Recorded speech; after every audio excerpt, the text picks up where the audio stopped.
The development you predicted in the Kastner case happened unexpectedly. Please come back immediately. How can it be unexpected if I have predicted it? Poirot! My friend! Is that you?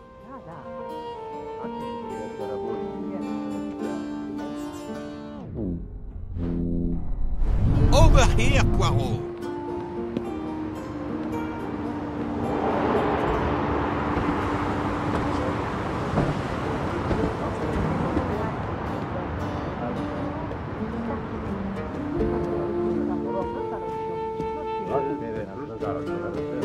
Poirot, it is I, Book!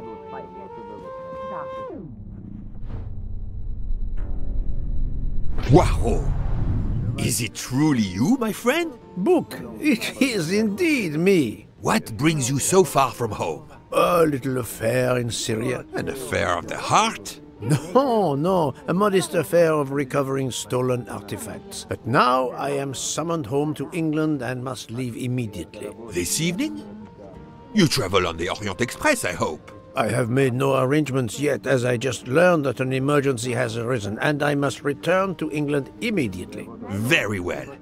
It will be my pleasure to secure you a sleeper on the Orient Express. If the director of the line insists, I accept with pleasure. And we'll dine together, for I too depart this afternoon. We'll have plenty of time to catch up. I'll have the hotel transfer our luggage. Excuse me, sir. You are the director of the line? The Princess Dragomirov would like to know if she may keep her mina in her compartment on the train. Good morning, Princess. It is an honor to welcome you aboard. There is absolutely no problem for your pet. You will ask about his food? Oh, yes. The Princess Dragomirov would like to know if there is food for miners on board. Insects, small amphibians, baby rodents. Baby rodents? Of course, Princess. Don't worry. Your bird will be fed as you demand.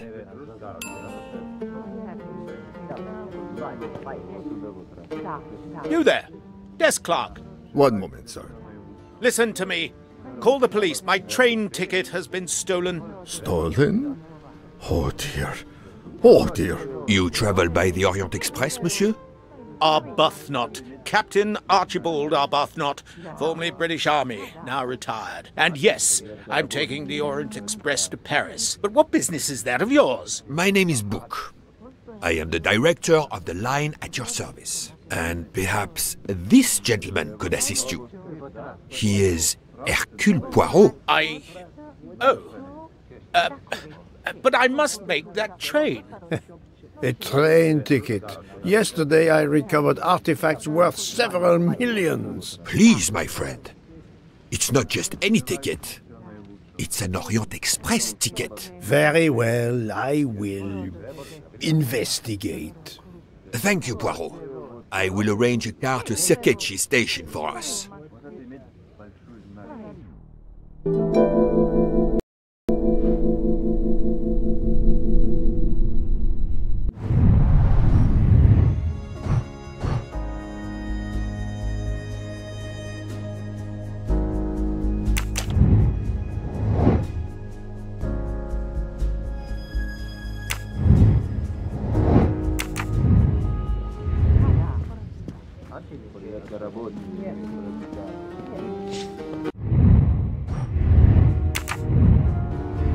How do you know your ticket has been stolen, monsieur? I put it on a table in my room. I came down here to breakfast, and when I got back, my ticket was gone, and other things were on the floor, as if they'd been tossed about. Alors, monsieur, I suggest we begin in your room. Will you lead the way?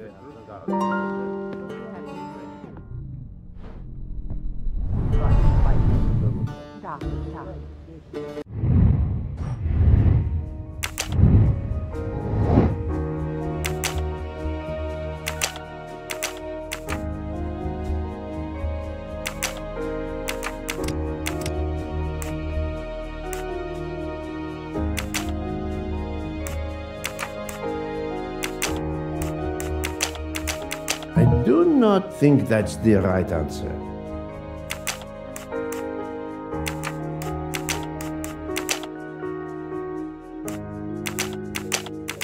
This is wrong, but I'm never far from the truth.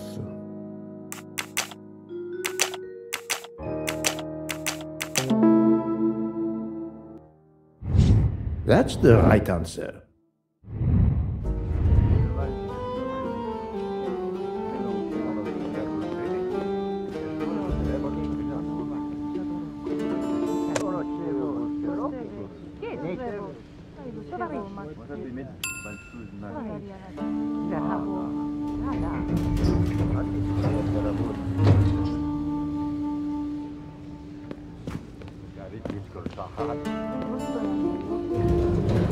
Floor, Captain Arbuthnot? 4th floor.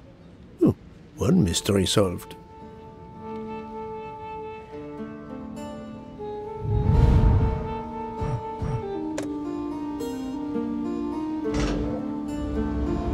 I suppose I can exercise my powers of observation while we wait.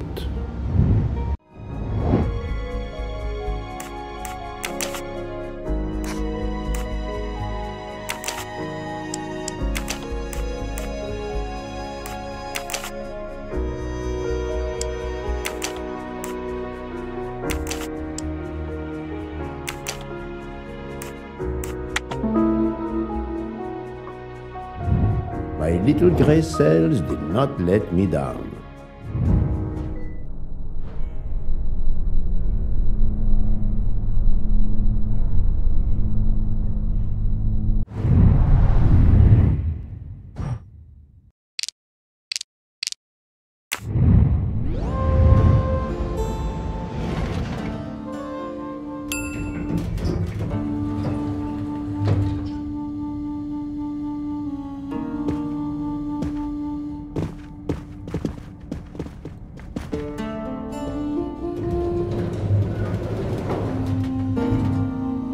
My room's along here. 411. In a hotel of this quality? A thief? Come on, don't dawdle. It'll be a disaster if I miss that train. The room is apparently empty. I will leave it for the moment.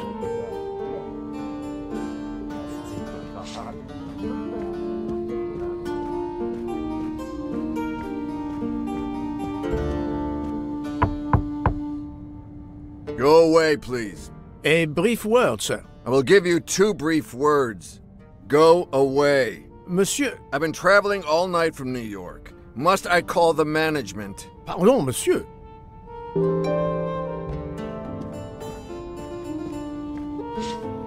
You have locked the door, monsieur? Naturally.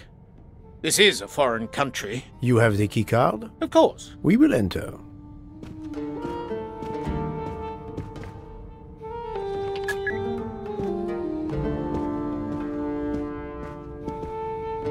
The lock has not been tampered with.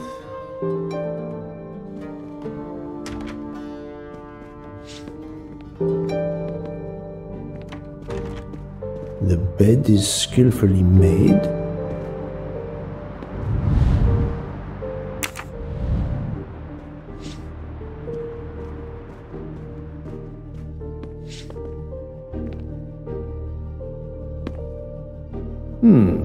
Water with traces of soap.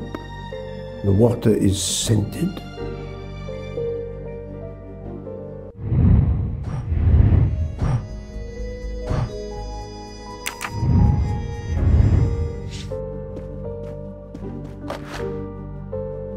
This earring, it is not the first time I've seen it, but where?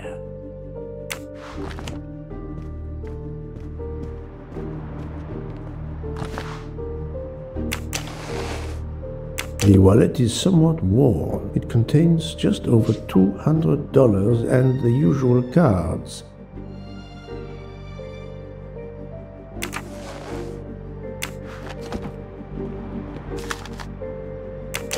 A A fact sheet from a tour of Saint Sophia.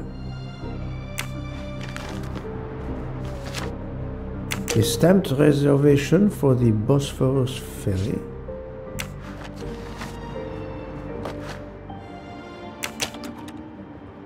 A conspicuous gallantry cross for meritorious service in Iraq, yet he only retired as a captain.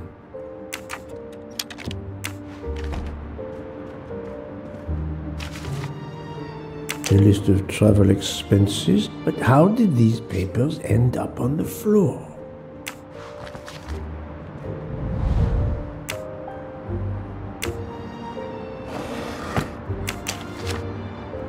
A brochure for this fascinating city.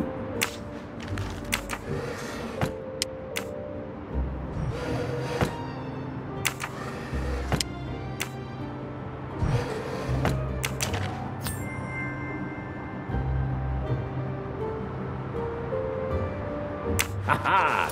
Golden moustache.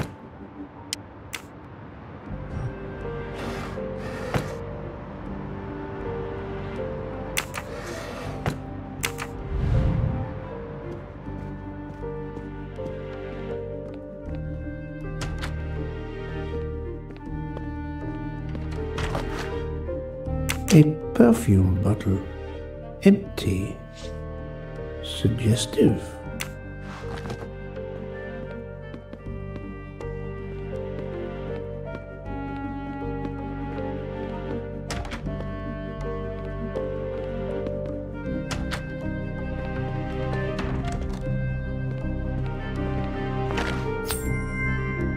Come to Poirot, my exquisitely sculpted friend.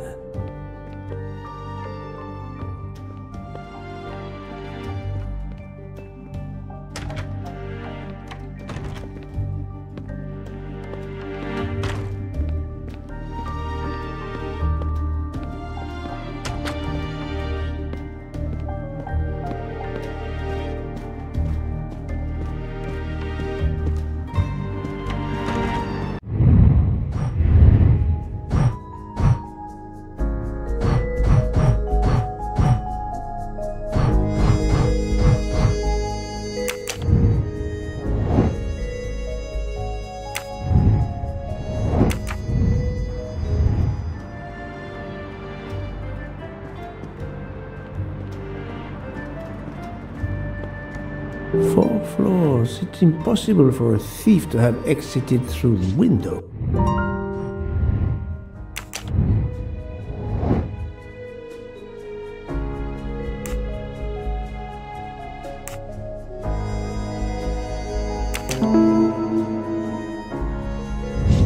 Et voilà.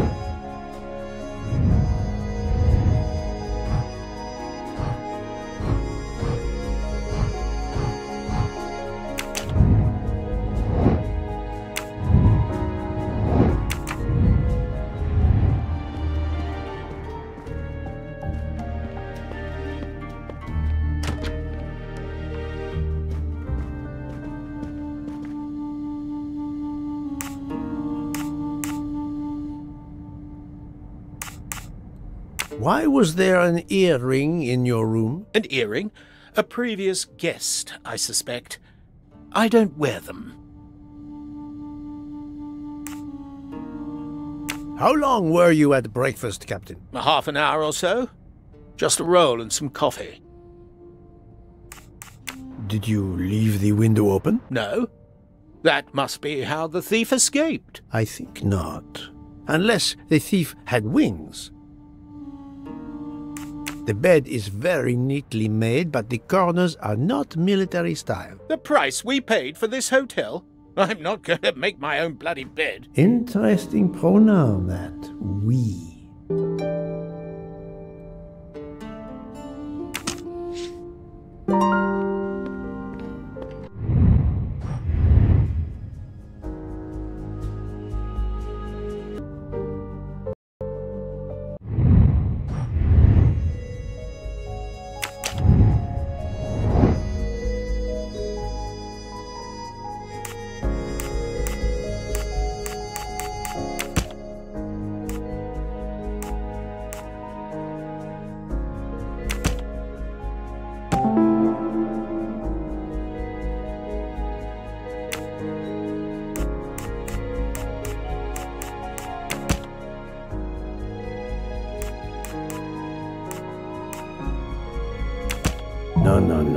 Not good.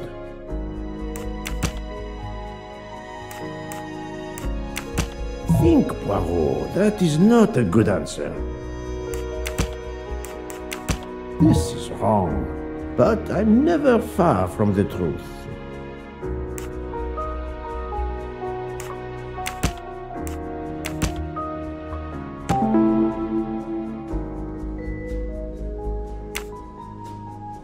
The wind probably blew the papers on the floor as it came in through the window. Moreover, the door is closed, and I found an earring on the bedside table. The captain invited a woman into his room. Maybe she is our culprit. My little gray cells did not let me down.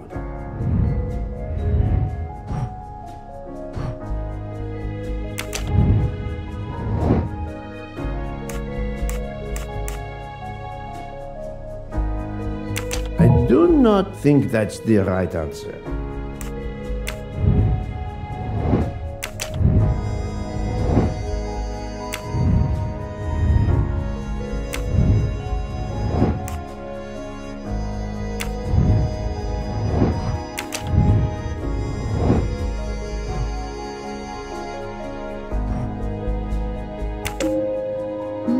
This direction looks promising.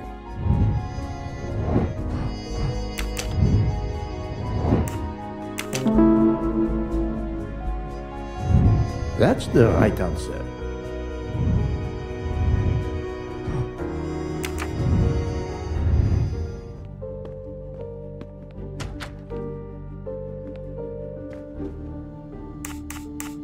Captain Arbuthnot, I have examined your room. Much was revealed, possibly more than you expected. Rest assured, we will soon find your ticket. It's about bloody time. I have a train to catch. As do I. You are traveling on the Orient Express? Oui. If you will be good enough to answer a few questions, we may both make our train. Ask away. Please give me an account of your movements yesterday. I spent most of my day in Istanbul, sightseeing. I returned to the hotel as the sun was setting. The desk clerk can confirm I was alone when I picked up my key. I spent the night alone. I had no visitors in my room.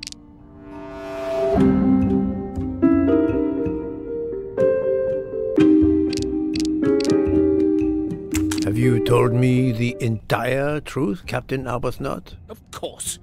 I want you to find my ticket.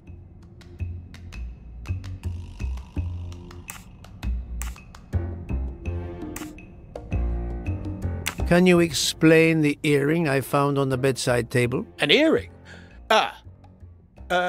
Yes.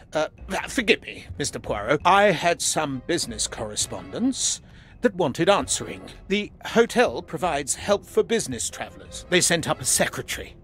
I dictated a letter, and she mailed it for me. I hadn't noticed that she had lost an earring. And when did you invite this secretary? This woman may be the thief we are looking for. That was yesterday evening. My ticket was still there when I went down to breakfast. She can't have taken it. I see. Never mind. It is easily checked. And there was no other person in your room? No, I swear there wasn't. Ah, well, never mind. If it is not her, there is only one option left. Fine. Please finish your job quickly. I'll be downstairs in the lobby.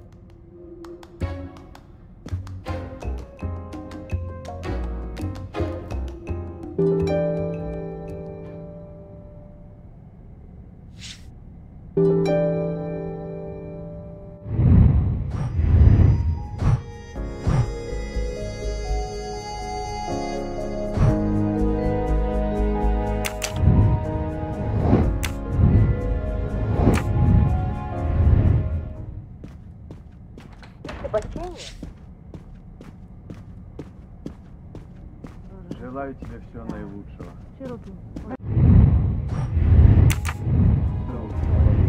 Un incendie hors de contrôle ravage en the part ways pretty much have to use it to save my best friend.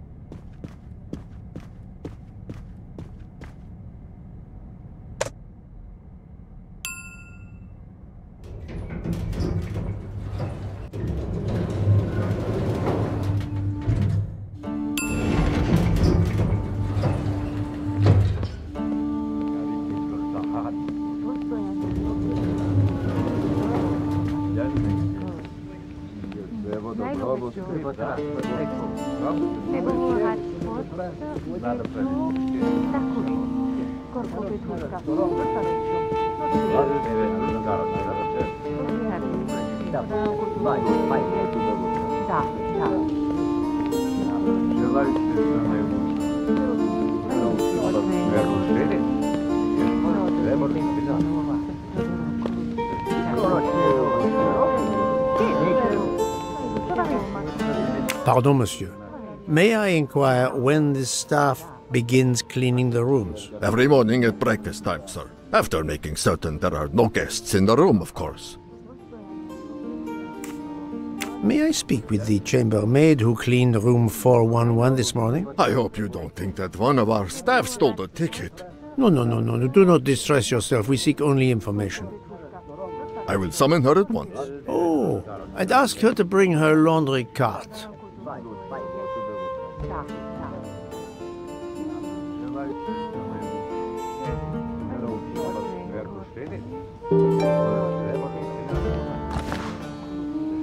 The Hotel Tocatlian is a perfect prelude for my journey.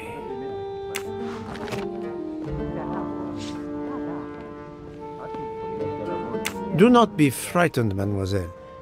Did you clean room 411 this morning? Room 411? Yes, that is one of mine. Did you see a ticket on the desk when you entered the room? I'm sorry, I didn't notice a ticket. There was a wallet, but of course I did not touch it. Did you open the window? Yes, we always air the rooms. Oh, but I forgot to close the window. While I was making the bed, the person from next door was pounding on the wall. I wondered if he needed assistance. I tossed the dirty sheets in my cart, quickly finished mopping, and went to see, but it was nothing. But I'm afraid I left the window open. I'm so sorry. A window left open, papers scattered on the floor. The chambermaid cleaning the room. I believe I can now visualize what happened.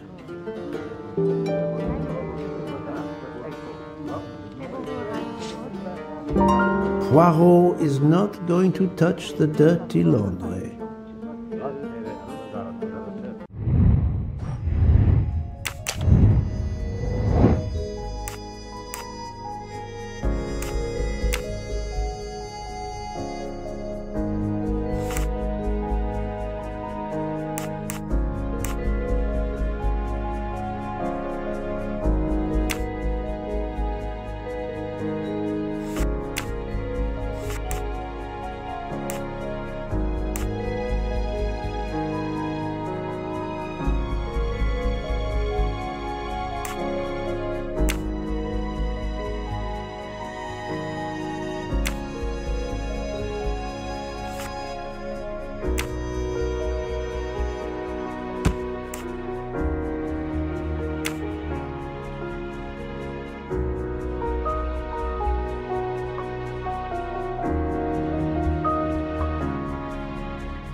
Think, Poirot. That is not a good answer.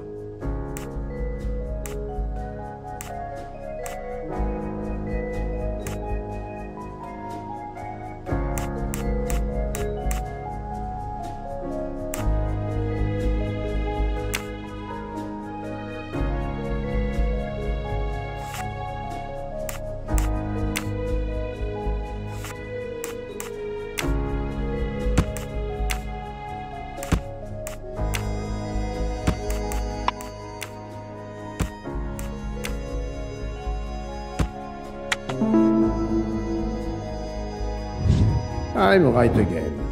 That happens to me a lot.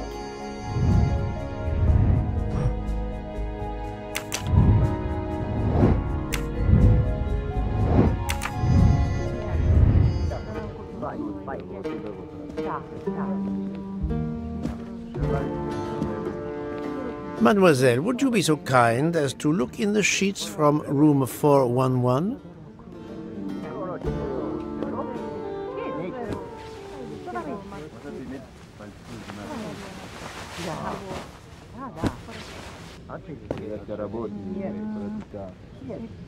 And so the missing train ticket completes its strange journey. An open window, a laundry cart, and an annoying neighbor. But chance is the only guilty party in this dark mystery. Mr. Poirot, I apologize. I believe my concern got the better of me, and I forgot myself. Thank you. It was a case of great magnitude. I'm glad I was up to the challenge. And that, I think, is that.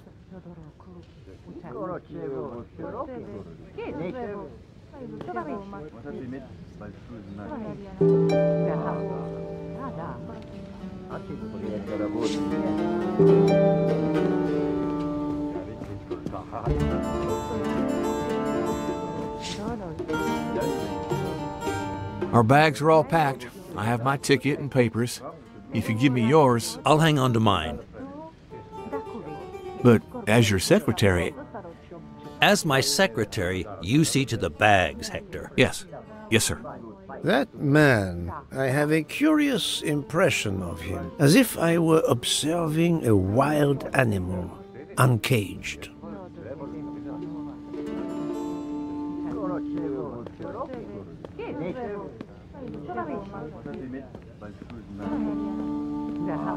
We must leave for the station.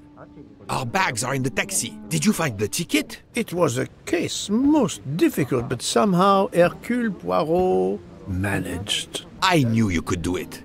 Now we can sit back and enjoy a relaxing train ride.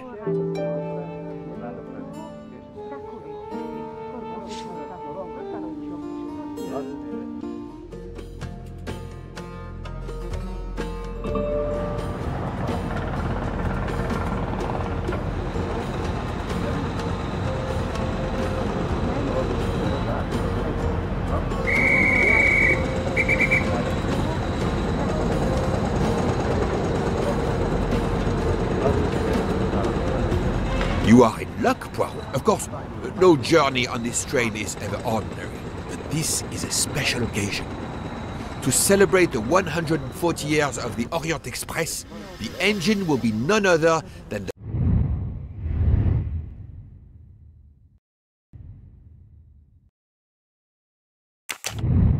231G558. There she is, Poirot. The most celebrated train in history. Oh, my eyes fill with tears of pride. It is time we were aboard, my friend. Follow me. The wagon-lit conductor, Pierre Michel, will direct you to your compartment. Lead the way, Book. It was built in France in 1922 by the Compagnie Batignolles-Châtillon. At the time of its purchase by the SNCF in 1938, it could reach speeds up to 130 kilometers per hour. Wait until you see. It is like traveling back in time. Today, the train is limited to 100 kilometers per hour. I assure you, that will be more than fast enough to get you to Paris in time for your connection to London. In the meantime, you will bask in the magic that is the Orient Express.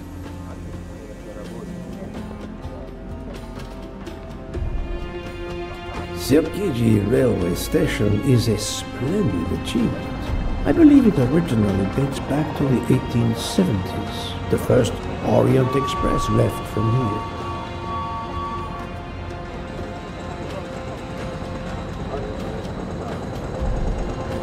Ah, the restaurant car, the most important car on any self-respecting train.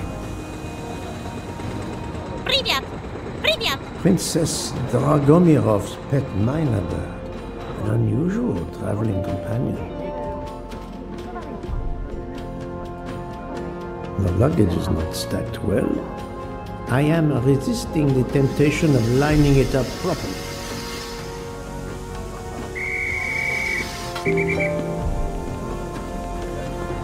Good evening, monsieur.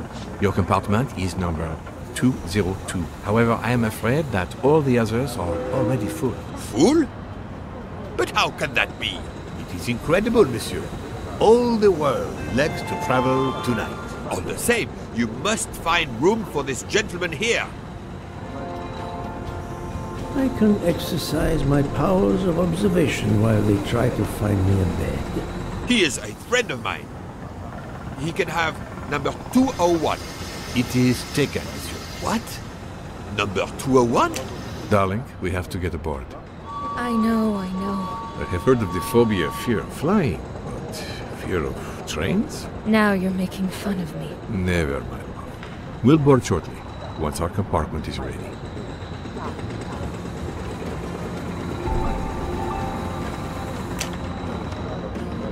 Notice the young woman from the hotel. She again wishes to watch the old man with his little friend, but not to be seen herself.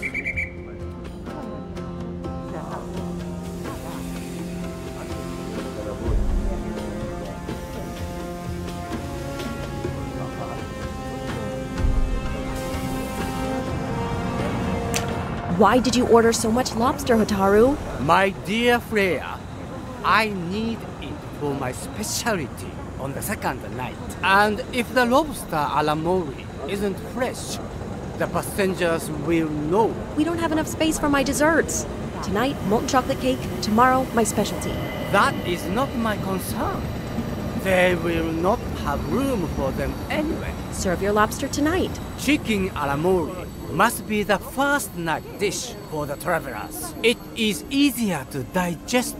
You really are the egomaniac everyone says you are. I have every reason to be. I am the engine. You are just the caboose.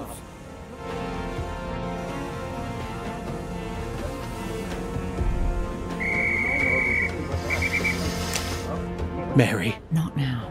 Not now. When it's all over, when it's behind us, then.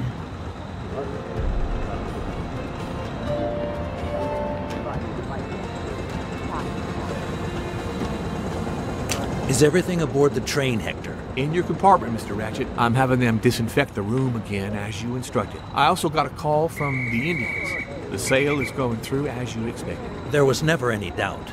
No other phone calls, Hector? From Geneva or Venice? No, sir. Who were you expecting? Never you mind. Check our tickets.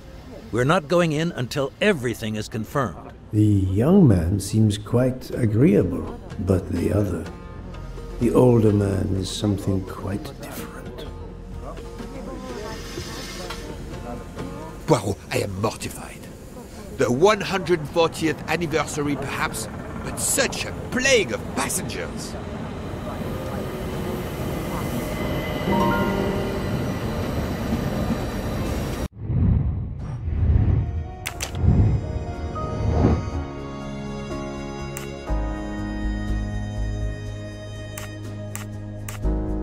Great.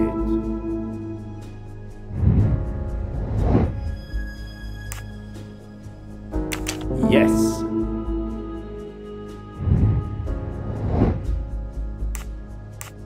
Brilliant.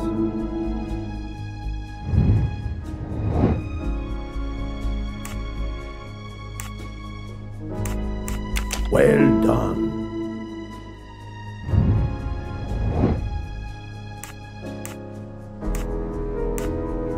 This is wrong, but I'm never far from the truth.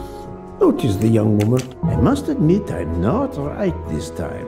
Notice the young woman. Brilliant. I'm right again.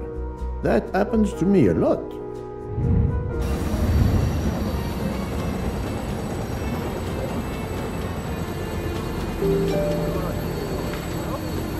Poirot, we have a solution. A gentleman has not yet come. An Englishman, a Monsieur Harris. A name of good omen. It is already time to leave. What do I care for Mr. Harris? As Monsieur pleases. I had your things sent straight to your compartment. Unfortunately, you will be with another traveler. No. Only for the first night. It cannot be helped. I will survive, mon ami. Monsieur Book, we can't find enough space in the kitchen refrigerator to store all of my ingredients. How is it possible? His recipes are extravagant. We need to leave something on the platform. If my lobsters don't go, I don't go. And have the passengers of the Orient Express go hungry? Never! Must I intervene? The problem is unworthy of Poirot. But I do not intend to starve on the most luxurious train in the world.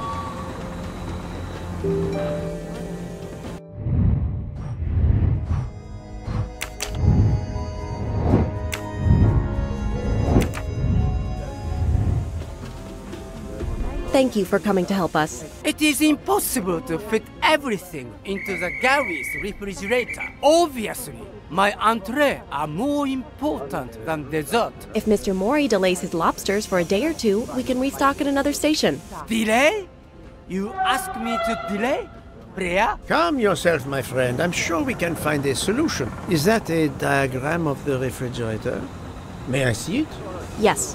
He refuses to look at it.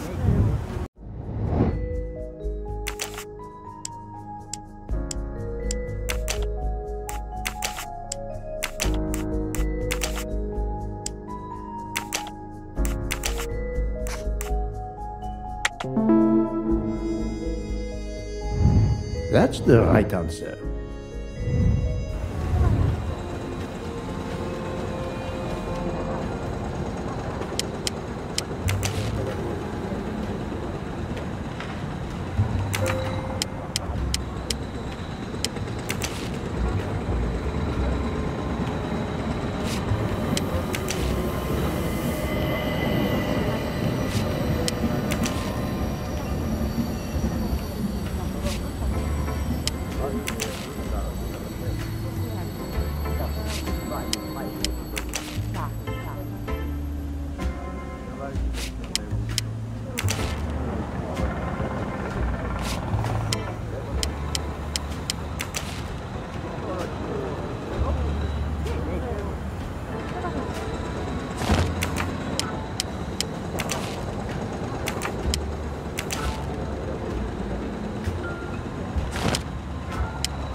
Et voilà. You saved tomorrow night's dinner.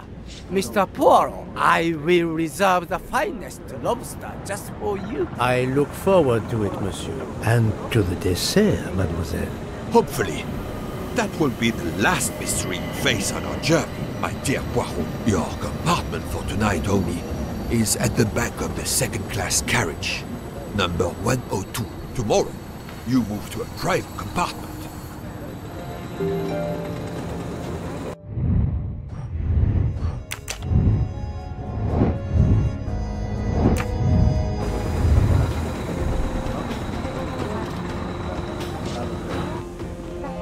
Welcome, Monsieur Poirot. I apologize for the delay. Thank you, Monsieur Michel. I am delighted you could accommodate me.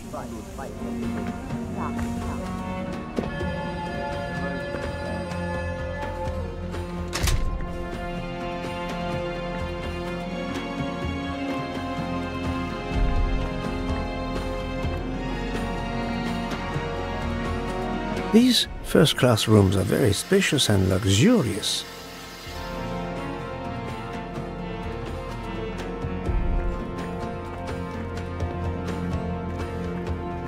Pardon me? Oh, my apologies. Wrong compartment. I need to find number 102.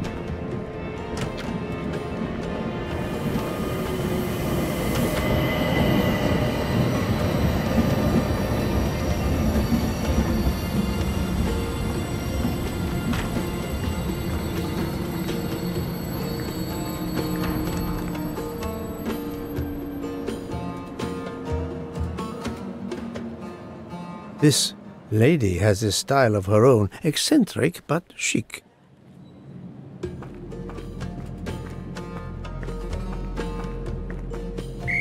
Wrong compartment. I need to find number 102. Excuse me, I think you made a mistake. You are Mr. Harris? No, my name is McQueen. There is no other berth on the train, monsieur. All is arranged. Yours is the upper berth. We start in 1 minute. The train's remarkably full. En voiture! Listen, sir, if you'd rather have the lower berth, easier and all that, well, that's all right by me. No, you are too amiable. It is for 1 night only, at Belgrade. Oh, I see. You're getting out of Belgrade. Not exactly.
Ladies and gentlemen, dinner is served. You may join the rest of the passengers in the dining car.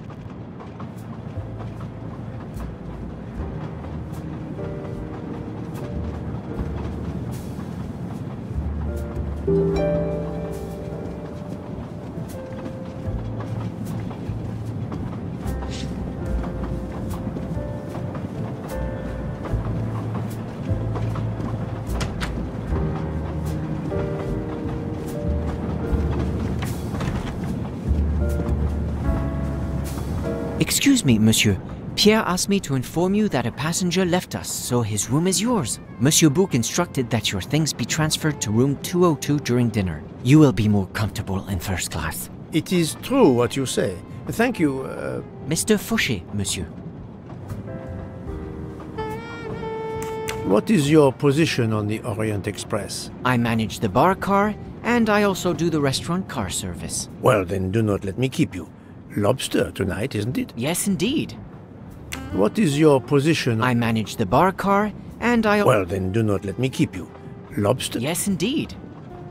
Where will my new compartment be? Room 202 is at the far end of the previous car. I see, thank you. I'll leave you to it then. See you soon, monsieur.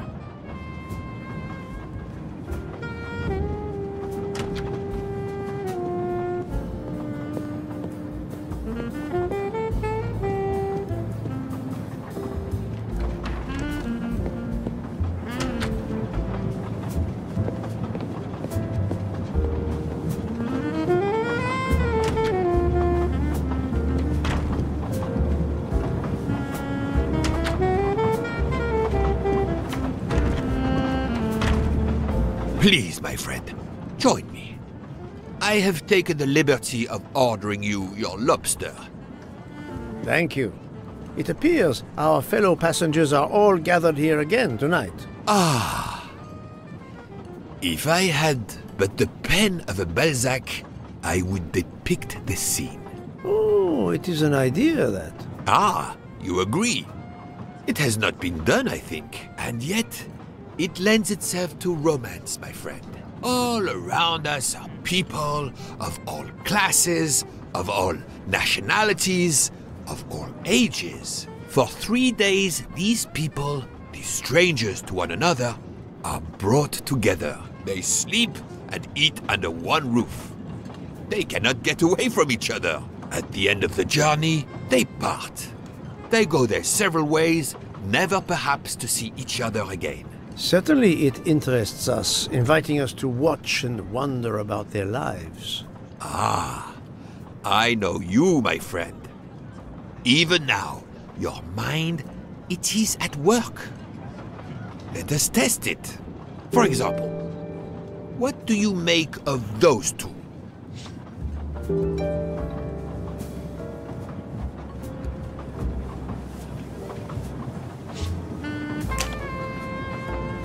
I was visiting my daughter. She works at the American Embassy in Istanbul. I told her she'd never find a husband there. Since I wanted to see Paris on my way home, she told me I should take this high-class train. I can't wait to see Paris. It looks beautiful in the movies, but it couldn't be more beautiful than Schenectady in the good old US of A. That's where I'm living now. And you, Miss Debenham, was it?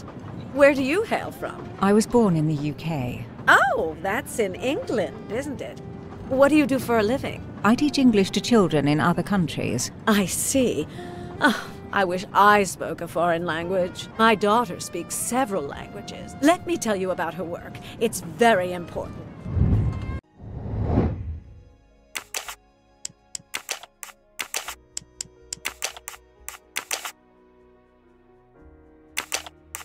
I do not think that's the right answer.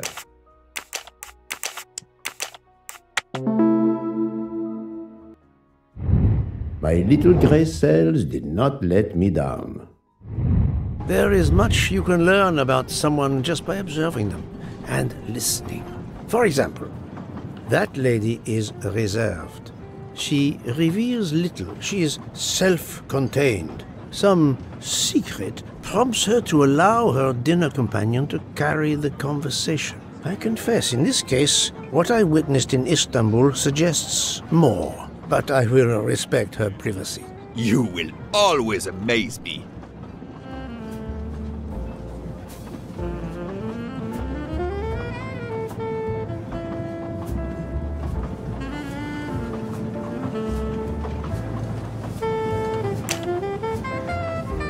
Mamma mia, you can feel the power of engine. We climb into the mountains with ease. I know something about the power, and this baby has it in spades. There's something special about a train, I'll give you that. I sell toys, and model trains are one of our biggest items. And not just for children either. You sell model cars too? Sure, but give me a train any day. Oh, my friend. What do you have against the cars? Now I work at Fortuna in Italy as a spokesperson. We are producing the next generation of electric cars, the Fortuna Firenze. Like the city, it is beautiful. We got the competitors looking over their shoulders so much, they're going to hit something. Didn't mean to be insulting. It's just that there's something magical about a train.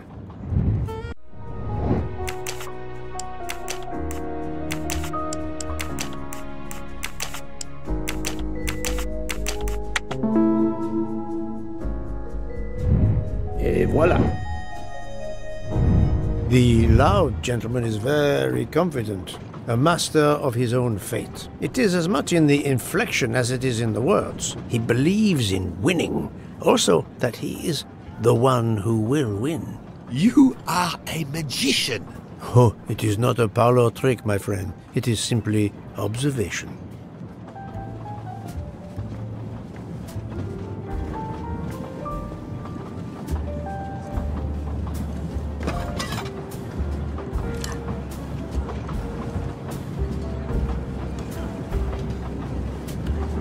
My friend, this is one of the best desserts I have ever eaten.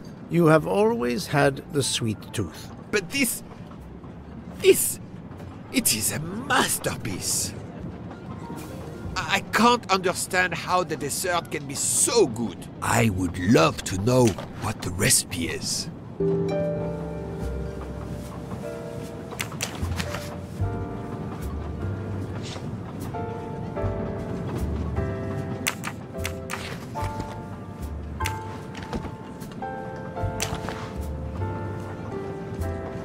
I couldn't tell what flavor the ice cream is.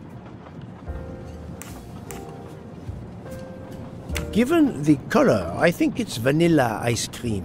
Of course.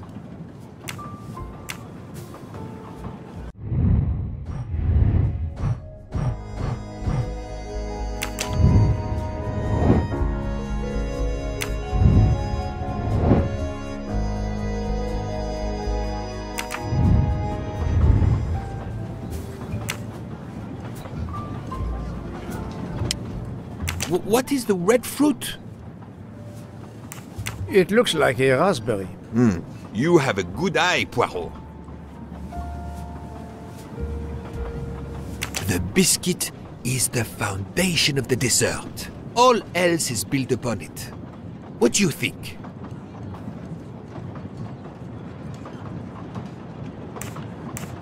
It looks like crushed biscuits, my friend. Finely observed, indeed. Poirot, I am embarrassed to ask you a great favor. My friend, I am on this train due to the great favor you have done me. How may I assist you? This dessert is sublime. If only I had the recipe. Unfortunately, the pastry chef, Miss Nielsen, she will guard her secrets. But you, my friend, I am sure you could make her confess. You wish me to persuade the pastry chef to give up her recipe? You who are the expert at interrogation. Book, it is a dessert. It is the pinnacle of desserts. You, my friend, who, as you say, are on this train, I blush to remind you. Fine, you win. Again, what wouldn't I do for you, my friend? Oh, thank you, Poirot.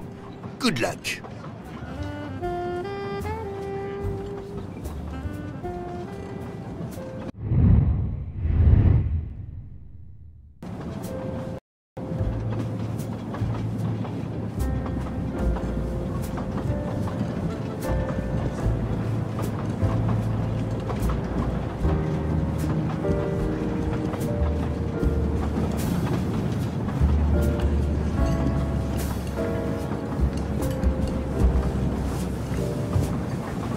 Good evening, mademoiselle. Good evening, sir. How can I help you? That was a magnificent dessert you served us tonight. I wanted to tell you personally how much both Monsieur Bouc and I enjoyed it. Thank you very much, sir. In fact, it is so good. Monsieur Bouc insists on knowing how you made it. Oh, sir, I'm sorry. You must know a chef never gives away their recipes. But, well, you helped with the refrigerator, and without space in it for me, there would have been no dessert. Very well. To prepare tonight's dessert, first I melt sugar to make caramel. Then I spread this caramel to make tuiles. Between two tuiles, I add a small scoop of lemon ice cream, and I put the whole thing on a strawberry crown. Poirot, you are suspicious even now. The pastry chef gave up her prized recipe a little too easily. I sense she wasn't entirely honest with me.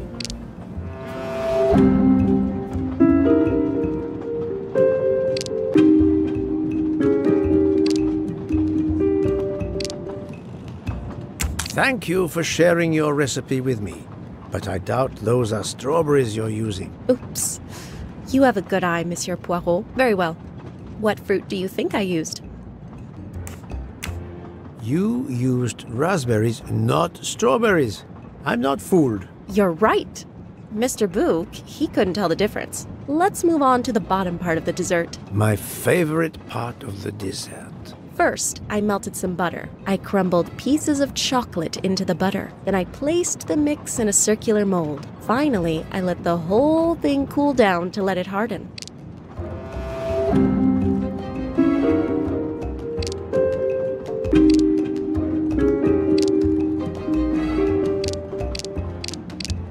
It's certainly not chocolate that you've crumbled. I see you do have an excellent palate. Do you know what ingredients I used? A clever pastry chef might mix crushed biscuits with butter to create this delicious base. That's it. You're getting closer to the entire recipe. Closer? I've caught murderers with less difficulty than this. I'll give you one last challenge. I'm sure you will be able to figure out the order I mix my ingredients in. If you can, you will have earned my recipe. Mademoiselle, solving the murder of Roger Ackroyd was easier than this.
not think that's the right answer.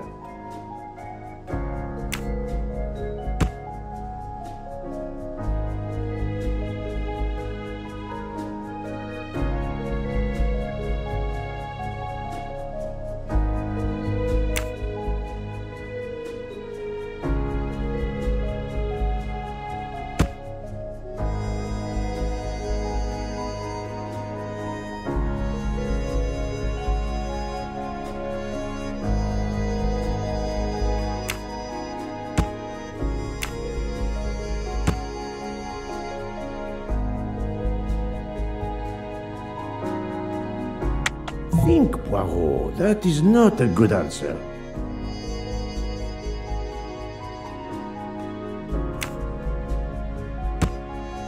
No, not good.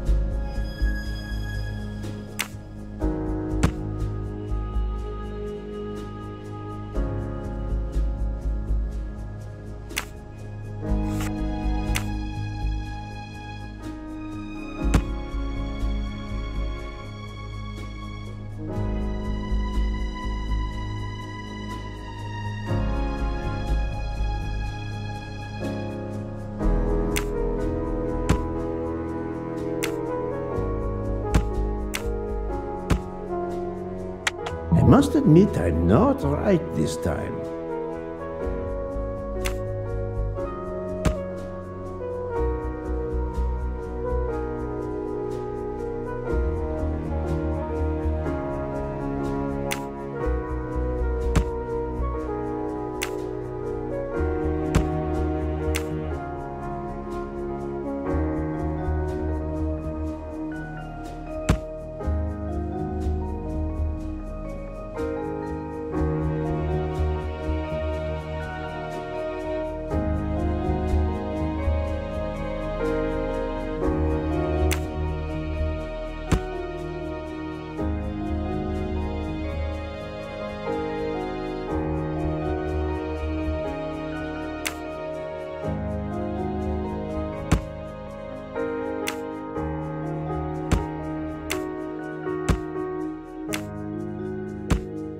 This is wrong, but I'm never far from the truth.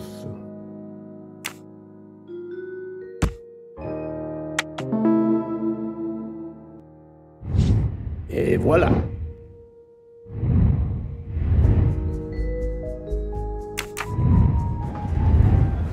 As promised, my recipe is yours. Give me 5 minutes to write it down for you. Thank you. I am in your debt.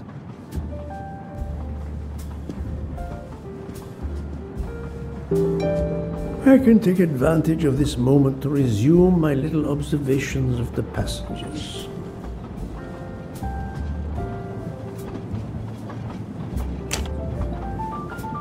Did you enjoy the meal? I'm not used to meals like this. You do not have good restaurants in Kenya? Actually, we do. This isn't the 1930s. I did not mean to offend. You didn't like the meal? The lobster, it was undercooked, and the potatoes were too dry. I expect, being Princess Dragomirov's assistant, you must be used to eating well. Cooking is an art. You do not need to wear the chef's hat to be an artist. What is your favorite dish? Currywurst. It is a specialty of mine.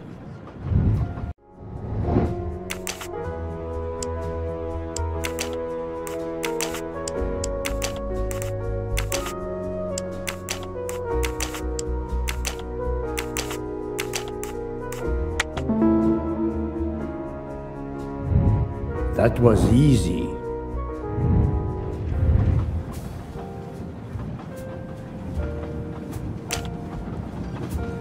I made a lot of progress on the expenses last night, sir. I should be done by tomorrow morning. You're supposed to be a fast worker, Hector. Sorry, sir. Working here is not as comfortable as in our office in Boston. You're lucky to ride in a train like this.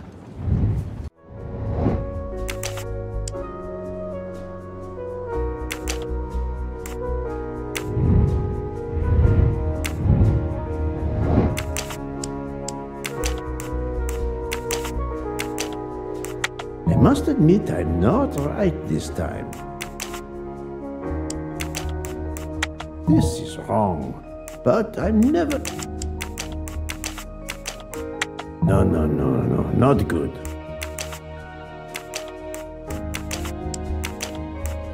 Think, Poirot, that is not a good answer.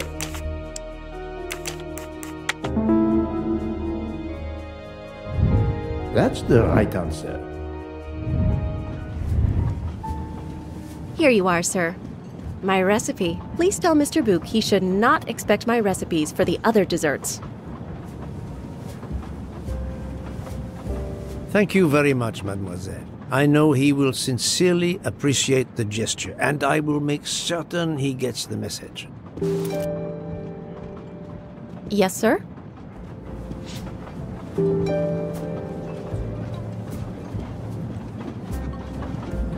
Poirot, you were gone such a long time. It proved more challenging than I expected. This is wonderful. Did it require the use of your little grey cells? More the exercise of my little taste buds. Thank you so much, my friend. Eat your dessert. You've earned it.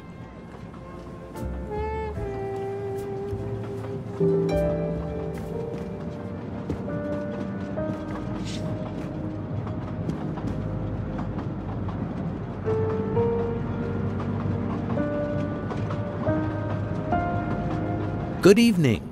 My name is Ratchet. I think that I have the pleasure of speaking to Mr. Hercule Poirot, is that so? You have been correctly informed, monsieur. Your exploits are well known on my side of the Atlantic. In my country, we come to the point quickly. Mr. Poirot, I want you to take on a job for me. Are you interested in earning a lot of money? My clientele, monsieur, is limited nowadays. I undertake very few cases. Why, naturally. I understand that. But this, Mr. Poirot, means big money. Big money.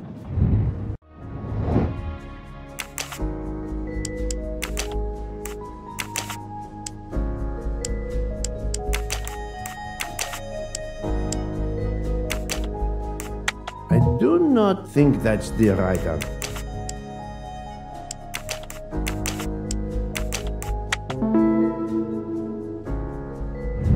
My little grey cells did not let me down. What is it you wish me to do for you, Monsieur Ratchet? Mr. Poirot, I am a rich man. A very rich man. Men in that position have enemies. I have an enemy. Monsieur, in my experience, when a man is in a position to have, as you say, enemies, then it does not usually resolve itself into one enemy only. Yes, I appreciate that point. Enemy or enemies, it doesn't matter. What does matter is my safety. My life has been threatened, Mr. Poirot. Now, I'm a man who can take pretty good care of himself, but as I look at it, a little insurance wouldn't hurt. And remember, big money. I regret, monsieur, that I cannot oblige you. What's wrong with my proposition? If you will forgive me for being personal, I do not like your face, Mr. Ratchet. Now, if you wouldn't mind, I'd like to finish my coffee peacefully.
You can never have too many of these.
A nightcap, Monsieur Poirot? A cup of coffee, Monsieur Fauché. Then I will retire to my new compartment. I'm sure you will find it to be most comfortable.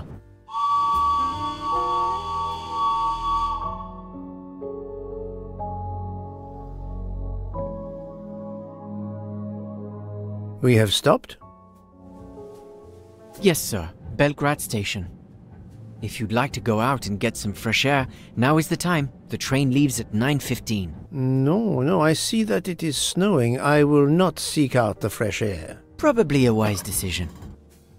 May I suggest a chocolate to accompany your coffee? It is produced by my father, the best chocolatier in Switzerland. I would never refuse a chocolate with such high recommendation. I know you will enjoy it, and please let me know if there is anything else you require.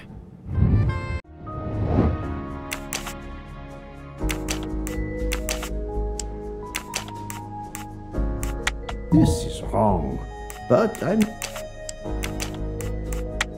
do not think...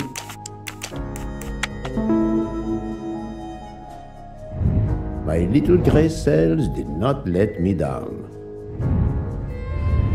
Everything was perfect. Thank you very much. My pleasure. Is there anything you require, monsieur? No, merci.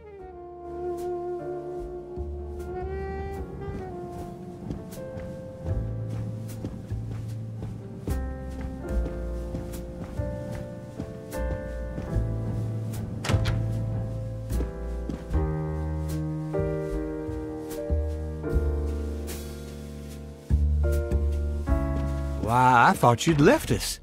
You said you were getting off at Belgrade. You misunderstood me. But, man, your baggage, it's gone. It has been moved into another compartment, that is all. Oh, I see.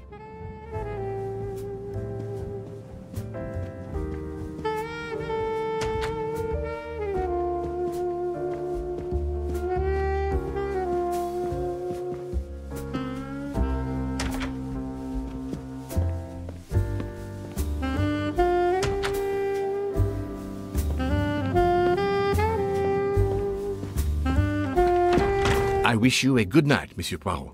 Good night.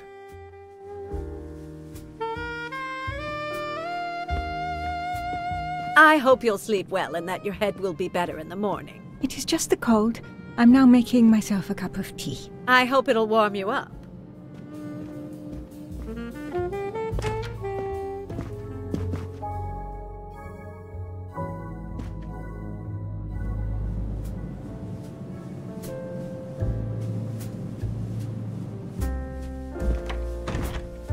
Monsieur Ratchet seems very upset.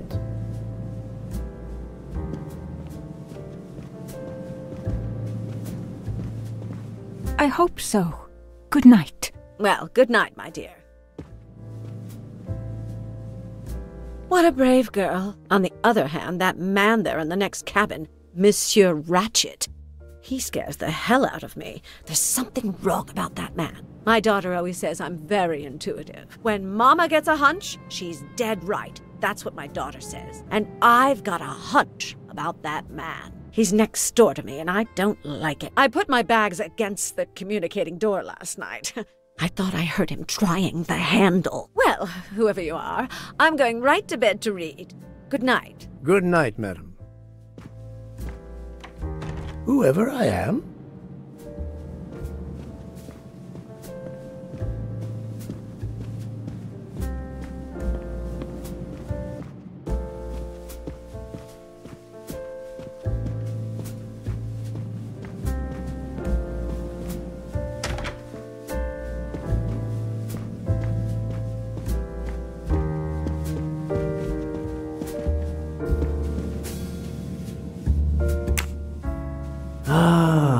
Finally, a real bed fit for a king or a very tired detective.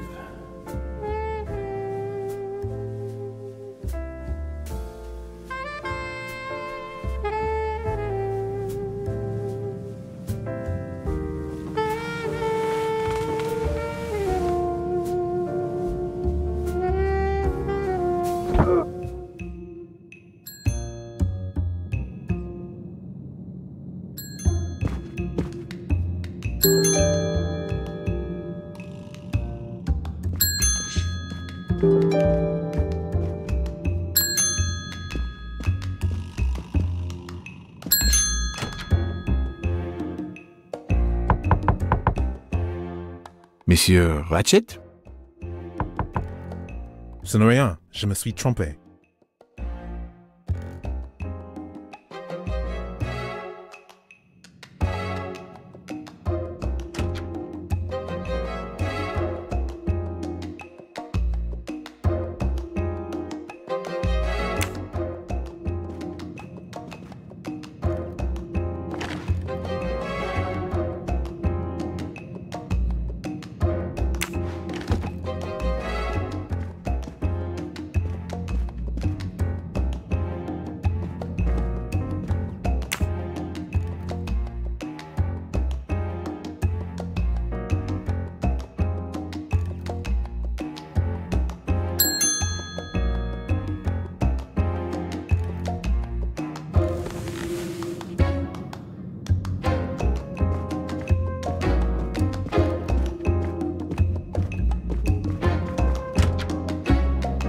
Good night, madame.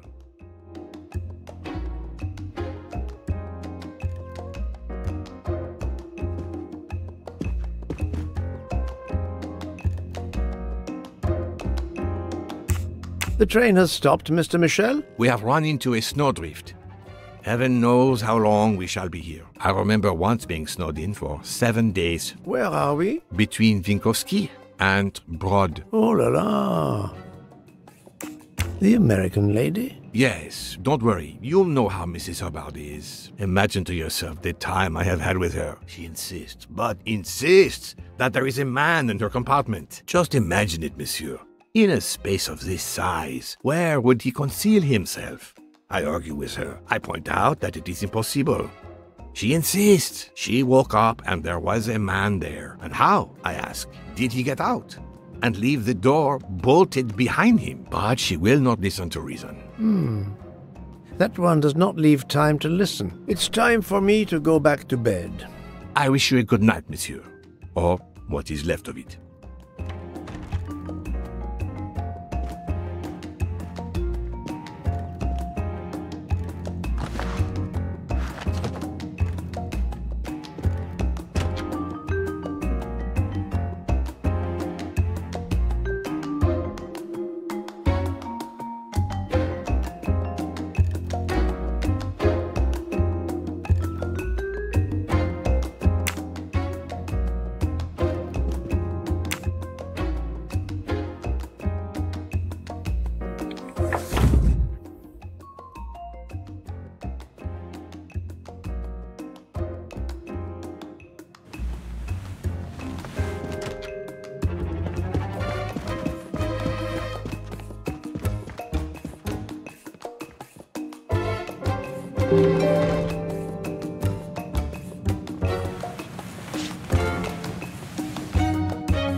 The train is still stuck and the snow continues to fall. I should have taken an airplane.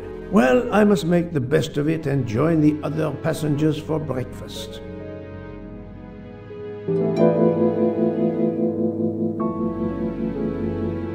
The train still hasn't left.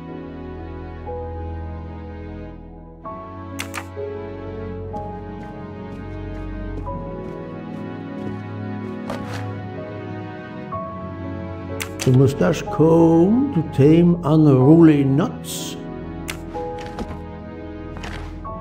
The finest of curling irons for the mustache. Wax to preserve the perfect symmetry of the mustache.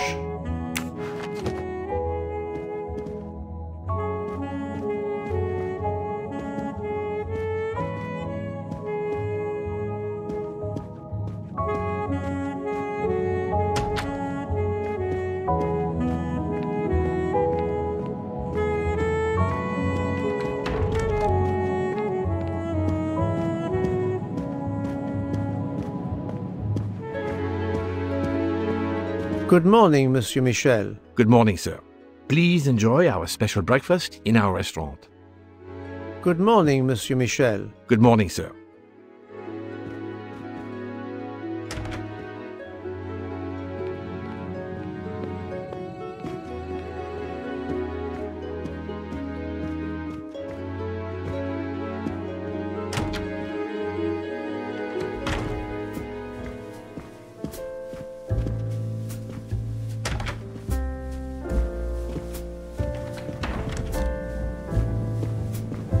This delay is intolerable. I am supposed to be demonstrating the Firenze in Paris in 2 days. Ah, your electric car. Yes, that's bad luck. Bad luck? If I miss that demonstration, I'll be in deep trouble. My daughter said it would be the easiest way in the world. Just sit on the train until I got to Paris. And now we may be here for days, and my boat sails the day after tomorrow. How am I going to catch it now? I can't even send an email to cancel it.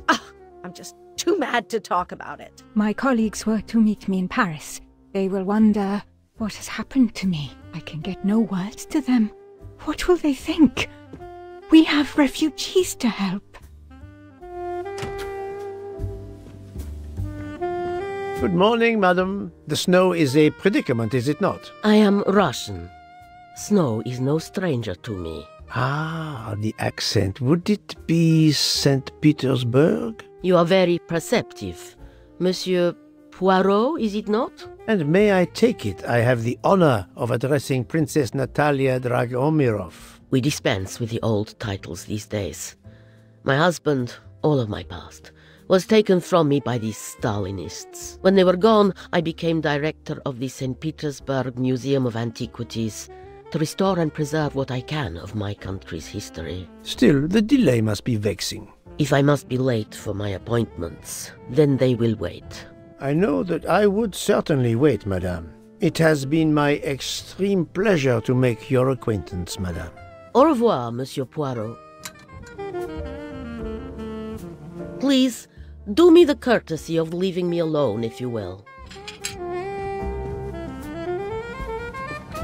A beautiful piano. What a luxury. Pity there's no one to play it. Mademoiselle, you are not concerned about the train stopping? What can one do? Indeed, this does not make the train move. You have great strength to remain calm at a time like this. I know one far, far stronger than I. And that is? Well, that old lady, for instance. You have probably noticed her. She just has to lift her little finger and ask for something in a polite voice, and the whole train runs. It runs also for my friend Monsieur Bouc, but that is because he is a director of the line, not because he has a masterful character. You don't have to have a strong will when you have power. But I suspect I did not need to tell you that, Mr. Poirot. Mr. Poirot. I'm sorry. There's nothing I can add to what I've already told you. Good morning, Mr. Fauchet. You have early customers, I see. Yes, I am stuck serving here as well at breakfast. Everyone is impatient. They keep complaining that the train is not moving. As if I could get out and push it. It's too early for me to order a boxcar. That is the appropriate drink, I believe. A gin, triple sec, lemon and grenadine mix. A drink for a train indeed. But not perhaps for my breakfast. I think I will settle for an omelette. Good luck, sir. Miss Nielsen is helping to serve in the dining car. Good morning, Mr. Fauchet. Yes, they keep a gin. But good luck.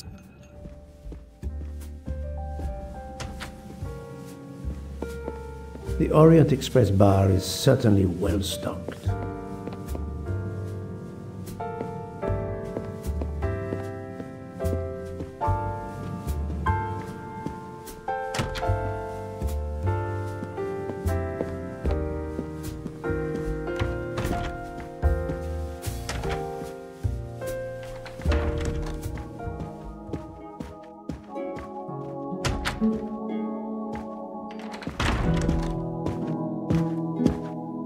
How long are we expected to be stranded here? It won't do much good complaining to me. That fellow there with the moustache, he may know something. Excusez-moi, sir. Yes? Monsieur Bouc, asks for you to join him in compartment 203.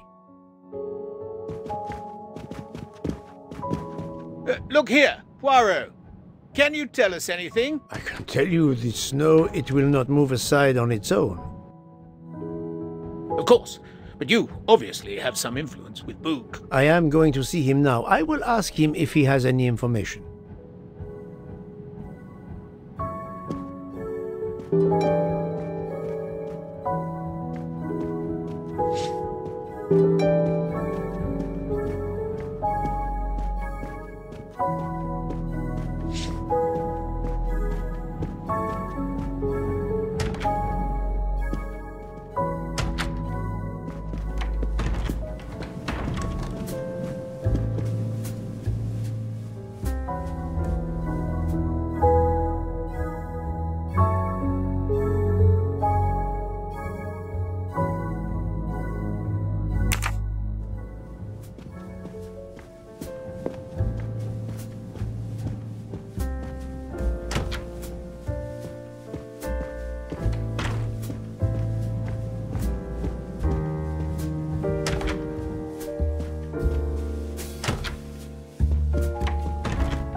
My good friend, come in. We have need of you. What has occurred? A passenger lies dead in his bed, stabbed. A passenger? Which passenger? In there. He's an American, a man called Ratchet. It was his valet, Masterman, who was worried that Mr. Ratchet was not awake yet. Pierre Michel, the conductor, decided to break in and found the body. I see. Well, my friend, I think it is best not to touch anything and wait for the police to arrive. Oh, I tried to call the police, but there is no cell tower for many kilometers. We could be stuck in the snow for hours. The murderer is with us. On the train, now! The sooner we catch him, the sooner we'll be out of danger. The Dr. Constantine is already examining the body. Mon ami, this is not a missing train ticket. We must follow procedure. We must wait for the police to secure the crime scene. Please, Poirot. I will take full responsibility. Book, you ask. Well, if we cannot contact the outside world, then... Oh, you are going to drive me crazy. In truth, this problem intrigues me. I was reflecting not half an hour ago that many hours of boredom lay ahead whilst we are stuck here. And now, a problem lies ready to my hand. You accept, then? C'est entendu. You place the matter in my hands. Good. We are all at your service. This is the room right here.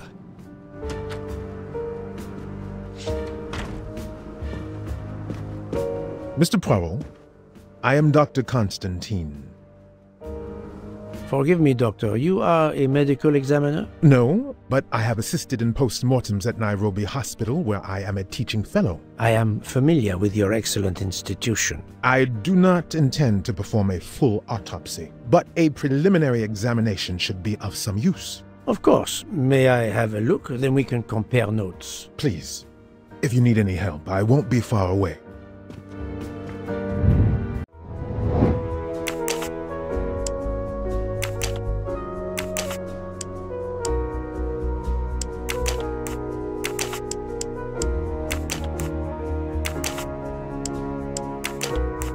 This is wrong, but I'm never far from the truth.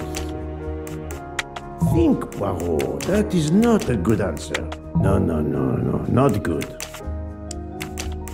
I do not think that's the right answer. This is wrong.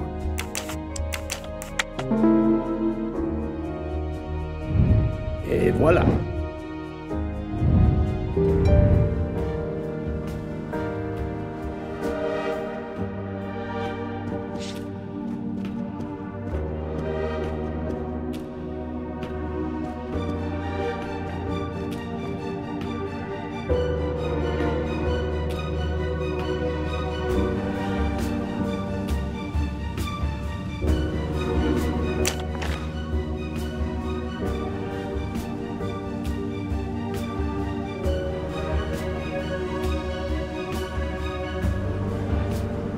The watch is broken, the hands are stopped at 1:15 a.m.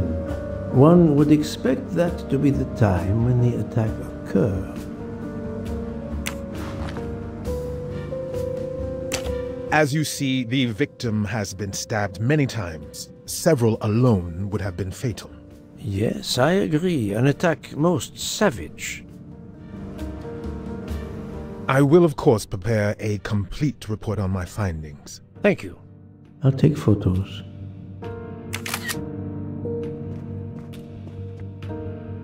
Thank you for your help, Doctor. I'm sorry, Doctor, but I must question you. Of course. I must be considered under suspicion like everyone else. May I know your movements last night? I share compartment 101 with Mr. Booth.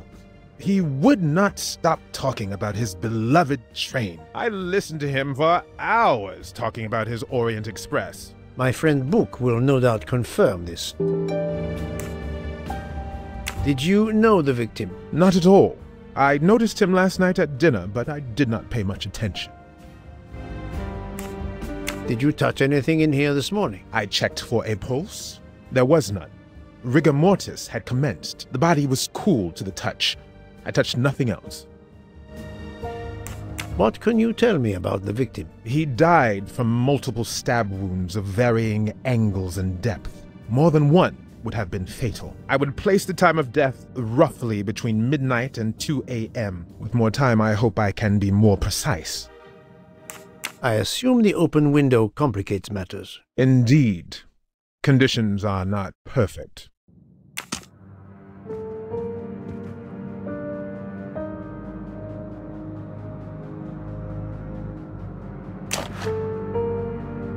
Last night, Monsieur Ratchet said he takes precautions. I see now what he meant. He knew he was in danger and wanted to be ready, yet it was no use to him. I will leave it here for the police.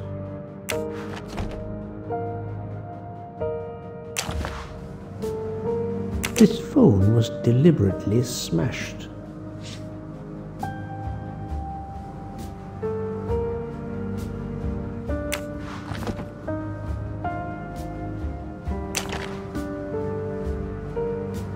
Did it belong to Ratchet?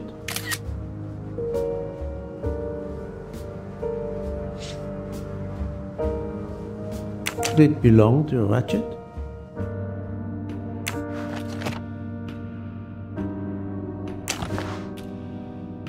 I'm sure I will find some interesting things inside.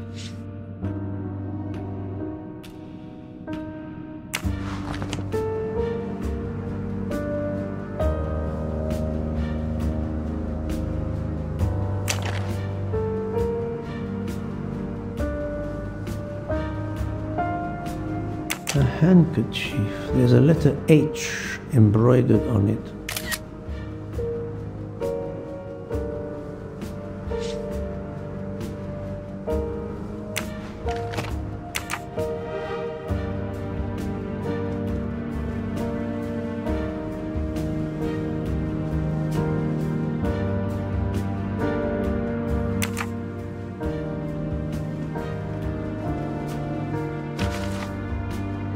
I wonder what could be in this photo.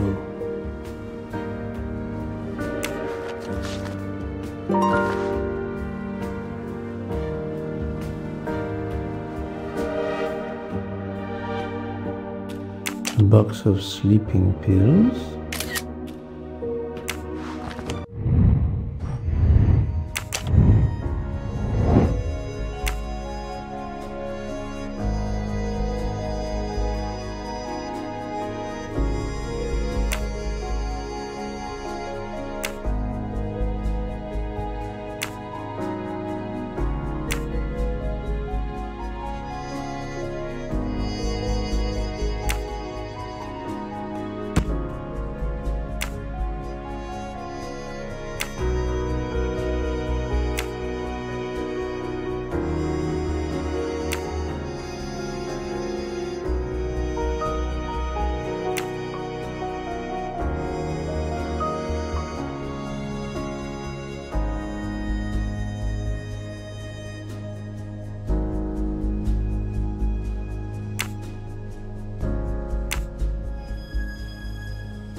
for Daisy.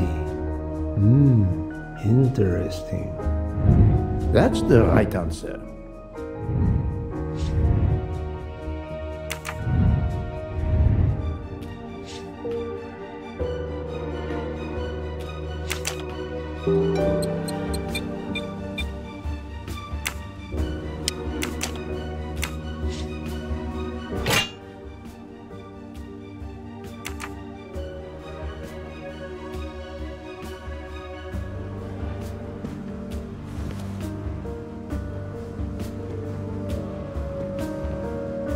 Where can the killer have gone? This door communicates with compartment 204.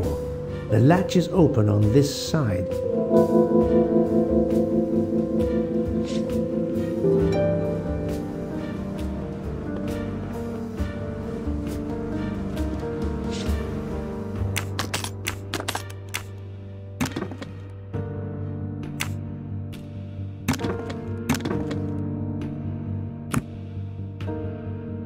Expensive clothing, recently laundered.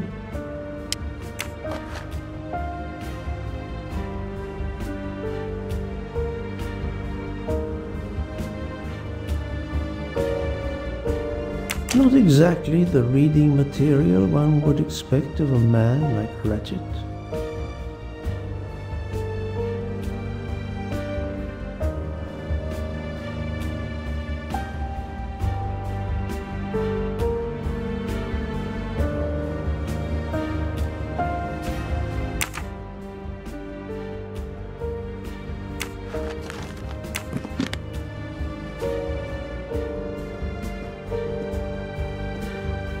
The chain lock is broken. Monsieur Michel told me that he broke the chain on the door to get into the room. I shouldn't leave until I have finished inspecting the crime scene.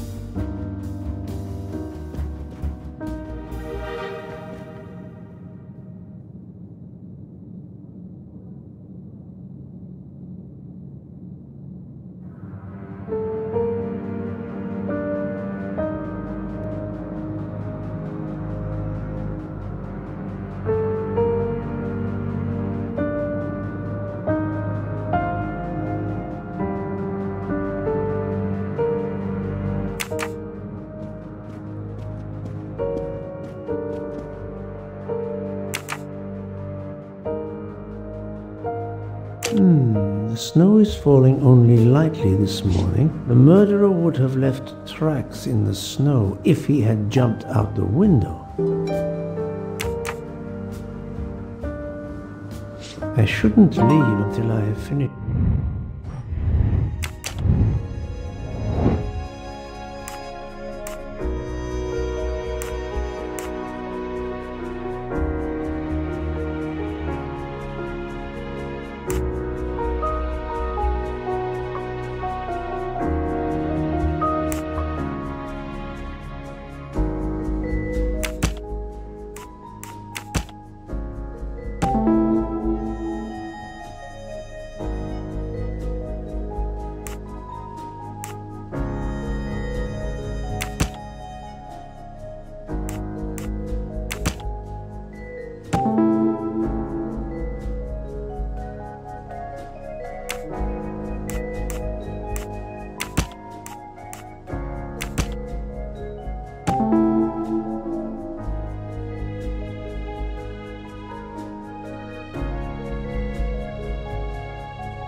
So, the murderer must have exited through Madame Hubbard's room.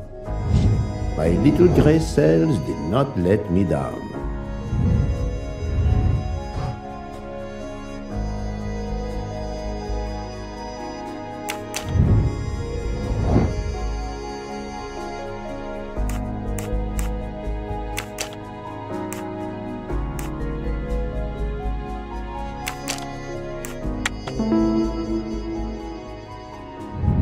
I'm right again. That happens to me a lot.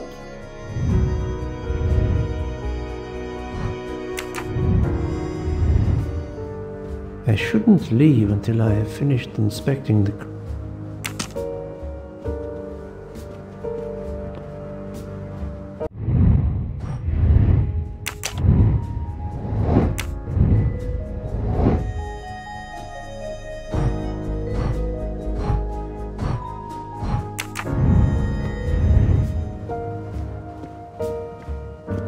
I shouldn't leave until I have finished inspecting the crime scene.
Not very surprising.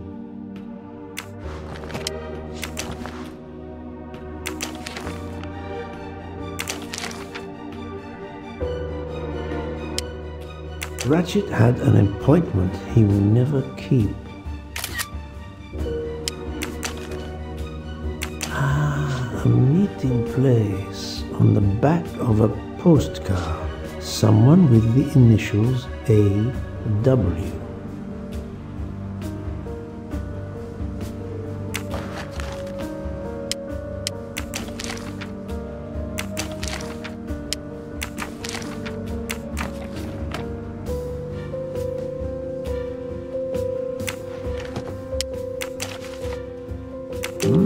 Unusual letter, this.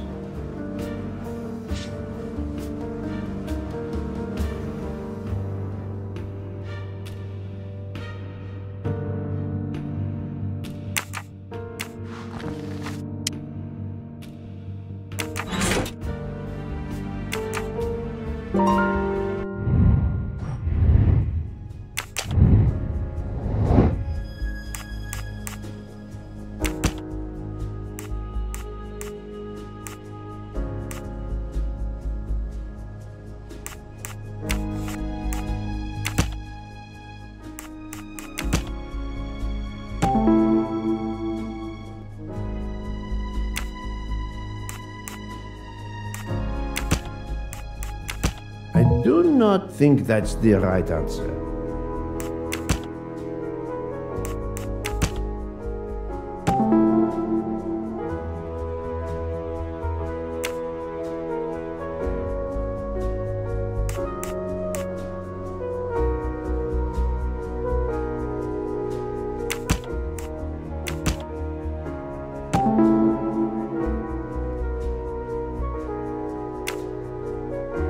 I can't imagine Ratchet taking a sleeping pill if he feared for his life.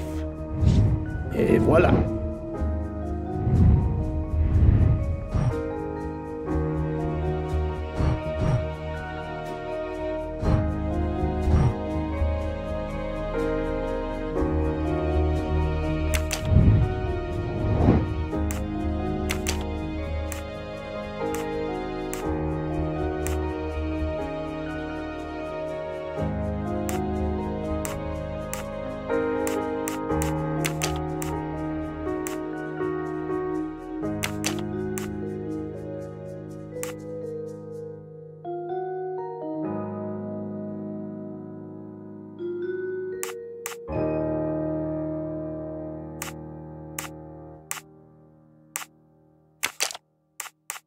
I must admit I'm not right this time.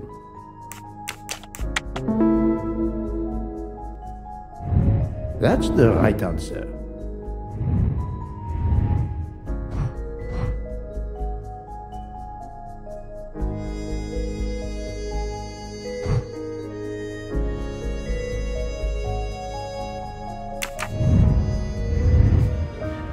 I think I've seen everything I need at the moment. I'm counting on you to finish your analysis. I'll have a more detailed report for you as soon as I can.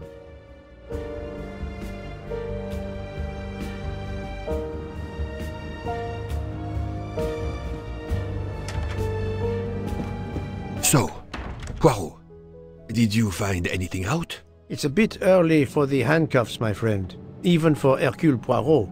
Do not worry, mon ami. I believe our culprit has no plans to strike again. Monsieur Ratchet was the target. Of that I am convinced. Here is what I have found out. Monsieur Ratchet was stabbed many times. I also found threatening letters in his safe. He had a loaded gun under his pillow, so he was on guard, ready to defend himself. However, there was an empty glass with white residue at the bottom. I suspect a barbiturate. Perhaps he was forced to take it. In any case, I am certain he was unconscious, unable to defend himself. I also found several other items at the crime scene, possibly related to the murder. They must be investigated. By all means, Poirot. As fast as you can. I also found liquid for an electronic cigarette, but I could not find a vape. This might belong to the murderer. This criminal is an amateur. Tell me, Book, how did you spend last night? This is a joke, I hope. Don't you trust your old friend? My friend, calm yourself. I must hear your story in order to corroborate other accounts. Ah, naturally. Let me see. I went to my compartment after dinner. Dr. Constantine was already there. We talked about his career. He's a Cambridge man, you know. After university, he returned to his country and has done much good there. He was so interested in the Orient Express. I told him all the anecdotes I know. I'm not certain when we fell asleep, but it was very late. I need a list of the passengers with their compartment numbers. Pierre Michel will have it. I must interview the rest of the passengers and the staff. I'll be in the bar car if you need me. We are hours late. Soon I hope help will arrive.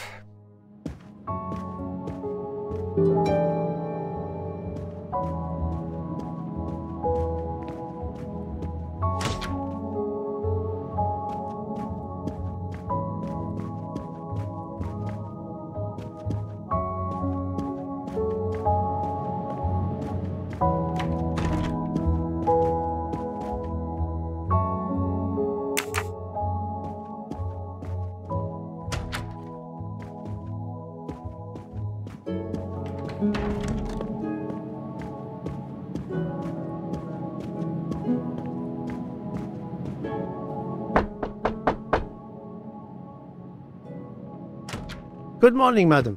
I am Hercule Poirot. Caroline Hubbard. What can I do for you, Mr. Poirot? I am the bearer of unfortunate news. It's obvious with all the commotion that something has happened. Madame Hubbard, I am afraid your neighbor, Monsieur Ratchet, was murdered last night. Oh my God! I knew it! I knew it! I would like to ask you some questions, but first, may I inspect your room? Of course, yes, you must.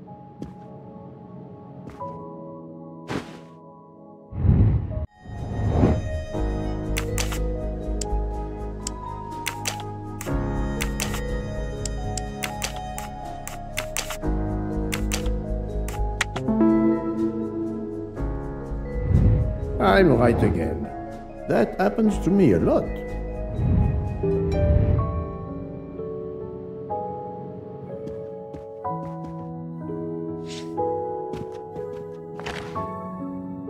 Here is a jacket button.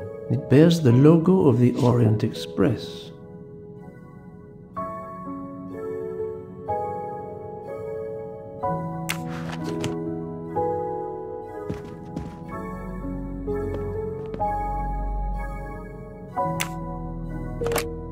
This door connects to Monsieur Ratchet's compartment. It was latched on this side.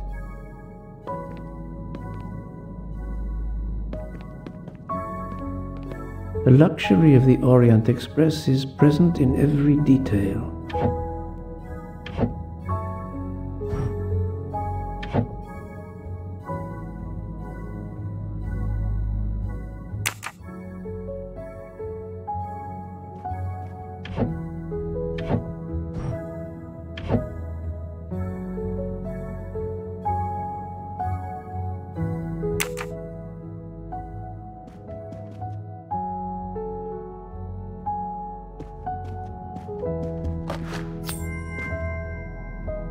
Another golden moustache to treasure.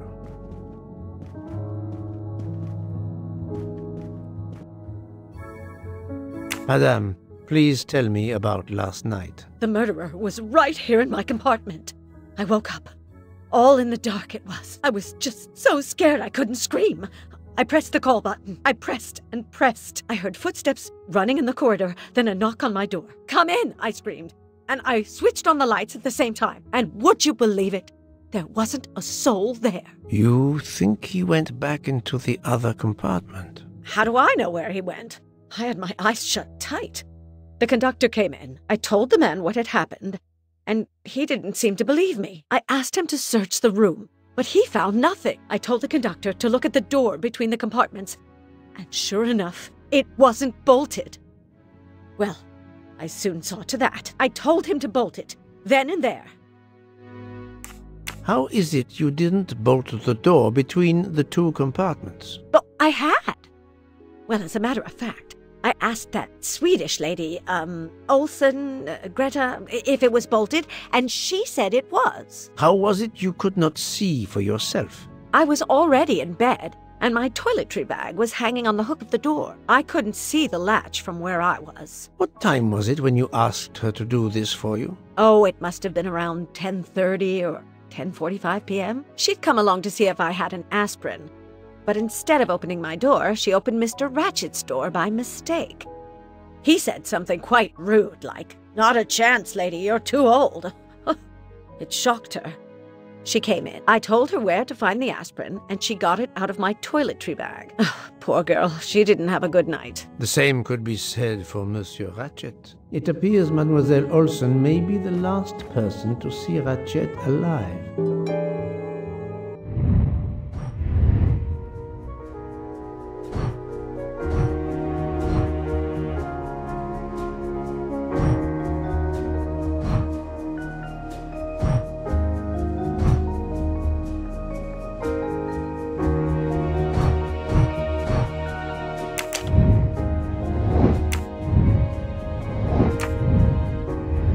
I have not finished inspecting your room. If you don't mind.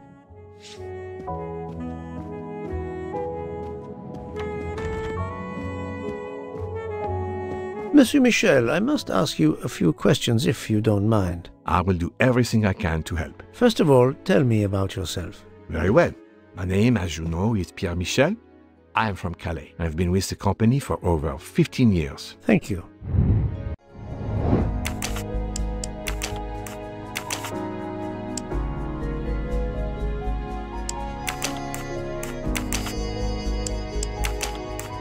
Think, Poirot, that is not a good idea. I do not think that...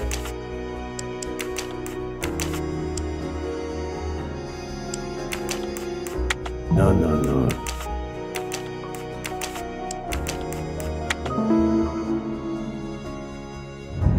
My little gray cells did not let me down. Can you provide me with a listing of the passengers and their rooms, please? Yes, certainly.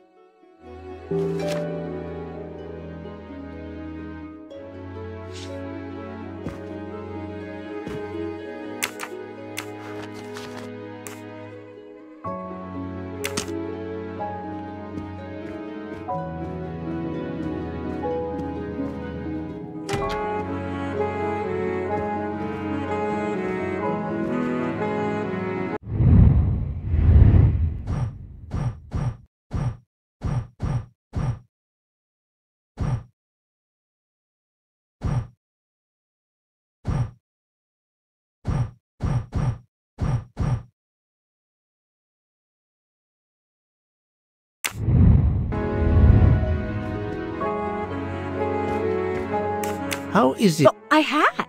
Olsen, Greta, if it was bolted. How was it? I was already in bed. I couldn't see the... What time was it? Oh, it must... She'd come along to see if I had an aspirin. But I told her where to find the aspirin. The same... It appears...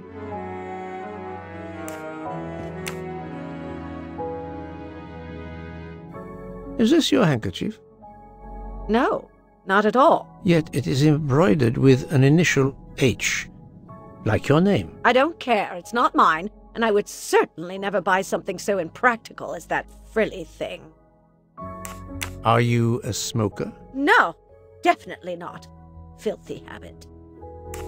I found a jacket button on your table. It looks like it belongs to a train employee. The button bears the logo of the Orient Express. Well, of course the conductor came in last night, but he didn't go near that table. Still, it's a safe bet that it belongs to the conductor. I'll check his jacket later, to be sure.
Are you a smoker?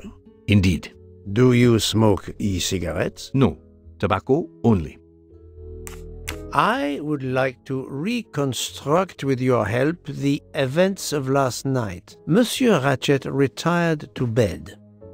When? Almost immediately after dinner, sir. Actually, before we left Belgrade. Did anybody go into his compartment after that? His valet, monsieur. Monsieur Masterman. And then his secretary, the young American gentleman, Monsieur McQueen. And that is the last time you saw or heard of him? No, monsieur. You forget that Monsieur Ratchet rang his bell around 12:40 a.m., soon after we had stopped. I knocked at the door, but he called out in French, "Ce n'est rien, je me suis trompé." I then left to answer another bell that had just rung. Where were you at 1:15 a.m.? I was sitting on my little seat at the end of the car, facing up the corridor. Are you sure? I left a little after 1 a.m. to speak about the snow with my colleague Jean in the bar car. I came back later. There was a call. I remember speaking to you. Indeed, I remember. Carry on. It was the American lady, Madame Hubbard. She thought she saw a man in her compartment. Then, around 1:50 a.m., I made the bed for Monsieur Ratchet's secretary, Monsieur McQueen. He had spent the evening talking with the English Captain Arbuthnot. At 2 a.m., I returned to my place and stayed there until dawn.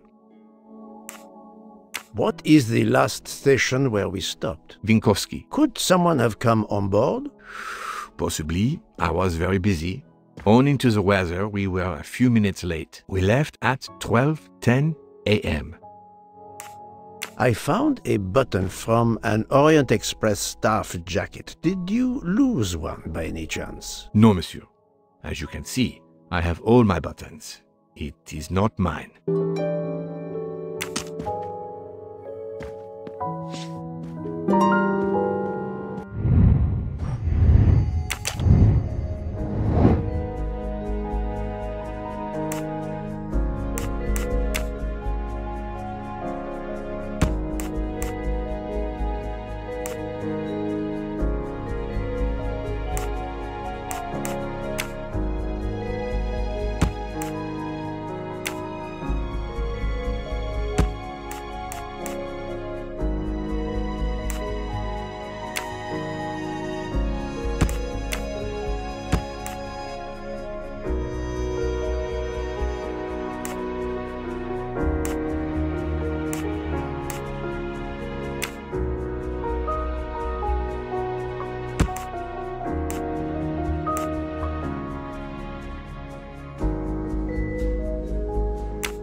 This is wrong, but I'm never far from the truth.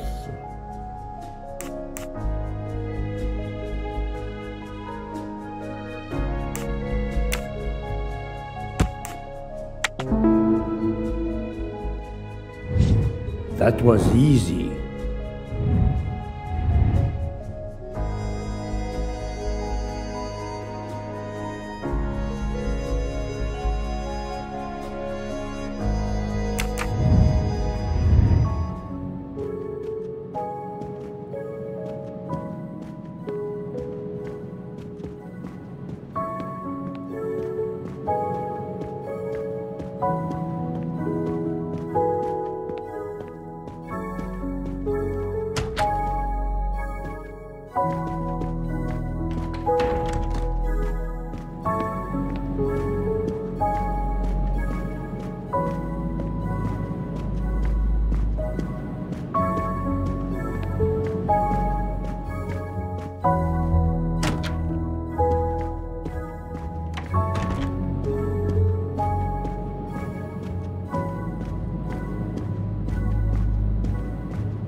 Monsieur Edward Masterman, I believe. May I ask you some questions? I can barely talk. I have a terrible toothache. We have a doctor on board the train. Perhaps... I do not need a doctor. I use essential oils. If you can find my flask of clove oil in my box, I would be grateful. Fine, if you insist. I will help you.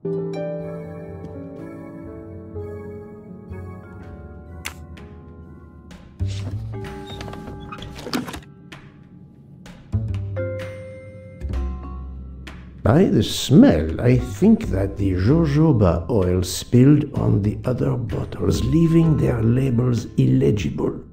I must find another way to find which one is Masterman's toothache remedy. The weighing scale is soaked in jojoba oil. It's unusual. Ah, this old scale will do the job.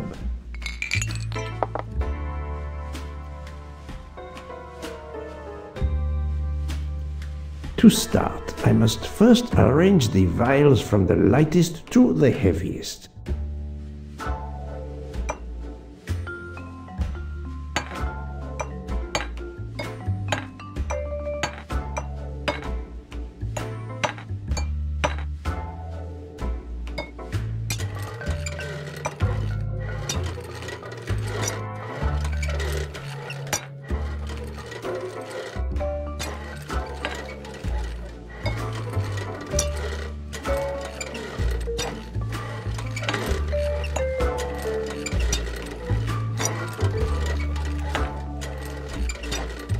Now that I know the order, I think that I can easily guess which one is the clove oil.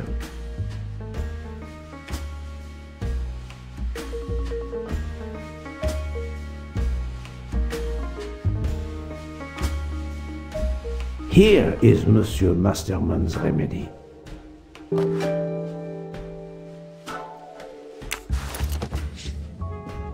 Here is your remedy. I hope it will help. Thank you very much, sir. Ah, well, I can finally speak without too much pain. I'm ready to answer your questions. You are Monsieur Ratchet's valet? Yes, sir, that is correct. Were you told that your employer was murdered? Yes, sir. A very shocking occurrence.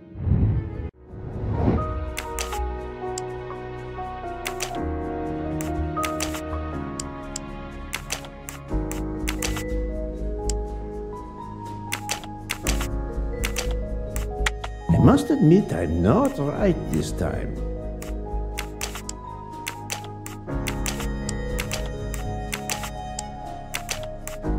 No, not good.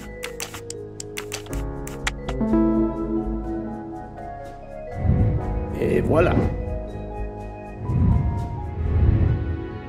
At what hour did you last see Monsieur Ratchet? It must have been around 9 p.m., sir. That or a little after. I went to bed around 10:30 p.m., same as the person who shares my room, Mr. Foscarelli. He almost immediately began snoring. What did you do then? I read, sir, and I spent a while soothing my toothache with clove oil and listening to the snoring. Did you hear anything during the night? Yes, my roommate's snoring. Are you a smoker? Yes, sir. I have a cigarette now and then to relax. Tell me about your employer, Monsieur Ratchet. I've been working for him for 9 months. I should not wish to speak ill of the dead, but he was not a gentleman, sir. Did you know that he had enemies? Yes, sir.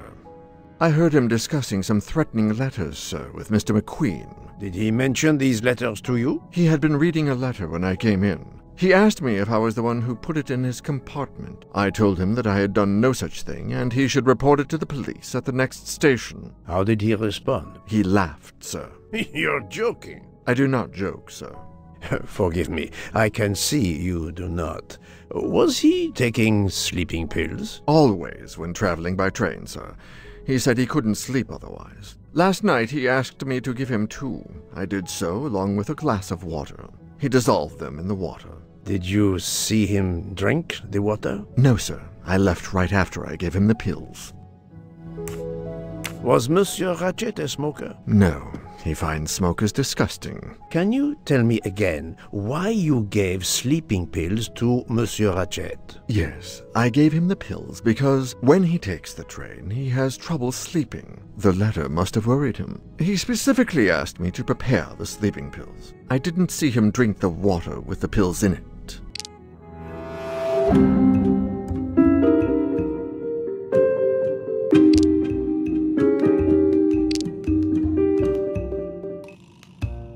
Monsieur, I believe you are not telling me the truth. What? How can you say that?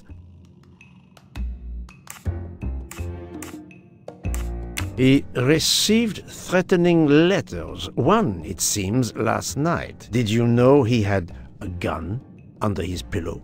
And even asked for my help to watch over him? I find it strange that he asked you for sleeping pills when he was afraid for his life and prepared to defend himself. I'm sure I don't know. Maybe to calm his nerves, maybe out of habit. It makes no sense. Wait, please. Isn't it possible that Mr. Ratchet asked me to prepare the pills, but didn't plan to drink them for some reason? It is possible.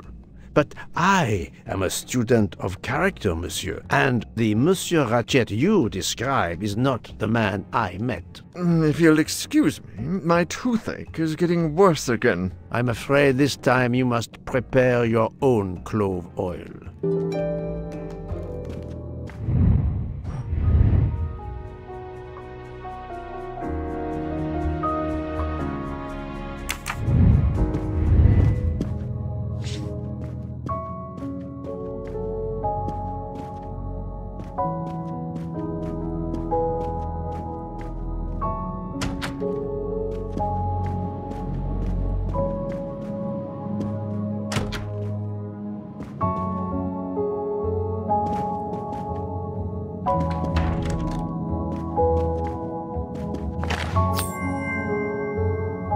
Ha-ha! Golden moustache.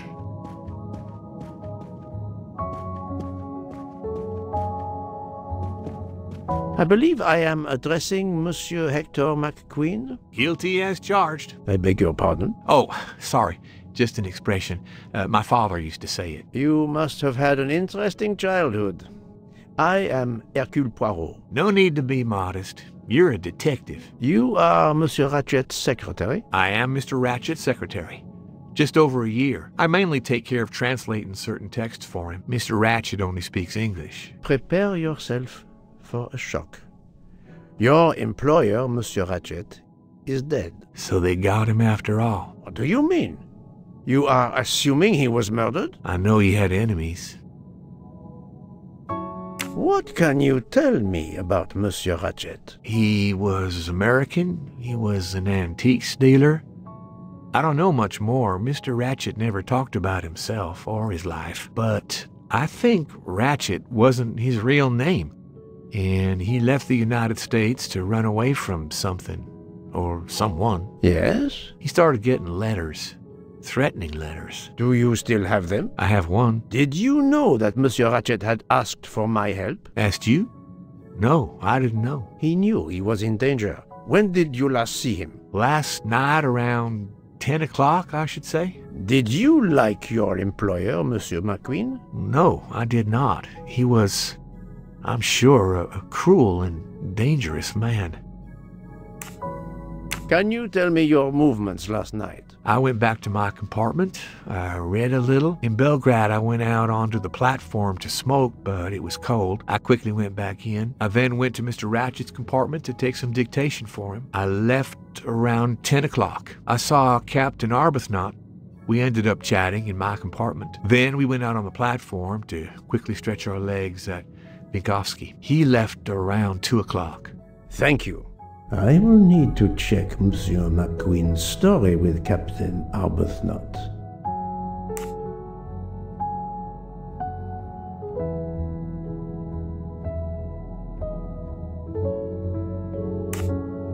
Can you tell me your... I went back to my... In Belgrade, I went out onto the platform to smoke. I quickly went back. I then went to Mr. Ratchet's compartment to take some I left around... I saw Captain Arbuthnot. We ended up chatting in my... Then we went out on the platform to quickly stretch our legs at... He left around 2 o'clock. Thank you. I will need to check Monsieur McQueen's story with... I found a diary in Monsieur Ratchet's safe.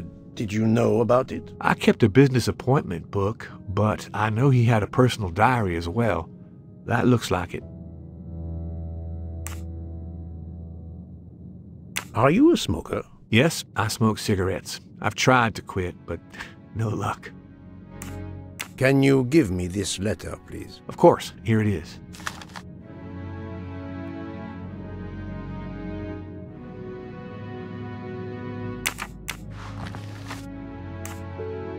Was Monsieur Ratchet a smoker? No, he hated the smell of smoke.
No, not good.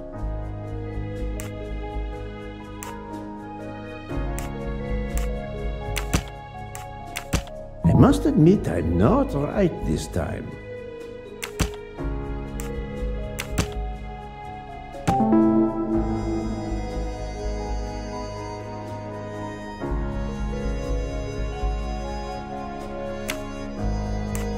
The murderer may have impersonated Ratchet by calling Monsieur Michel to make it seem that Ratchet was still alive at 12:37 a.m. I'm right again. That happens to me a lot.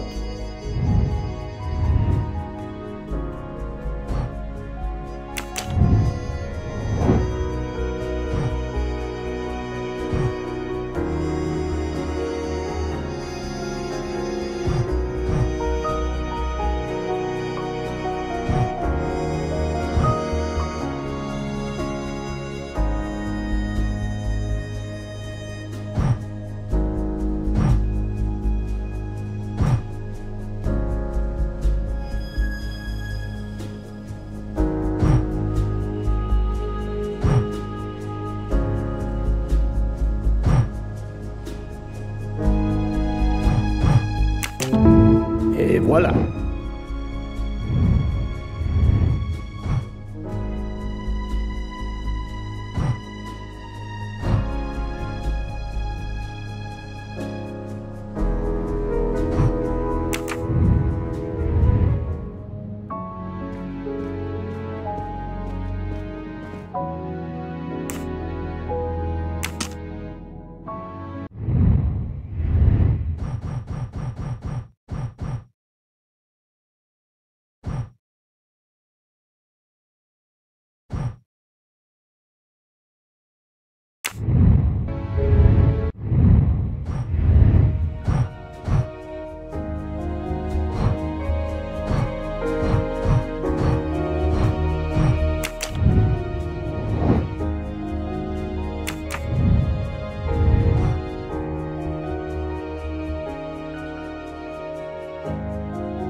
So, Poirot, I hope you are progressing in your investigation. I have not finished yet, but it is progressing, yes.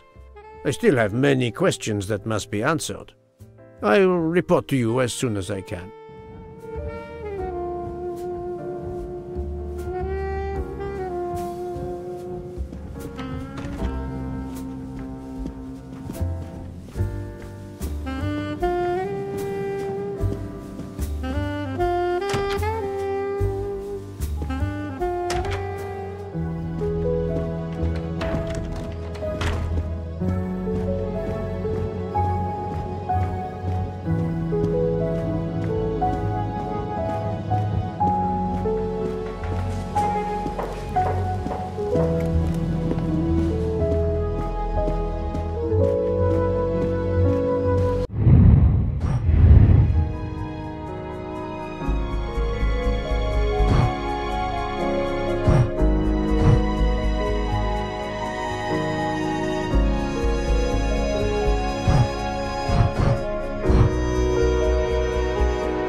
Let's see if Mrs. Hubbard was telling the truth about the latch of the connecting door.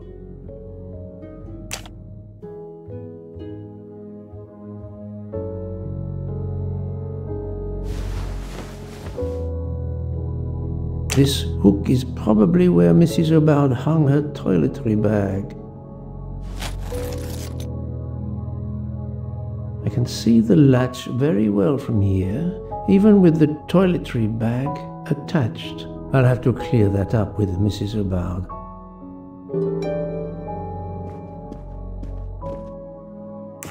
Mrs. Hubbard, you told me that the door connecting the two compartments was closed, correct? Yes, it was, as I told you. I was already in bed and my toiletry bag was hanging on the hook of the door. I couldn't see the latch from where I was. That's why I asked Miss Olsen to check if it was closed.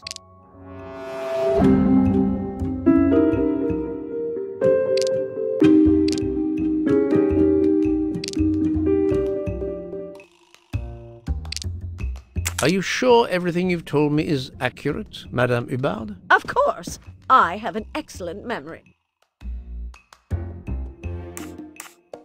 Mrs. Hubbard, I tested putting your toiletry bag on the door hook as you told me. From your bed, you can easily see the latch on the door. The toiletry bag does not hide the latch at all. Are you saying I'm lying? It may have been stuck somehow in a different position, or I may not have seen it in the darkness. Or I didn't think to look, you irritating man. Details matter, madame. A man has been most savagely murdered. You will excuse me if I attempt to separate the truth from the false. Forget my toiletry bag and focus on who entered my compartment. Probably after killing Mr. Ratchet. Madame Hubbard is a force to be reckoned with, but I suspect I'm not done with her. Thank you for your assistance, madame.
While Monsieur Michel was chatting with Monsieur Fauchet in the bar car between 1 a.m. and 2 a.m., the murderer could have escaped Ratchet's room without being seen. That was easy.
So, my friend, have you found our killer?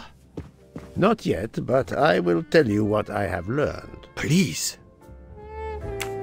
Our assassin could have gotten on the train at Vinkovsky disguised as a conductor, entered Ratchet's room and killed him. Then he walked out through Madame Hubbard's connecting door, where he lost a button from his jacket. He had to wait for Monsieur Michel to be absent. He waited too long. The train had left the station. He was trapped aboard. Indeed. He had opened the window to make it look that he'd escaped that way. However, if he waited until the train stopped again due to snow, his footprints would have been found. The murderer is still among us, on the train. There's a problem with the second-class toilets. What now? All morning passengers have been complaining that the door is locked, so I went to check. I knocked, but no one answered. I didn't think I should open it without speaking to you first. You did well, Monsieur Michel. Lead the way. I use my master key.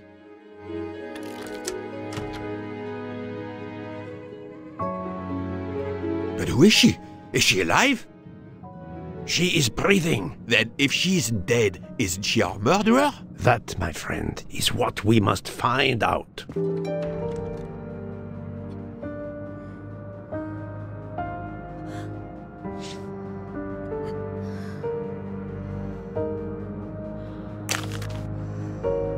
Ticket reads Joanna Locke, traveling in compartment 105. Miss, can you hear me?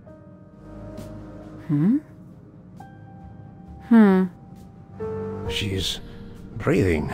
Her pulse is strong. There is no sign of physical violence. This woman is sleeping very soundly. This woman is sound asleep. Given her location, I would say she has been drugged and deposited here. Well, at least it's not another murder on my train. The train is, of course, full. Monsieur, the list I gave you indicates that Hildegard Schmidt shares her compartment. I will want to talk to her later. For now, we will concentrate on this mysterious young lady. Let's return her to her more comfortable bed. Good idea. Pierre, locate this woman's room and fetch the doctor. Yes, sir. I will question her when she wakes up. Please, let me know what you learn. Mademoiselle Locke's compartment is 105. I suggest we return her to her more comfortable bed. Yes, hopefully she will awaken soon.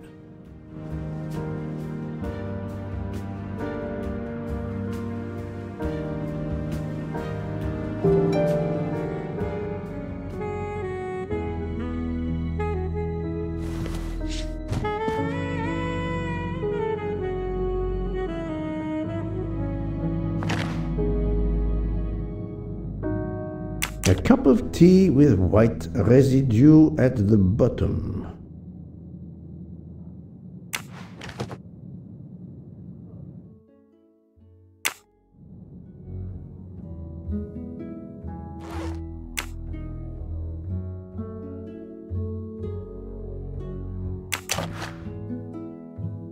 A briefcase and a wagon-lit conductor's jacket. And the button is missing.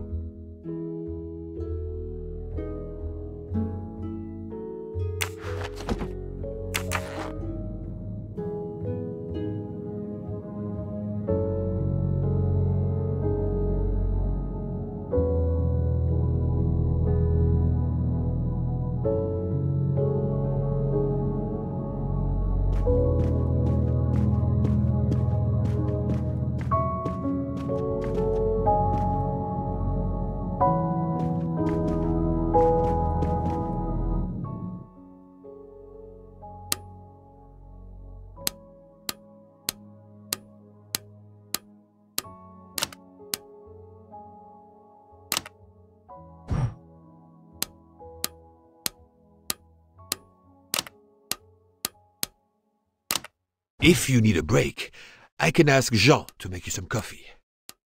Have you tried 0000? No, that's mine. I never remember my passwords, so I make them easy ones. Poirot, I'm disappointed in you. I was certain you would have it by now. But of course you know what you're doing. It is booby-trapped, is it? Poirot, what if the briefcase is booby-trapped? Have you tried 1, 2, 3, 4? We really need to find the combination. So, Poirot, any luck so far? We really need to find the combination. If you need a break, I can ask Jean to make you some coffee. Poirot, what if the briefcase is booby-trapped? No, that's mine. I never remember my passwords, so I make them easy ones. Have you tried 0000? But of course you know what you're doing. It is booby-trapped, is it? Poirot, I'm disappointed in you. I was certain you would have it by now. Have you tried 1, 2, 3, 4? So, Poirot, any luck so far? Poirot, what if the briefcase is booby-trapped? Have you tried 0000? Poirot, I'm disappointed in you. I was certain you would have it by now. No, that's mine. I never remember my passwords, so I make them easy ones. Book. Silent like a mouse, please. I'm sorry. You're right. I'll be quiet now. You need to concentrate. I will not utter another word. Not one. Book. There will be another murder on the Orient Express in a moment.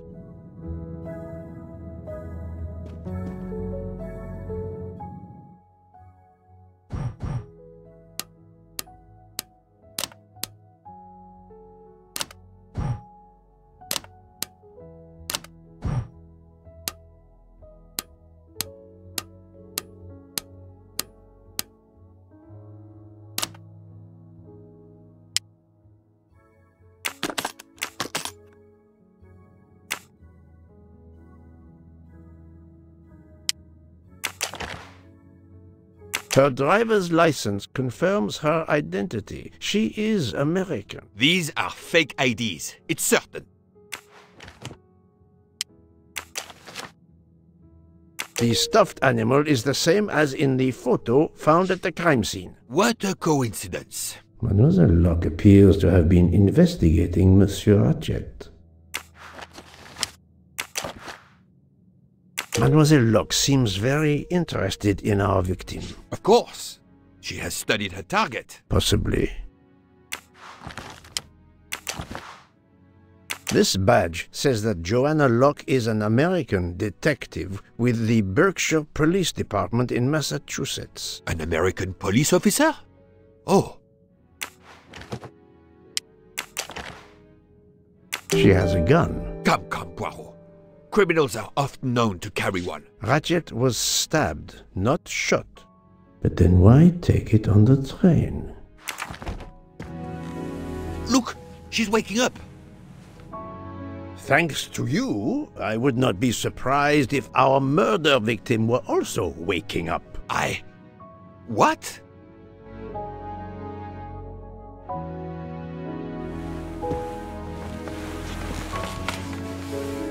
Oh, my head. What's all the yelling about? Who are you? Give me a good reason why you should not be in handcuffs. I can give you a reason, Book. Whose handcuffs will we use? I have none. Do you? Well, You are Joanna Locke, mademoiselle? Yes, Joanna Locke. I'm a detective. Berkshire, Massachusetts Police. I have found your credentials, mademoiselle. And I know who you are, Mr. Poirot. Then, if the introductions are complete, perhaps the explanations may begin. I'll try. It's simple, really. I'm on the trail of a murderer.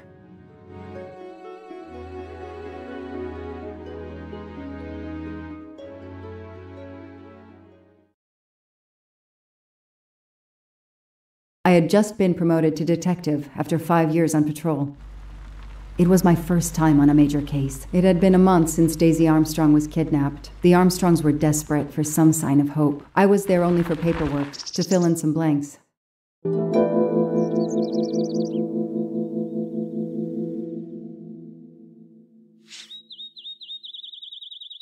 I should go through the case file one more time. A topographical map, often more...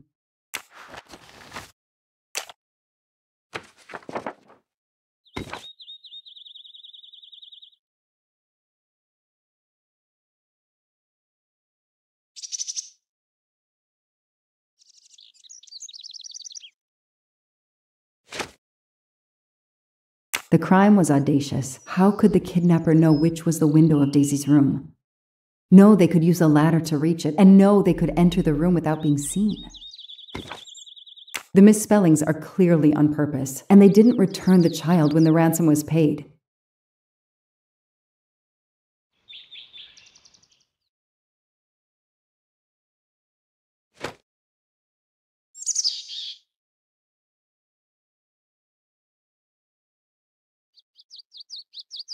I can't imagine the pain her parents felt. How could the child be taken with so many people in the house? I can't imagine the pain her parents felt when they realized that's why I'm here.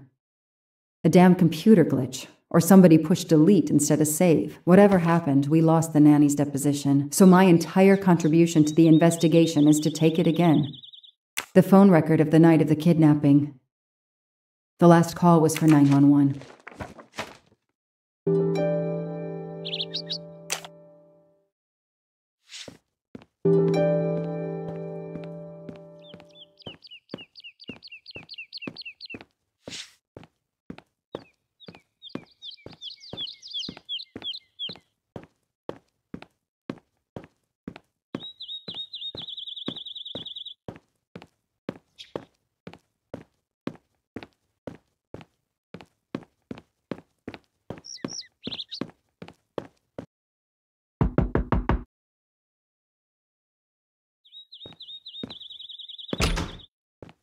Good evening. Colonel Armstrong? Yes. You're the detective they phoned about. Joanna Locke. I don't remember you. I'm newly assigned to the case. It's about time more detectives were involved. My wife, Sonia, she hasn't been herself. Every day is a waking nightmare for us. Tell me you've uncovered something new. I'm here to speak to your daughter's nanny. There was a computer problem. Her earlier statement has been lost. Oh, I see. We had hoped. Well, do as you wish. I won't be far if you need me.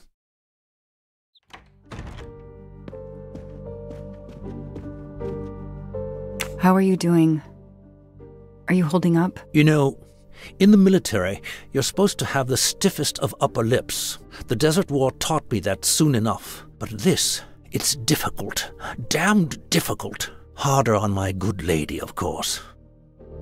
Do you know where I can find Miss Moreau? Her room is upstairs across the hall from Daisy's. She seldom leaves it. I won't be long. Take whatever time you need.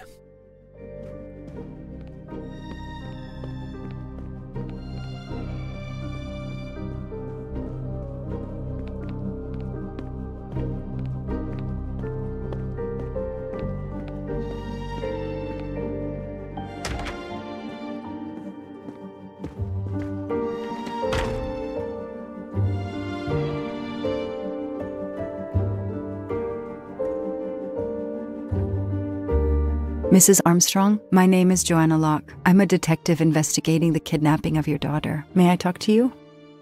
When is your baby due? Mrs. Armstrong? Sonia? I don't want to talk. I just want to see my daughter again. That's all that matters. The poor woman.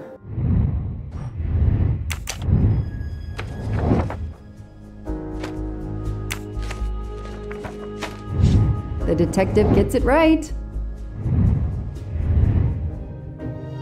Mrs. Armstrong?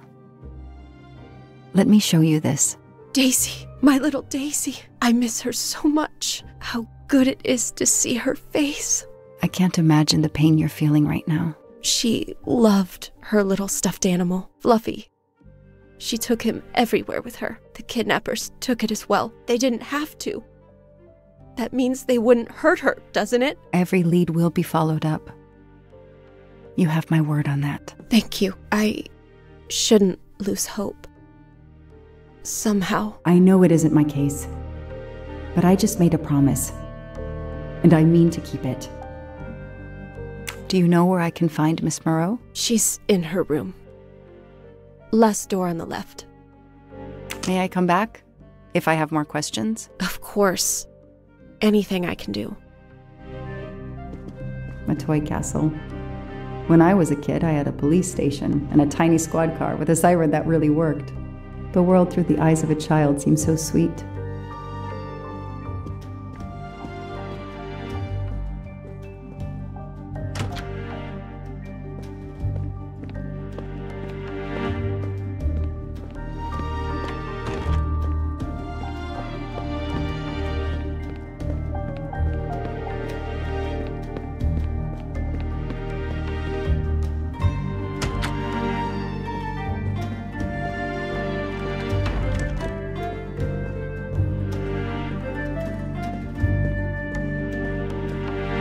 A toy train.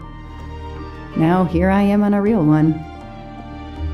Lyon, in France. Hello, are you Suzanne Moreau, Daisy's nanny? Yes. I'm Joanna Locke, a detective working on Daisy's case. Is there any news? I'm afraid not. How can I help you? I'm really sorry. I'm afraid I have to take your statement again concerning the evening of Daisy's disappearance. There was a computer problem. Your statement was accidentally deleted. Of course. I want to help any way I can. Tell me about that night in your own words. The Armstrongs had a party to raise money for a museum, I think. Mrs. Armstrong is on her board. I was in charge of Daisy. I stayed with the little one all evening, playing with her and reading books to her. She couldn't sleep with all the noise and the comings and goings. When did you notice Daisy was missing? I was only gone 5 minutes to phone my mother. She's in the hospital. When I returned, Daisy wasn't in her bed. I thought she might have gone to look at the party, but then I saw the ransom note on her pillow. I screamed and screamed. I couldn't stop. Did you notice anything unusual before that? I was with Daisy all evening. Finally, she fell asleep. I didn't see anyone else or notice anything in particular. Do you have any idea who did this? No! I can't see who could have done such a horrible thing. The Armstrongs are such good people. Like my own family. Thank you for giving me your statement again. I'll get back to you if I have any questions. I won't be far. Okay, I have Suzanne's statement, but her answers need some checking.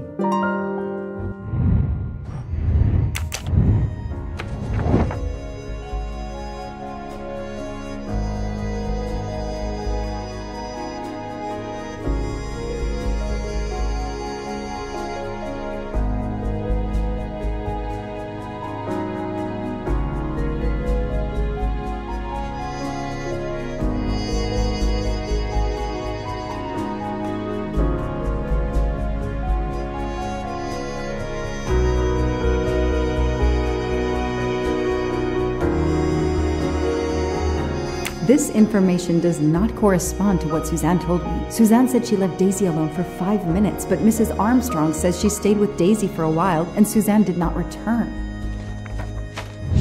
That is a great detective job.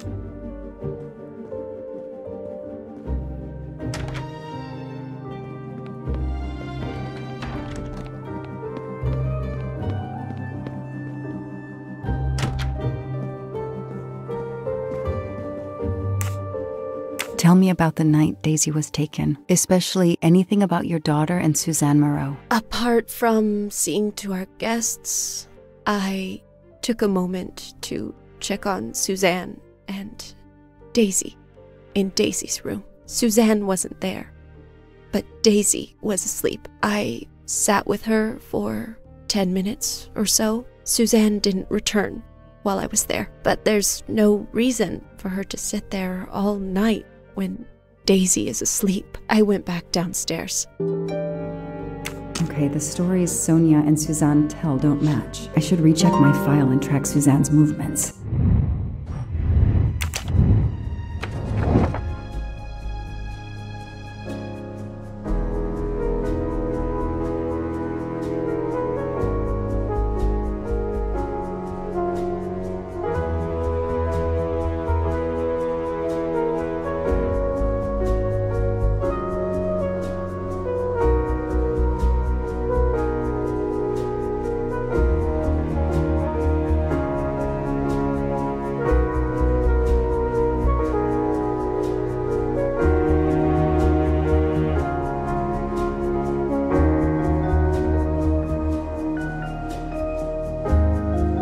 Nothing shocks me here. That is not exactly what Suzanne told me earlier. Suzanne was on the phone more than 5 minutes. Hey, I'm a pretty good detective after all.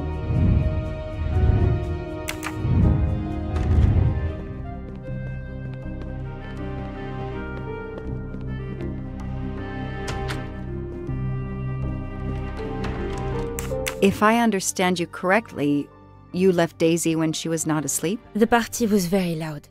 Daisy was too wound up to sleep. I read her a Motley Mule detective story to try and put her to sleep. Daisy finally fell asleep. Right before Motley Mule solved his case in the book I was reading her. I had to make a quick phone call. No more than 5 minutes. But when I came back, Daisy was gone.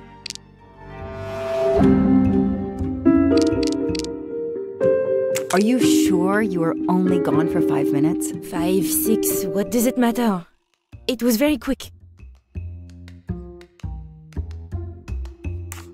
You say you were only away 5 or 6 minutes, but Mrs. Armstrong says she was alone there more like 10 minutes. And the phone record shows that you stayed on the call for more than 30 minutes, way longer than you said. My mother is extremely ill. It's difficult for me. I may have lost track of time. When I came back, Daisy had disappeared.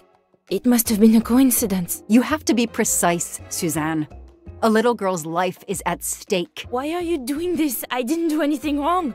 I would never hurt Daisy. I need to check Suzanne's story. She's panicking. Why now? What is she afraid of? I should see if the Armstrongs can confirm what Suzanne told me.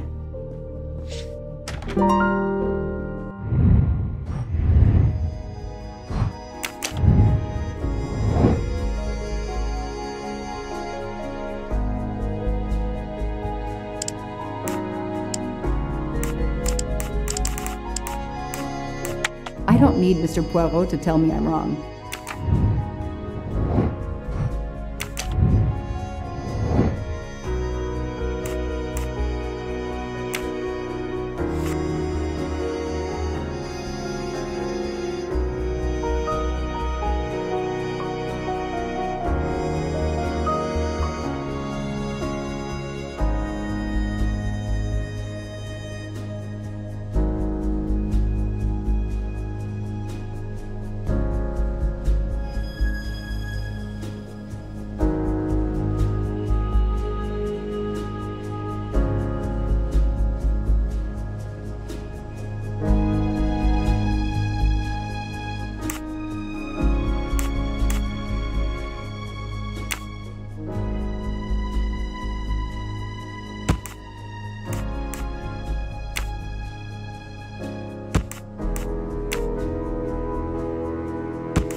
That's it.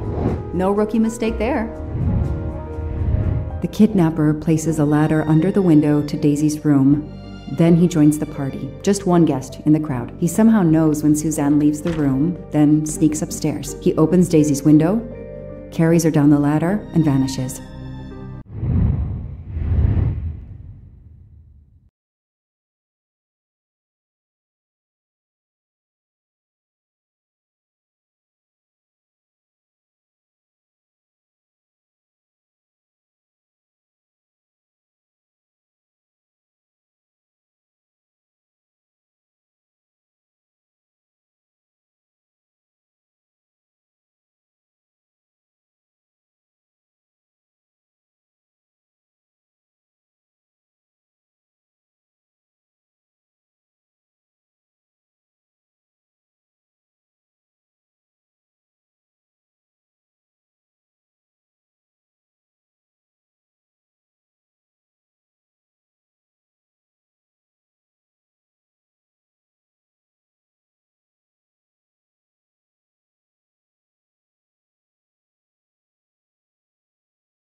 Score. 1 for the good guys. The number you have called is not in service at this time. Please hang up and dial again, or contact your service provider. The number Suzanne called is not in service? A hospital?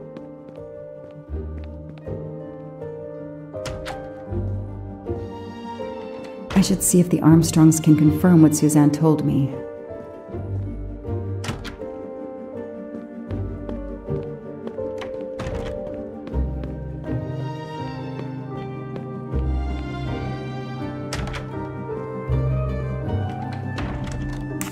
I spoke with Suzanne. She was phoning her mother. That's why you didn't see her when you went to check on Daisy. Yes, her mother.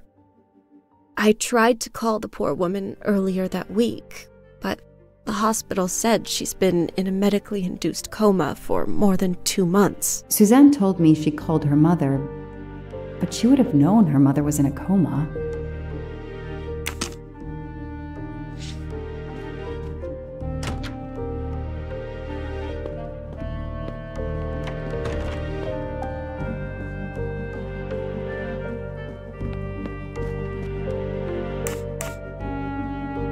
Did you see Miss Moreau during the party? I remember seeing her at some point, but otherwise no. I was too busy with my guests. Wear the smile, shake the proffered hand. Ms. Moreau told me she called her mother. Well, why not? I believe they are very close, and the poor woman is not well. She needs some experimental treatment that isn't available yet in France. I won't be long. Take whatever time you need.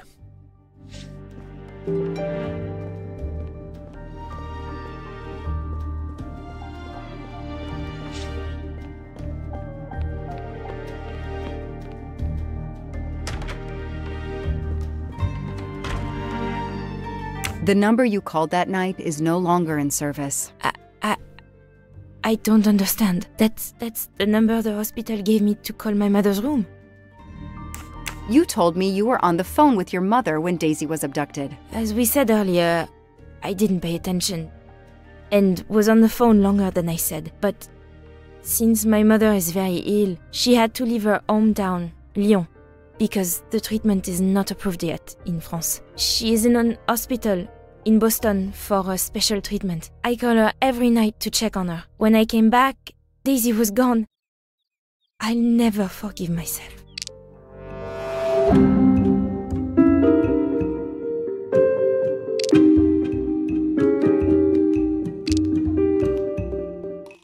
Are you sure you called your mother? Yes.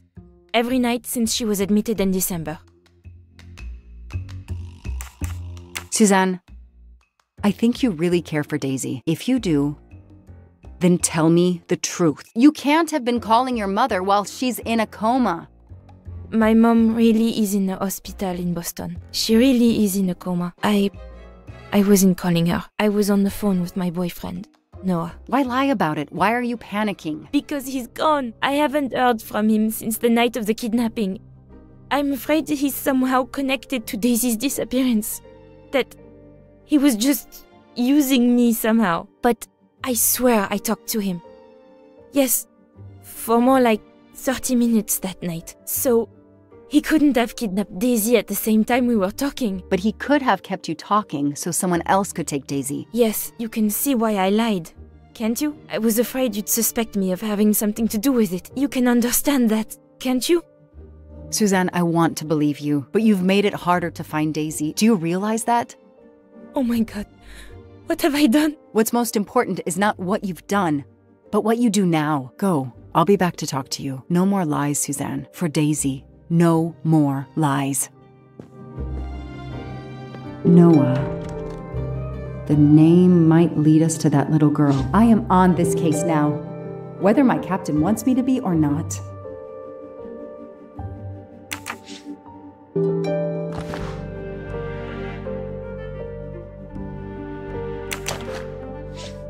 A card from the florist. It's signed N.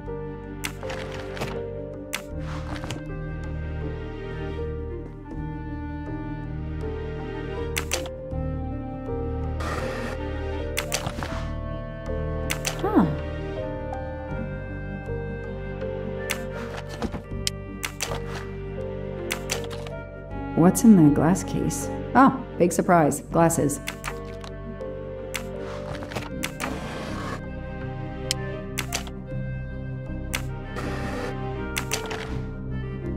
I expect Suzanne must have gone through a lot of tissues these past weeks. An Eiffel Tower keychain, but no key. Small jewelry box. By the size, I'm guessing earrings. Why put a key in a jewelry box?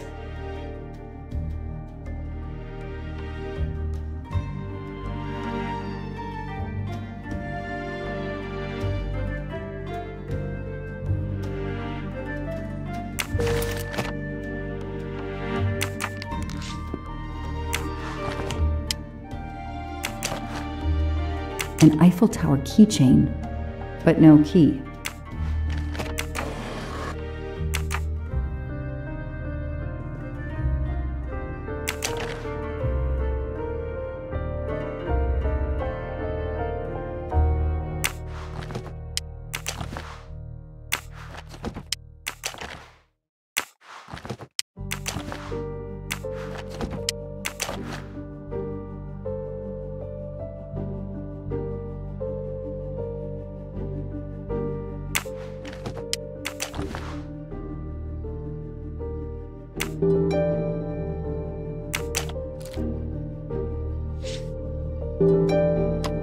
That doesn't work.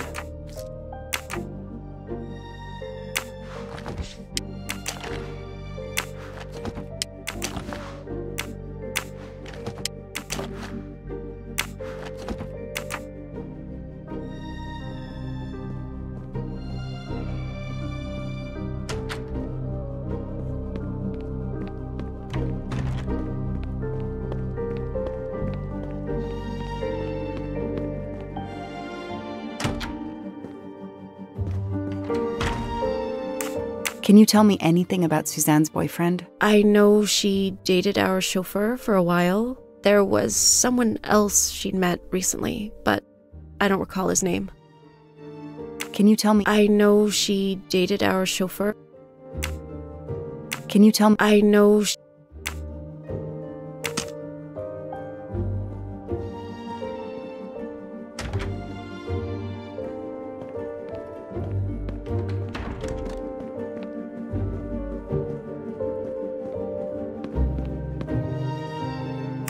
Any idea what this small key unlocks? No, I found it one day on the floor. I kept it in case someone lost it. I imagine these flowers must have been beautiful. Who gave them to you? The gardener. They're getting pretty wilted, but I hate to throw them away. Tell me about your boyfriend. Have you been together long? My boyfriend?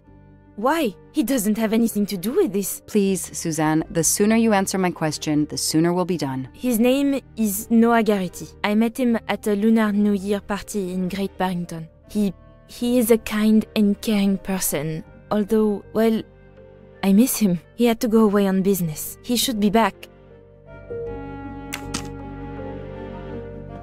Sympathy and support for the Armstrong family during this difficult time. Thoughtful, but never enough. What a dear child.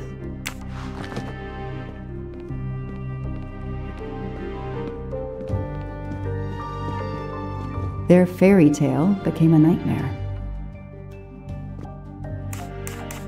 Know anything about Miss Moreau's boyfriend? Her boyfriend? I know she went out with someone for a while there. More recently, I saw a man in a 4x4 who would pick her up on her nights off. He never got out of his car, just waited for her. She did seem to spend more time than usual on the phone these past few weeks, but she worked hard. We weren't going to begrudge her what free time she had. Since the abduction, she keeps pretty much to herself.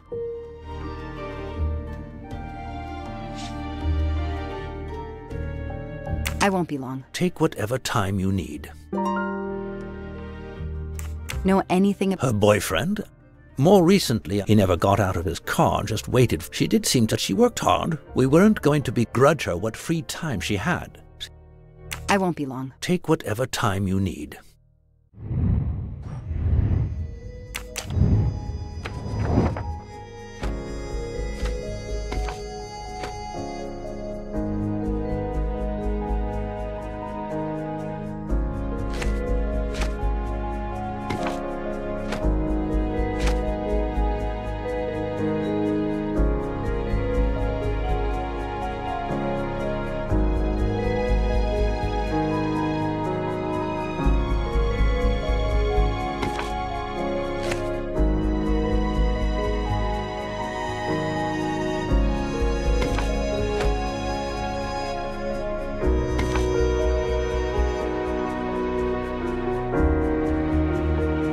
Nothing shocks me here.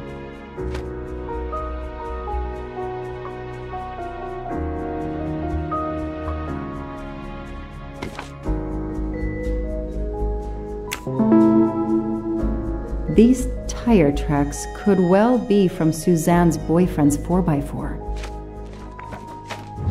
The detective gets it right.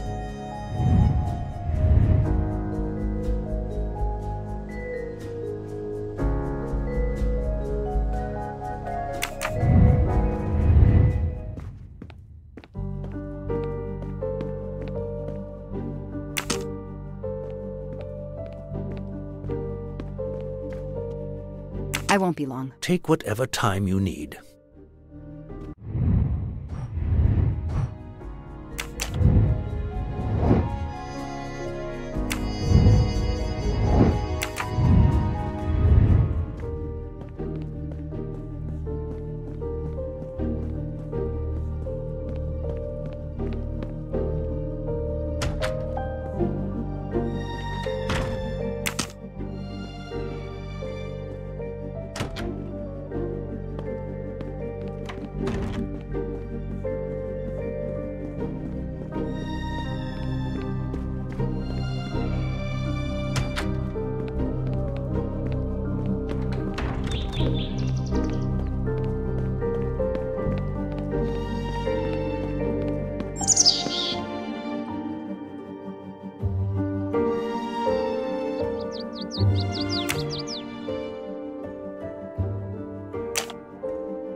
Help yourself, Joanna.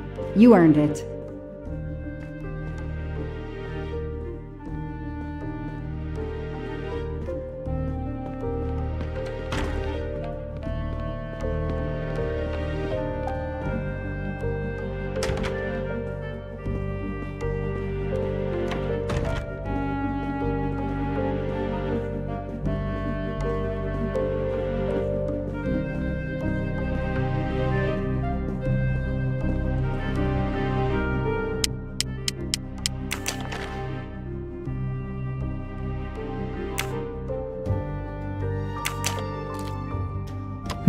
That doesn't work.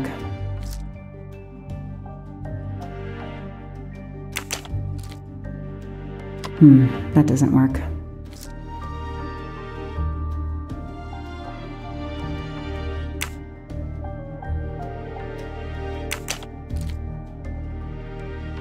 Okay, Suzanne. Let's see what you haven't told me.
I can see why Suzanne didn't tell me everything about this, Noah. It's clear when he disappeared that she realized something was very wrong.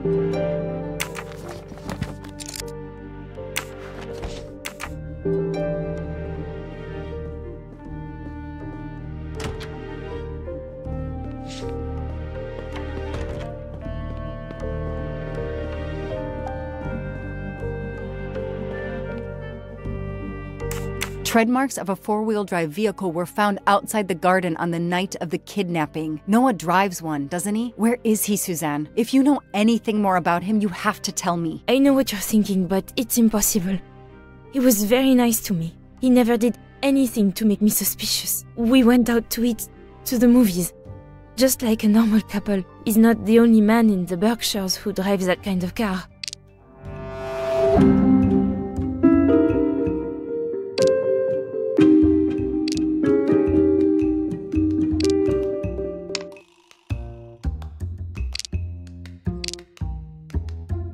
You really didn't notice anything strange about Noah until he vanished? He could get moody at times, as if he had a lot on his mind.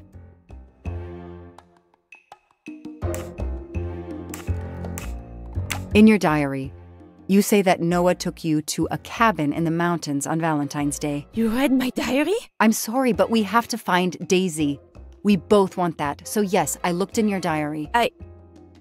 You're right. He took me to a cabin in the woods. I waited for him in the car. He came out after a few minutes. He was very sweet and apologetic, but he never explained. We went back to the restaurant for dessert. Did you ever go back to the cabin with him? No, never. So what made Noah drive all the way to a cabin in the middle of nowhere? He left her in the car. Why was he there? This is important. I know it is. I can use Suzanne's directions to the cabin and compare them to the map of the area I have in my car.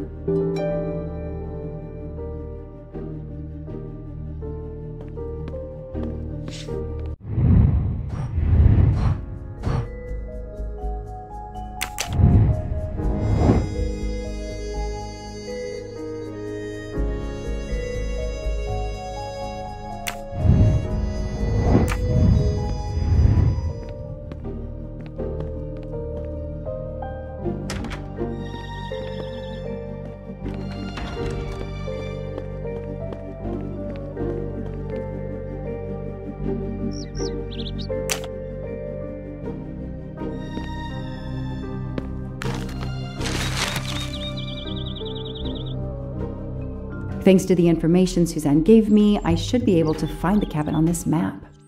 That can't be the right place.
Got it. The cabin has to be here. I have to find that cabin. I hope I'm not too late.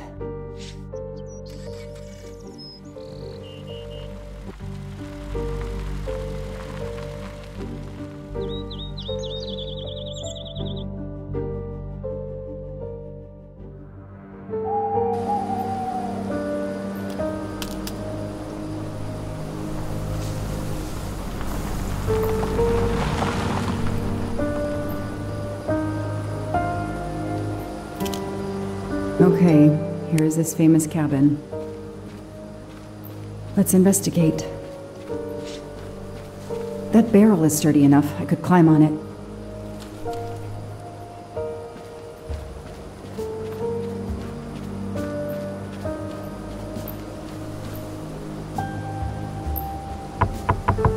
Hello?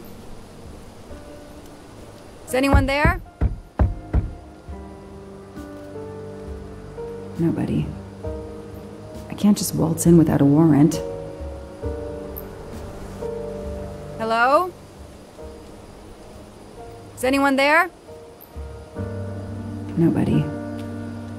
I can't just waltz in without a warrant.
Empty wine bottles. Somebody has been here lately.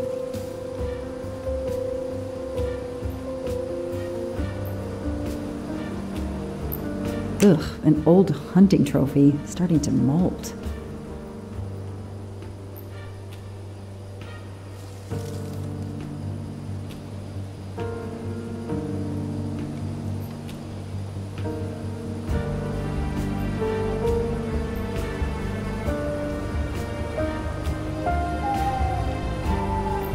It's Daisy's plush toy. If Fluffy is here, the kidnapper has been here. I have to get inside this cabin.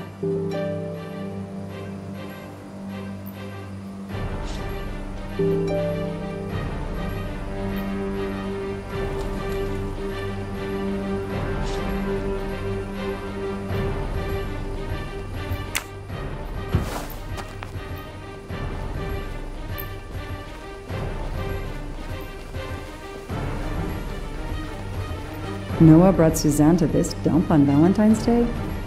What a romantic.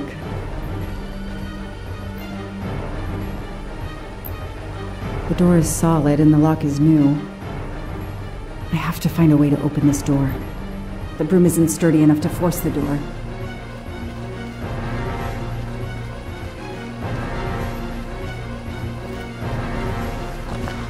A maul for splitting wood. Perfect for attacking doors.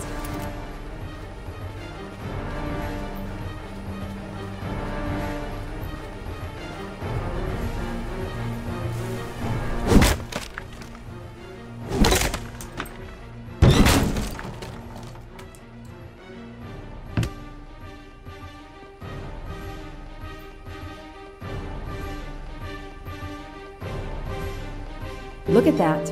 A broken door to investigate. No need for a warrant.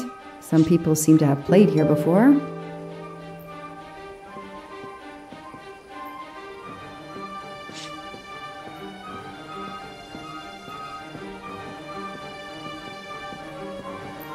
Some boxes.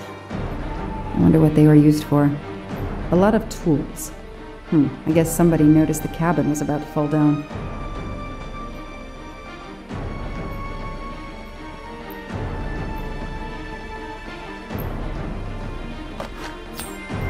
A gold mustache. Thank you very much.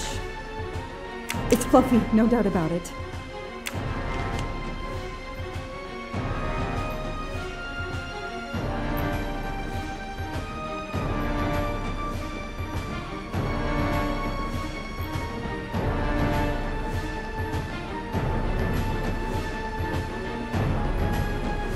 The stove is cold.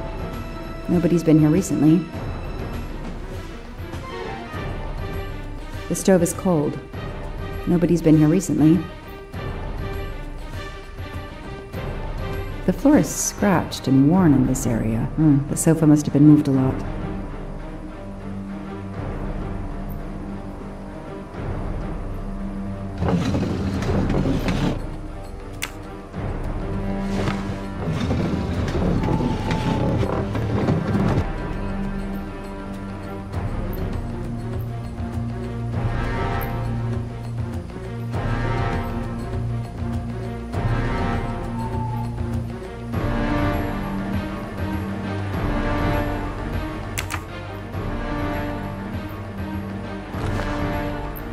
That's a woman's hairbrush. Did Suzanne actually come in here after all?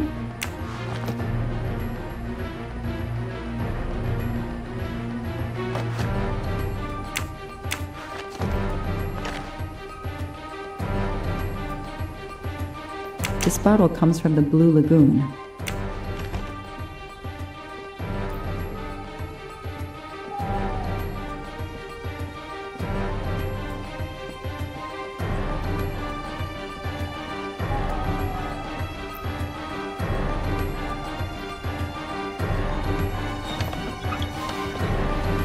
Damn, it's booby-trapped. If I move, it could go off, and that countdown tells me it wants to go off anyway.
Since I'm telling this story to you, Mr. Poirot, you should be able to deduce I didn't blow myself up. Let's see if I can remember how I defused the bomb.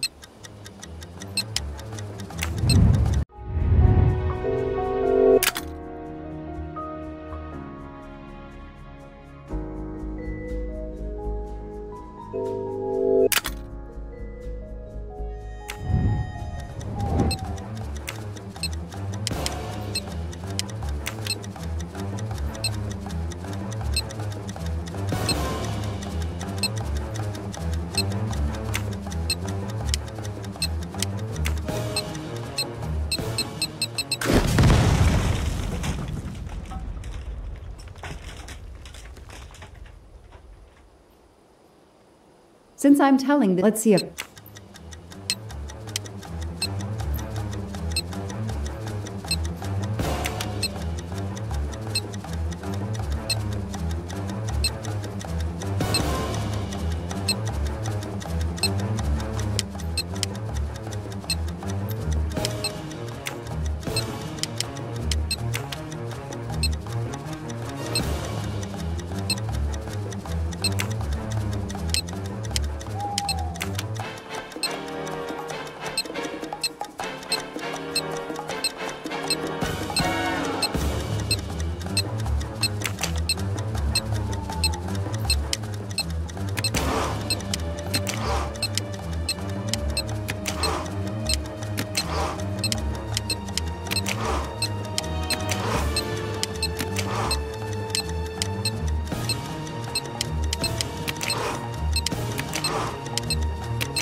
Okay, so far so good. Wow, I wonder if that's how close it was. This would have ended my investigation right here. These rods are heading towards the canisters. It must be the trigger for the explosion. I smell a strong, sweet smell. Damn. I think these are filled to the brim with diethyl ether. Incredibly flammable. It looks like the kidnappers wanted to utterly destroy this place and whoever opened this hatch. A wooden crate? I have to open it.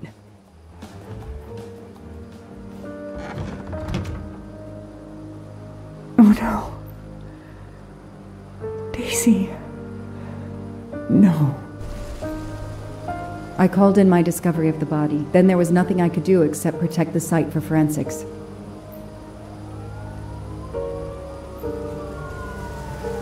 The forensics team arrived an hour later, cordoned off the cabin with crime scene tape, and went to work, looking for physical evidence, fingerprints, testing for fluids, DNA, any clues science can uncover.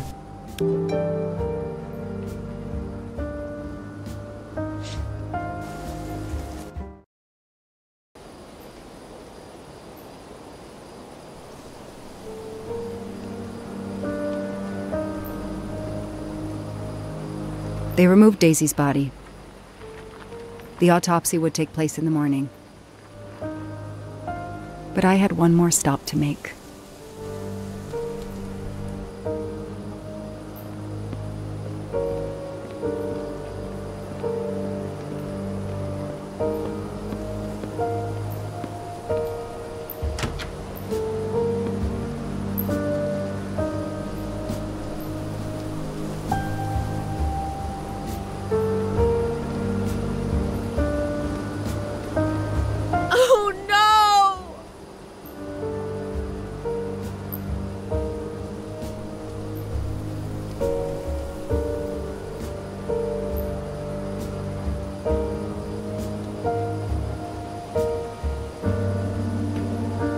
That night, I swore to find the monster who killed that child.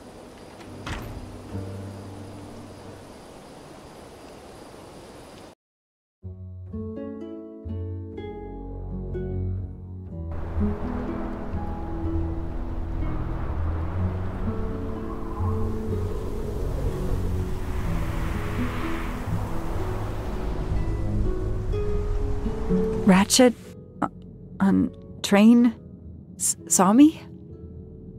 How? Daisy.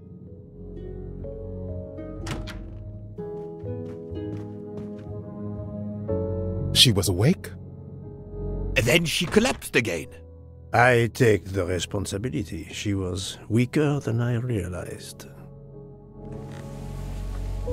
Oh.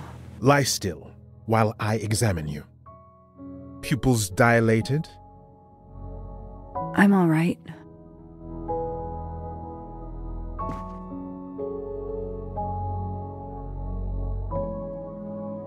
You are far from all right.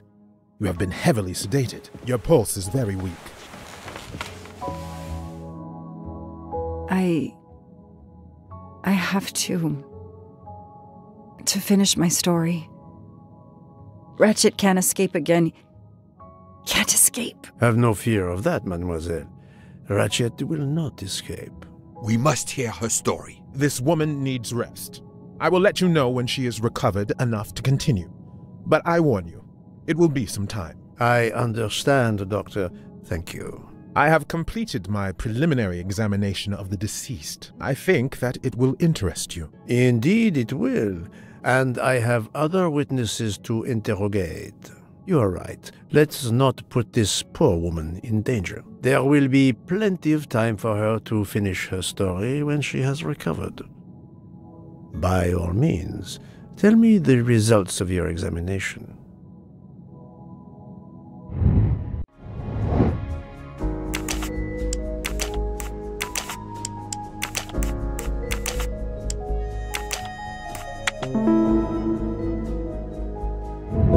I'm right again. That happens to me a lot.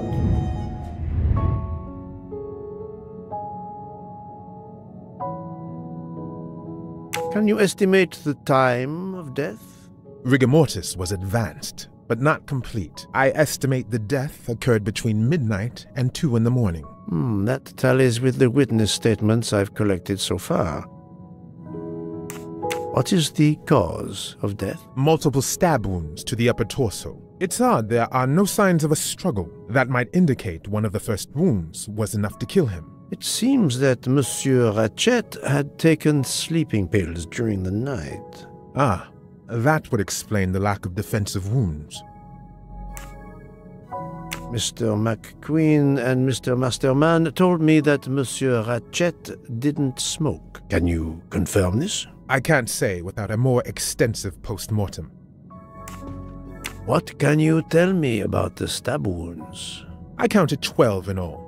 1 or 2 are so slight as to be practically scratches. On the other hand, at least 3 would be capable of causing death. The angle of the wounds is instructive. Most appear to have been struck by a right-handed person.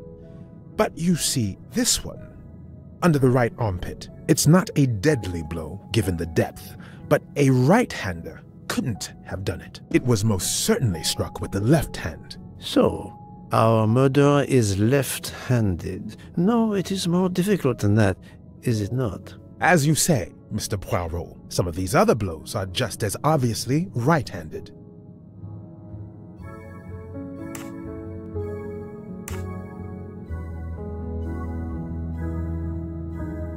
Do we have a first and second murderer, as the great Shakespeare would put it? The first murderer stabs his victim and exits left, turning off the light. Then a second murderer comes in the dark, does not see his or her work has been done, and stabs a dead body. Magnificent. You think so? I'm glad. It sounds to me a little like nonsense. What can you tell me about this? I counted. The angle. It's not. It was most. So, our murder. As you say, some of these other blows are. Do we have a first and second? The first murderer stabs his victim and exits left, turning off the light. Then a second murderer comes in the dark, does not see his or her work has been done, and stabs a... Magnificent. You think so? I'm glad. Thank you, Doctor. Excellent work under difficult circumstances. Please let me know when I may speak again with Mademoiselle Locke. Of course.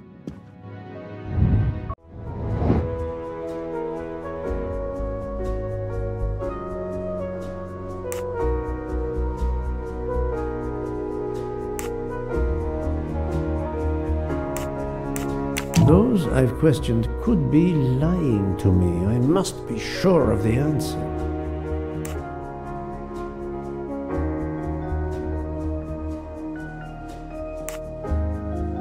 Even a smoker might innocently turn me down. Yes, that's certainly a good place to start.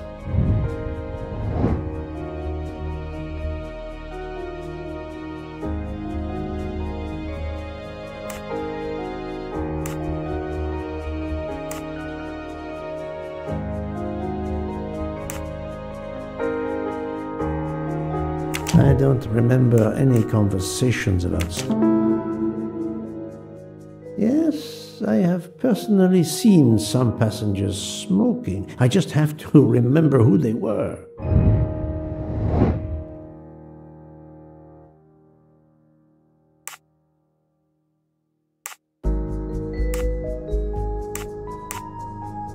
No, I have no official authority. Anyone could refuse to let me search their belongings. Yes, I suppose it's likely they will give me the list of who smokes what. That's the right answer.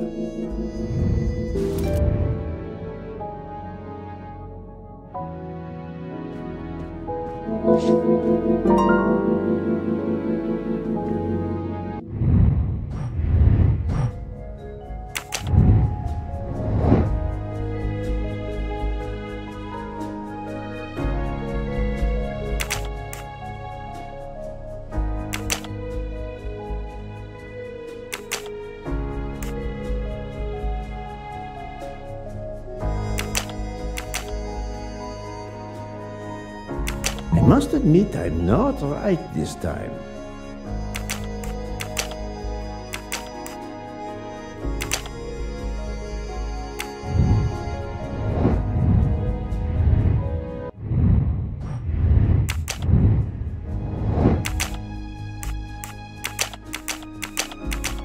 I do not think that's the right answer.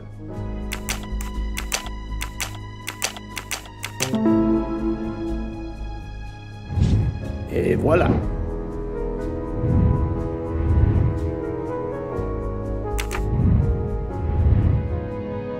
How is Mademoiselle Locke, Doctor? Her vital signs are improving, but she is still unconscious. I understand. Thank you for looking after her.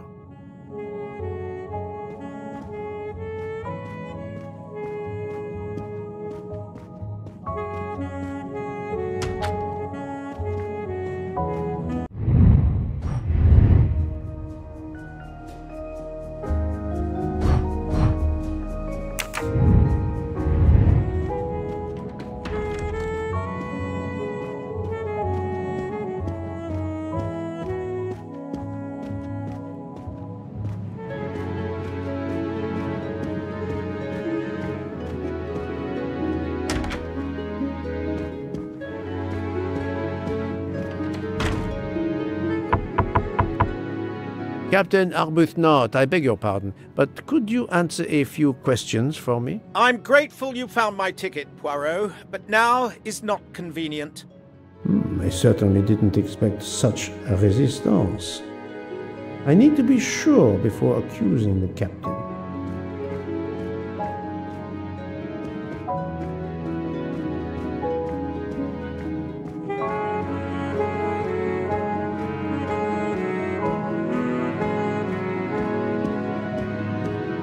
I need to be sure before accusing the captain.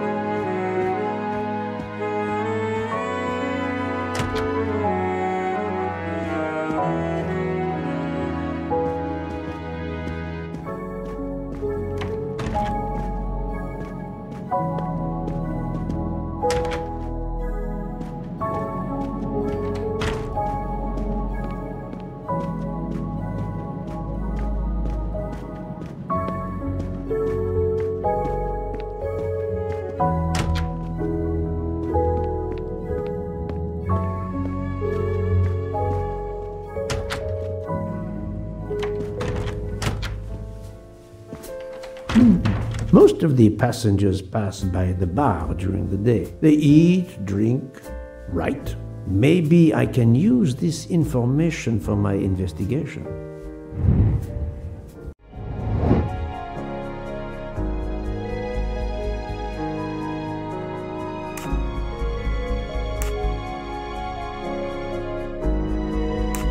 I do not think that's the right answer. No, it's too unreliable. Anyone could lie.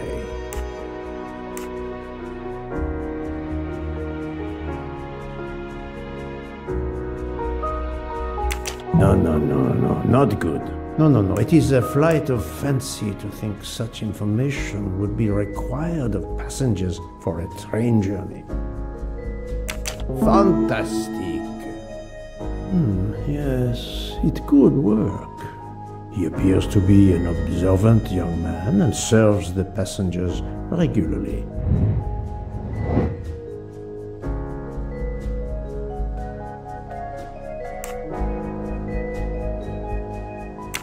Yes. If I ask them to write something trivial, they may do it instinctively with their dominant hand.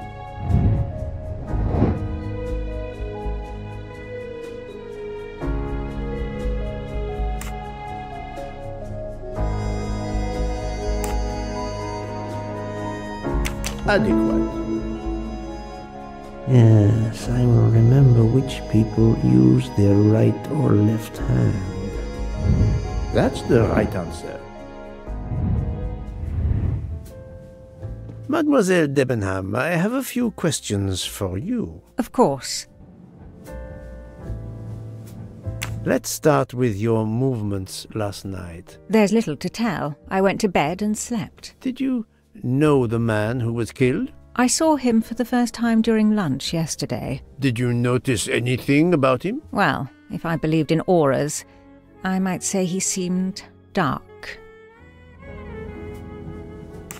Would you mind writing your address on this paper for me? Not at all. That's it. Mademoiselle Debenham is right-handed. Do you recall what time Mademoiselle Olsen went to get some aspirin from Madame Hubbard? I remember glancing at the clock. She left our room just after 10:30 p.m. Was she away for a long time? About 5 minutes. That confirms what Madame Hubbard told me. Do you smoke by any chance? No, I never have. Do you own a scarlet nightgown? No, it isn't mine. Whose then? I don't know. What do you mean? You do not say, I have no such thing. You say, it isn't mine, meaning that you know who it belongs to, am I correct? Oh, I see. No. I woke up this morning about 5 a.m. with the feeling that the train had been standing still for a long time. I opened the door, and I saw someone in a scarlet kimono some way down the corridor. Her back was turned. It was impossible to see who it was. I understand. Thank you for your assistance, mademoiselle.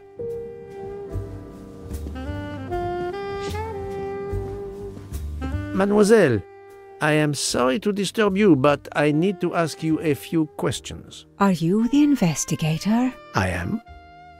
We are lucky you are on the train. What do you want to know? I hear, mademoiselle, that you were the last person to see the murdered man alive. I do not know. It may be so. I opened the door of his compartment by mistake. I was much ashamed. It was a most awkward mistake. You actually saw him? Yeah. He was reading a book. And what did you do after that, mademoiselle? I went in to the American lady, Mrs. Hubbard. I asked her for some aspirin, and she gave it to me. I usually carry extra aspirin for the refugees, but I gave mine to a camp in Turkey. They needed it more than me.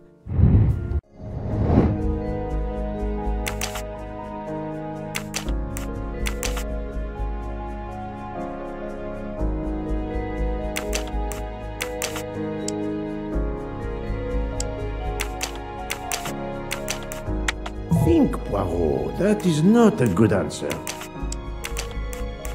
This is wrong. But I'm never far from the truth. I do not think that's... I must admit I'm not right this time.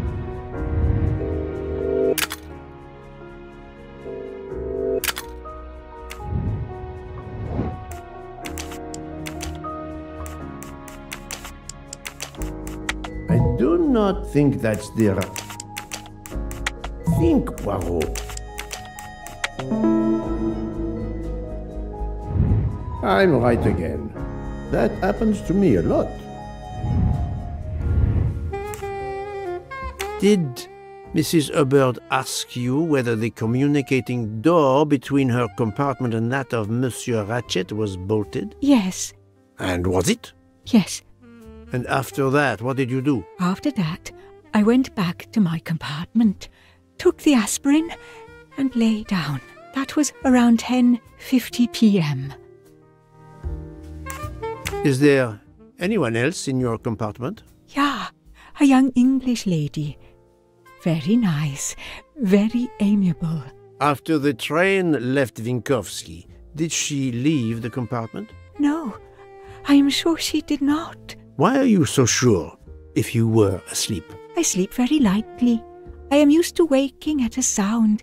I am sure that if she had come down from the berth above, I should have awakened. Did you yourself leave the compartment after that? Not until this morning. Do you have a scarlet silk kimono, mademoiselle? No, indeed. I have a good comfortable dressing gown of Jaeger material. Do you smoke, mademoiselle? No, I can't stand the smell of tobacco.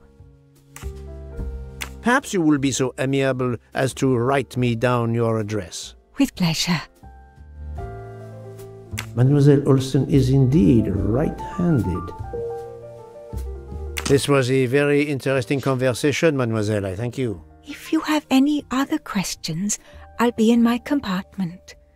Good luck, Mr. Poirot.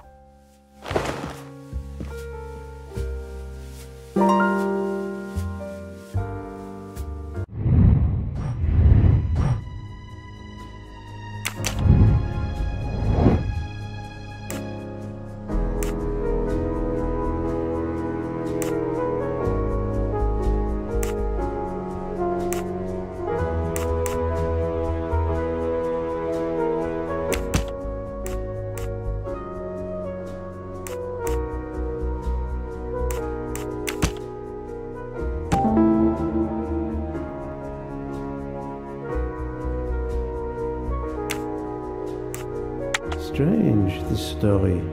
If Mademoiselle Olsen is such a light sleeper, why didn't she tell me about Mademoiselle Debenham getting out of bed? She even made a point to tell me the opposite. That's the right answer.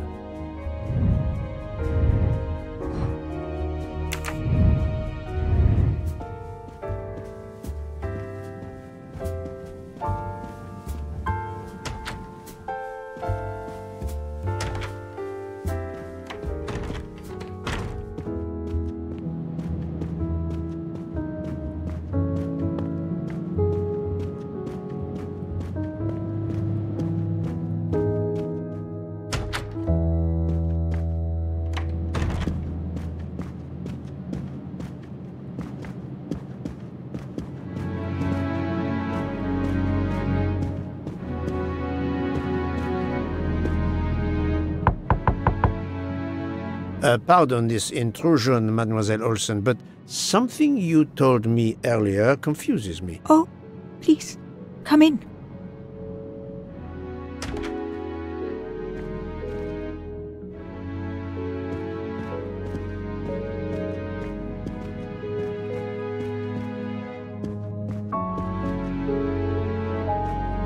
How can you be sure Mademoiselle Debenham was in bed all night? As I told you, I am a very light sleeper. The slightest noise wakes me up. If Fraulein Debenham had gotten out of her bed, I would have heard her. I got up this morning around 8 a.m. She was sleeping soundly.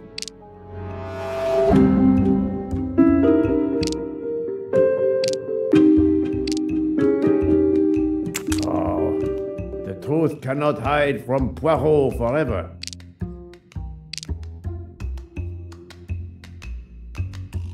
Are you certain you would have heard her?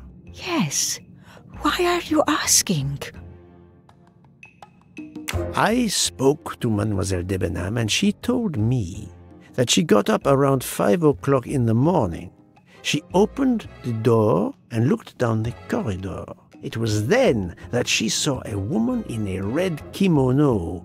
How do you explain that? I think I must have been sleeping very soundly not to have heard it. Oh, but does that make me a suspect? I am not accusing anyone, mademoiselle. Do not worry. I am just trying to determine what happened last night. Thank you for your testimony.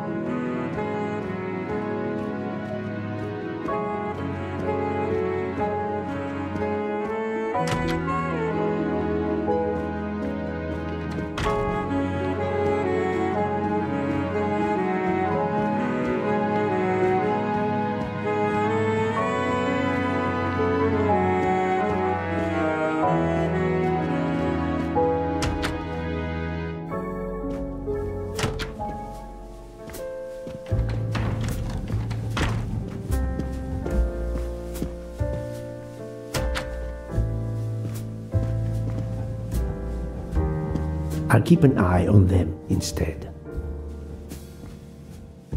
I'll observe her instead.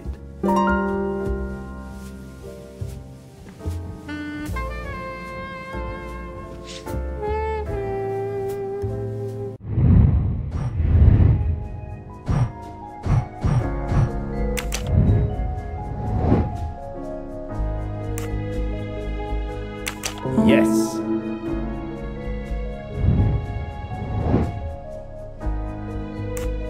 Good. That's the right answer.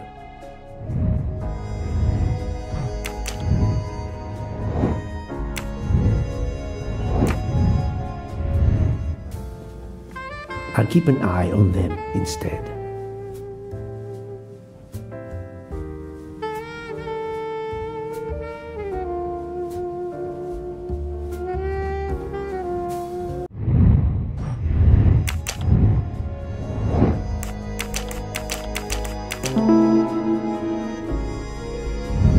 Et voilà.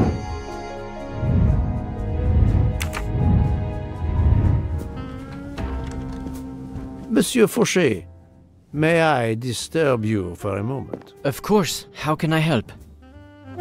It is, of course, about the murder of Monsieur Ratchet. Can you tell me your movements last night? I understand. Yesterday evening, I took a break at Vinkovsky station with Hotaru. We then went to our quarters in the staff accommodations, a section of the luggage car. Freya was there, reading, and I went to bed right after. Freya is there now, I think, and Hotaru is in the kitchen. They can verify my story. What time was this? 11:30 p.m. or a bit after. The snow is beginning to fall heavily. I see. Thank you. Can you write your address on this paper, please? You want to pay me a visit? Who knows, Monsieur Fauché? He is right-handed, there can be no doubt. Are you a smoker? I'm trying to quit, but yes. I'm now down to just 1 pack of cigarettes a week. If you're looking for a heavy smoker, you should talk to Hotaru. Thank you, Monsieur Fauché. I'll come back to you if I have more questions.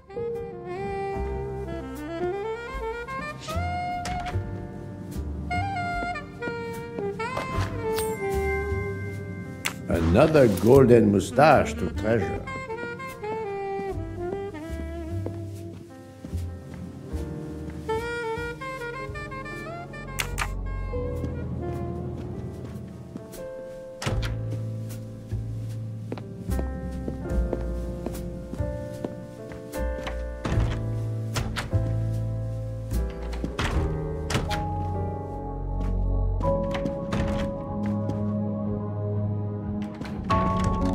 So, Poirot, I hope you are progressing in your investigation. I have not finished yet, but it is progressing, yes. I still have many questions that must be answered. I will report to you as soon as I can.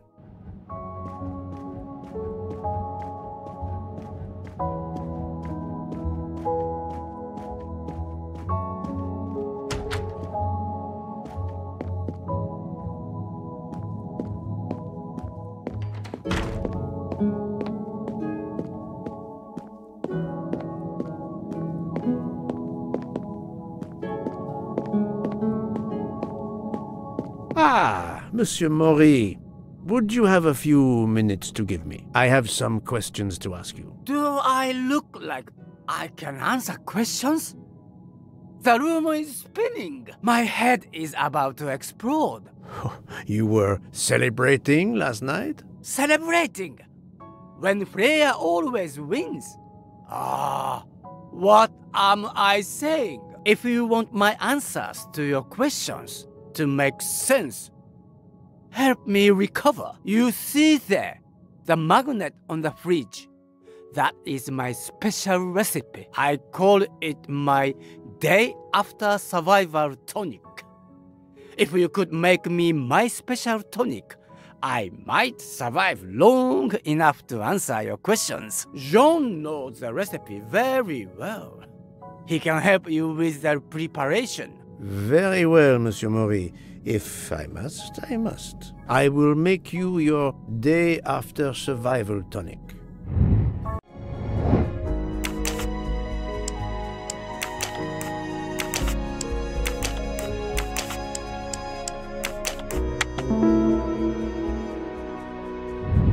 My little gray cells did not let me down.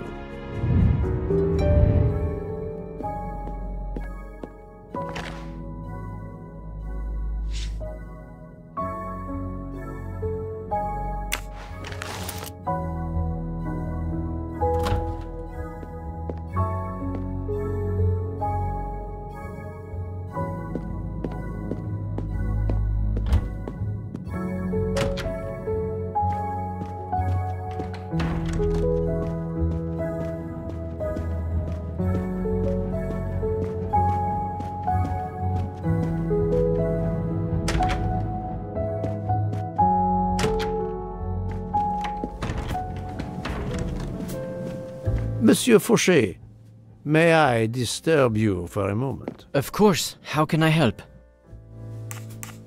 Monsieur Fauché, I need your help to prepare a cocktail. What is this phrase? This is music to my ears. What can I fix for you? A mojito? A gin and tonic? Or perhaps a martini? Shaken, not stirred? It's not for me, but for Monsieur Maury. Ah, his day after survival tonic. Unfortunately, I know it well. Bring me the ingredients and I'll prepare it for you right away. Monsieur Fauché. Of course. How can...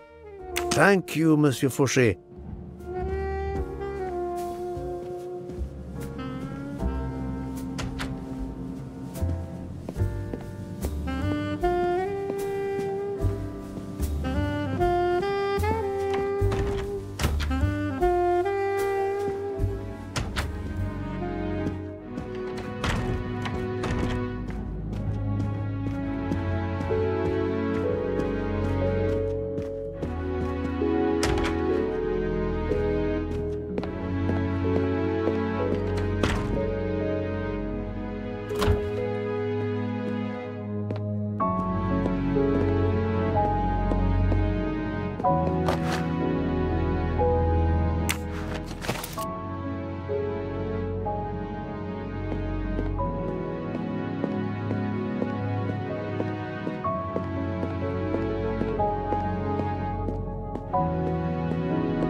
Missing half of the tonic ingredients.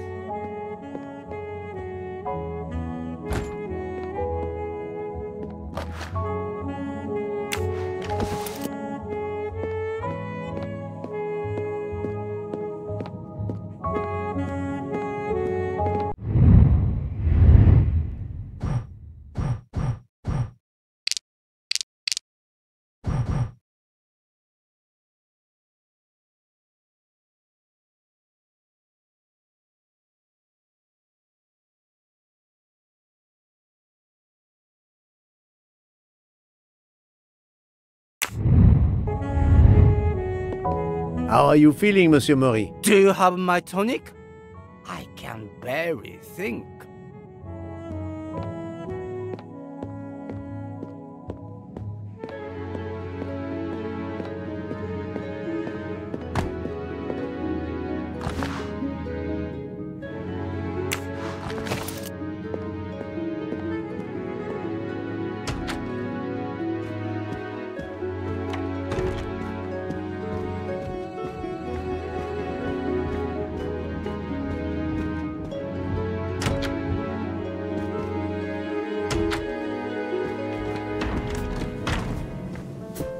Monsieur Fauchet. Of course. I'm still missing something.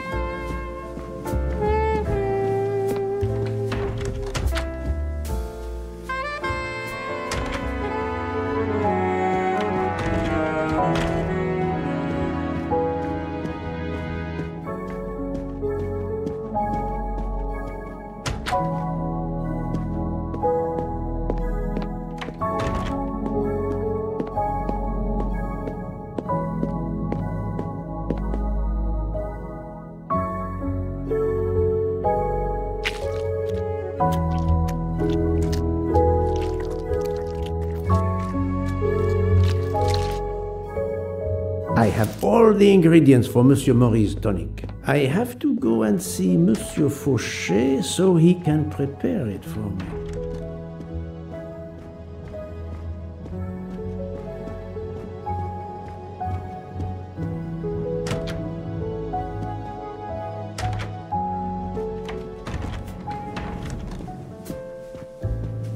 Monsieur Fauchet. Of course. Here is everything that was listed on the magnet. Excellent. I can take it from here. Mr. Poirot, I'm uncertain about the lemon juice. Is it half a lemon or a full lemon for the recipe? Half a lemon. I can't remember if Hotaru prefers it with ginger or without. Do you remember? I can assure you that he will want the ginger.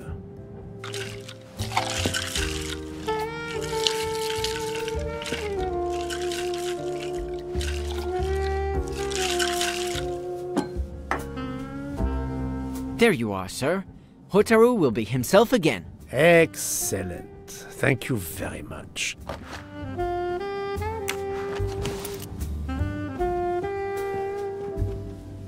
Monsieur Fauchet. Of course. Thank you, Monsieur Fauchet.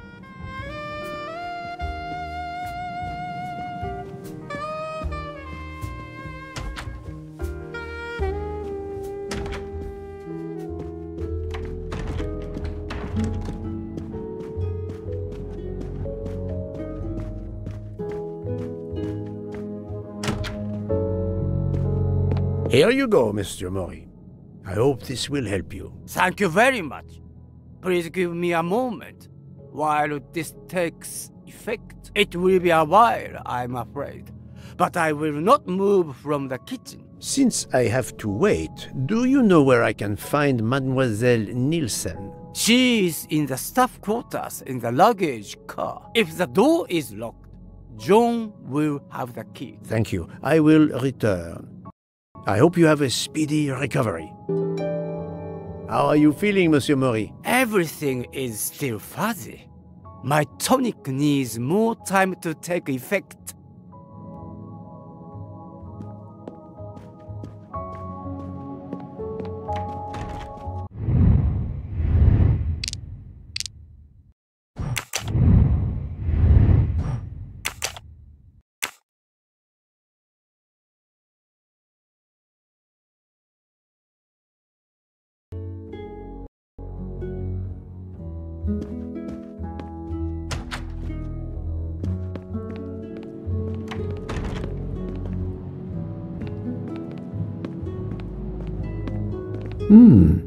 It's locked.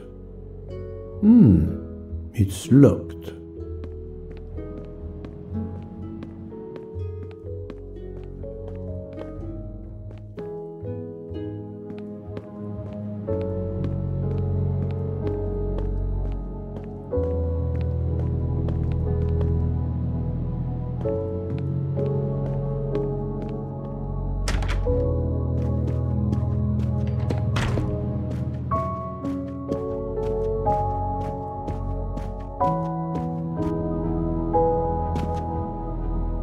Monsieur Maury told me that you are the one who has the key to open the luggage car door. I will need it. Yes, that's right. Here it is. Please don't forget to give it back to me. I will not forget, Monsieur Fauché. I have a favor to ask. Could you visit the passengers who are in their rooms and explain there has been an error with their allergy and diet form? But, Monsieur Poirot, I made no errors. Of course not.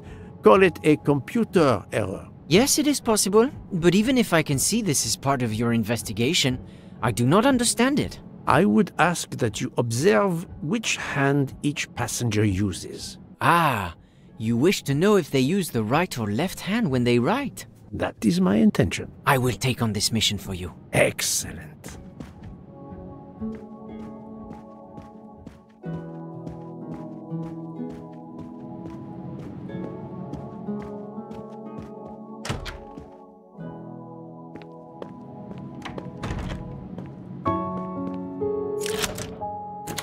That's it.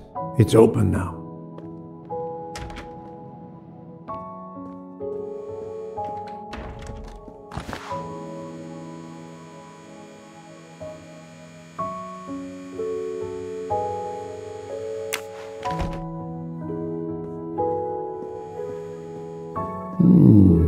Empty rum bottles?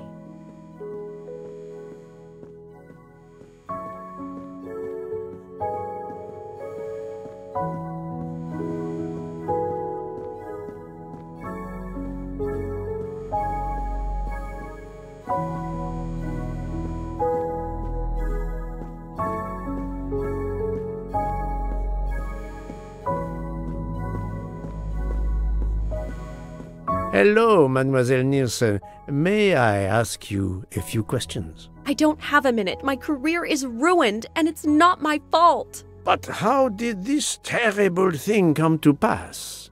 My supplies, passenger luggage, our living space. There is so little room. I gave the cargo handlers in Istanbul strict instructions how to stack my crates containing the ingredients I need for my desserts, so as one box is used up, it can be discarded. And these fools of cargo handlers did not follow your instructions? Ignored completely. I have 4 crates that must be moved from there to here to correct the order they are stacked. But placing the wrong crate on top of a smaller crate will crush it, its contents, and my career. Calm yourself, mademoiselle. I understand. So, the problem is these 4 crates must be moved there, but carefully. Yes. I have to move these 4 boxes from this location to here. But there is not much space to move the boxes, and I have to be careful never to put a bigger box on top of a smaller one, or the smaller crate will be destroyed. The problem is clear. I shall assist you.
Et voilà! You are a lifesaver. Or at least, a dessert saver. Thank you, thank you. I will gladly answer your questions.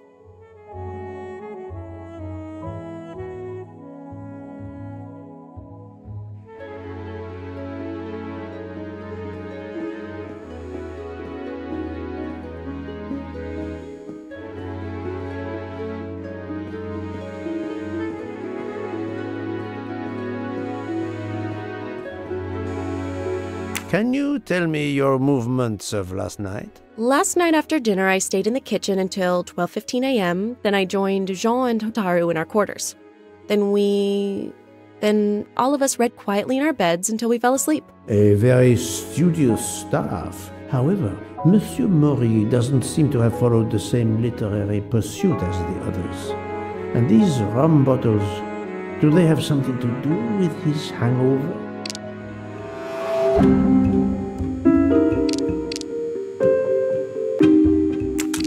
I rather think that you didn't just read last night. What makes you say that?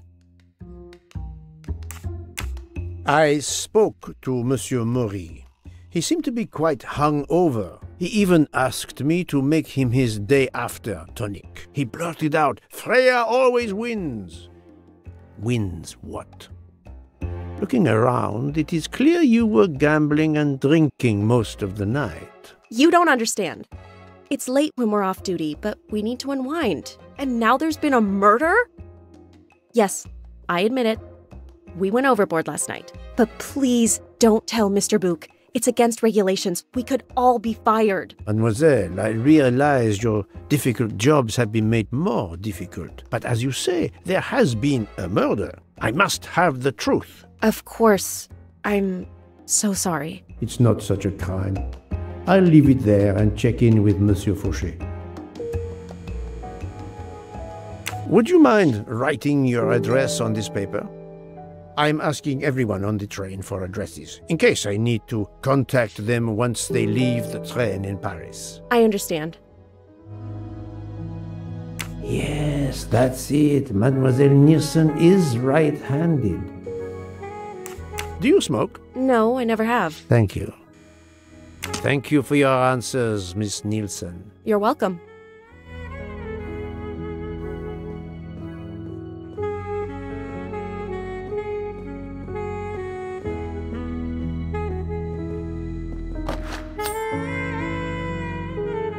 Another delightful trophy for my collection.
How are you? It's better. Thank you. Then may I ask you some questions? It will not take long. Quickly, please. I have hungry passengers to feed. Très bien. Can you tell me your movements last night? Oh, nothing special. When I went off duty, I joined John and Freya in a compartment. I read for a short while, then went to bed early. Reading? I'm not sure you have recovered enough to tell me the truth. Don't waste what little energy you have recovered to lie, Monsieur Maury. Yes, sorry, Mr. Poirot. You're right. It obviously wasn't reading that made my head hurt like that. But if you told Monsieur Book, it could mean my job. I will keep your secret, but I am investigating a murder. You must tell me the truth. Thank you.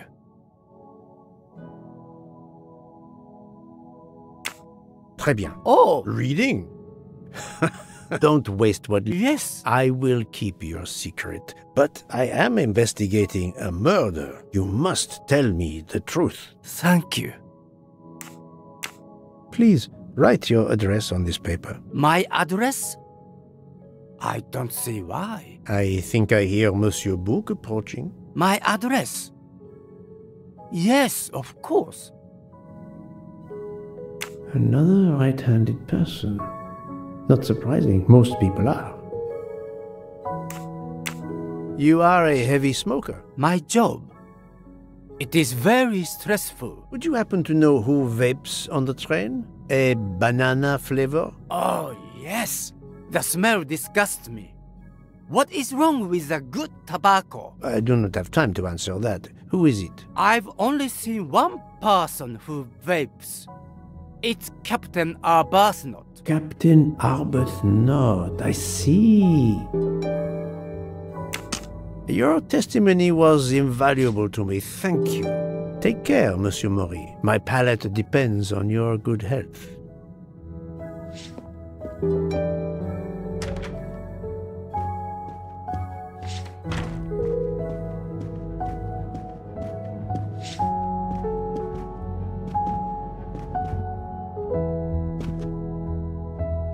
Here is your key.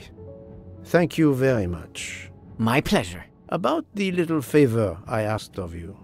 Aha, but of course. I was able to get new allergy forms from guests who were in their compartments.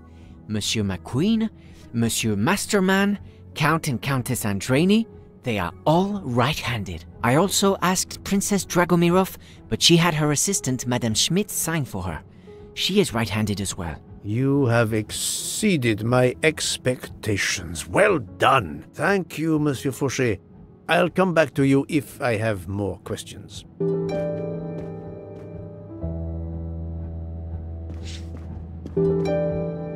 So, Poirot, I hope you are progressing in your investigation. I have not finished yet, but it is progressing, yes.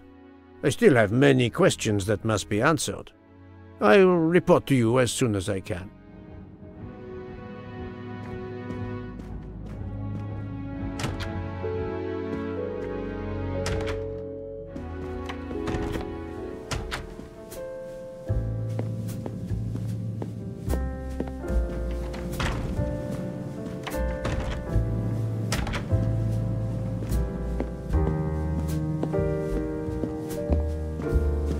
Monsieur Fauché, may I disturb you for a moment? Of course. How can I help? So, Monsieur Fauché, are you trying to hide things from me? I know about your little party last night. You are not a detective for nothing. I'm sorry, Monsieur Poirot. Thank you, Monsieur Fauché. I'll...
Captain Arbuthnot, I know that you are the only person on this train to smoke e-cigarettes. We found a vial of e-liquid at the crime scene. Will you talk to me about this, or should I pass on what I've learned to the police? All right. Come in if you must.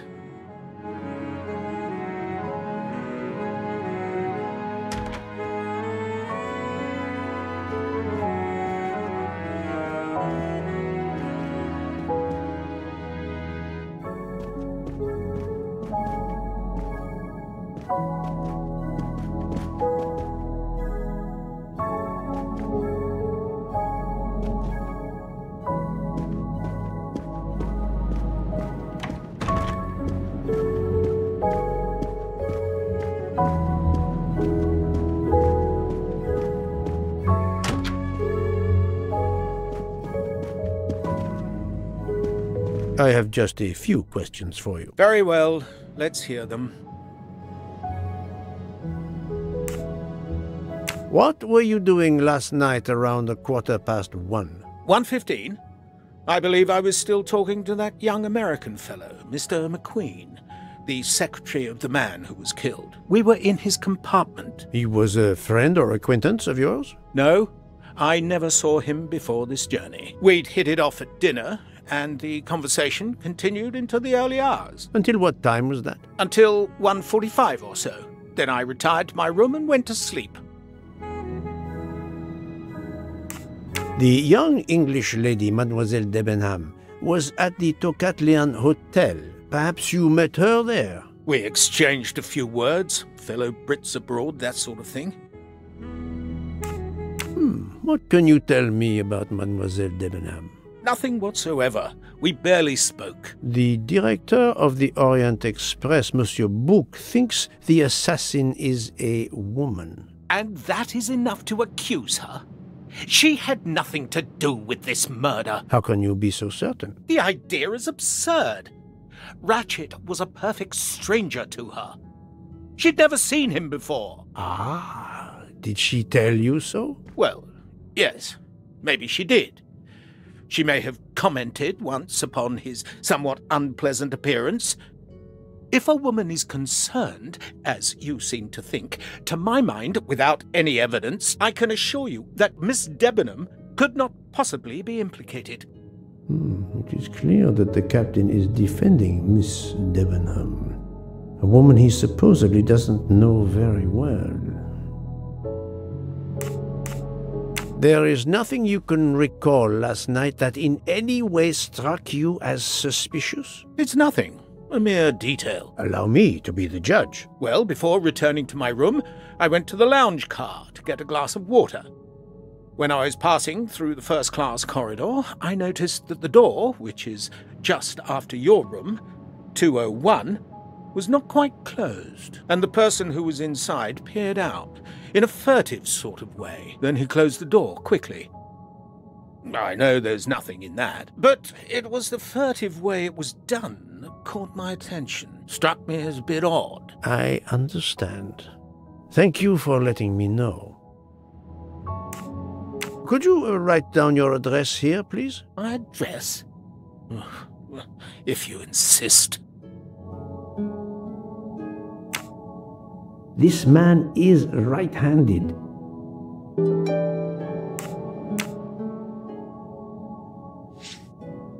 Is this e-cigarette liquid yours? What flavor is it? Banana. Well, that is awkward. That's my flavor of choice. But I have no idea what it was doing there, whatever. Can you explain how it ended up there? I have no idea. I never entered the man's room, Poirot. That's the truth. Thank you, Captain. You're welcome.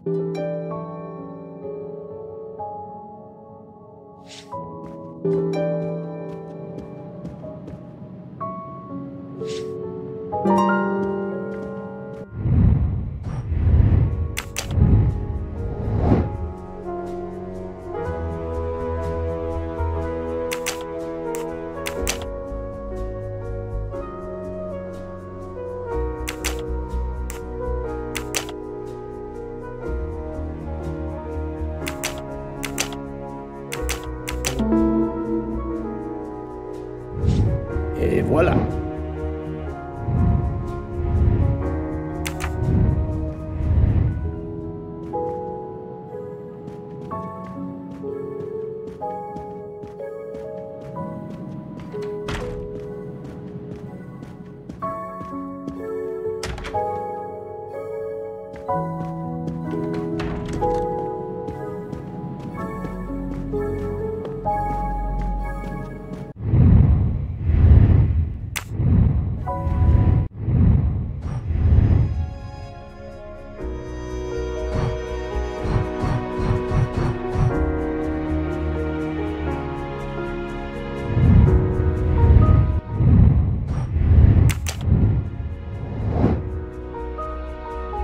Brilliant.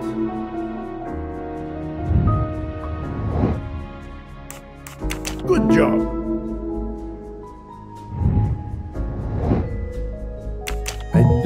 not think that's the right answer. Are you a smoker? Good. This is wrong, but I'm never far from the truth. Are you a smoker? Great. Et voilà.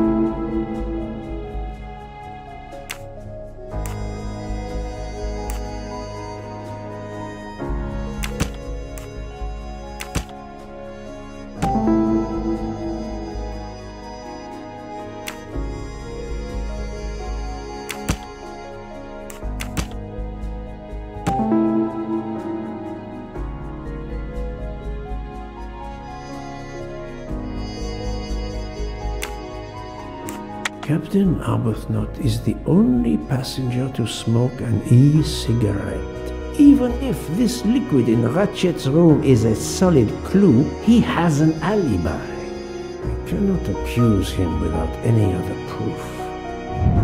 That's the right answer.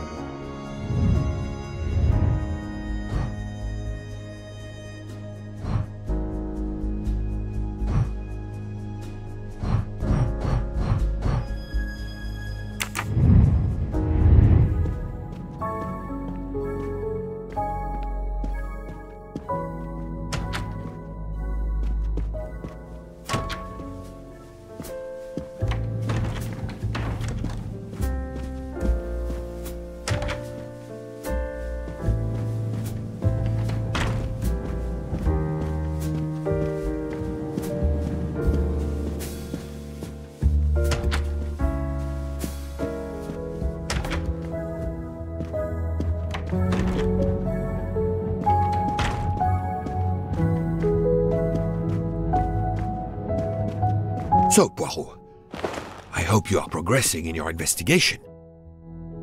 There is no trace of the murder weapon on the train, as yet. The killer could have hidden it anywhere. It must be somewhere. Indeed, as you say, it must be somewhere. According to Dr. Constantine's report, the stab wounds were made by at least one right-handed and one left-handed person, and with different strength. For the moment, everyone I have checked is right-handed. It is impossible to draw any conclusions as yet. However, I still have a few people to interrogate, notably the Russian princess. You still have many avenues to explore? Indeed, the case is far from over, mon ami. I identified the person responsible for the bottle of liquid for the vape found at the crime scene. So, this is our culprit? Do we hold him? No, unfortunately, this bottle belongs to Captain Arbuthnot, but he has an alibi, confirmed by Monsieur McQueen for the time of the murder. Monsieur Bouc, Monsieur Poirot. Michel, calm down. But it's Mrs. Hobart. She says she found the murder weapon in her room. She's very upset. Let's go, Poirot.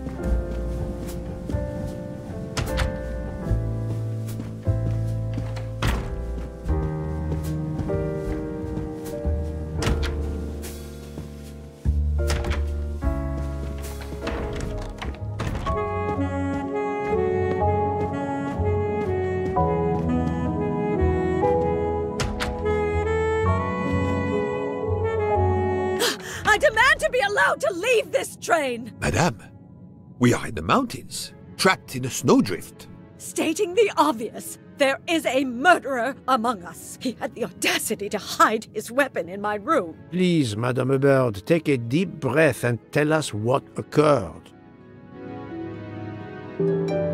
Where did you find the knife? I wanted to get a handkerchief from my purse, and when I opened it, I saw it! A bloody knife! Am I next to be murdered? I very much doubt the murderer would give you his weapon. What do you mean? Madame, he would have used it. Oh, my heaven! Did you touch the knife? Of course not! What a question! I will take that as a no.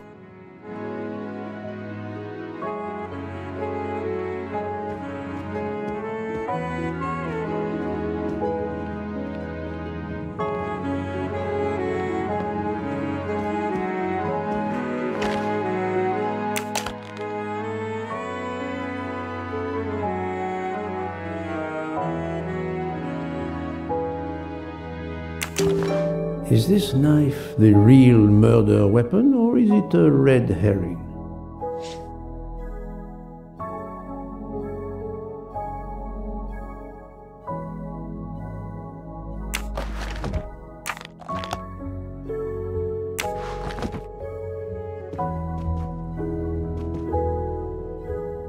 Mrs. Hubbard is distraught, Poirot. I should stay with her. Please go on without me. I have every right to be distraught. Thank you, Mr. Book.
Dr. Constantine, we may have found our murder weapon. We need to make certain. There is a pretty quick way to be sure. I have estimated the depth of the wounds. You can easily find the depth of each wound by comparing the width. There are 5 of them that I am not sure about. Test them, and then we will compare our results. I will do as you say, Doctor.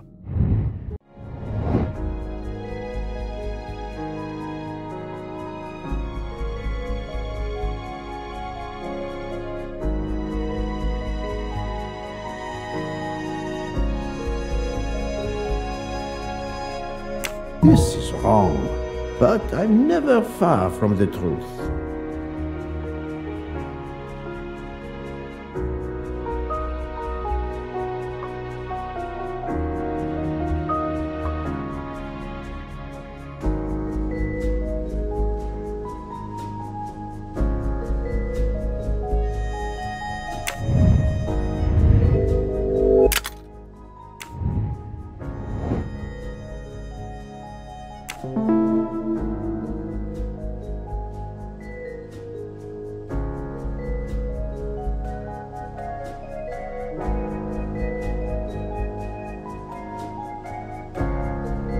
I must admit I'm not right this time.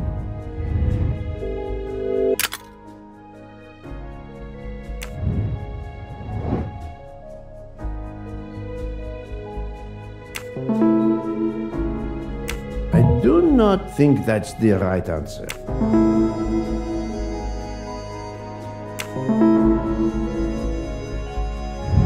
Et voilà. What do you think, Doctor? Is this knife really the murder weapon? There can be no doubt. You found the same depths as the estimates I made during the preliminary autopsy. I can assure you that you hold in your hands the weapon that took Ratchet's life.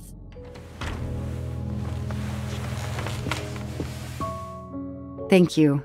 I feel way better now. The rest gave you time to sleep off most of the effects of the drug. I'm still a bit groggy. That's understandable. Are you able to continue your story now? Yes.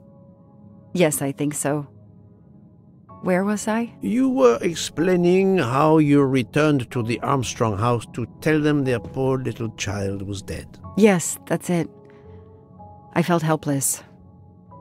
My part in the case was officially over, but I knew I couldn't let it go. Daisy deserved justice.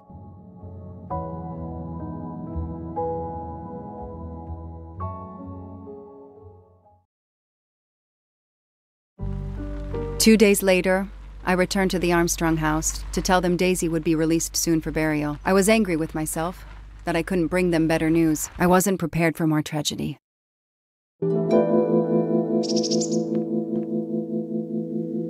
I'd rather finish what I have to do here before leaving.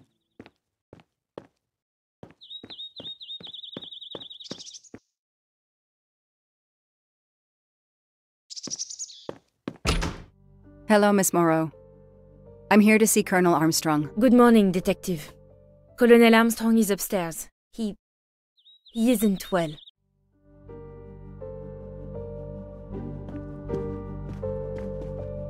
The Armstrongs have a taste for modern art.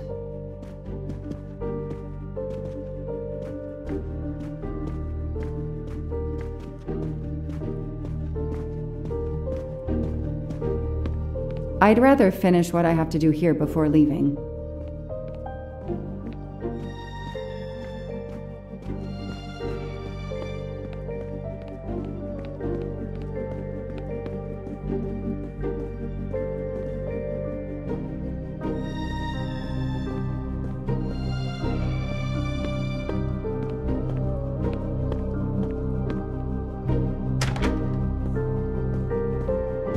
Good morning, Colonel Armstrong. Is your wife here? Here? No, Sonia is not here. Always one step behind. She died of a miscarriage last night. My wife, Daisy, and our baby. My whole family is gone. I'm so sorry. I came straight here this morning. I received word that you can arrange for Daisy to be returned to you for burial.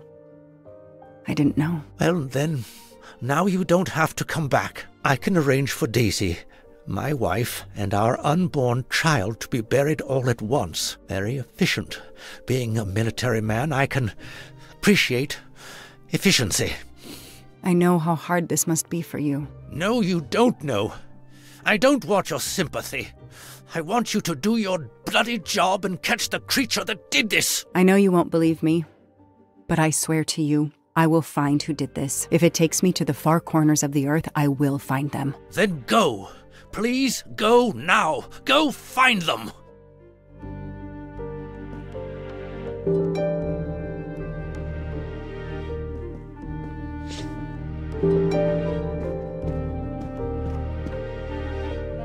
Nothing's been touched. It's as if Daisy might walk in at any moment and begin to play.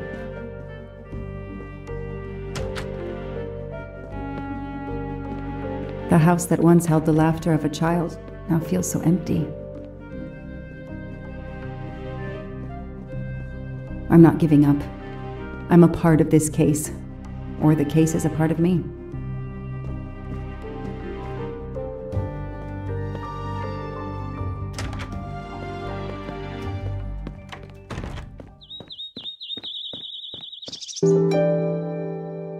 All units, hikers in the vicinity of the cabin where Daisy Armstrong was found spotted a pickup truck drive through the barricade tape and then head up the dirt road toward where the subject cabin is located. Any car nearby who can respond? Unit 28, we can respond, but we're a ways away. Dispatch, this is 11. I'm on it. Copy that. 11, you're good to go. Copy that.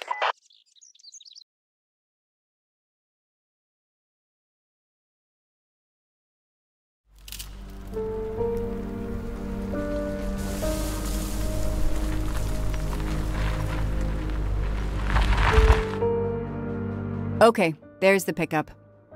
Let's see who ignored our barricade tape. 11 here. I'm at the cabin. Someone has broken in. Are you requesting backup? Not yet. I'm going to take a look around. Copy that, 11.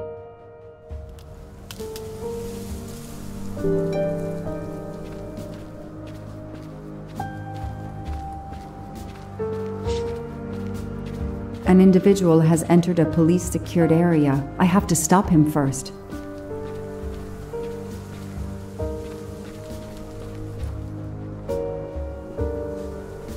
Footprints. A forensics evidence identification marker. Duct tape to silence Daisy's screams. Damn it, Daisy. I will find whoever did this to you. Forensics had to go through this place with a fine-tooth comb. A forensics evidence identification marker. He's not here. That's where I found Fluffy. Daisy's special toy. I hope we returned him to the family.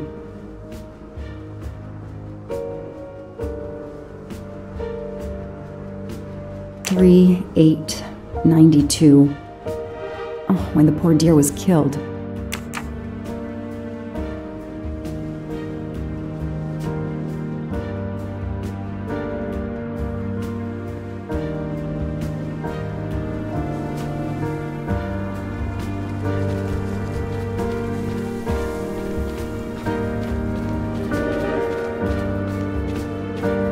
Somebody ignored the barricade tape.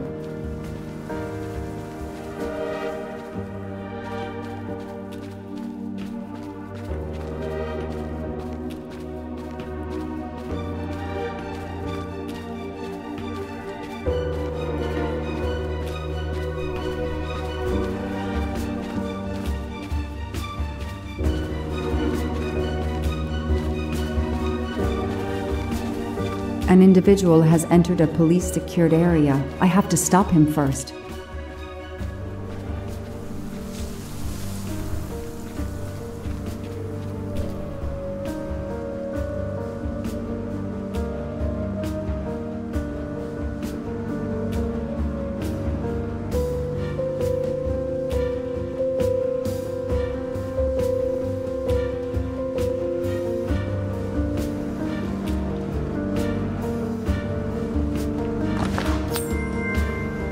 Shiny facial hair.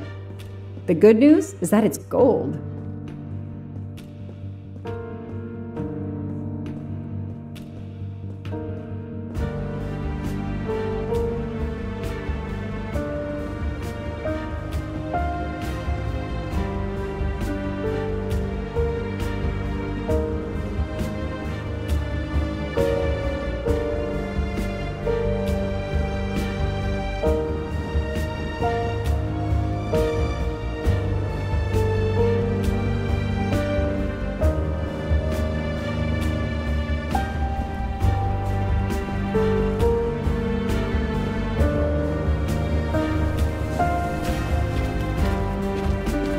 An individual has entered a...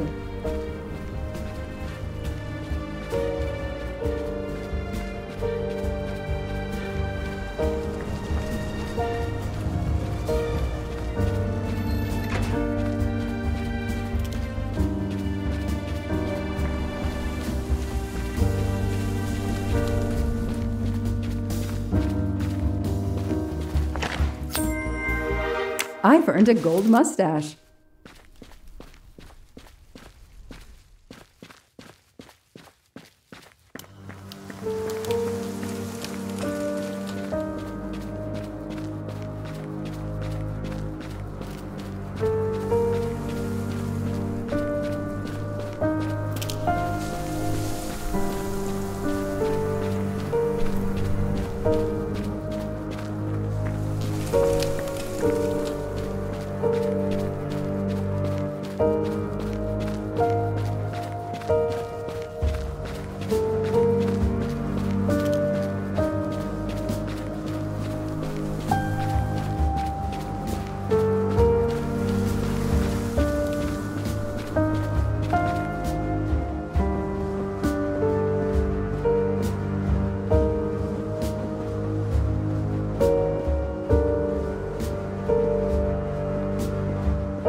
Don't shoot, officer. I'm on your side. Sir, keep your hands where I can see them. Sure, no problem. Sir, this is a crime scene. Who the hell are you? I'm a reporter. Boston 6 News. You can get us on cable even here in the mountains. They haven't heard of crime scene tape in a big city like Boston? All right, that wasn't my best move. I got all excited. I didn't expect to find the place deserted. It was hard to resist. You should have tried harder. I'm placing you under arrest. You should be thanking me. Look what you apparently missed and I found. We'll get to that, but you're going to answer some questions first. I'm more used to asking questions, but fire away. Who are you exactly? I'm Michael Clark, journalist for Boston 6 News. Off camera, but someday I'm going to be anchor. You just wait. Do you have a way to prove that? My press card's in my truck. What are you doing here? You should know a crime scene is off limits. I'm investigating the Daisy Armstrong kidnapping like you. Does the pickup parked in front of the cabin belong to you? Yes, indeed, it's mine. I'll check.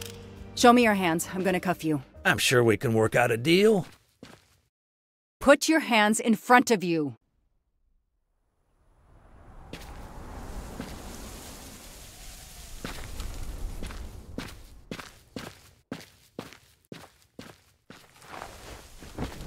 Aren't you gonna read me my rights? You have the right to remain silent. I really wish you'd exercise that one.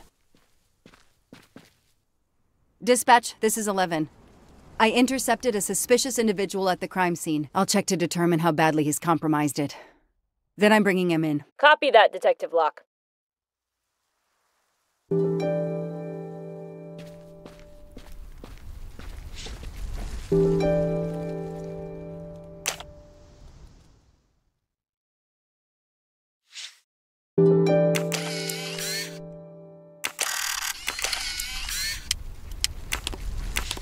Candid photos of the entire Armstrong family? A reporter just doing his job.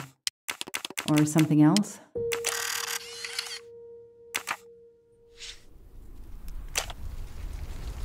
The glove compartment is closed.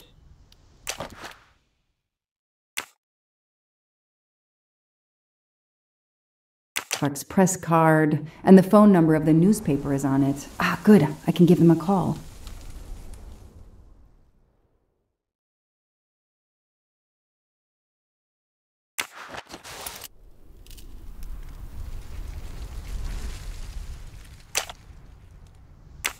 The glove compartment is closed.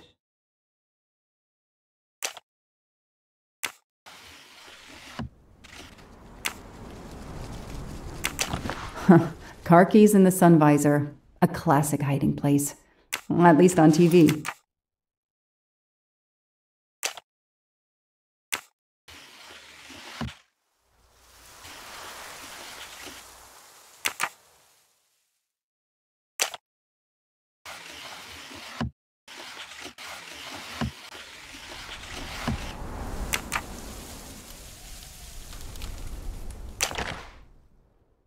Telephoto lens. Not so surprising for a journalist.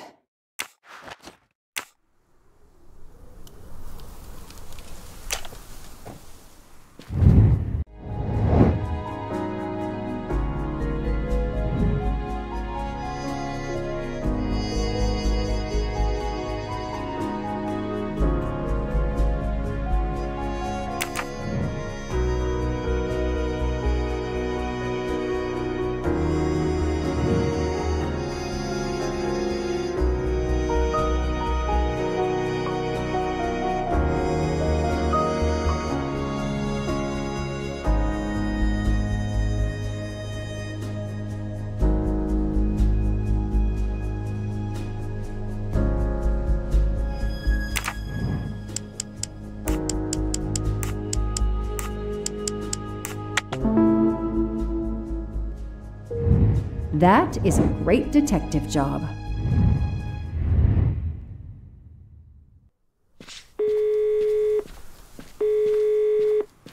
Hi, I'm Detective Joanna Locke, Berkshire Police. I'd like to speak to an editor, please. One moment, please. Hello, Detective Locke? This is Abby Wilson. I'm a senior editor. What can I do for you? Does a man named Michael Clark work for you? Yes, he does. Why?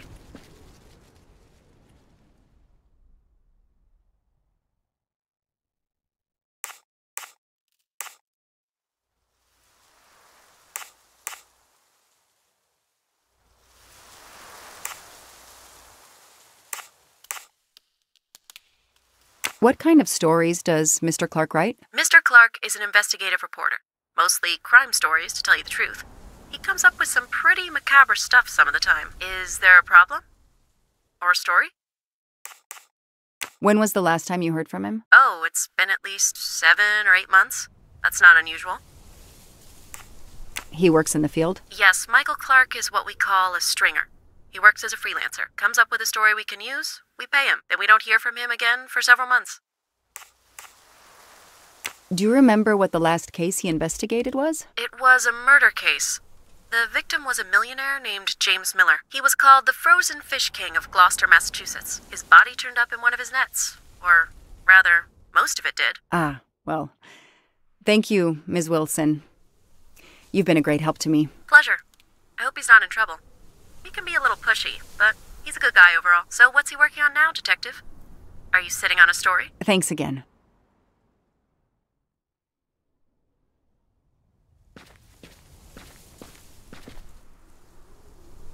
This outline is the same shape and size as the gasoline can.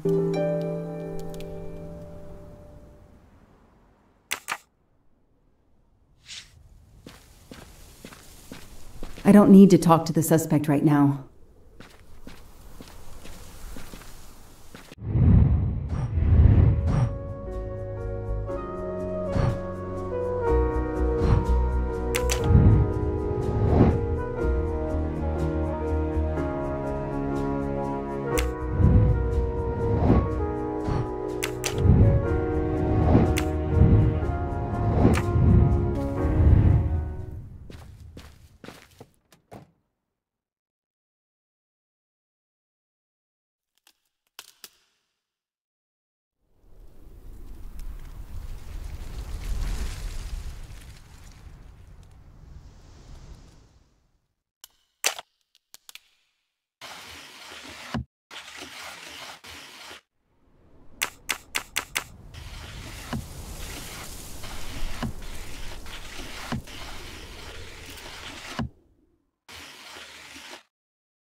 Clark's driver's license seems to be in order.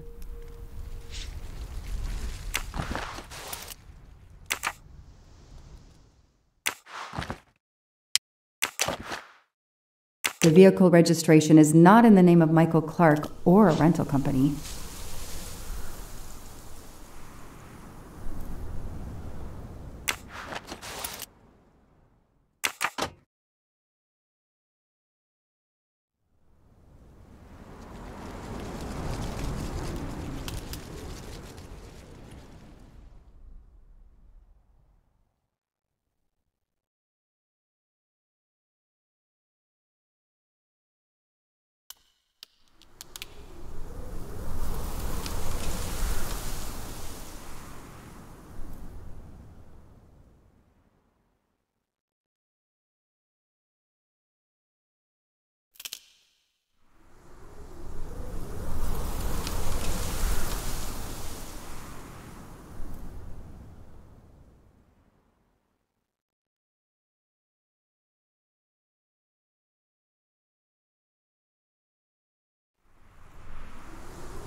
I don't need to talk to the suspect right now.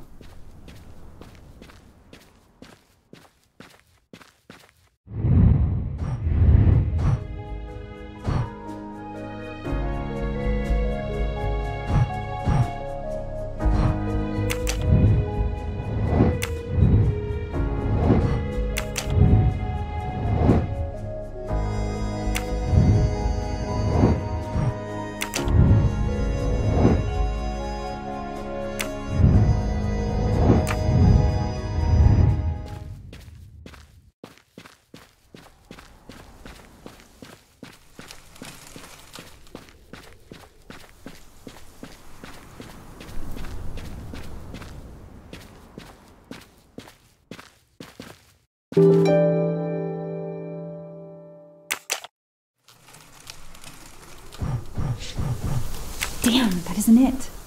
No, that didn't work.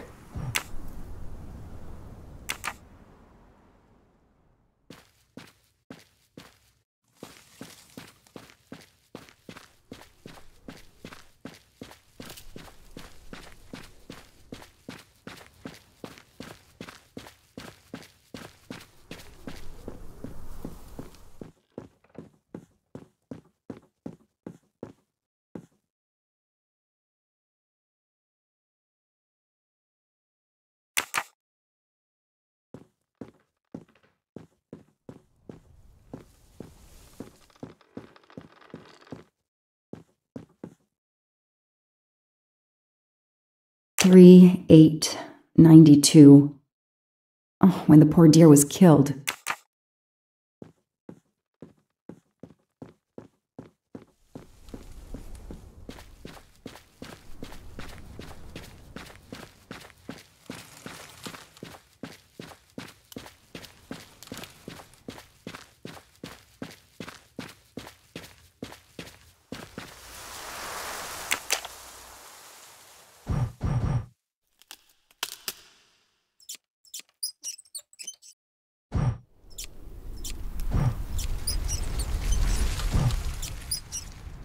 Yes! I knew I could do it. I can always use safecracking as a career move.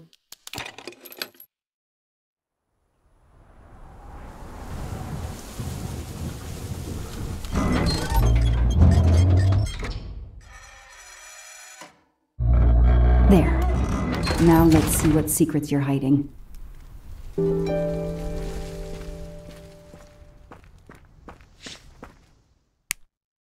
This must be the missing can from the pickup.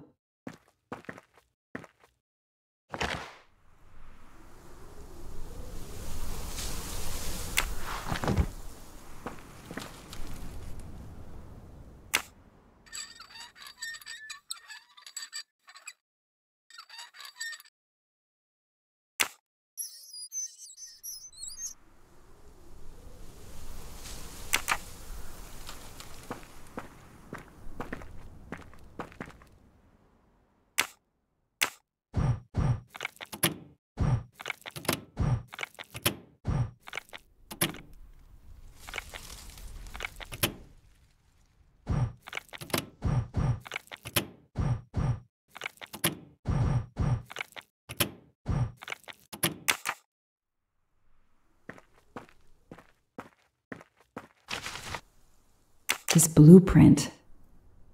It looks like the bomb in the cabin. The kidnapper built the bomb here.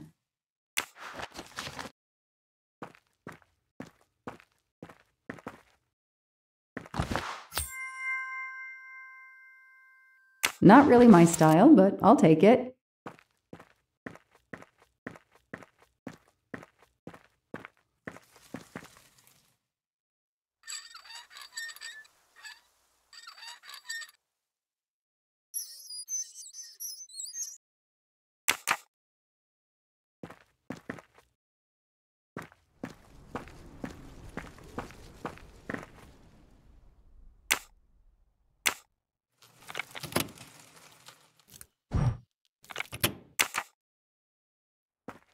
This bunker looks like it's as old as the cabin. Everything is falling apart.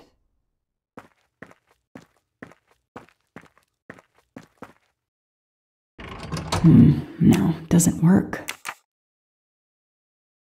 Now what? I have to turn the power back on to open this magnetic door.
Let there be light.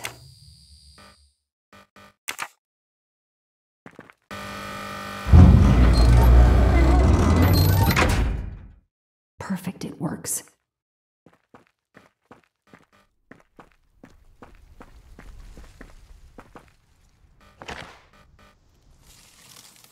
The cap's been damaged, and some gasoline has leaked out.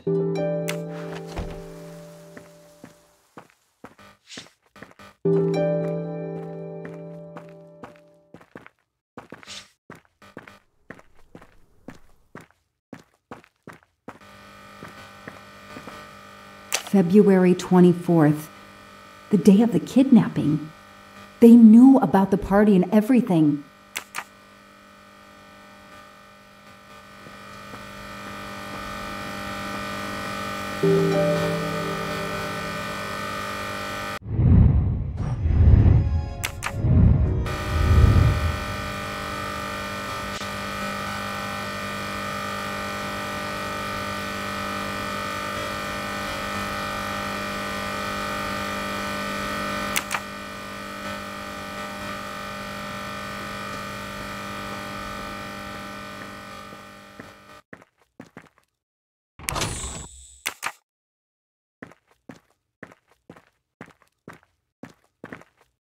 Could use a new light bulb.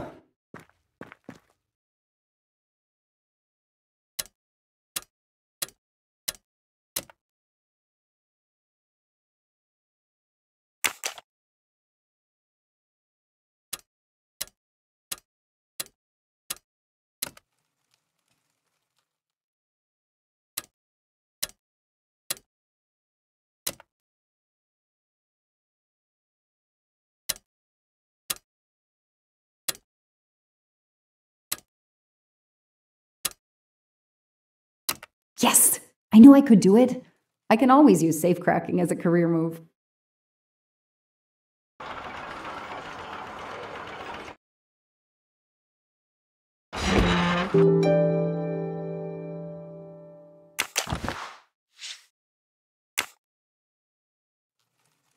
It's Daisy's hair clip, the same as the picture I saw at the Armstrong house.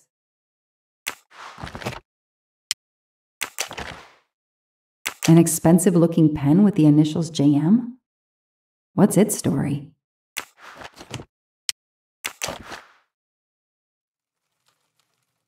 That looks like a hair caught in the band around the money. Forensics will tell me for sure, but that doesn't look like Daisy's color. These get locked up again until forensics get here. Okay, time for forensics to attack that bunker. And Clark? He's too sure of himself. I need to get him into an interrogation room and find out what really makes him tick.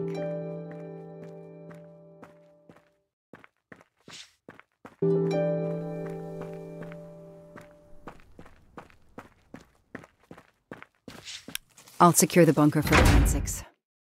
Progress at last.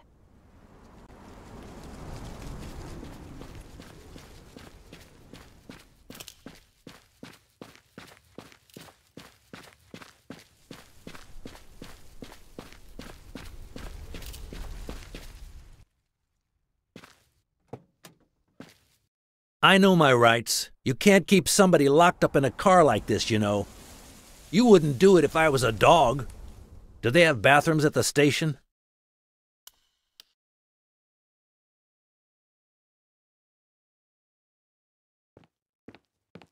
I have the right to make a phone call, Detective whatever your name is. That phone is an outside line. Hello, boss. It's Michael Clark. I'm still on the Armstrong kidnap, but there's a small problem. I got caught being someplace I shouldn't be. I'm at the police station. No, I'm not under arrest. Just questioning. Fire me. Why? The station's integrity? You're kidding me, right? If you think I've screwed up that badly, then fire me. Got that? Fire me. Yes, do it.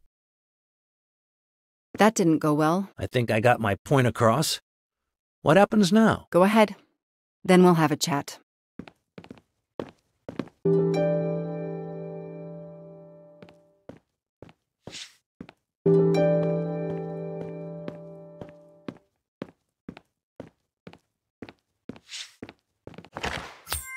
I've earned a gold mustache.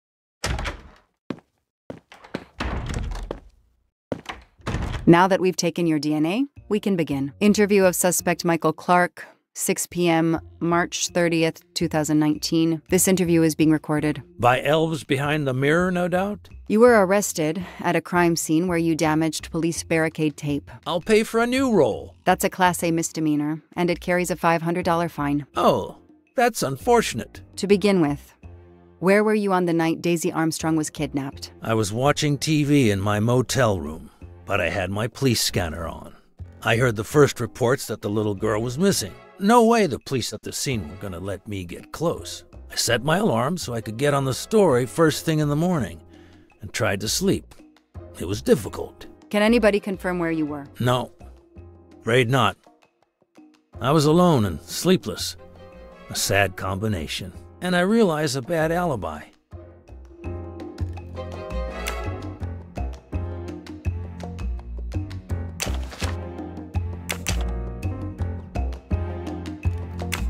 Let's move on to the gas cans and what we found in your pockets when you were brought in here today. That sounds exciting.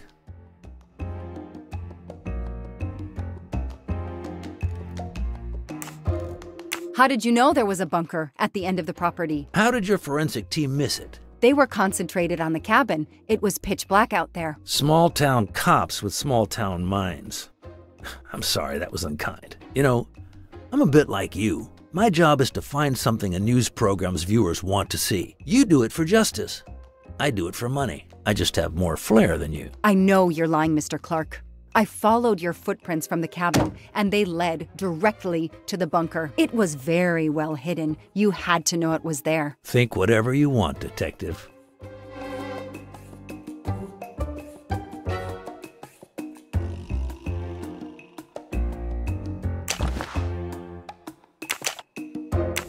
You say you're a journalist, a stringer for Channel 6 News in Boston. I sell my stuff to lots of media outlets.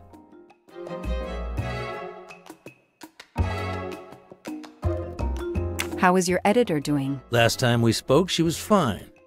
But that was months ago. What's her name again? I work for lots of stations and lots of editors. She knows your name, but you don't remember hers? I'm not great with names. It's Kelly Johnson. Oh yeah, Kelly. I just made that name up. Good for you. Her name is Abby Wilson.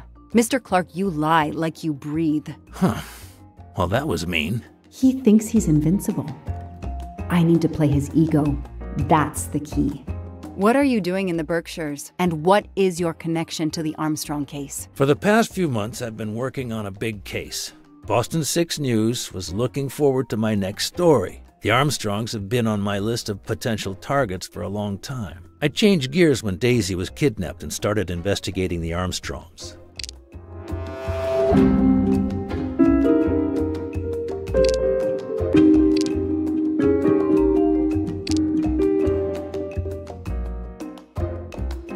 So you just stumbled on a major kidnapping story during your stay in the Berkshires? Yeah, I was researching PCBs in the river for crying out loud. Then, wow, the Armstrongs. That's not a Science Sunday report. That's a lead. Sometimes you just get lucky.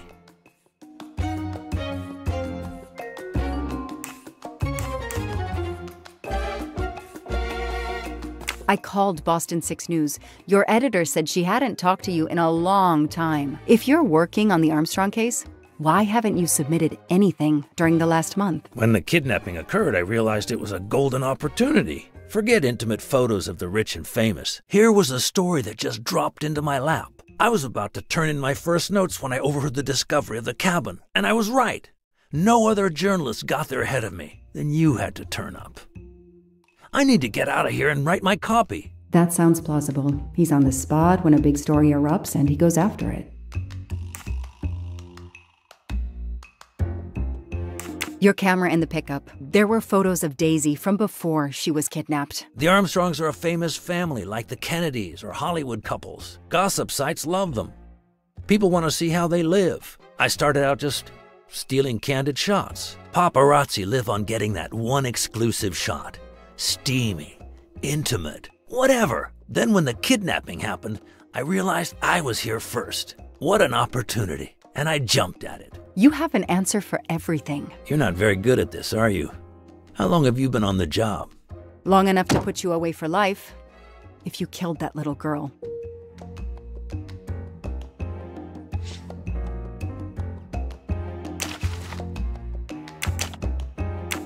Let's start with why you went to the cabin. If the police were interested in it, I was interested in it. That pickup of yours, that's a very nice ride. Especially for a stringer who only gets a few stories on the air. How can you afford it? When Boston 6 does use a story, they pay okay. That truck is top of the range. How much did it set you back? $55,000, $60,000? When I have to, I do what everybody else does. I take out a loan. How about you, detective? You got a loan on your car? He's enjoying himself. I need to throw him off balance somehow, surprise him into making an error. Explain to me again how you got to the crime scene. I listened in on the police radio frequency. Anybody can do it with a scanner. I headed for the crime scene in my trusty pickup, like I've done for years. After the forensic team left, I needed to see the crime scene for myself. I got to the bunker just before you arrived.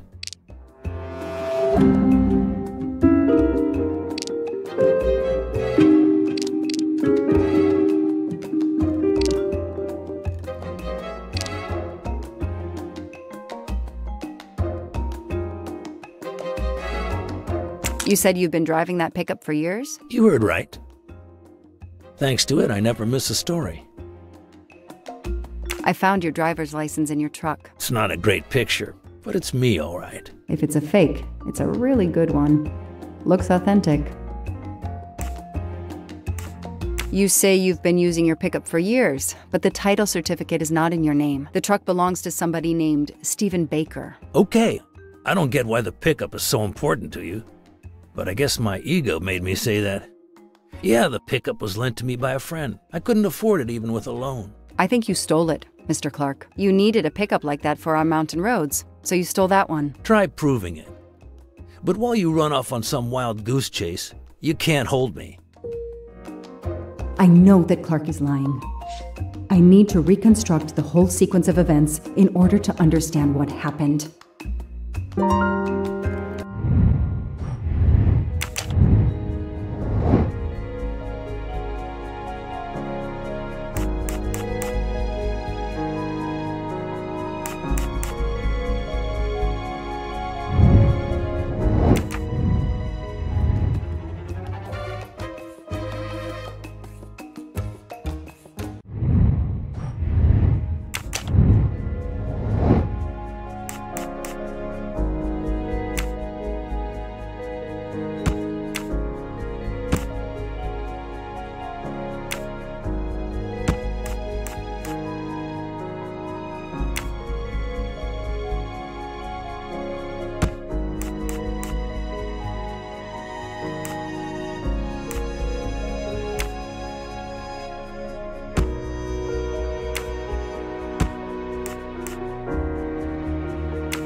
Hey, I'm a pretty good detective after all.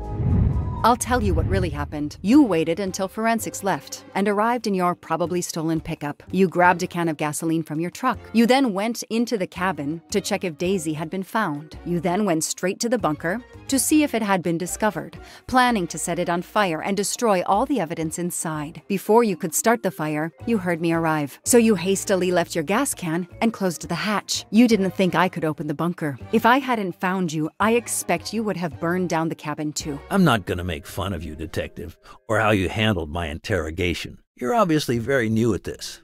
I swear I'm telling the truth. I didn't know the bunker was there until the moment you showed up. I seem to have trumped your entire police force. When I get the DNA results from the bunker, we'll continue this conversation. You have no concrete evidence against me whatsoever. The lab results will be in soon. You won't get away with this.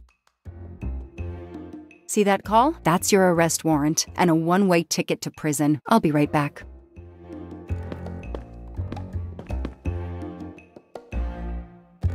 Hello, sir. I think I found the man who kidnapped Daisy Armstrong.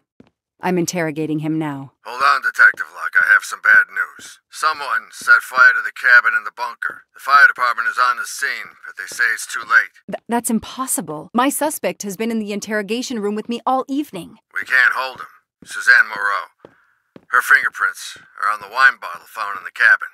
We also found an unknown person's fingerprints, but they don't match your suspects. Sir, with all due respect, I'm convinced Michael Clark is involved. Detective, I'm cutting you some slack already. But we cannot hold your suspect simply because you're convinced he's guilty. We have evidence that Suzanne was working with an accomplice, Noah Garrity. I order you to release the reporter and arrest this Moreau. Let me just check my last lead. The DNA analysis of the hair found in the bunker safe. The results just came in. I know how hard this is. Okay. Get the DNA results. Detective Locke, I will give you 1 hour maximum. Then you close the file and arrest Suzanne Moreau. Thank you, sir.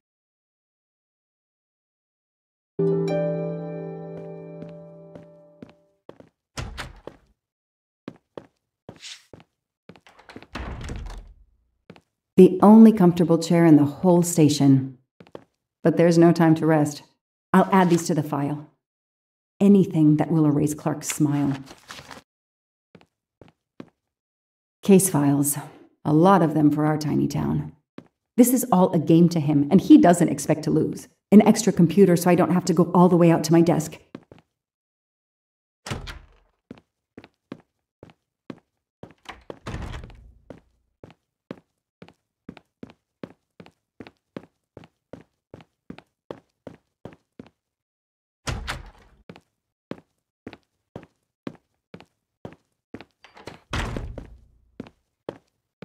Who did you call earlier? An editor from the Boston 6 News. An editor you repeatedly said should fire you. That was your accomplice, wasn't it? You were telling him to start the fire. An accomplice?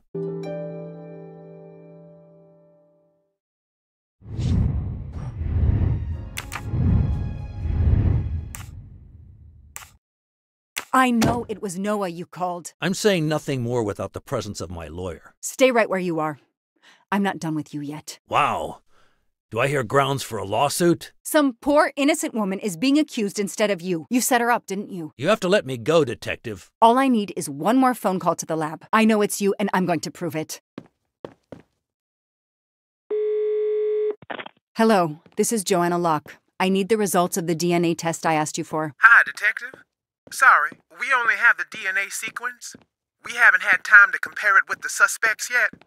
It'll take 7 more hours. I'm sorry, but you are not the only one on the waiting list. Send your analysis to my computer in the office. I'll do the comparison myself. I need authorization. I have a murderer who is going to walk free unless I get those results now. Fine, we'll send it to you right away, but I'll have to log this. It's my last chance.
don't understand. I was sure it would be Clark's hair. I'll have to let him go.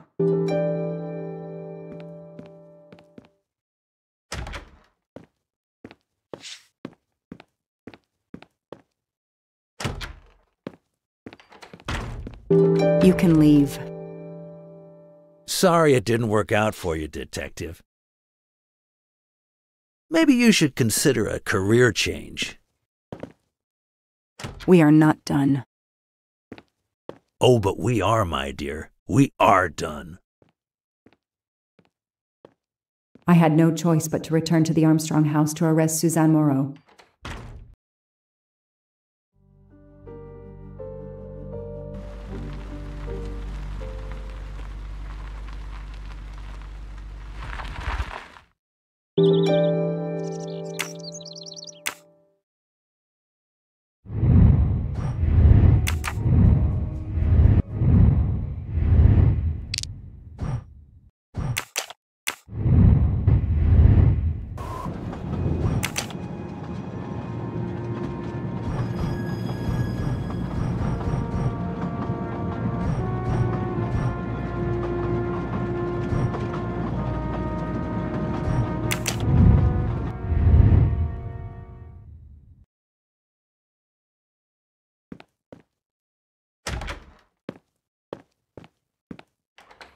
Now that we've taken your DNA, we can begin. Interview of suspect Michael Clark, 6 p.m., March 30th, 2019. This interview is being recorded. By elves behind the mirror, no doubt? You were arrested at a crime scene where you damaged police barricade tape. I'll pay for a new role. That's a Class A misdemeanor, and it carries a $500 fine. Oh, that's unfortunate. To begin with, where were you on the night Daisy Armstrong was kidnapped? I was watching TV in my motel room, but I had my police scanner on. I heard the first reports that the little girl was missing. No way the police at the scene were going to let me get close. I set my alarm so I could get on the story first thing in the morning and tried to sleep. It was difficult. Can anybody confirm where you were? No, afraid not. I was alone and sleepless. A sad combination. And I realized a bad alibi.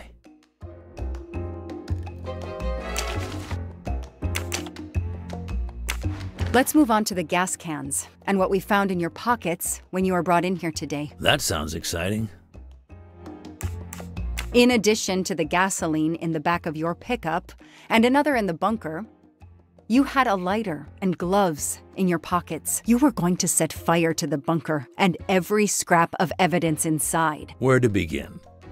I'm sorry to disappoint you, but I wasn't planning to use these things to destroy the crime scene. I've been around crime scenes my entire career. I brought the gloves so as not to contaminate it with my fingerprints. The gas can in the back of my pickup, I use it to put gas in the truck. Gas stations are few and far between in your mountains. I didn't know there was a gas can in the bunker. If that's true, I did you a favor. My arrival obviously scared off somebody planning to burn everything. Do you also have an excuse for your lighter? The lighter? I'm trying to quit smoking. I used the lighter as a reminder not to start again.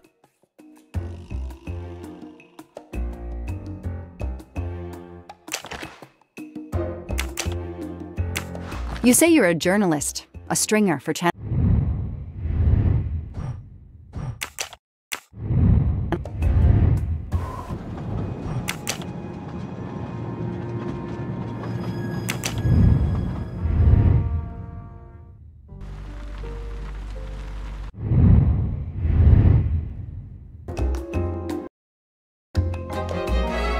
Your camera was in your pickup. You didn't want to take pictures of the crime scene? I like to get the lay of the land. Once I see the story I want to tell, then I start documenting it. I don't know any journalist who works a case without their camera close at hand. He thinks he's invincible. I need to play his ego. That's the key. What are you doing in the Berkshires? And what is your connection to the Armstrong case? For the past few months, I've been working on a big case. Boston 6 News was looking forward to my next story. The Armstrongs have been on my list of potential targets for a long time. I changed gears when Daisy was kidnapped and started investigating the Armstrongs.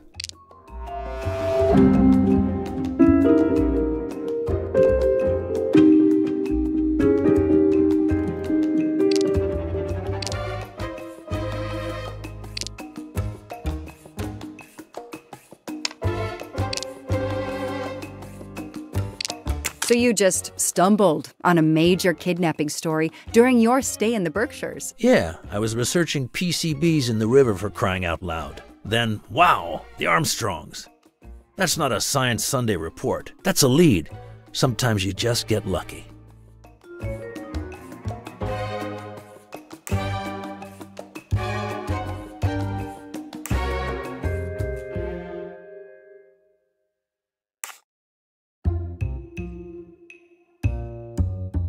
Your press card says Boston 6 News, and you say you started working on the Armstrong case when little Daisy was abducted, but Boston 6 News didn't even know you were on site. Detective, if I had the inside track on this case, do you think I'm gonna go only to Boston 6? I could have had a bidding war for my... I'm gonna use the word, my scoop. It still doesn't sound quite right. But there is a warped kind of logic to his story. I called Boston 6 News. Your editor said she hadn't talked to you in a long time. If you're working on the Armstrong case, why haven't you submitted anything during the last month? When the kidnapping occurred, I realized it was a golden opportunity. Forget intimate photos of the rich and famous. Here was a story that just dropped into my lap. I was about to turn in my first notes when I overheard the discovery of the cabin, and I was right. No other journalist got there ahead of me. Then you had to turn up. I need to get out of here and write my copy. That sounds plausible. He's on the spot when a big story erupts and he goes after it.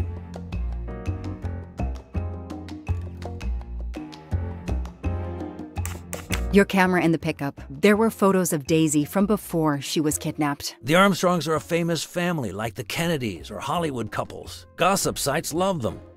People want to see how they live. I started out just stealing candid shots. Paparazzi live on getting that one exclusive shot.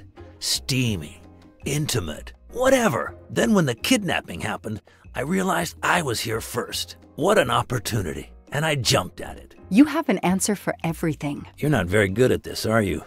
How long have you been on the job? Long enough to put you away for life. If you killed that little girl.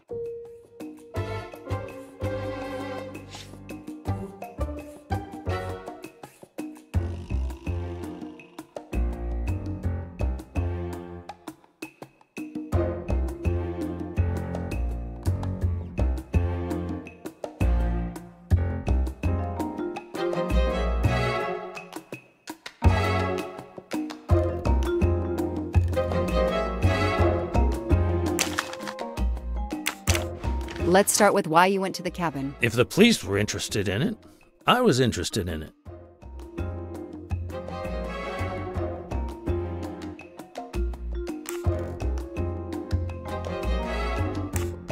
How did you find the cabin? Police radio.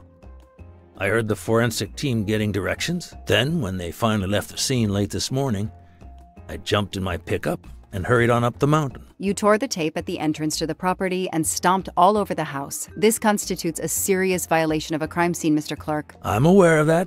I'm sorry. I'll pay the fine. But I got carried away. It isn't often I get a crime scene all to myself. He's enjoying himself. I need to throw him off balance somehow. Surprise him into making an error. Explain to me again how you got to the crime scene. I listened in on the police radio frequency.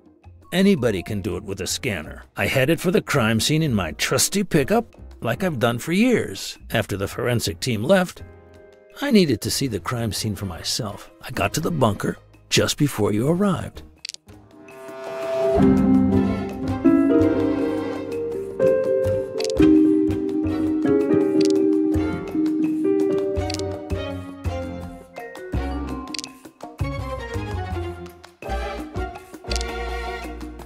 You said you've been driving that pickup for years? You heard right. Thanks to it, I never miss a story. You say you've been using your pickup for years, but the title certificate is not in your name. The truck belongs to somebody named Stephen Baker. Okay, I don't get why the pickup is so important. I know it was Jonas you called. Jonas? I don't know anyone called Jonas. Really, Detective, I'd like to leave now. Stay right where you are. I'm not done with you yet. Wow. Do I hear grounds for a lawsuit? Some poor innocent woman is being accused instead of you.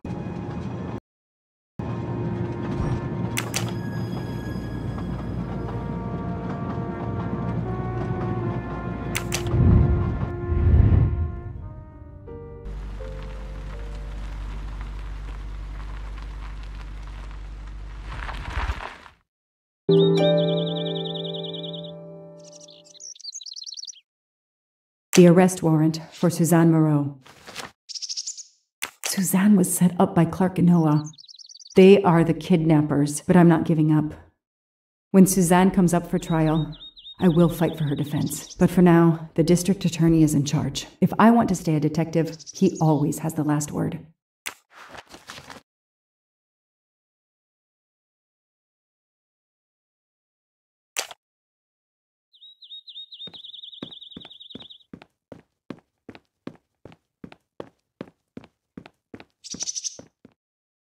The door is wide open. How strange.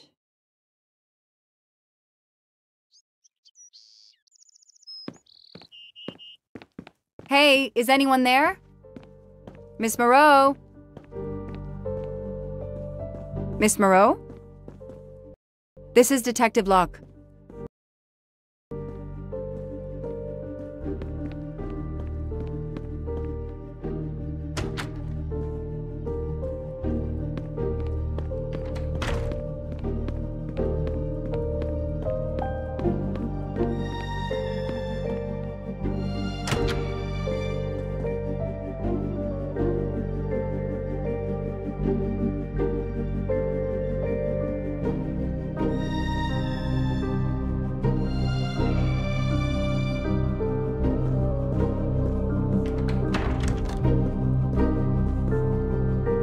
Miss Moreau, can you hear me? It's me, Detective Locke.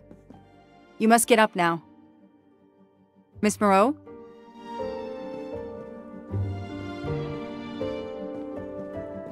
Miss Moreau, can you hear me? Suzanne Moreau is dead. There are no traces of blows or injuries on her body. She doesn't seem to have defended herself from anyone.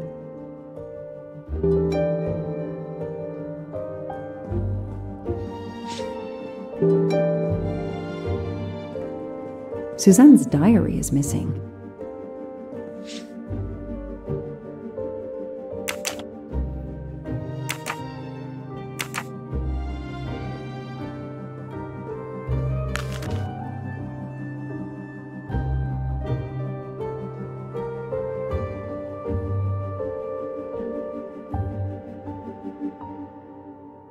Suzanne was telling the truth about her mother.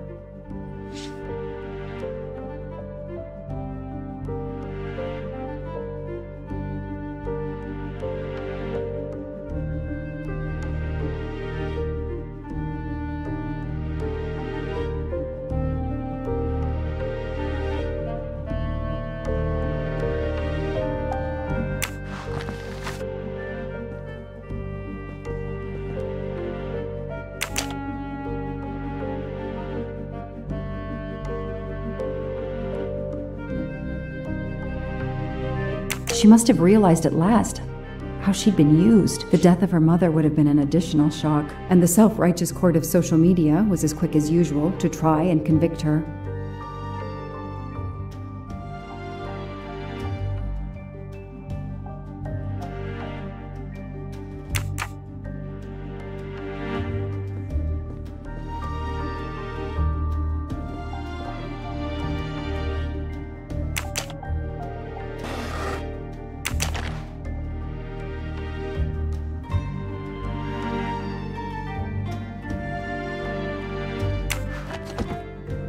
Her glasses are missing.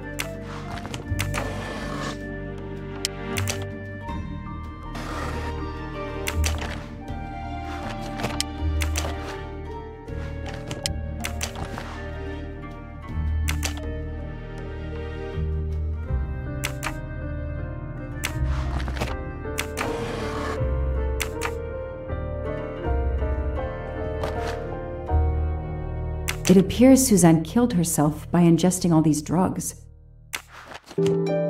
I called the district attorney to inform him. This is Detective Locke, sir. I'm at the Armstrong house. Have you arrested Suzanne Moreau? She's dead, sir. Apparent suicide, but I need a forensics team. She killed herself out of remorse for her part in the crime. We don't know that yet. I'm calling forensics now, but I wanted you to know. What a mess. Stay on site until forensics arrive. Yes, sir. Standing by. The investigation was officially closed. I was certain that she was innocent, and Clark had been responsible for 4 deaths and then vanished into thin air. With $1 million. Dollars marked, though, and not easily spent. I didn't care if the case was officially closed. I swore, Mr. Poirot, whatever it took, I would hunt him down.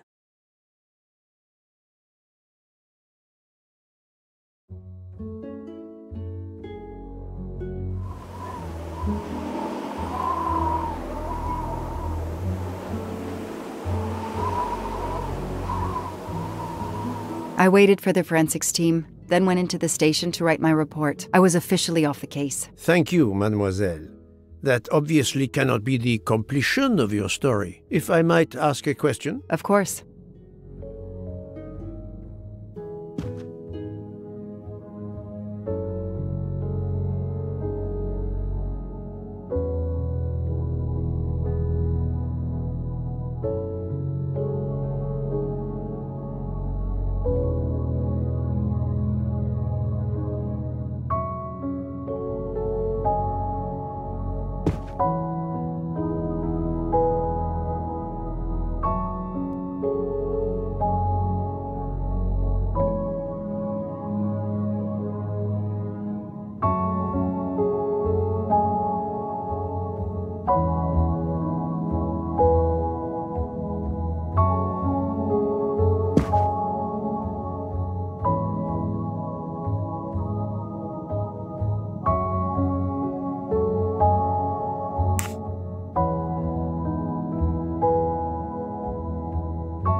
Michael Clark, the reporter. He was Ratchet? Absolutely. I was the only law enforcement official to question Clark. I knew this wasn't his first kidnapping. You looked for similar cases. What do you Americans call the MMOs? Means, motive, and opportunity. Yes, I looked for someone in plain sight. Someone on the edge of a kidnapping case. Someone in plain view, keeping track of the investigations.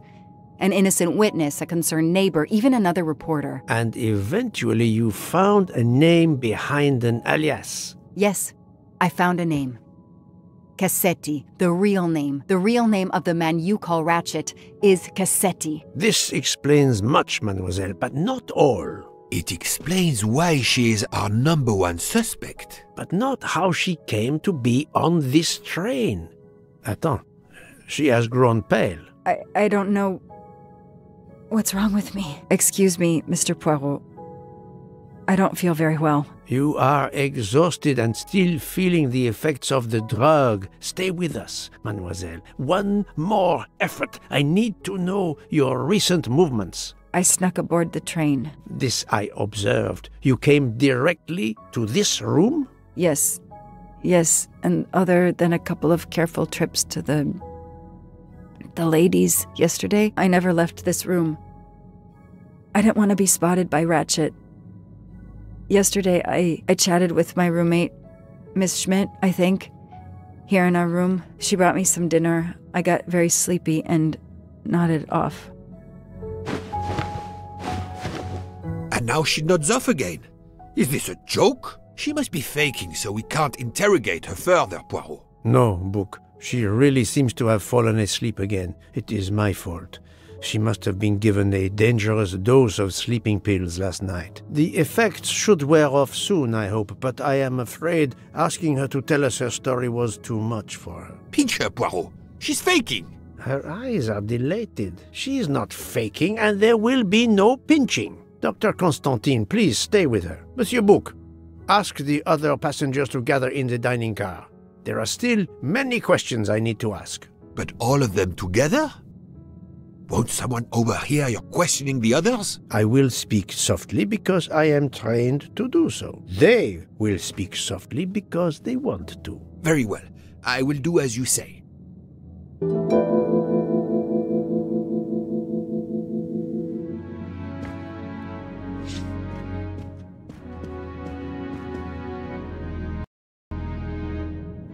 I'll stay here to watch over Miss Locke. I'll stay here to watch over Miss Locke.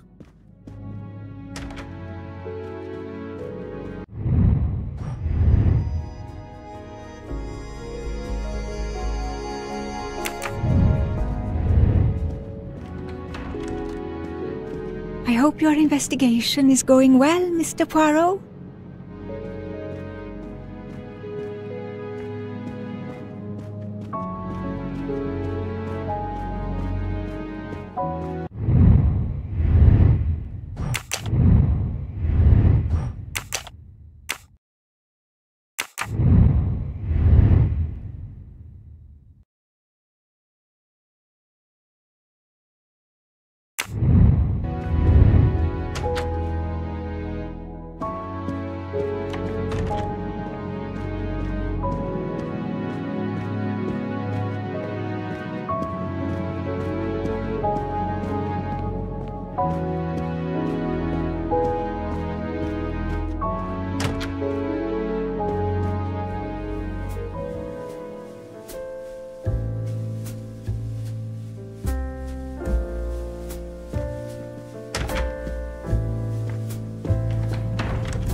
I hope we will be leaving soon.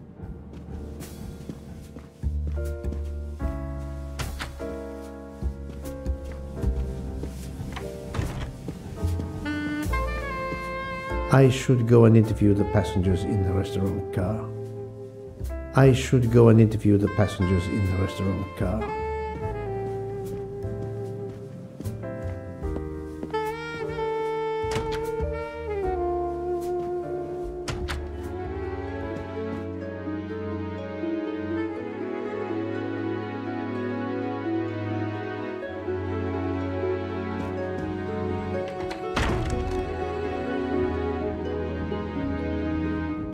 The passengers who agreed to come and talk to you are assembled, Poirot. Mr. Masterman is already here to answer your questions. Perfect. Thank you, my friend.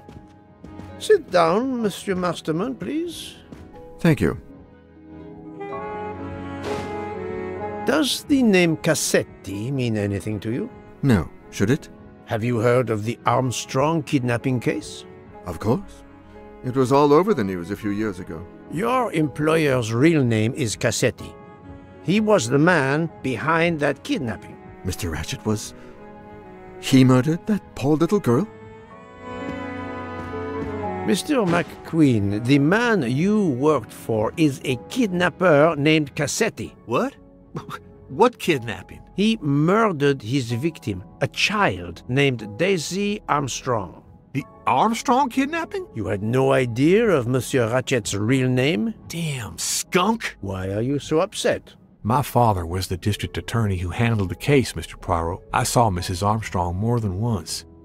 She was a lovely woman, so gentle and heartbroken. If ever a man deserved what he got, Ratchet, or Cassetti, is the man. He didn't deserve to live. Madame Olson, have you heard of the Daisy Armstrong case? No, I've never heard of it. It was only 2 years ago. It was famous. Maybe so, but it was not famous in Spain, where I have been helping the refugees from Africa. You've never heard the name Daisy Armstrong? No, never. Daisy Armstrong? No. No. No! No! Yes. It was all over the English tabloids before I went to Jordan. A horrific crime that claimed the lives of an entire family and their wrongfully accused nanny. That's right, isn't it? Quite so. I thought the culprit had been punished. Some might say that the culprit was punished last night. Oh, my heavens. May I ask you a few more questions? Yes, of course.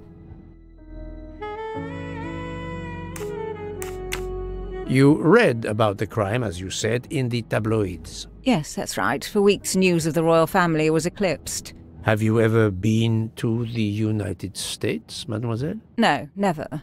Jordan was really my first trip abroad.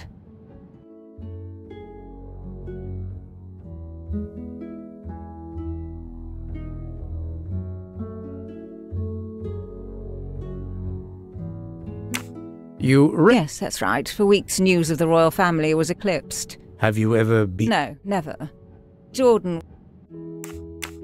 You were in Jordan? Yes, I was an English tutor there to the children of a high official. Until recently. What is your relationship to Captain Arbuthnot? Who? A former soldier traveling with us. You must have met him. Ah, yes, I met him on the platform in Istanbul. We only had a brief exchange of pleasantries, nothing more. British Reserve and all that. Ah, the British Reserve. Yes, with this I am familiar.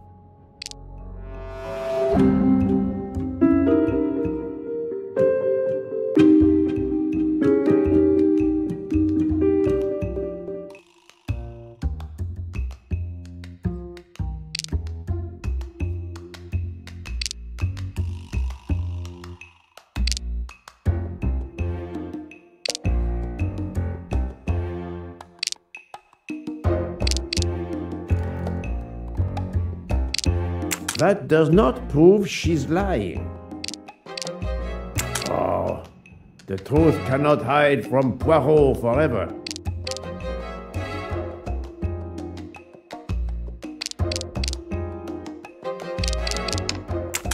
Are you sure everything you have told me is accurate, Mademoiselle Debenham? Of course.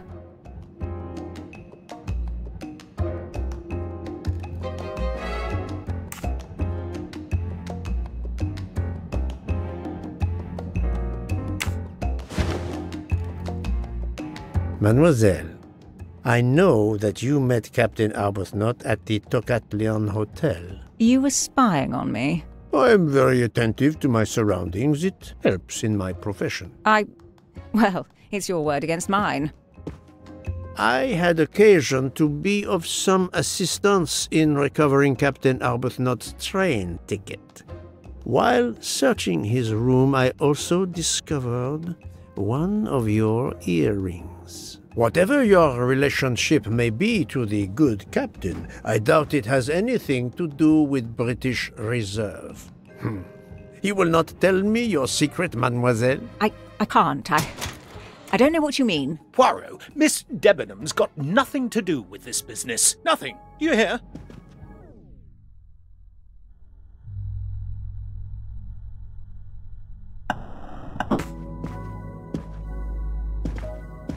Archie, stop! Captain, no! This behavior is unworthy of an officer and a gentleman. Leave her alone! Have you no honor? Archie, we should go. Captain Arbuthnot, I am certain you are a brave soldier, but you are a poor actor. The truth is that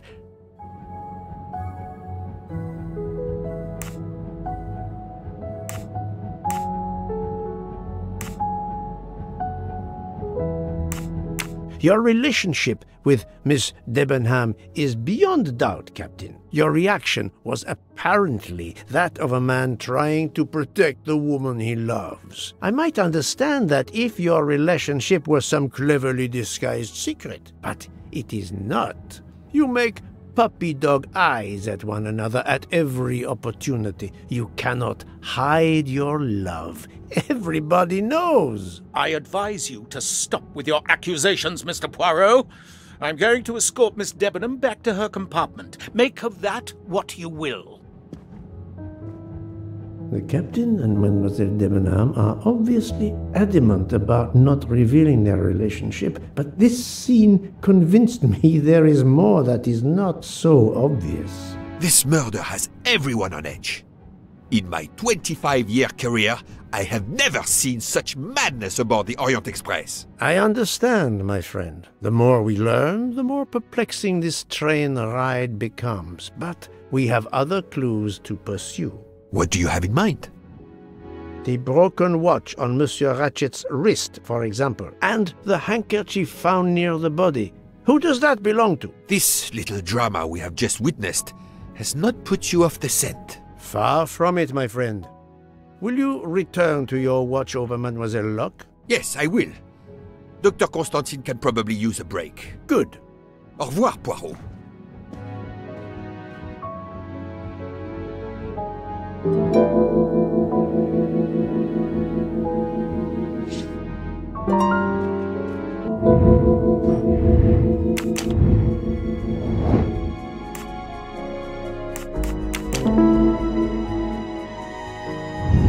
That's the right answer.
Think, Poirot. That is not a good answer.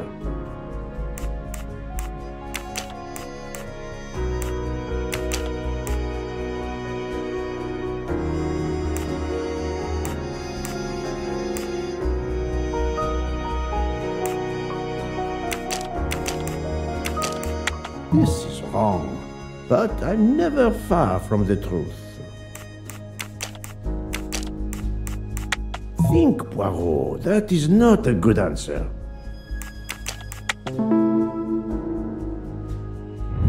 That's the right answer.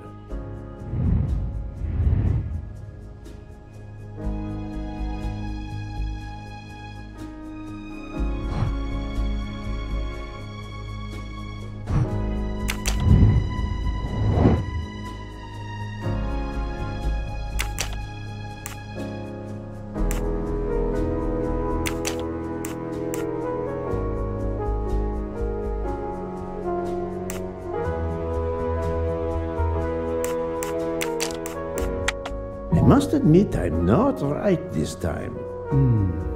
Let me consider all the possibilities. This is wrong, but I'm never far from the truth. Let me consider all the possibilities.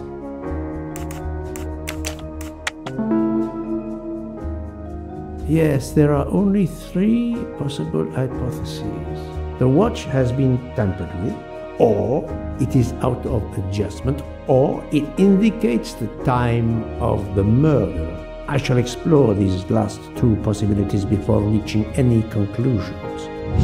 If the watch is out of adjustment, it may be broken. There may also be another reason related directly to Ratchet. Maybe the watch is set to another time zone.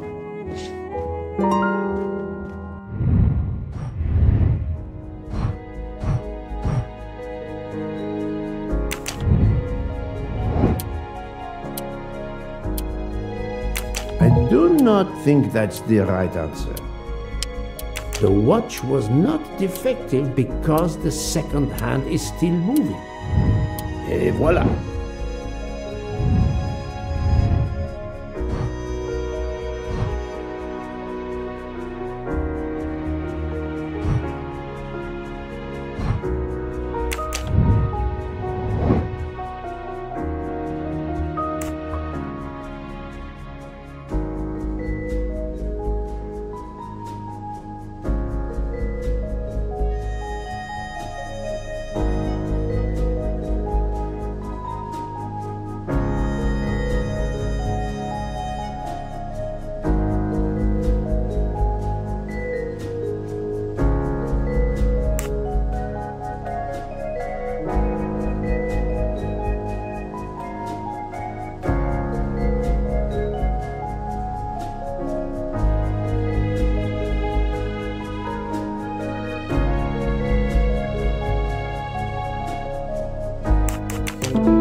the right answer.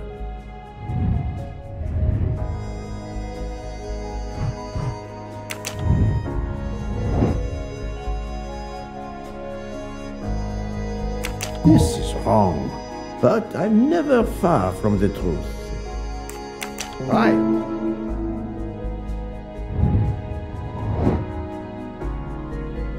Good job. If this theory is correct, then the murder took place at 12:15 a.m. I must interrogate all the passengers to see if any of them have an alibi for this hour.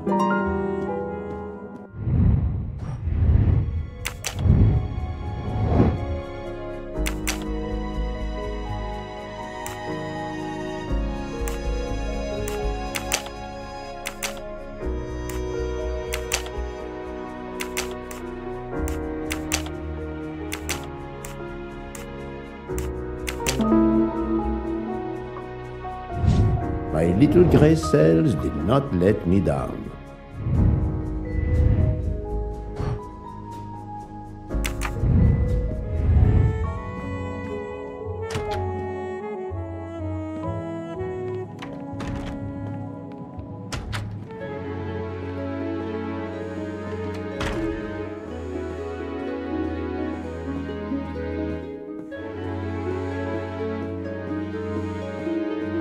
Sorry to bother you, Monsieur Mori. I have a question to ask you. Please make it quick. I have a meal to prepare. This handkerchief embroidered with an H, is it yours? No, I've never seen it before. Thank you. That is all I wanted to know. I hope your investigation won't interfere with today's menu.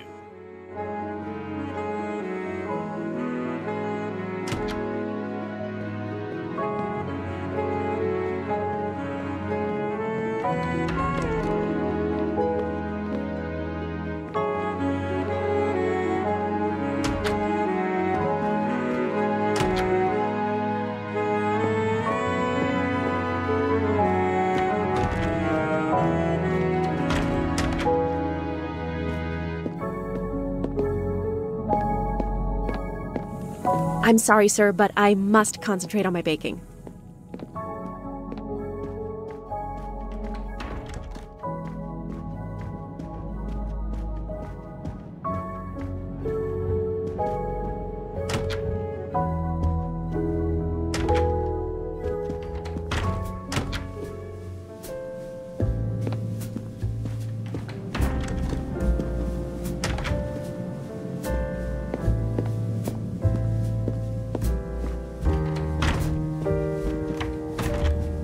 Monsieur Foscarelli, I would like to ask you a few questions, if you allow me.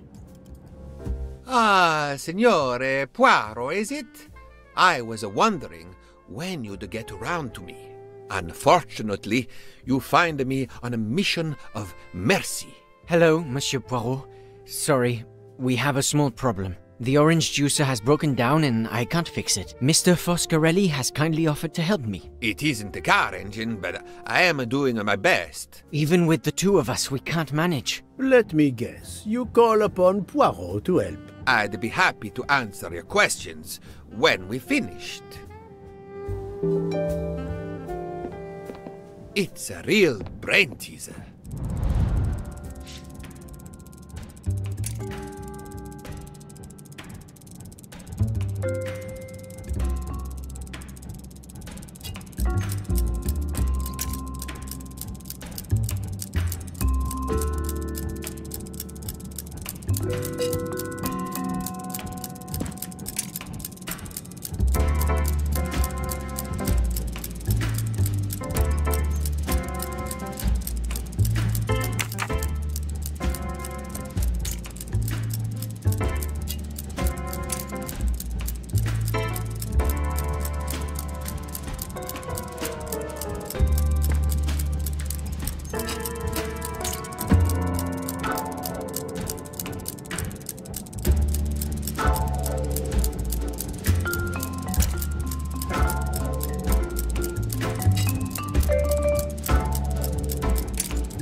Voila, it should work correctly now.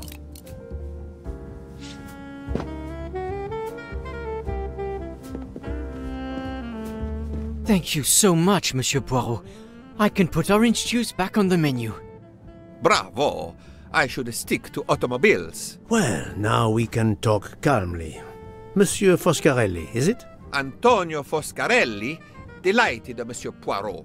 You have, of course, heard about Ratchet's murder last night. Oh, naturally. It is all anyone is talking about. Have you ever been to the United States? Yes, it has been a primary market for our cars for the last 10 years. You remember the Armstrong case? Armstrong? The name, yes. It was a little girl, a baby, was it not? Yes, a very tragic affair. Did you know that Cassetti, the kidnapper, was actually Ratchet? Oh, no. Then he deserved to die. I mean, wouldn't you agree? Can you tell me your movements on the night of the murder? I went to bed right after dinner, but I slept very badly. My roommate, Mr. Masterman, had a toothache. Oh, he moaned all night. It woke me up several times. Did you hear anything or notice anything unusual? No, nothing that I can think of. I stayed in my bed all night. Can you tell me your... I went to bed. My roommate, Mr. Masterman, had a toothache.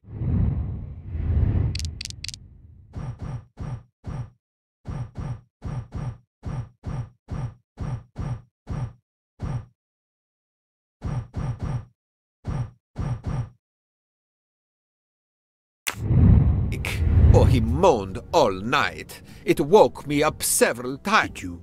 No. Well, thank you, Mr. Foscarelli. I'm sorry I couldn't help more, Signore. I remain at your disposal if you should need me.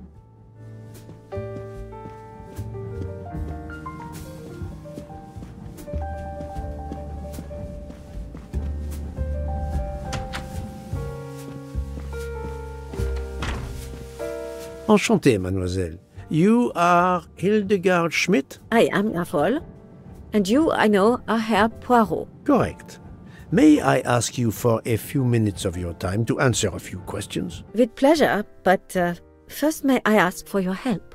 Why does this not surprise me? I don't know. I am at your service, Fraulein. My mistress, Princess Dragomirov, has asked me to open this traditional Matryoshka doll. There is a trinket inside she must retrieve. Madame, in my experience, each Russian nesting doll simply pulls apart to reveal the next one inside. Indeed. Yet try it for yourself. As you wish. Ah, you are a gentleman.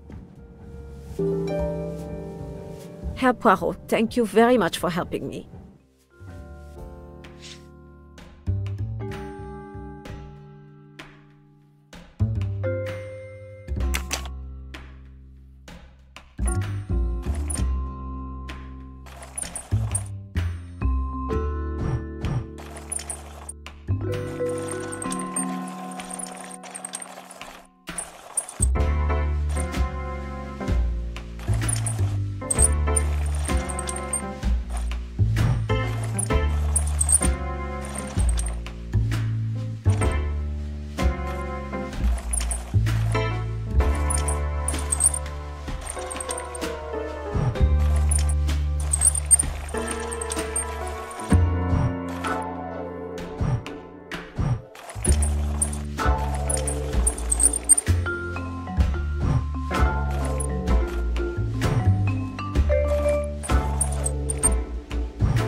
The inscription reads, "To my dearest friend." Ah, thank you very much. This doll reminds her of her youth in Russia. It was very hard under the Soviet regime, but thanks to her strength of will, she rose to be the head of a museum of antiquities in St. Petersburg. Even though she now lives in Berlin, it is said that the Kremlin still fears her. She must be a formidable woman indeed. You are her maid? I am her companion. I help her in her daily tasks, and I keep her company. Ah, forgive me. You will have heard of Ratchet's murder last night. Yes, of course. Everyone is talking about it. Can you tell me how you occupied your time last night? Just after we left Istanbul, I had tea with my roommate, Fräulein Locke. I went to dinner with the princess, and when I returned to my compartment, Fräulein Locke was already asleep. A little later, Herr Michel, the conductor, came to get me because Madame la Princesse needed my help. Her back troubles her. I massaged her for about an hour. Do you remember the time? I'm sorry, I do not, mein Herr. Have you lost a handkerchief embroidered with an H, madame? Oh, no, monsieur. I thought perhaps since your first name is Hildegard. It is not mine, I tell you. I could not afford something so nice. I have no idea who it belongs to. My apologies, I did not mean to alarm you. Thank you for answering my questions, madame.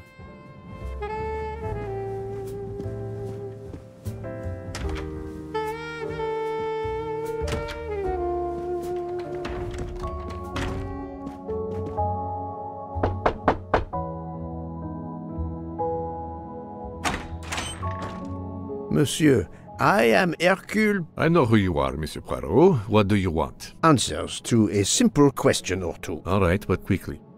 My wife is quite ill. I would like to stay by her side. I promise. First of all, I imagine you know about the murder. Of course. The Countess is terribly distressed. Your full name? Rodolphe Adreny. Your home is? Budapest. And how do you come to be aboard the Orient Express? I am a Hungarian diplomat. My family has represented our homeland since the revolution from the Soviet Union in 1956. I was on my country's business in Istanbul. Business which I cannot discuss. And your wife often accompanies you on your diplomatic missions? Yes, and why not? Was there anything else you wanted to know?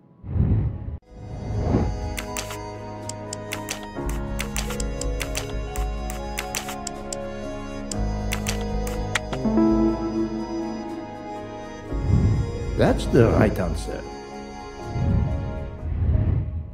Can you tell me how you spent last night? I was in our compartment with my wife. She went to bed early. I played a video game on my phone. Around 11 o'clock in the evening, my wife woke up and couldn't get back to sleep. She took a sleeping pill. As for me, I went to bed soon after that and slept straight through until morning. Have you ever been to the United States? I was posted to the Hungarian embassy in Washington for a year. You knew perhaps the Armstrong family? Armstrong? Armstrong. It is difficult to recall. One meets so many people. It was the kidnapping of a child, a very sad affair. The culprit was the man on this train who called himself Ratchet, the one who was murdered last night. Indeed. It sounds like justice finally caught up with him. Thank you for your time. Now, I'd like to speak to your wife, if you don't mind. It's impossible. As I told you, my wife is very ill. Thank you, and good luck with the investigation. Eh bien, the good Count does not appear to want me to talk to his wife.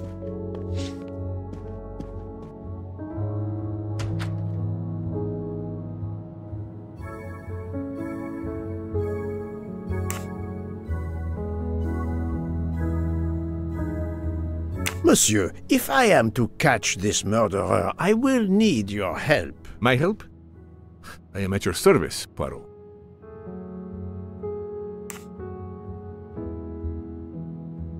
You are very protective of your wife, Count Andreny. Does that surprise you?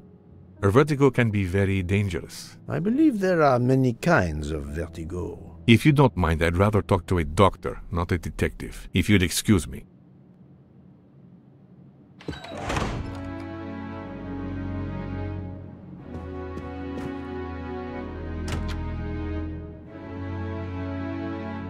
I would like to speak to Countess Andrény, please. As I have already told you, she is in no condition to speak to you. Monsieur le Comte, I am investigating a murder. I wish you every success, but my wife is too frail to be questioned.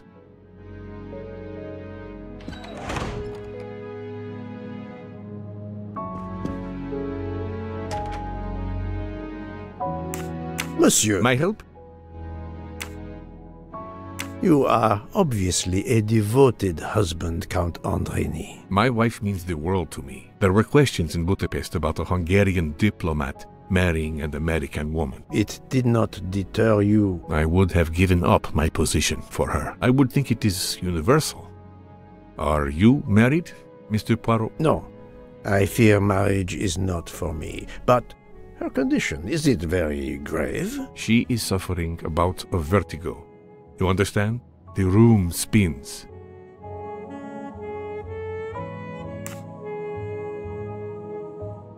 I think Dr. Constantine could help your wife. There is a doctor on this train? I did not know. Where is this doctor? I think Dr. Constantine is in the lounge car. If not, perhaps the conductor can tell you where he is. Very well, I will find him. Thank you very much.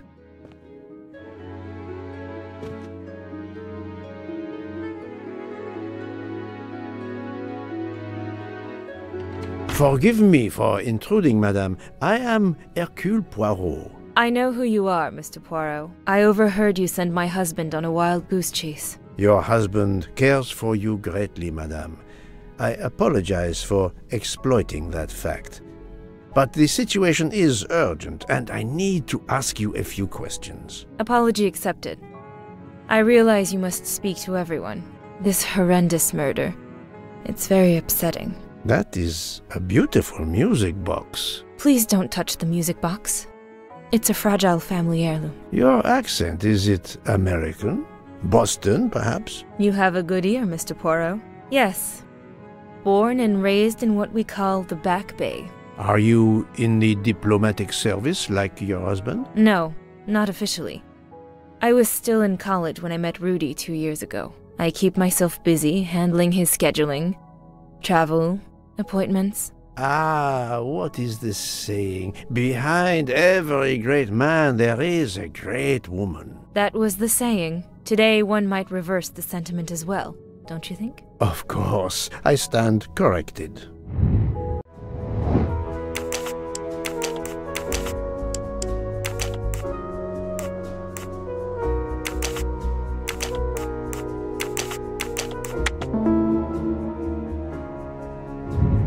That was easy. A handkerchief embroidered with an H was found at the crime scene. By any chance, does your first name begin with an H? No, my first name is Elena, with an E. Can you tell me what you did last night? Well, my husband and I went to dinner. Then we came back here. We went to bed around 10 o'clock. I tried to sleep, but I couldn't, because of the shaking of the train. I suffer from vertigo. I finally took a sleeping pill, and that did the trick. When did the train's motion prevent you from sleeping? Between midnight and 2 a.m. I know because I must have looked at my watch about 10 times. I see.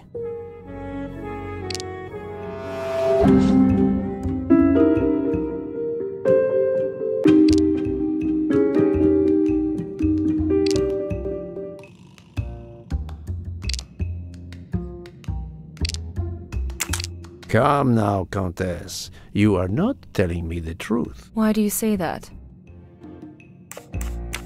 The train stopped at 12:30 a.m. due to snow. So there was no shaking of the train. But you told me that it was the shaking that prevented you from sleeping. I don't know. You're confusing me. My vertigo. Madame, A man died last night. You can't talk nonsense just because you're sick. You are hiding something from me. How dare you! I didn't do anything wrong. I'm going to find my husband.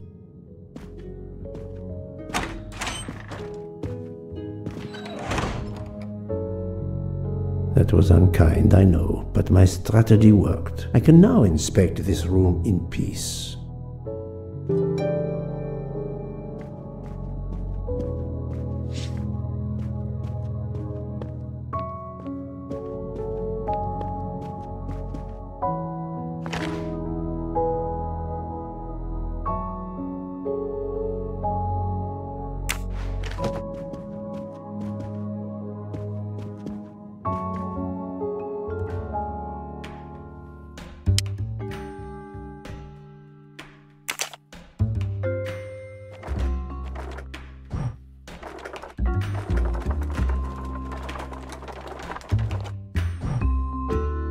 It's closed.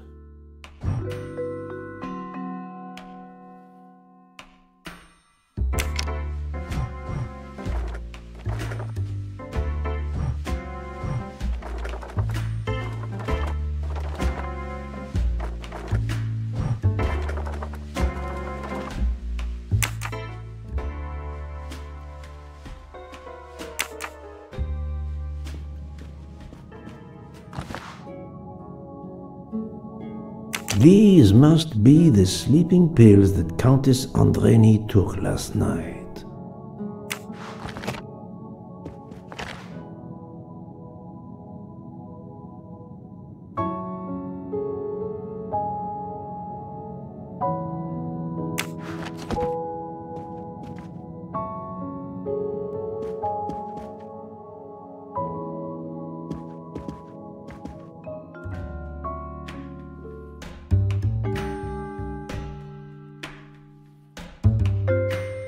There seems to be something missing here.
An engraving written in, I believe, Russian Cyrillic.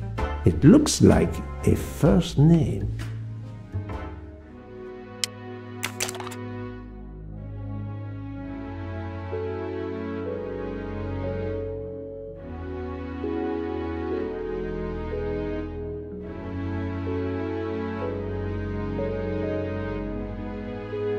For my beautiful young ladies, Helena and Sonia. Helena with an H. It's Countess Andreni with an older girl. Poirot! Have you no shame? Monsieur, I am afraid shame is not a very helpful emotion for a detective trying to get at the truth. What are you doing in our compartment? I am investigating a murder, Count Andreni. My wife is ill. My apologies, monsieur, but your wife seemed in perfect health when she left the room to find you. I do apologize, but I needed to search your compartment. You will regret this, Poirot. Please, Count. You aren't going to challenge me to a duel, are you? Countess, I'm afraid I took the liberty of inspecting your little music box. How dare you! The message in the medallion was addressed to you and Sonia. Sonia Armstrong, your older sister, the mother of Daisy, the murdered child. I am a Hungarian diplomat. You have no official standing here. You have no right to search— No, Rudolph. Let me speak. It's useless to deny what this gentleman says. I am Helena Goldenberg, the sister of Sonia Armstrong, and Daisy was my niece. The music box is a gift from my sister's godmother, a very close friend to my mother. We hid the truth from you when we learned that the man killed last night was the person who destroyed my family. I panicked. I didn't want to be accused. That is also why you lied about the H in your first name? Exactly. Your ferreting about looking for the H is obviously part of your investigation. If I found a handkerchief in Monsieur Ratchet's room embroidered with an H, I might suspect you had been there. A handkerchief? I don't have any handkerchiefs embroidered with my initial. To be honest, that sounds awfully old-fashioned to me. I give you my word of honor that last night, Helena never left her compartment. My wife is telling you the truth, Poirot. I hope so. I'll let you rest. The matter of the H on the handkerchief still needs clearing up. But first I should check the inscription on the back of the medallion.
Natalia. Would it be Natalia Dragomirov? She is the only Russian passenger on the train. In addition, her first name begins with an H in Cyrillic. Et voilà.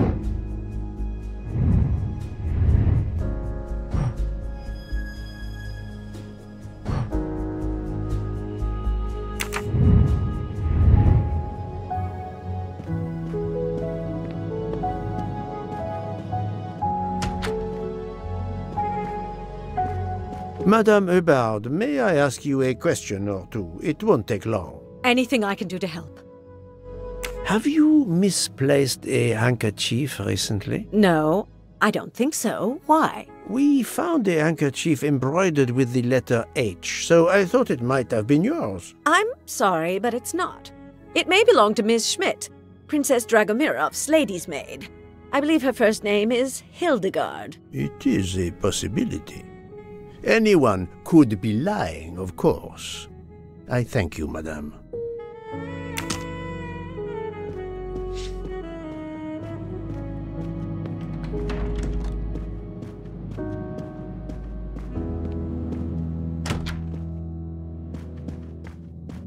Hello. Can I do something for you? Hello, Monsieur Hardman, I believe. You have heard of the murder? Cyrus Hardman. Yes, and the fact that there's been a murder is all over the train. You do not seem very concerned about it, monsieur. It's not the first murder I've run across. I had no idea the selling of toys was so dangerous. I did overhear you mention at dinner that this is your profession. Toy salesman is a cover. I'm a private detective, just like you, from the U.S.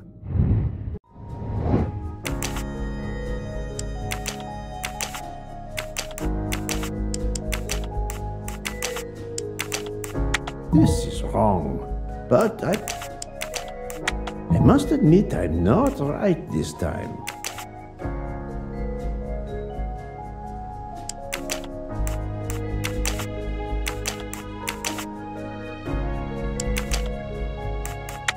Think, Poirot. No, not good.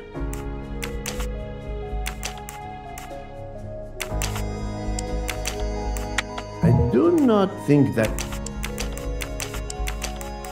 This is wrong. I do not think that's the right answer.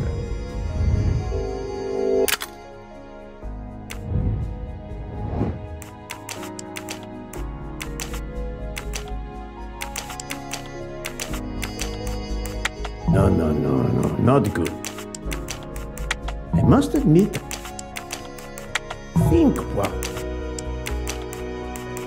This is wrong. I do not think that...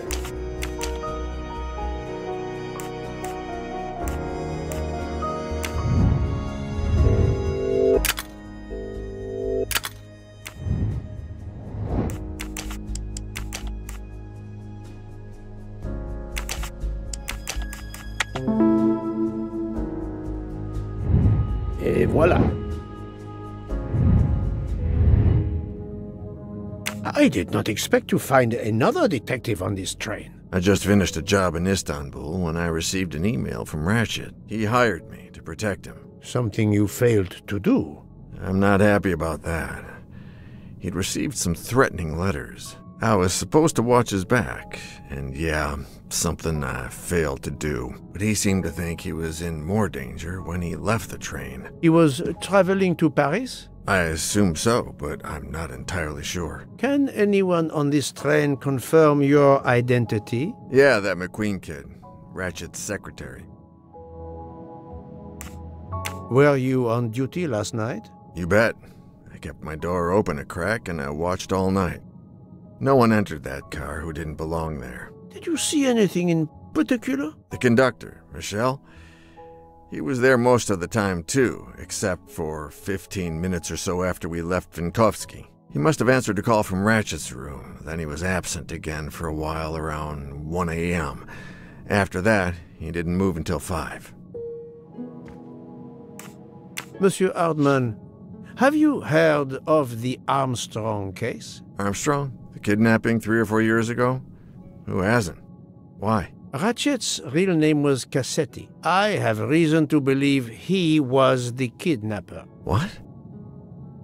He killed that little girl? No, I didn't know. If I had known, I wouldn't have taken the job. Do you have any idea who was behind the threatening letters? I don't know his name, but Ratchet told me he was a small man. Dark hair, with a womanish kind of voice. Oh, thank you for your help.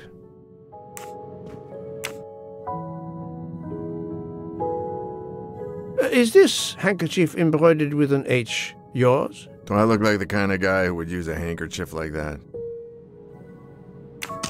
Thank you for answering my questions, Monsieur Hardman. Listen, Poirot. I know I fell down on the job, but if you need help, any at all, let me know. I'd like to make it right.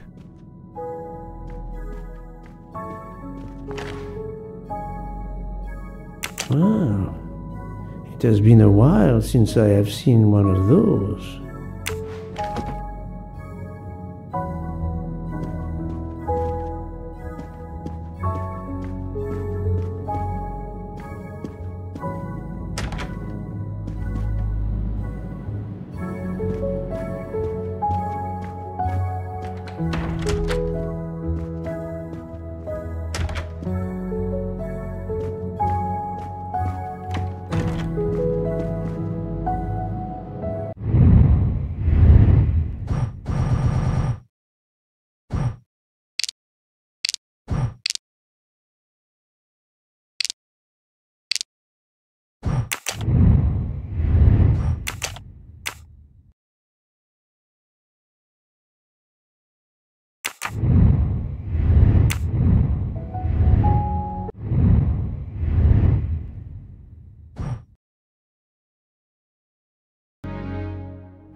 I am not prepared to receive anyone. Come back later. I'm sorry, madame, but a man has been murdered. I must ask you a few questions. You must have misunderstood me. I cannot speak to you just now. Madame, I know that Sonia Armstrong is your goddaughter. Come in, please. Please forgive my intrusion, madame, but I really must ask you some questions. Then ask. I'll answer if it pleases me. We have not been properly introduced, yet I have observed her a couple of times, so I can already deduce some things about her.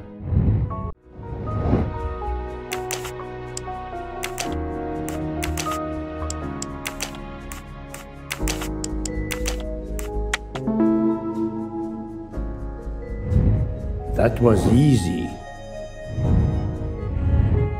I will first ask you about last night. Will you tell me your movements? I went to bed just after dinner. I read until 11, then tried to sleep. Later I woke. What caused you to awaken? I suffer from back pain, a consequence of old age interfering with an active life. I called Schmidt around 12:45 a.m. to give me a massage. She did so until I fell asleep. How long was she with you? A good hour, I would say. I see. The first initial of your first name, Natalia, in the Cyrillic alphabet looks exactly like the letter H in the Latin alphabet. I'm Russian, Monsieur Poirot, and I was the head of a museum of antiquities in St. Petersburg for decades, until I moved to Berlin recently. I'm familiar with Cyrillic. This handkerchief is yours, isn't it? Yes, indeed. I lost it. It was found in Monsieur Ratchet's room. Can you explain to me why Madame Schmidt didn't identify the handkerchief? She must have known it was yours. Possibly to protect me. She is very loyal. Your next question will be, how did my handkerchief come to be lying by a murdered man's body? My reply to that is that I have no idea. That is not an answer, madame. It is all I am able to give you. I must tell you, Princess Dragomirov, I have discovered something astonishing. And that is? You are Sonia Armstrong's godmother. You make that sound like a revelation. I have never hidden the fact, monsieur. You knew Colonel Armstrong well, then? I knew him slightly, but his wife, Sonia Armstrong, was my goddaughter. I was on terms of friendship with her mother, the actress Linda Arden. Linda Arden was a genius, one of the greatest tragic actresses in the world. I was not only an admirer of her art, I was a personal friend. Very well. But this links you to the Armstrong kidnapping case. Helena Andreni is the sister of Sonia Armstrong, the late mother of Daisy Armstrong, kidnapped and killed by the man who was murdered on this train, Ratchet. Indeed. Was it he? Then justice has at last been served. Allow me to summarize. Do I have a choice? First coincidence, I shall call it. You are close to the Armstrong family, and the presumed assassin of Daisy Armstrong was killed while you were on board the same train. Second coincidence. Your handkerchief happens to be found at the foot of the victim's bed. Third coincidence. One of the stab wounds inflicted on the body was by a left-handed person. You are left-handed. That is a lot of coincidences, Princess Dragomirov. Well, Monsieur Poirot, call it fate. If you report to the police your coincidences, they will laugh. A woman of my age and frailty has violently murdered a man? With how many potential witnesses who saw me doddering along the corridor in the middle of the night like Lady Macbeth? You are right, Princess. You could not work alone, which means you have one or more accomplices. And it is only a matter of time before I find out who they are. I would appreciate it if you would remove yourself from my room and take your fantasies with you.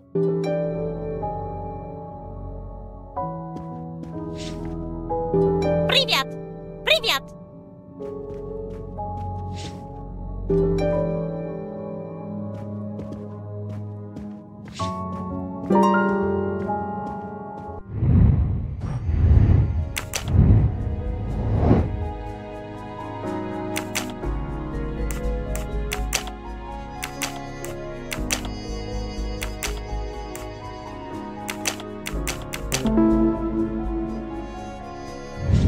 I'm right again. That happens to me a lot.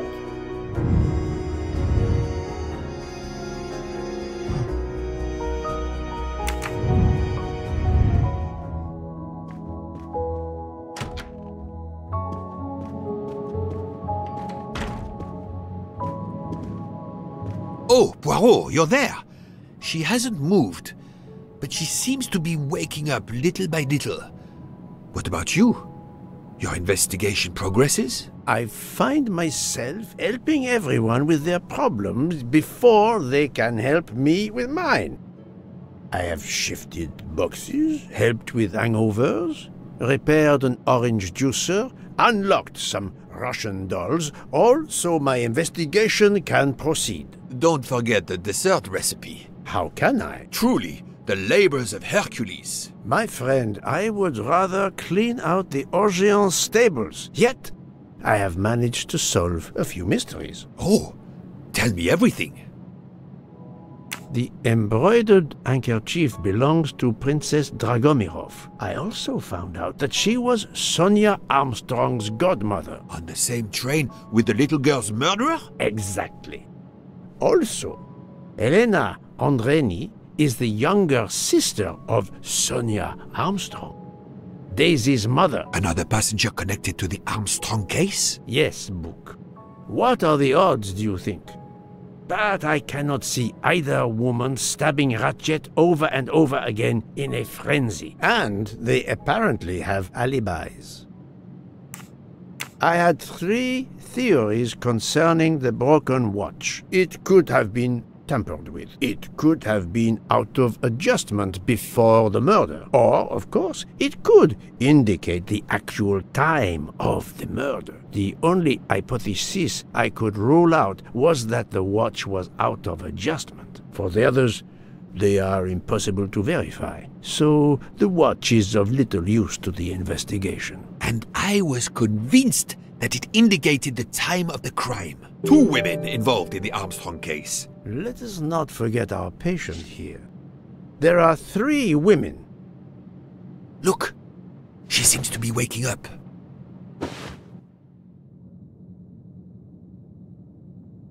What's happening to me?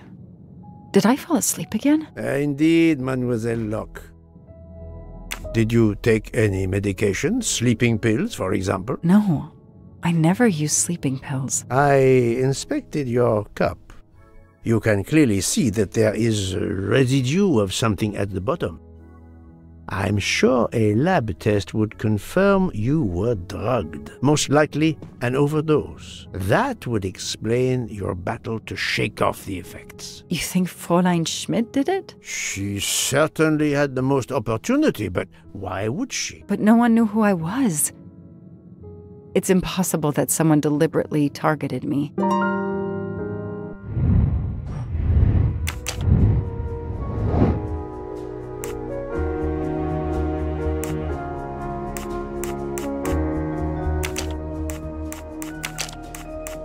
I must admit I'm not right this time.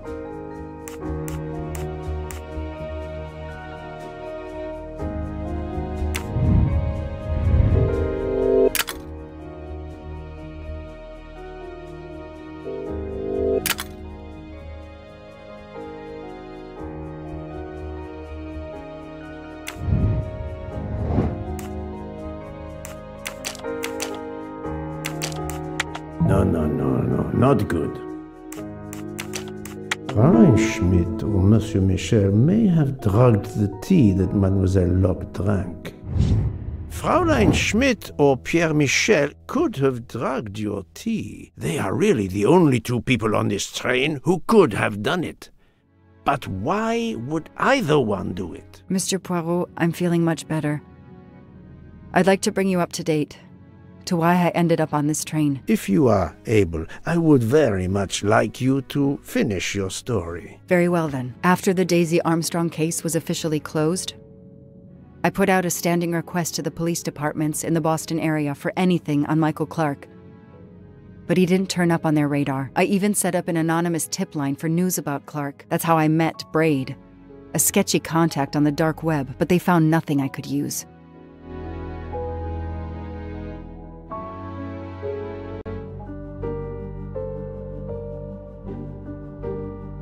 Four long years passed without anything new. Every day I looked at the evidence board I put up in my apartment bedroom. Then this morning, a police report landed on my desk that changed everything. I paid a visit to the police property room and took home a box full of clues. There was his name. Michael Clark.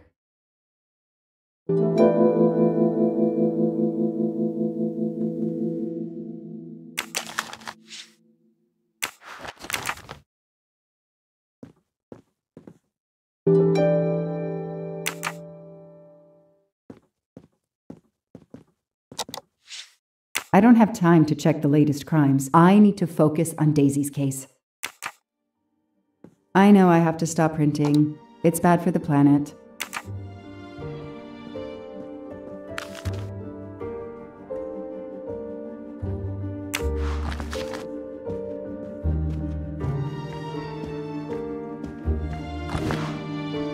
I've read it probably 10 times already, but I can't get enough of it. Don't know why. Maybe because it helps me sleep?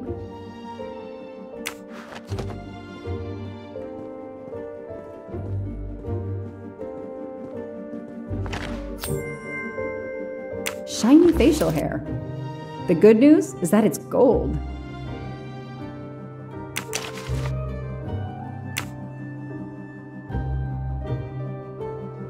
A bill from the power company with, I'm sure, plenty of excuses why my rates keep going up.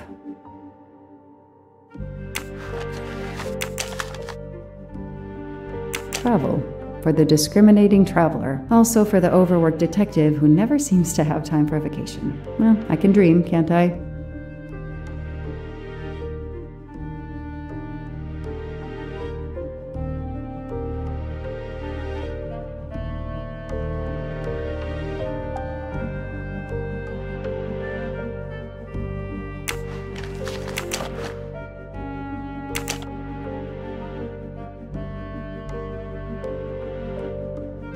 Years of no new leads in the Armstrong case, and then this. Michael Clark, the sarcastic reporter, my prime suspect in the kidnapping, murdered 4 years ago?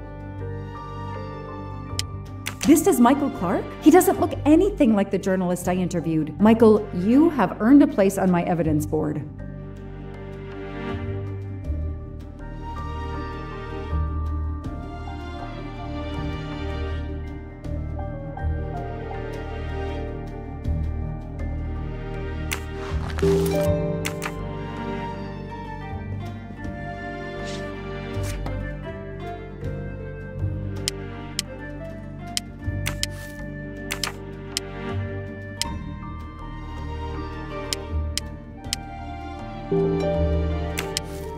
I knew it!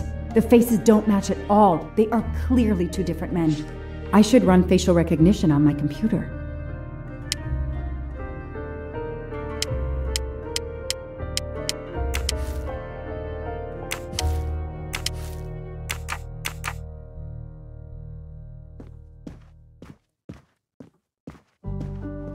I don't have time to waste on magazines.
Suzanne's hair, so conveniently left in the cabin for us to find.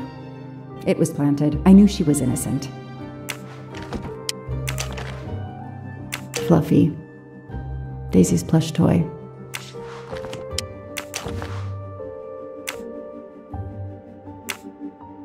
The lab team found this keychain in the cabin, but they wouldn't have bothered to examine the keys once the DA shut down the investigation. The keys were just tossed in the evidence box along with everything else. It's too unusual not to demand a closer look.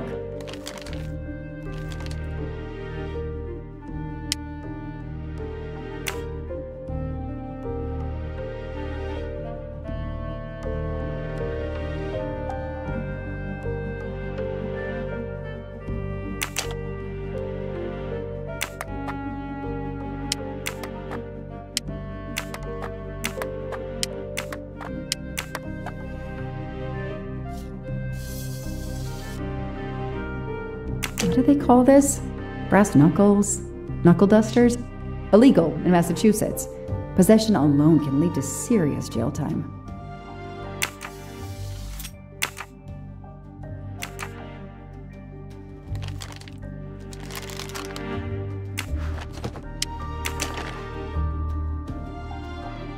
So clever.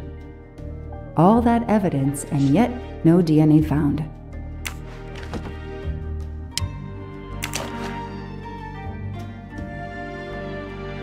The only fingerprints found on the bottle were Suzanne's.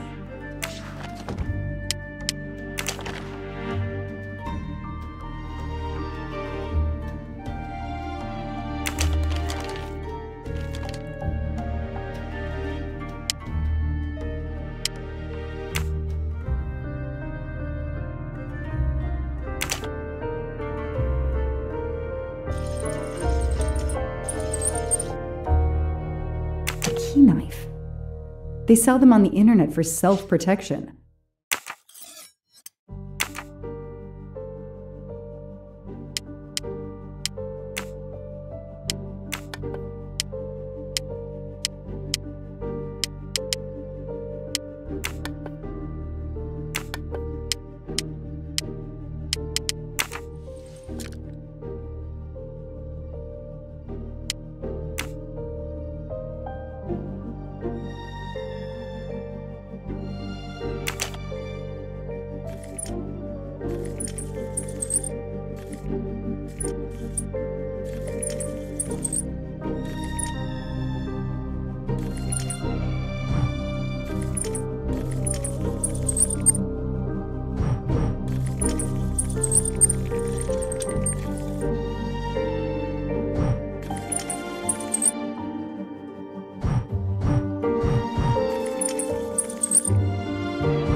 A USB key.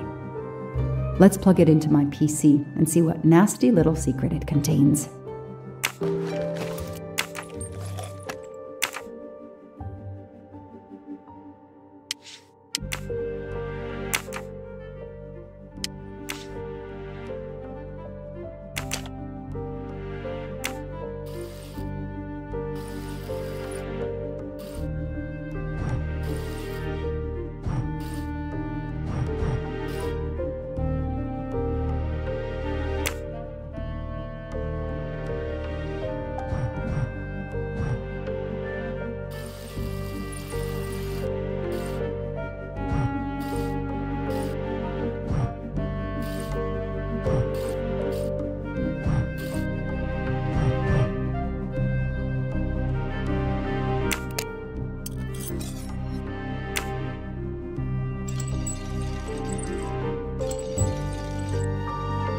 What do we have here? A flashlight. They can also conceal knives, but in this case we have lockpicks.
do we find?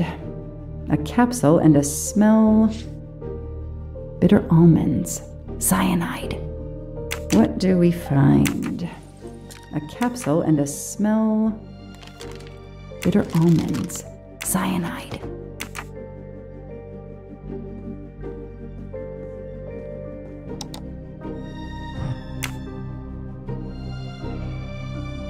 Shaved off the metro beard. But I'd recognize that smug bastard anywhere. The man I interviewed 4 years ago posing as Michael Clark. This goes on the board.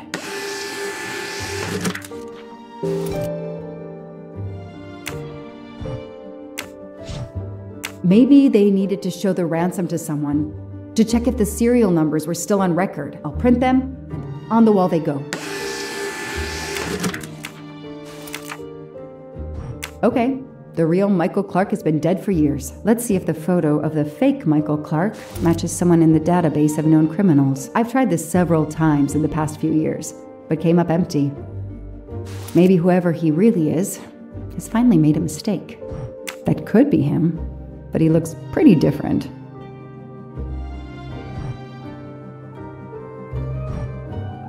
Yes, he seems different at first glance, but still it's the same person.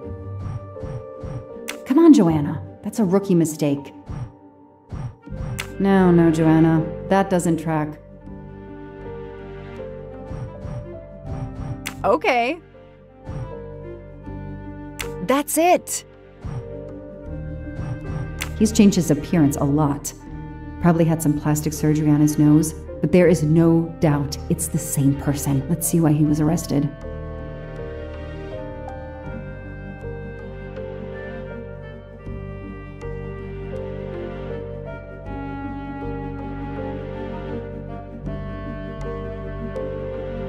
Mr. Ratchet, you didn't just steal statuettes. What recent information does the database have on you?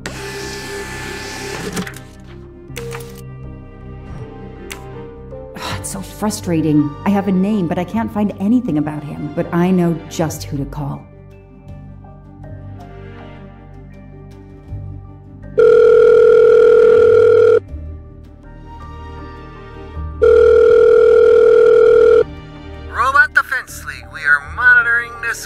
Hello, Braid. Long time. Oh, Joanna. Hey, how may I assist you? I need you to search the dark web. Yeah, can you narrow that down a little? Because, it's pretty big and pretty dark out here. Could you find intel about a Samuel Ratchet? Samuel Ratchet. Got it. Bad dude? They don't come worse. Send me what you find by email. Alright, hang on. Okay. Yeah, okay. Nope. And okay. Oh, this might be something. I gotta do a deeper dive, but you should find this interesting. Could be coincidence if I believed in them. Emailing details. Domo arigato, Mr. Roboto. We're here to save mankind. Oh, it's a cookbook.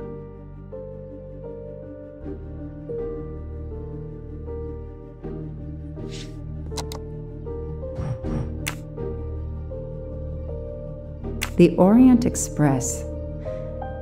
I'm gonna print these tickets and put them on the board.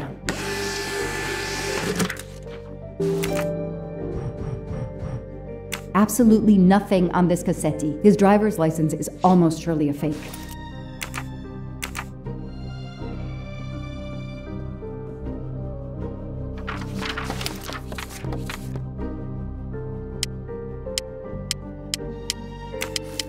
So, Ratchet's real name was Cassetti.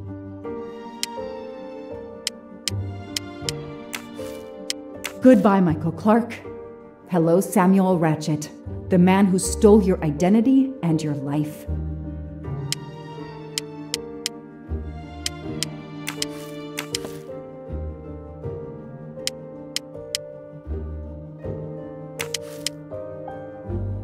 This is Ratchet's ticket.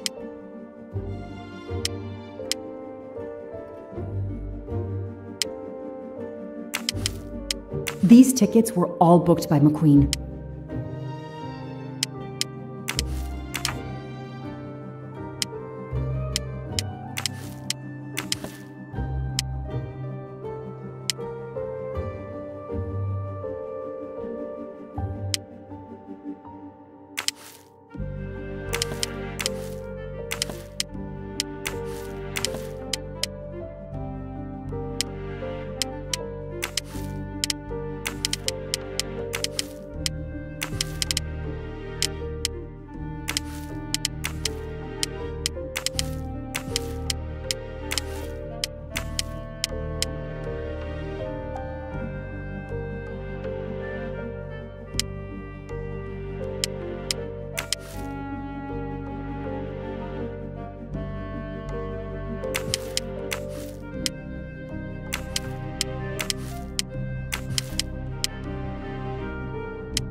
This tattoo is the same on both pictures.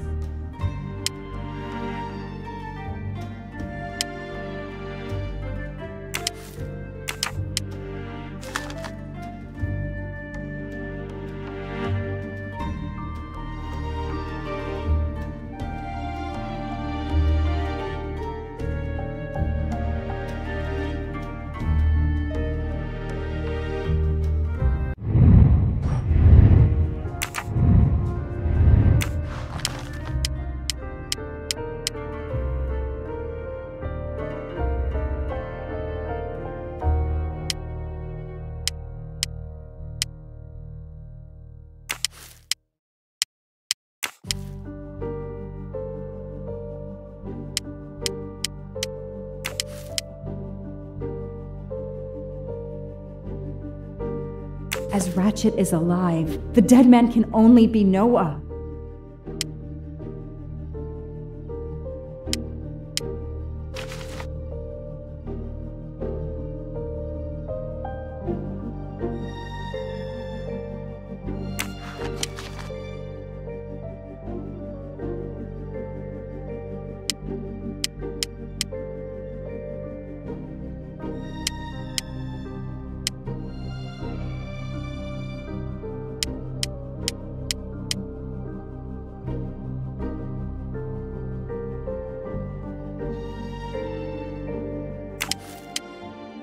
The person traveling with Ratchet has the same last name as my district attorney during the Armstrong case?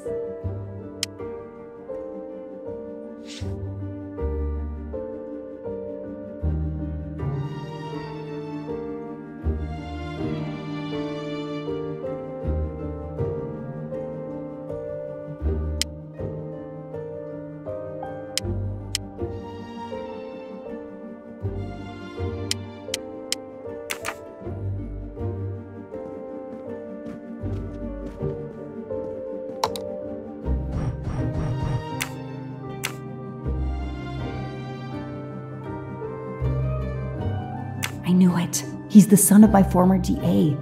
He goes on the evidence board.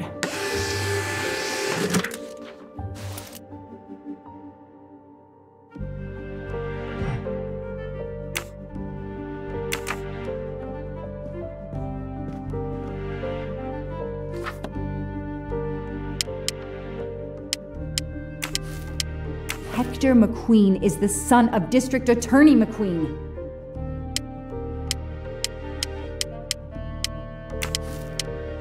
Here's what Hector McQueen looks like.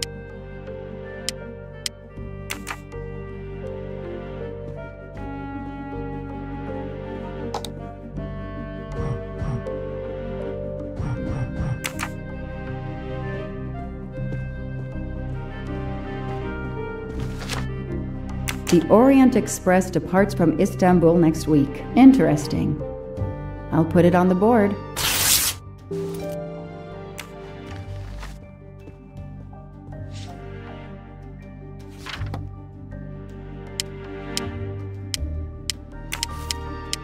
Next week, a certain Edward Masterman will be on the Orient Express. Ratchet will be traveling on the Orient Express in a week. Hector McQueen will be on the Orient Express next week.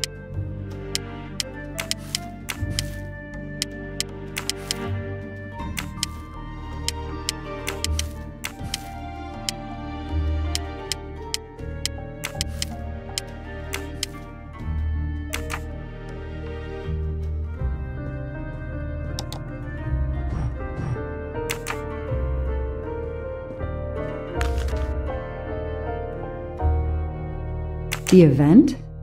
Some old train. But that face, that man.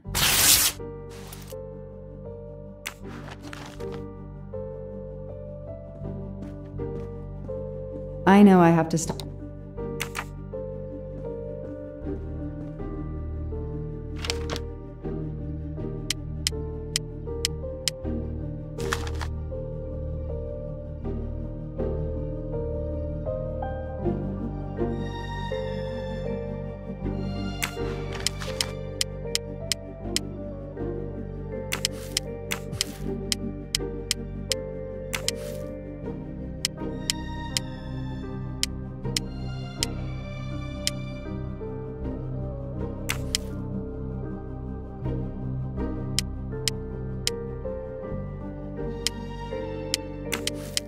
Foscarelli will be on the Orient Express next week.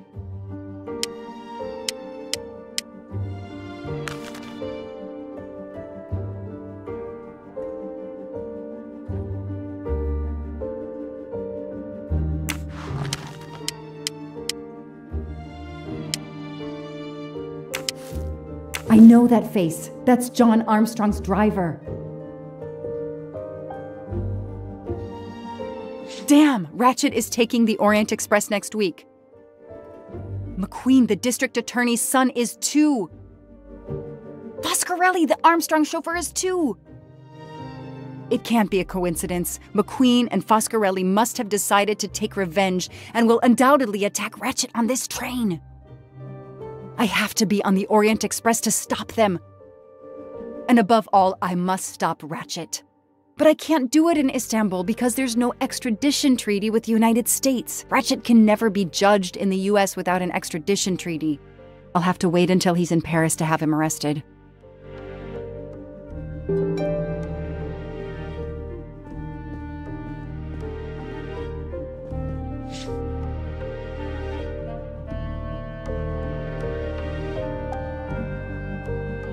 Every compartment is taken for this special anniversary journey. Oh, it's impossible to find a ticket. What can I do?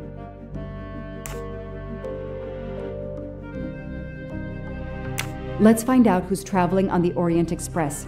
Time to call Braid.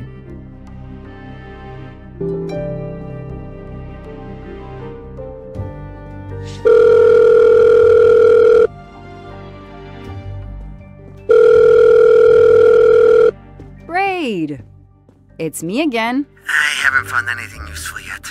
I need one last favor. But it's a big one. Uh-oh. Can you find me the list of passengers of the Orient Express for that anniversary trip? Hold on. Jeez, their IT is surprisingly good. Maybe because of the big event. I found the list, but they sealed my back door as I was starting to capture it. Oh, no. Whoa, calm down.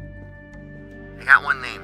Female. The name I got before they kicked me off the server was Stacy Johnson. Do you feel like a Stacy Johnson? The question is, how is she going to feel about helping me? That's one you'll have to figure out for yourself. I gotta go back to weaving my magic on the web.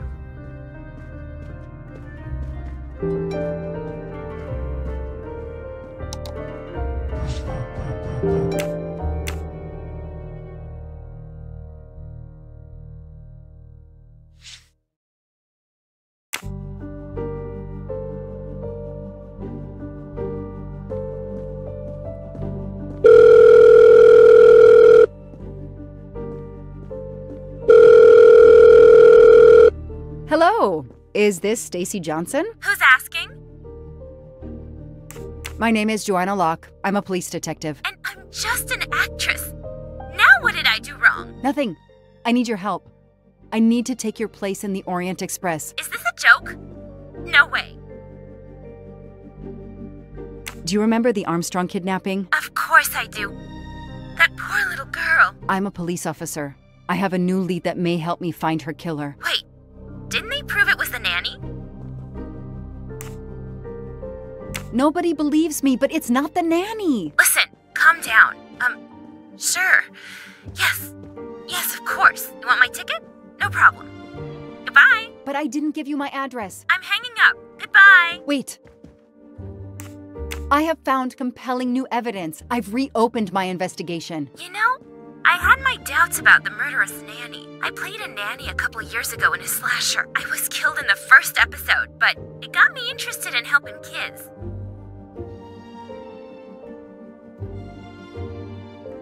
Stacy, please. You say you help kids? Well, I joined a couple of associations who are trying to help underprivileged kids. If this little girl's real killer is still out there somewhere, I'd do anything I could to help. Getting me on that train will help more than you can imagine. So, you want my ticket for the Orient Express?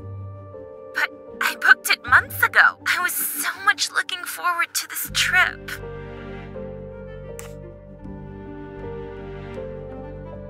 I'll give you twice what you paid for the ticket. You think I care about the money? You still don't get it, do you? I'm hanging up. Goodbye. Wait.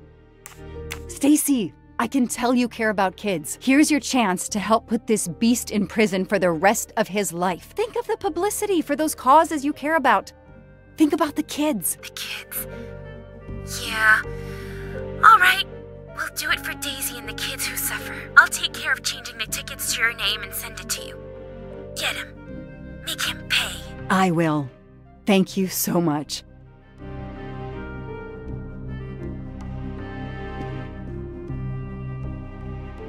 Stacy was as good as her word. I received the ticket.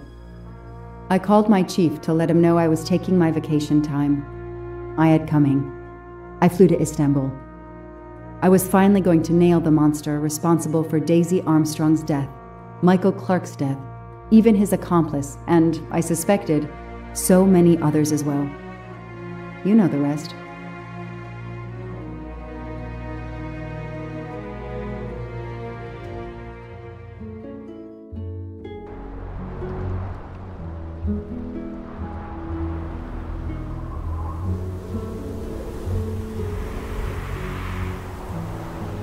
And that's how I found myself on this train, on Ratchet's trail. The rest, you know. My identity is easily checked with the Berkshire Police. Thank you for your detailed account, Mademoiselle Locke. In addition to giving us crucial details of the investigation, you have made it clear that there are many who might wish to see Ratchet dead. I know you are innocent. Your forthright testimony and your movements, or lack of them, last night eliminate you from our list of suspects. I agree, without a doubt. Another detective will be great help to the investigation. Book. Although my friend certainly does not need any help. You are too kind. Thank you for believing me. I'd like to help in any way I can. Do not worry, Mademoiselle Locke. Already I see things more clearly. It's obvious whoever drugged you was trying to derail your investigation. You mean the person who did this to me is Ratchet's killer? Both Monsieur Michel and Fräulein Schmidt had the means and opportunity to drug you. While you get your strength back, I intend to interview them. Excellent idea, my friend. All this excitement has whetted my appetite. I'm sure Mademoiselle Locke won't say no to a good, invigorating meal. What? No, I want to hear what the conductor and Fräulein Schmidt have to say for themselves. It is my duty to ensure the well-being of the passengers. If Dr. Constantine has no objection, I will escort you to the restaurant car. On the contrary, some food will do her the greatest good. Well, I'm still a little shaky. Mr. Poirot, will you please keep me informed about what you learn? You may be certain of it.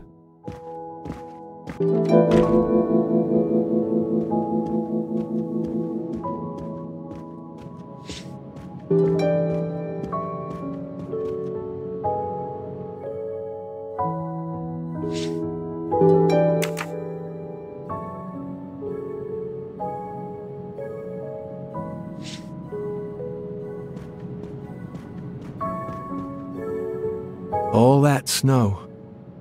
Are you familiar with the concept of entropy, Monsieur McQueen? Oh, Mr. Poirot, I didn't see you.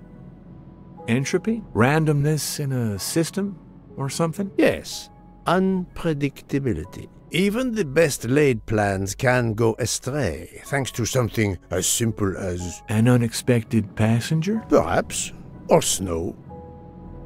Do you have more questions for me? No, not this time, Monsieur McQueen. Not this time.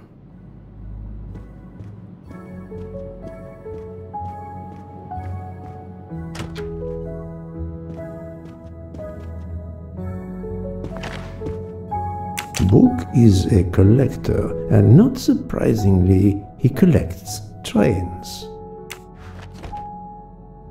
Are you all right, Mr. Poirot? And Ms. Locke?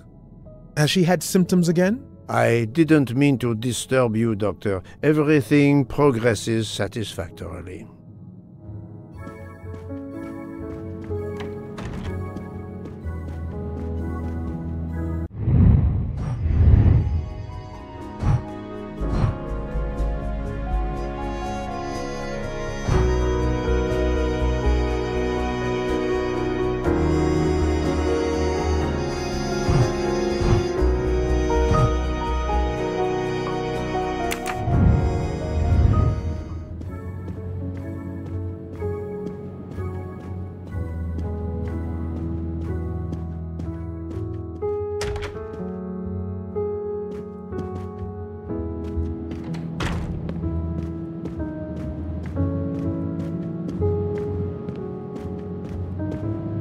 I have nothing to ask them at the moment.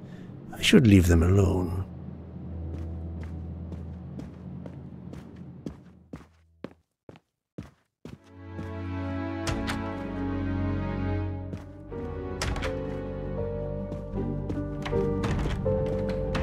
Good evening, Fräulein Schmidt. May I disturb you for a moment? You asked so politely, mein Herr, but I do not think I have a choice. I know you drugged Mademoiselle Locke's tea. Don't try to deny it. Nevertheless, I do deny it. I wanted to let you know that your roommate, Mademoiselle Locke, is awake. Ah, yes, I'm glad to hear that. I was worried about her. Did she tell you what had happened to her? She saw you pour something in her tea. And she drank the tea knowing it was drugged? Come now, Monsieur Poirot. The poor girl is obviously still not recovered. That is all I intend to say. If you'll excuse me, I would like to continue reading my book. What is it? A murder mystery, perhaps? Ach, no. It is a collection of Julia Child recipes. Unfortunately, she doesn't remember much, but we found a residue of a sleeping pill in her cup of tea. Since you two were alone together in your room when she drank it, who else but you could have dragged her? Must I point out I do not make the tea on this train? You should question the conductor or the kitchen staff. I know you have sleeping pills, Fräulein. I do have some. Do you think I'm the only person on this train who finds it difficult to sleep? I believe the Countess Andrenier takes them. And I heard the Olsen woman thanking Mrs. Hubbard for a pill. That was aspirin. If you say so. Mademoiselle Locke could have died. Whoever drugged her must not feel any empathy for their fellow human beings, given the dose that Mademoiselle Locke ingested. She was close to death. Oh my God. What did I do? I didn't want to hurt her. Just have her sleep for a few hours while we had time. We? Time for what? Time for what, Madame Schmidt? You think I feel nothing? Nothing? That poor little girl. Indeed, that poor little girl. Fräulein Schmidt is somehow connected to the Armstrong case.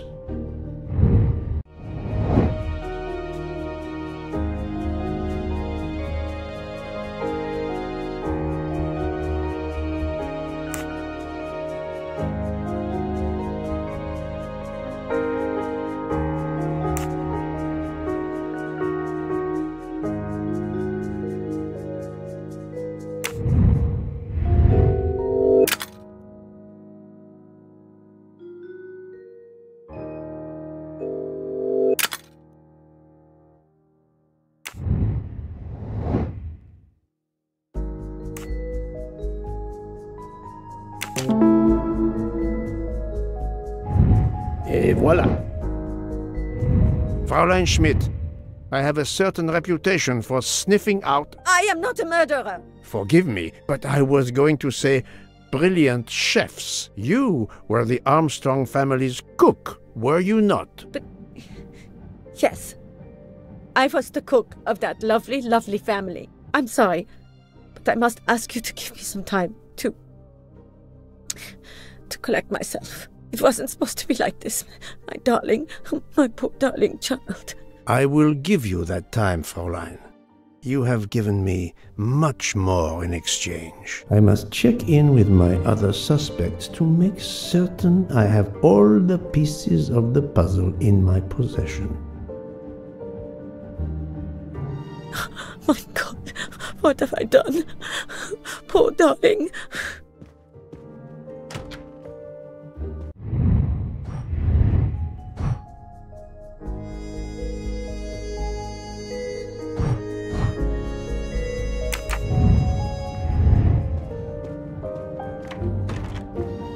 Can I get you something, Monsieur Poirot? Everyone is so tense. An aperitif soon, Monsieur Fauchet, with pleasure, when the matter is resolved.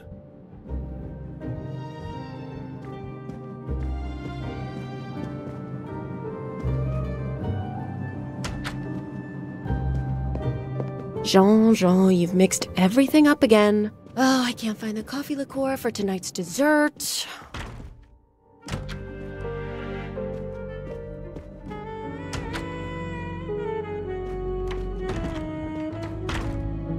You're right, Mr. Book. This dessert is delicious. I'm glad we didn't wait for dinner. I promise the entrée will be superb as well. Detective Locke, you are recovering well, I see. Yes.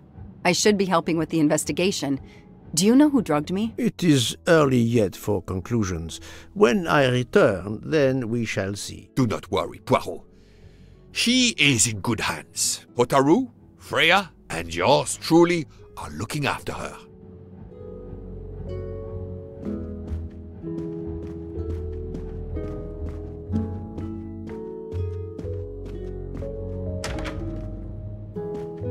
Not now! Not now! I have a dinner to prepare. Would you interrupt Michelangelo or Da Vinci?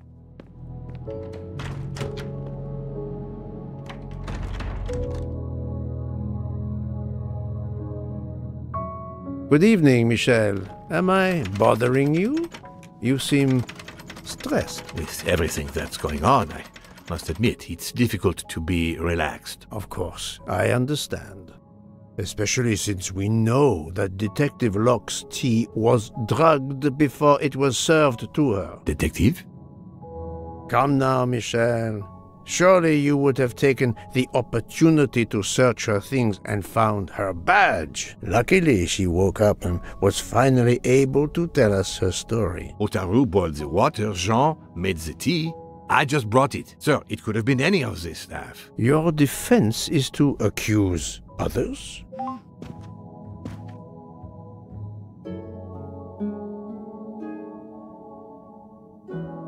You have a network connection? No, unfortunately. It's just an automatic reminder to pay my rent. I always forget, and my landlord complains. Pierre Michel had to be involved in the murder. The drugged tea, his post at the end of the hall, and now I know why I know more than one of those people on the screen.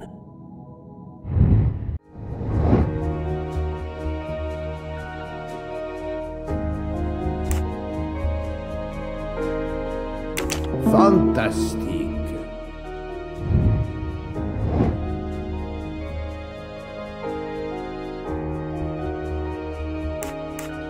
Good.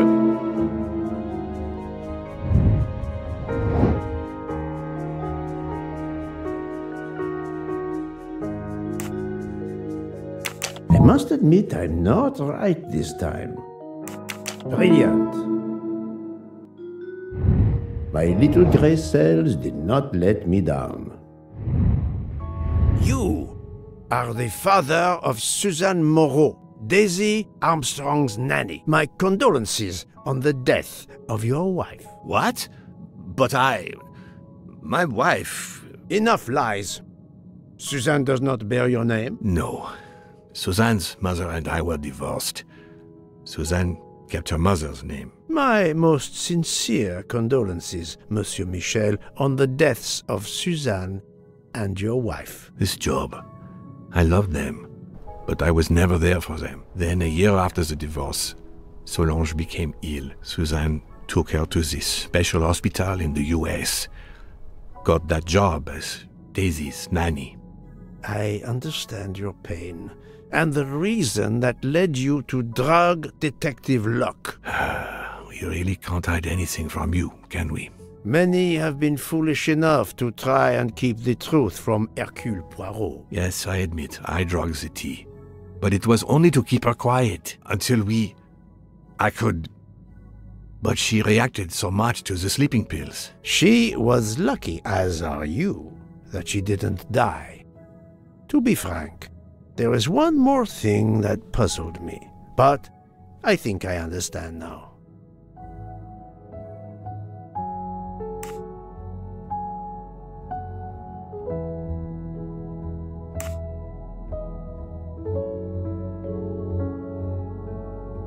You have a certain fondness for Monsieur Hardman, no? Cyrus is a good friend.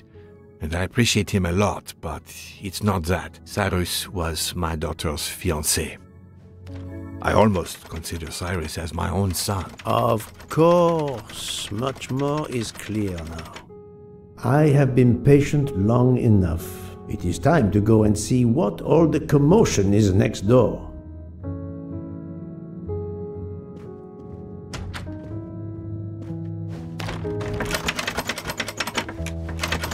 Monsieur Hardman, excellent. The gods who watch over detectives must have trapped you here. Why didn't they watch over me? I'm a detective too. I was talking to Michelle about a leaky faucet, and I wanted to go out, but you showed up. No need to invent some preposterous story. But really, Michelle has told me everything. You are the fiancé of Suzanne Moreau, his daughter. Oh. I see. Surely this is not a big surprise to you. No. Suzanne was the only woman I ever loved. And I failed her. We got into a spat. It was nothing, but I was too proud to apologize. We weren't speaking at all. Suzanne never really cared for that guy Noah. She would have forgiven me. If only. If only. If only. A common refrain between lovers who quarrel. Obviously, Pierre Michel and Fräulein Schmidt both drugged Detective Locke's tea, causing the overdose. No wonder she had so much trouble waking up. Time to report my findings to her and Book.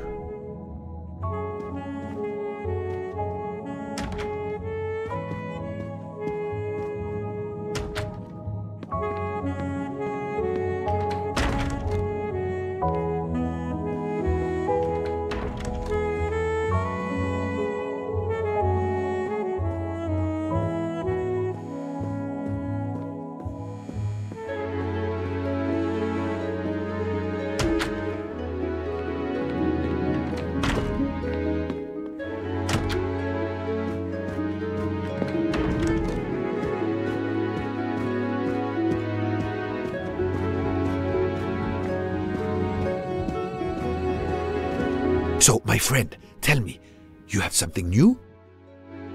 Mademoiselle Locke, I know who drugged you.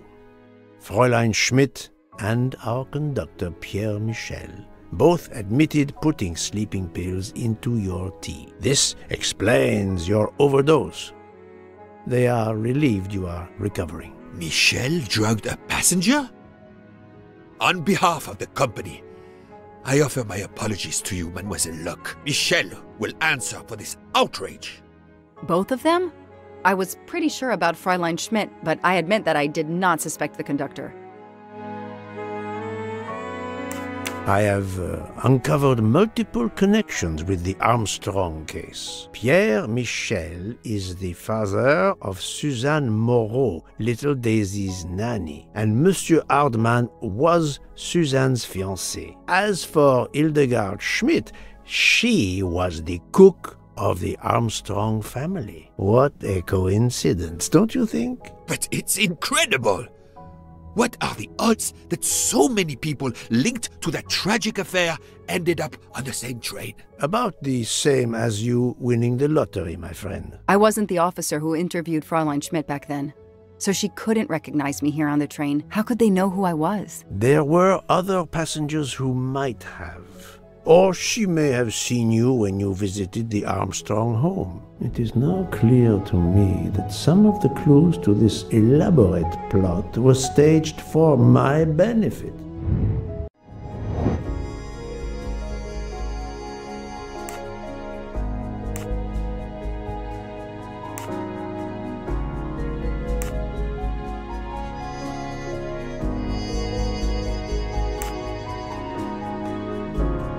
No, not good. I do not think that's the right answer.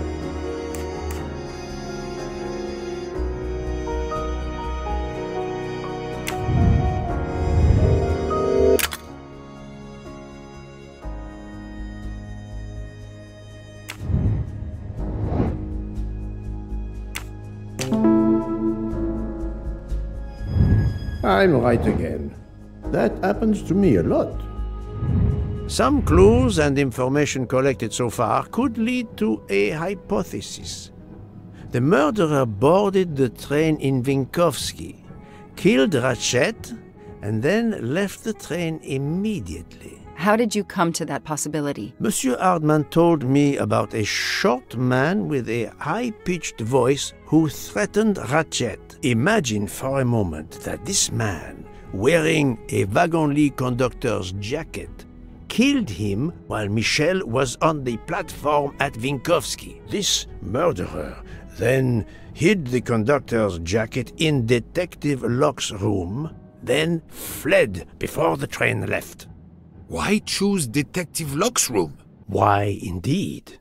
Let me re-explain from the beginning.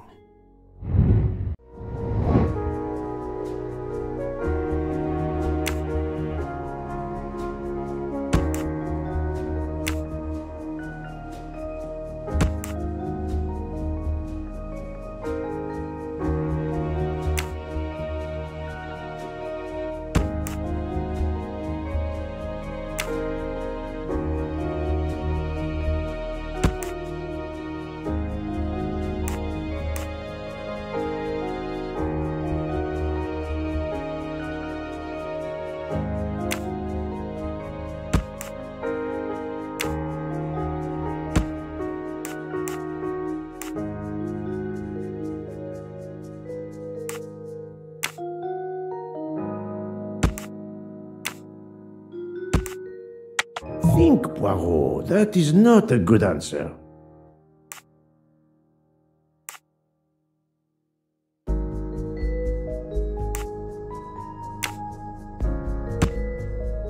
This is wrong, but I'm never far from the truth.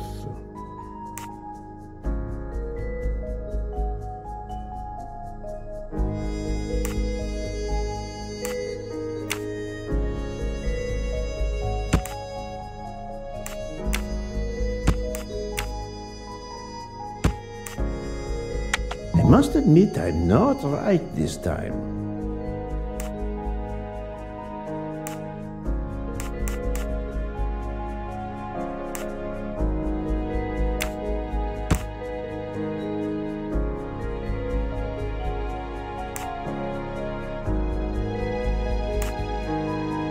Think, Poirot. That is not a good answer. No, not good.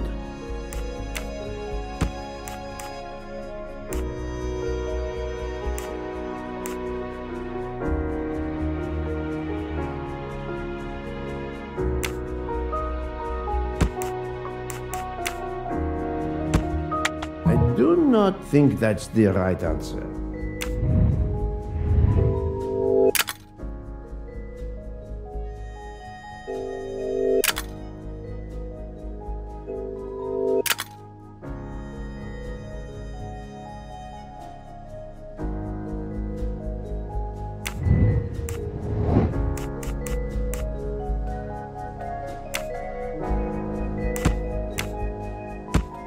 This is wrong, but I'm never far from the truth.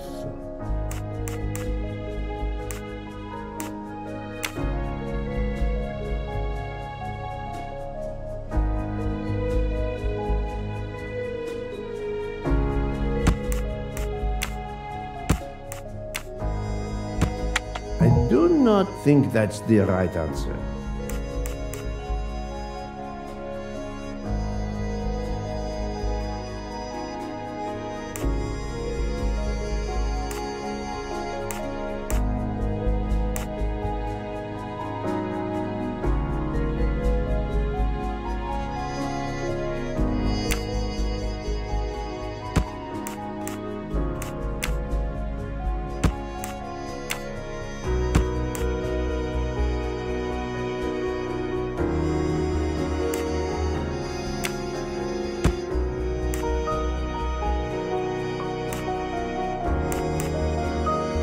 No, not good.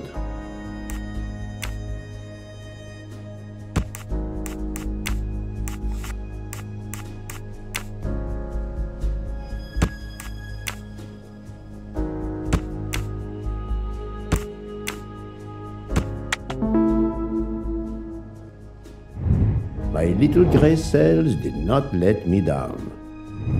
Mon Dieu! Oui! That must be it! Everything fits so well! It fits too well, my friend. Other clues lead to a second hypothesis, much more plausible.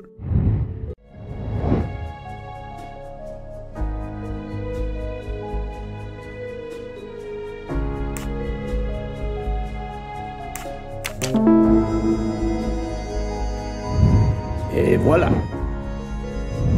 So, we have multiple murderers, all related to the Armstrong case. The murderer from Winkowski was a fabrication to turn suspicion away from those on the train. They expected the investigation to be led by some small-town official who could easily be misled. Mr. Poirot? Detective Locke, forgive me. You are an obvious exception. You tracked Ratchet with the tenacity of a bloodhound. Unfortunately for the killers, they not only had you to deal with, but now they had, and I say this with all modesty, the world's greatest detective, Hercule Poirot, dropped into the midst of their meticulous planning. Multiple murderers? Multiple detectives? Poirot, please take pity on me. Who is linked to this case, and who is not? My poor friend, I have gone speeding out of the station without you. I will continue.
That was easy.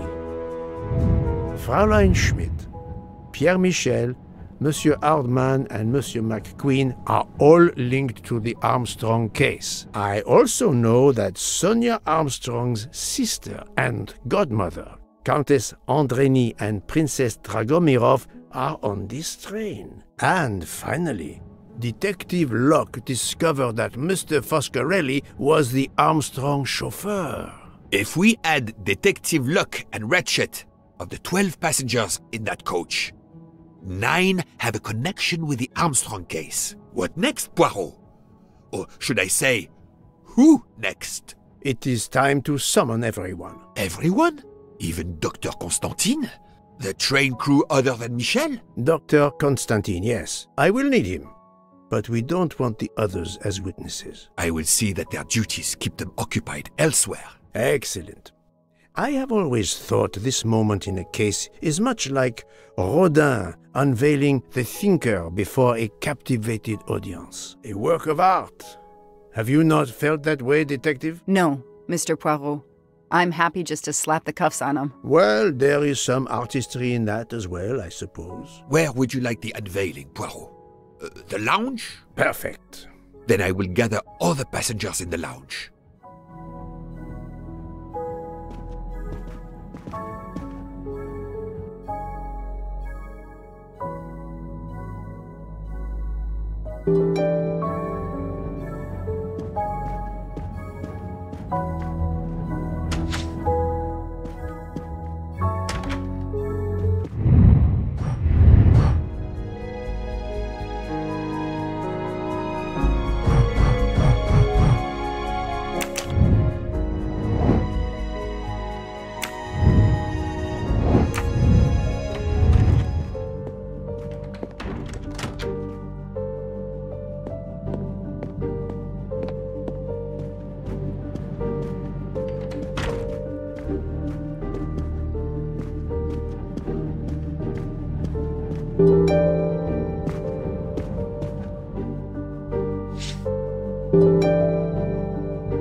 Monsieur Bouc, are the train crew locked in their quarters? Yes, they are. Then the stage is set for the final act.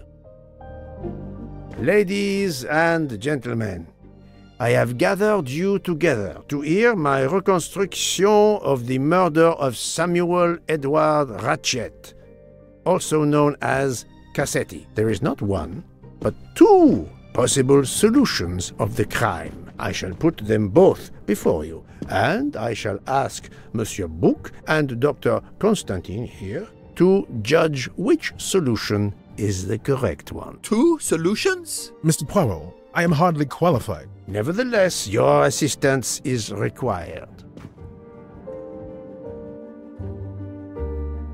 Now, you all know the facts of the case. Ratchet was found stabbed to death this morning. He was last known to be alive at 12:37 a.m. last night when he spoke to the wagon-lit conductor through the door. His watch was found to be badly dented, and it had stopped at 1:15. Dr. Constantine, who examined the body, puts the time of death as having occurred between midnight and 2 in the morning. At half an hour after midnight, as you all know, the train ran into a snowdrift. After that time, it was impossible for anyone to leave the train. So, here is my first theory. The enemy, as Ratchet expected, joined the train at Vinkovsky by the door left open by Captain Arbuthnot and Monsieur McQueen, who had just descended to the platform. He was equipped with a wagon-lit jacket, which he wore over his ordinary clothes, and a pass key which enabled him to gain access to Ratchet's compartment in spite of the doors being locked. Ratchet was under the influence of a sleeping draught. This man stabbed him with great ferocity, 12 wounds in all. He left the compartment through the communicating door to Madame Hubbard's compartment. Yes, that's so. Scared me half out of my wits. The murderer thrust the dagger he had used into Mrs. Hubbard's handbag in passing. Without knowing it, he lost a button of his uniform. Then he slipped out of the compartment and along the corridor. He put the uniform jacket into Detective Locke's suitcase to cast suspicion on her. And a few minutes later, dressed in his ordinary clothes, he left the train just before it started off again, using the same means for egress, the door near the dining car.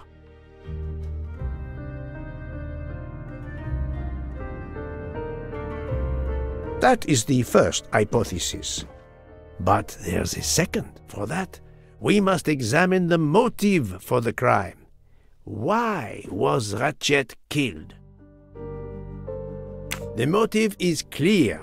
Revenge, of course. Nothing was stolen, and we know that Ratchet had made many enemies. This was a premeditated crime, meticulously planned.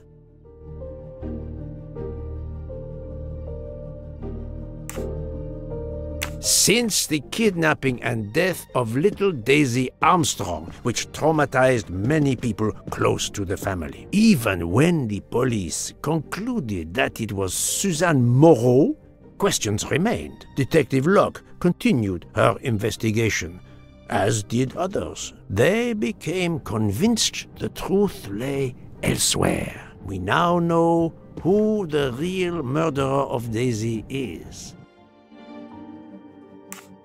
It is clear now that Daisy's killer was Ratchet, also known as Cassetti and Michael Clark and how many other names. But of course, many of you have known this for a long time. It is obvious that the 12 stab wounds are not a random number. Dr. Constantine's analysis revealed that some stab wounds appeared to have been caused by a right-handed attacker. Others indicated the knife wielder was left-handed. Some wounds were deep, more than one fatal. Yet others were not much more than mere scratches. What can explain these discrepancies? This leads us to an obvious conclusion. They are symbolic.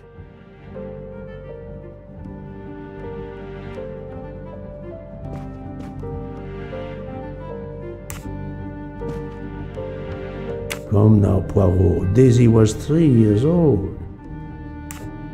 12 stabs. 12! The same number as a trial jury in the United States. But not just a jury of 12 members condemning him to death, but 12 executioners as well. This self-appointed jury had meticulously planned for everything except snow. Snow.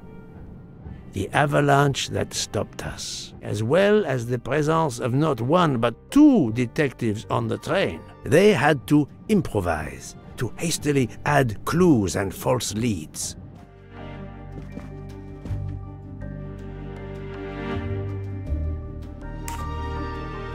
The time on Ratchet's broken watch was deliberately set to conceal the true time of the crime.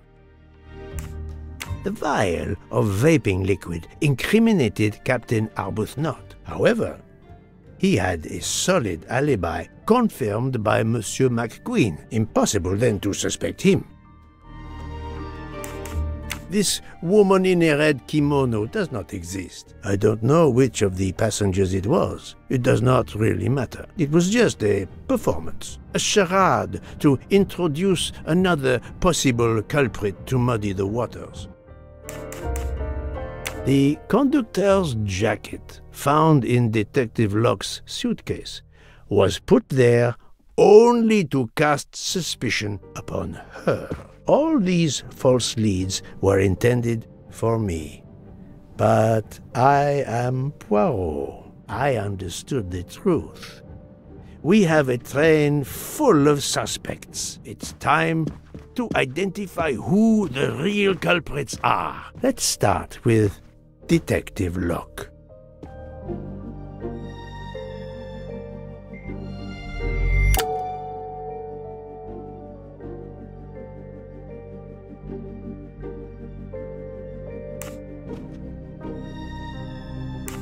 Planting the conductor's jacket in her suitcase was an attempt to implicate Detective Locke, but she couldn't fake her drugged condition. Dr. Constantine can testify that the drugged tea incapacitated her for hours, and she had 2 relapses. Let us move on to Monsieur McQueen. When I told him about Cassetti, he looked very surprised that I managed to make the connection between him and the Armstrong case. He told me, "But I thought we had..."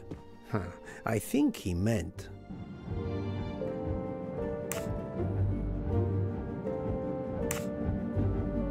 You thought you didn't leave any real clues linking the murder to the Armstrong kidnapping. Moreover, you insisted that Ratchet did not speak French when you knew I had heard a voice calling out in French that was supposed to be Ratchet.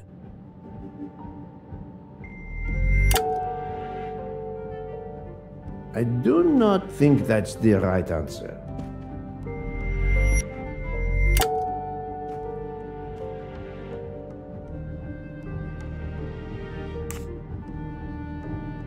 You took some pleasure in leaving me false clues, I think. It was quite annoying.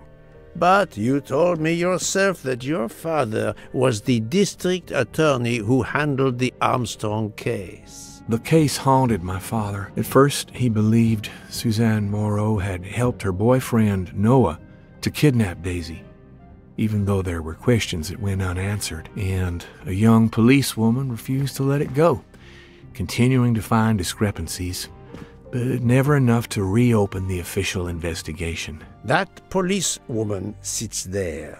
Her name is Joanna Locke. Then tell him. Tell him how in the end my father believed you, how he resigned a job that he loved, racked with guilt that he may have let that monster go free. He died young, broken, his faith in justice broken. That's what Ratchet did to him. Thank you for your honesty, Monsieur McQueen. Your father is one more victim of the man who called himself Ratchet. Now, I will turn to Ratchet's valet, Monsieur Masterman. No, Poirot, remember Ratchet's sleeping pills.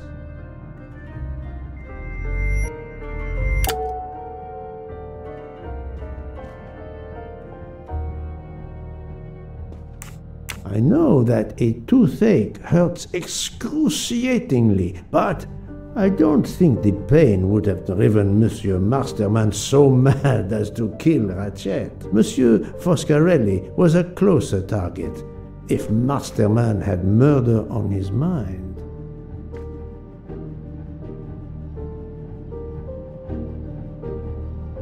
Ratchet sensed danger close to him and naturally wanted to stay awake. You gave him sleeping pills without his knowledge. Once he was sound asleep, you could do what you had to do in peace. Sir, I'll tell you the truth. I was Colonel Armstrong's adjutant in the war, sir, and afterwards, I was his valet in New York. I'm afraid I concealed the fact this morning. It was very wrong of me, sir, but I knew how suspicious it would look. Is that all you have to say? That's all, sir. Now, to leave no suspicious stone unturned, let us move on to Monsieur Bouc. What? Me? A suspicious stone?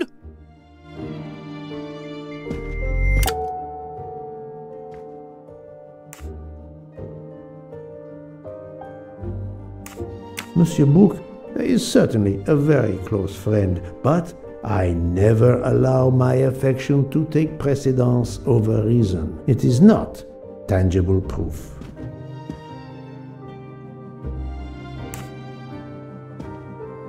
Bouc, my friend, of course you are not guilty. You did everything you could to get me on this train. What madness would cause you to ensure, and I speak with all modesty, that the best detective in the world could be present to witness your crime. But doesn't our friendship count as well? Most assuredly, but a murderer can wear all sorts of masks, including friendship. Let us consider our ever-efficient wagon-lit conductor, Pierre Michel.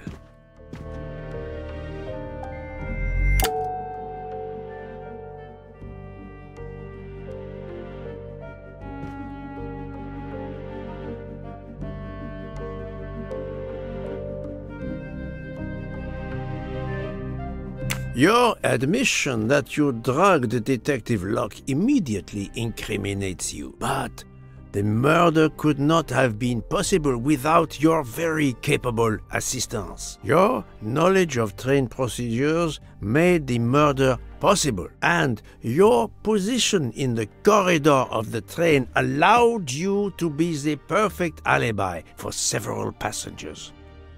And your motive? Suzanne Moreau, Daisy Armstrong's poor nanny, who was wrongly accused and committed suicide, was your daughter. C'est enfoiré. He got what he deserved. My poor daughter has finally been avenged. My Suzanne, my child. Let's move on now to Monsieur Hardman, one of 3 detectives on this train.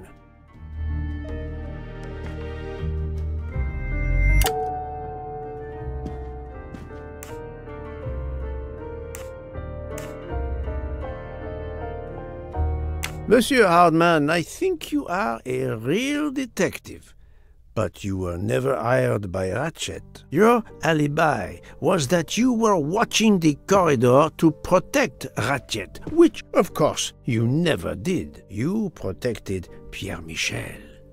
However, We just saw that his alibi doesn't hold up, so neither does yours. I don't know about the conductor. Being Suzanne's fiancé, you had a substantial motive to punish Ratchet. You used your detective skills, just as Detective Locke did, to hunt him down and finally avenge the death of your beloved. That's right, Mr. Poirot. I do have some detective skills. I never doubted it. Now, Fraulein Schmidt, the lady's maid with the soul of a cook.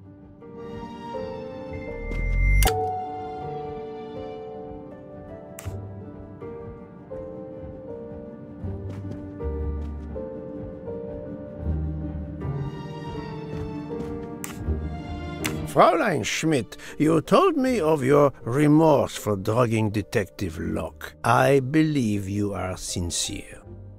However, as the cook of the Armstrong family, you experienced the drama from within. The death of Daisy, then Sonia Armstrong, who died in childbirth, and finally, Suzanne and John Armstrong. So much misfortune in that poor family. The death of this criminal is only justice.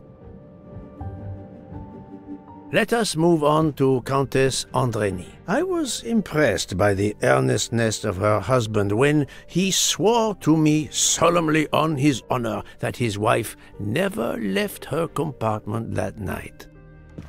Should I believe it?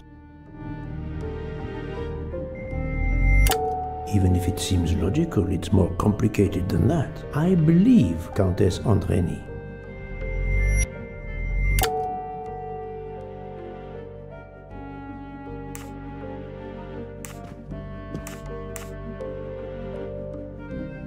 On the contrary, this fact gives her a motive for murder. Countess Andrény is young and fit, physically quite capable of stabbing Ratchet. The problem must be somewhere else. Countess Andrény, being Sonia Armstrong's sister, you had every reason in the world to want to avenge her. But you were incapable of stabbing someone, even after what he had done to you and your family. The night of the crime, you simply took a sleeping pill. I appreciate the irony that nearby, Detective Locke was also in a drugged sleep. When you awoke, you thought the nightmare was over. Rudolph? Hush, my love. Hush. Excellent transition. I was coming to you, Count Andrény.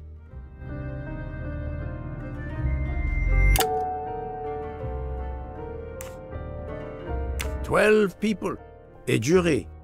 This was very important to all of you. If Countess Andrény did not stab Ratchet, someone had to take her place. And you, Count, the beloved husband. I've seen how fiercely you love and protect your wife." Enough! I would do anything for Helena. Anything. Even that. Yes, even that. Let's move on to Monsieur Foscarelli.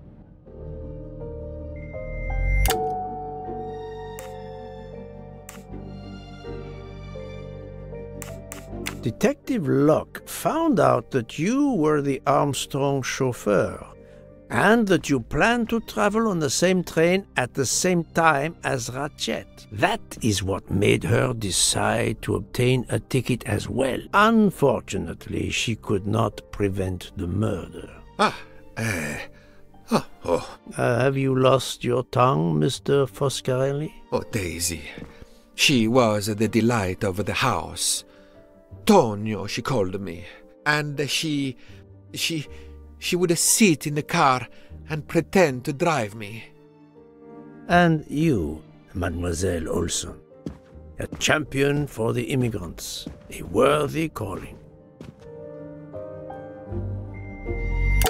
I do not think that's the right answer.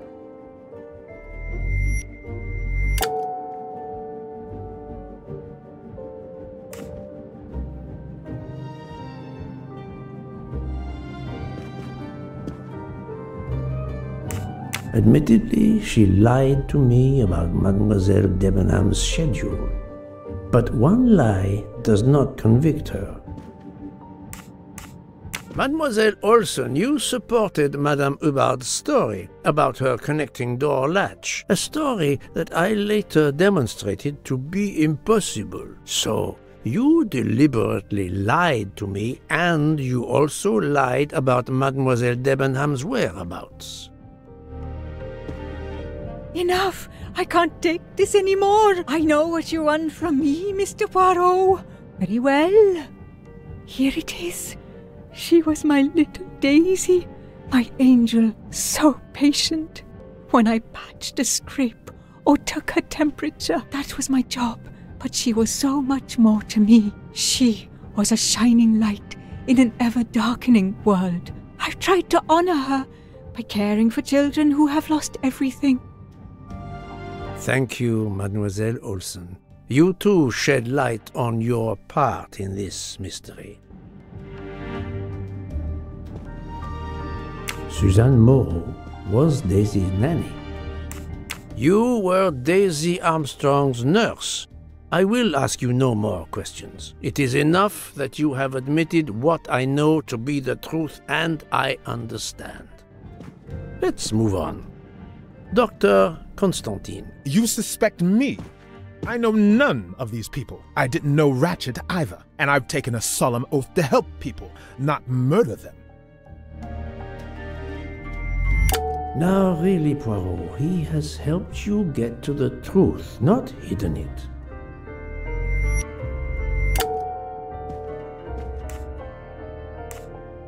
Dr. Constantine was certainly helpful to my investigation, but that does not prove he is innocent. You are one of the few people in this room not to have any connection with the Armstrong case. Moreover, your alibi is confirmed by Monsieur Bouc, whom I would trust with my life. That is very kindly said, my friend. We now come to Mademoiselle Debenham and Captain Arbuthnot, whose relationship was not in doubt from the moment I inspected your room at the hotel. You have a bloody nerve. Indeed, I do. We're getting married. Congratulations. But I would rather talk about your relationship to John Armstrong.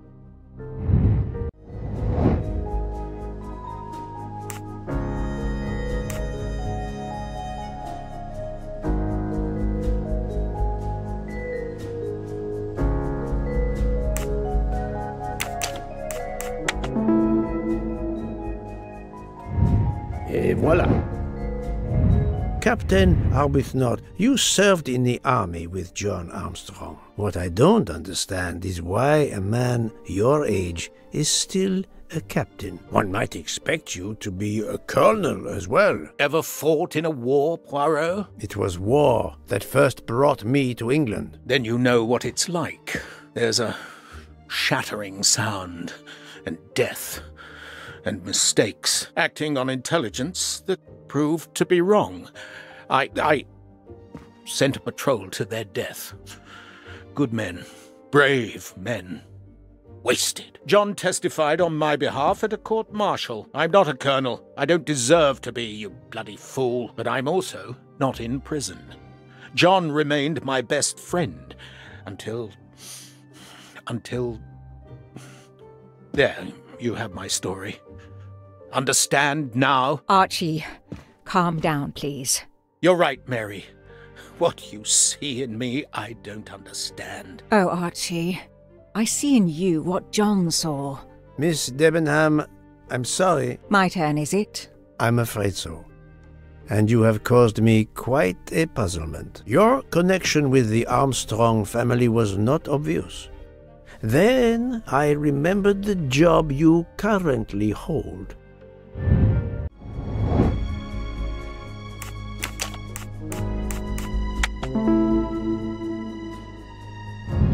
I'm right again. That happens to me a lot. You were the teacher of No, she was the teacher of Countess Andrény. No, she was the teacher of Countess Andrény. You were the teacher of Helena Andrény, whose maiden name was Helena Goldenberg before she married Count Andrény. Yes, absolutely. Why lie to you? She was an excellent student. Captain Arbuthnot.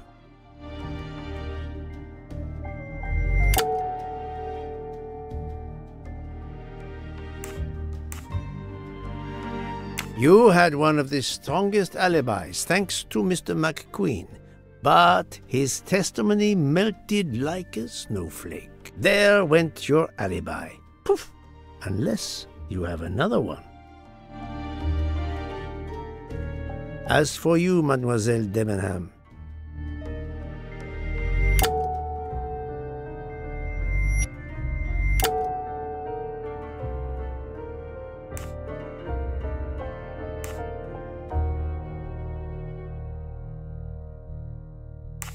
Mademoiselle Olsen was the only one who could confirm your alibi. I think you know where you stand. Very good, Mr. Poirot.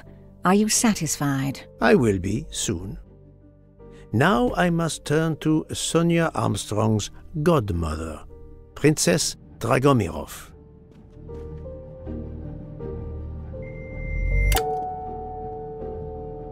Princess Dragomirov, you weren't on my list of suspects at the start, given your social position. I left my social position in a cold country. Do you object to being addressed as Princess? I deny people the opportunity. It makes a good story to tell their friends. It also guarantees a good table in the best restaurants. Princess, there is also, forgive me, your extreme physical fragility. It does not stop me when I must be strong. Indeed.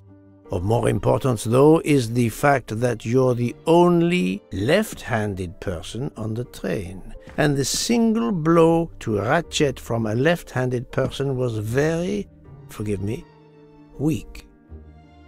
Finally, I'm afraid I know the alibi that you shared with Fraulein Schmidt is false. You have been very thorough, sir. I hope you will permit me to say we are much alike. I am honored. Now it is time to end with Mrs. Hubbard, or should I say... Think, Poirot, that is not a good answer. Linda Arden. If Princess Dragomirov hadn't told me about her relationship with this famous actress, I might not have made the connection. But you are a great actress, madame. Your performance as a flighty, self-involved woman was superb. I never would have guessed something entirely different. As for what ties you to the Armstrong family, it is obvious.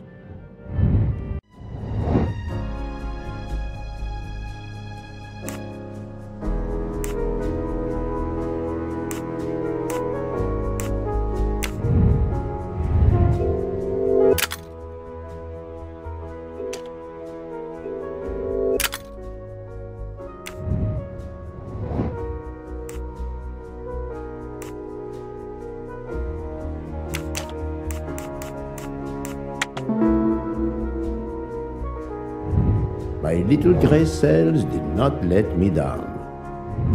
Mrs. Hubbard, you are the mother of Sonia Armstrong and Mrs. Andrény.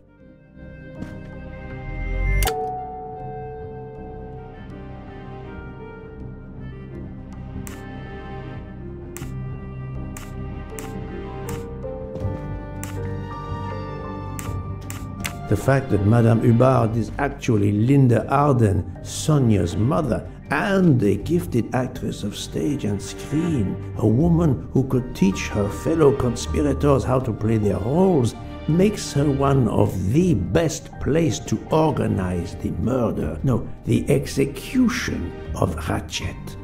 But I need material proof.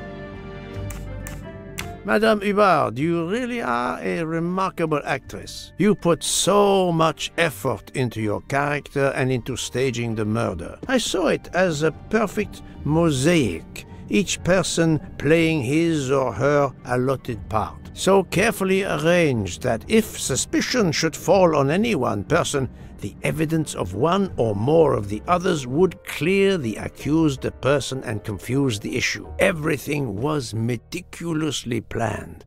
But you hadn't expected that Detective Locke and I would be on this train, and the avalanche would block it on the night of the murder. You had to improvise. But again, improvisation would be another of your skills as an actress. So you came up with the story that the latch on the door that communicated with Ratchet's compartment was hidden by the handbag. I always fancied myself in comedy parts. That slip about the sponge bag was silly. Shows you should always rehearse properly. You know all about it, Mr. Poirot. You're a very wonderful man, but even you can't quite imagine what it was like. That awful day. I was just crazy with grief. So were the servants. We decided then and there that the sentence of death that Ratchet had escaped had got to be carried out. There were 12 of us, or rather 11. Suzanne's father was over in France, of course. First we thought we'd draw lots as to who should do it, but in the end we decided on this way. It was the driver, Antonio, who suggested it. Mary worked out all the details later with Hector McQueen. It took a long time to perfect our plan. We first had to track Ratchet down. Hardman managed that in the end. Then we had to try and get Edward and Hector into his employment. Well, we managed that. Then we had a consultation with Suzanne's father. Captain Arbuthnot was very keen on having 12 of us. He seemed to think it made it more orderly. He didn't like the stabbing idea much, but he agreed that it did solve most of our difficulties. Well, Suzanne's father was willing. Suzanne had been his only child. We knew from Hector that Ratchet would be coming back from the east, sooner or later, by the Orient Express. With Pierre Michel actually working on that train, the chance was too good to be missed. My daughter's husband had to know, of course, and he insisted on coming on the train with her. Hector wrangled it so that Ratchet selected the right day for traveling when Michel would be on duty. And then, at the last minute, you came. For the rest of the story, you worked out everything, Mr. Poirot. You were right about all of us. What are you going to do about it? If it must all come out, can't you lay the blame upon me, and me only? I would have stabbed that man 12 times willingly. It wasn't only that he was responsible for my daughter's death, and her child's, and that of the other child who might have been alive and happy now. It was more than that. There had been other children kidnapped before Daisy, and there might be others in the future. Society had condemned him. We were only carrying out the sentence, but it's unnecessary to bring all these others into it, all these good, faithful souls. You are a director of the company, Monsieur Bouc. What do you say?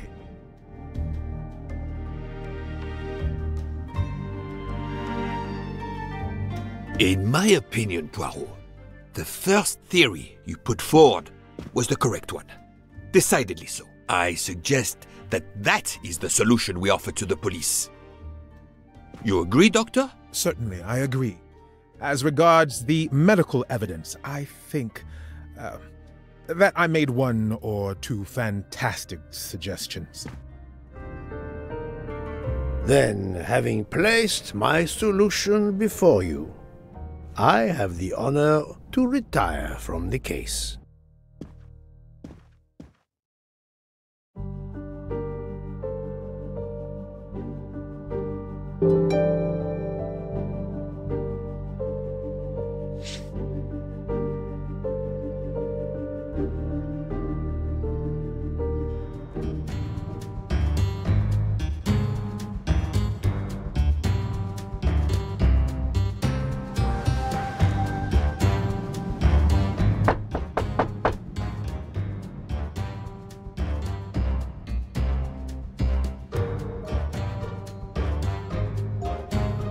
I'm sorry to wake you up in the middle of the night, Poirot.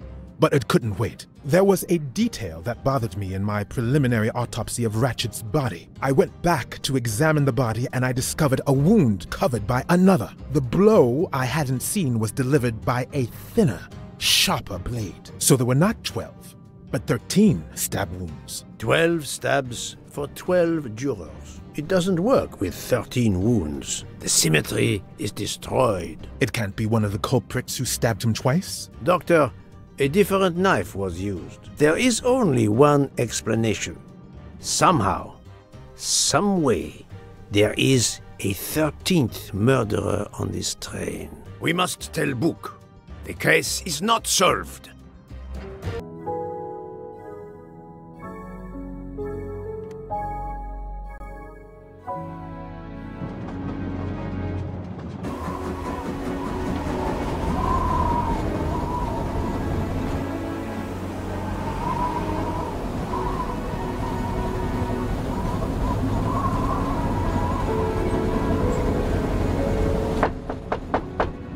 Please, come in. Ah, Book. I see we are moving at last. Yes. The way was finally cleared while we slept. If all goes well, we will arrive in Venice this evening. The train will be there for several hours for refueling and reprovisioning. What do we do with the 13th murderer? Do you have a lead? I thought about it. There is one clue that was left aside in my investigation. The diary I found in Ratchet's safe mentioned an appointment in Venice. Someone with the initials A.W. He will never keep the appointment. But there should be enough time. I must try to keep that appointment for him.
No, not good.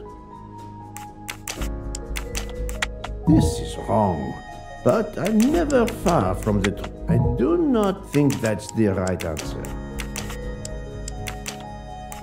I must admit I'm not right this time. Think, Poirot, that is not a good answer.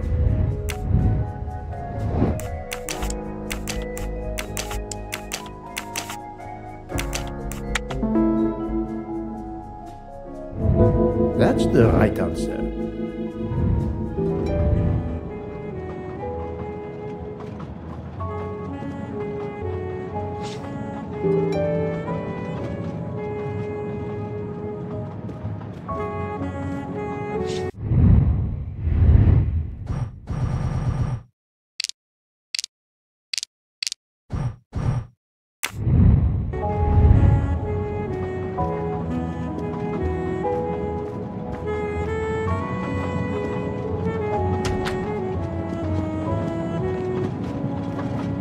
I don't have time for small talk.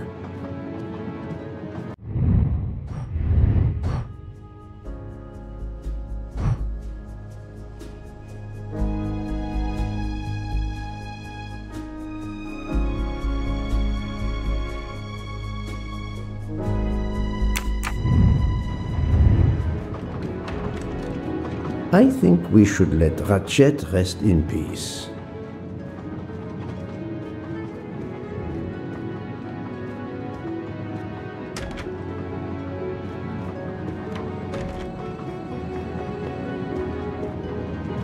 How would it look to the police if I asked a suspected murderer for help?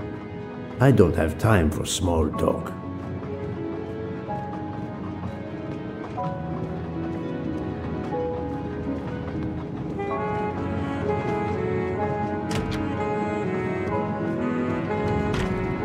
How would it look to the police if...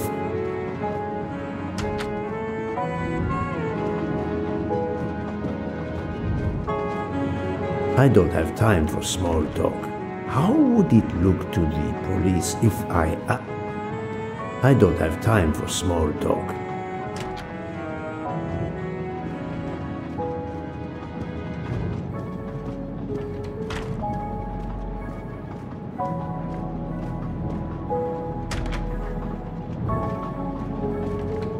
How would it look to the police if I asked a suspected murderer for help?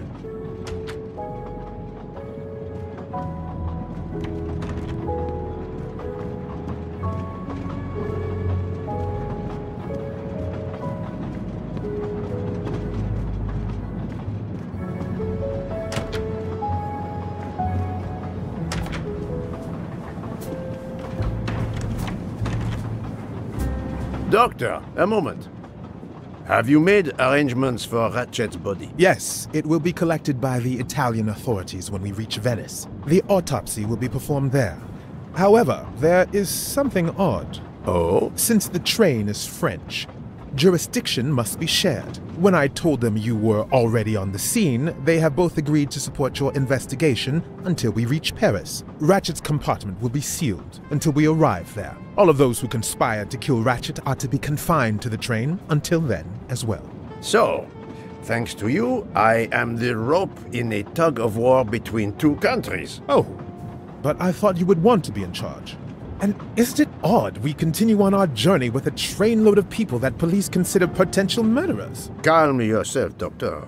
It is not the first time I find myself in the middle. And, to be honest, I welcome the chance to see this case through. It is fast becoming one of the most challenging of my career. So, my dear book, how does our journey progress? We are well on our way to Venice. All of our passengers are locked in their rooms by order of the authorities. I watch them when they want to stretch their legs, like the captain there behind you. I see that you have the situation well in hand. Would you be able to accompany me to Venice to follow a lead? I'm honored you asked me, my friend. I would have loved to help you.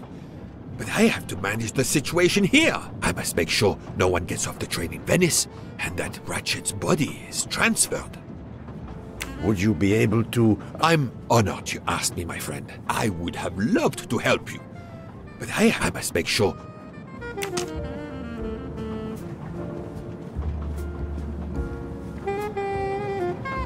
I'm not going to ask a murderer to help me catch himself. I'm not going to ask a murderer to help me catch himself.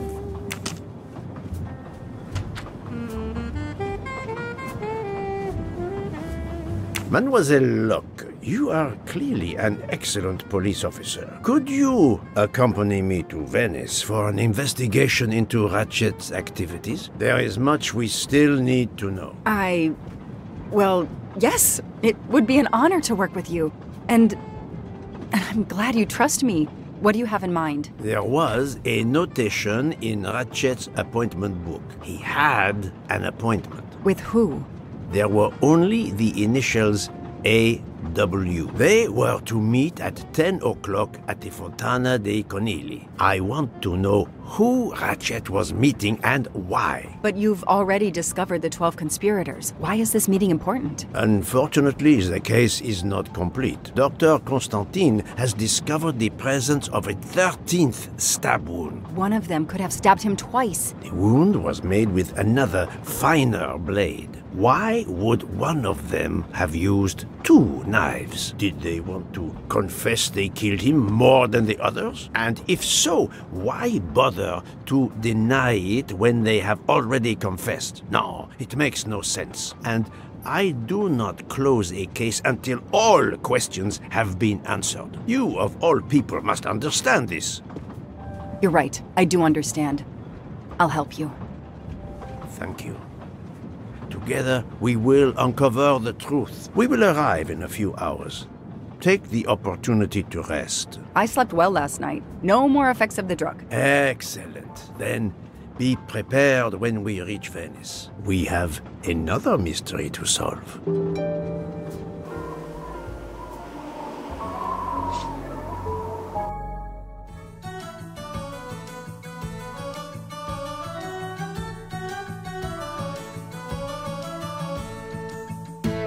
This is the third embarking dock, and no gondoliers available at all. With Carnival, you can't find a gondolier to cross that damn canal. They're all booked. The worst thing is that the fountain is just across this canal. We're almost there.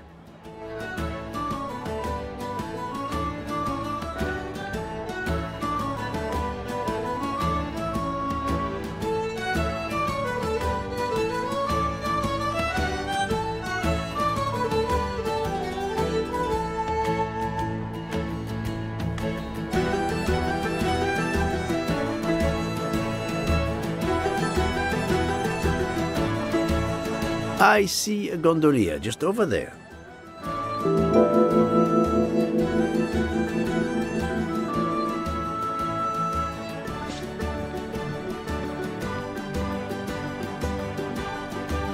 Every carnival, my friends and I mask, and every carnival, we lose one another.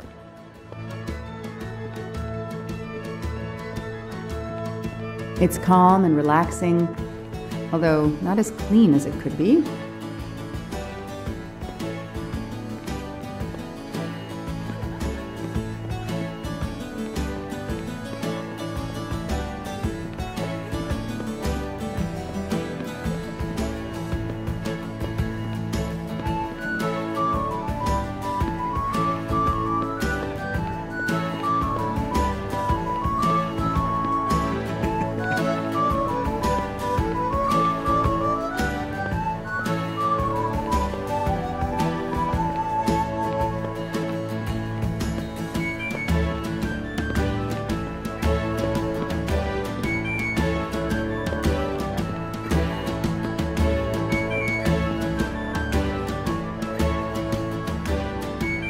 Not a picture for the tourist brochures. Not a picture for the tourist brochures.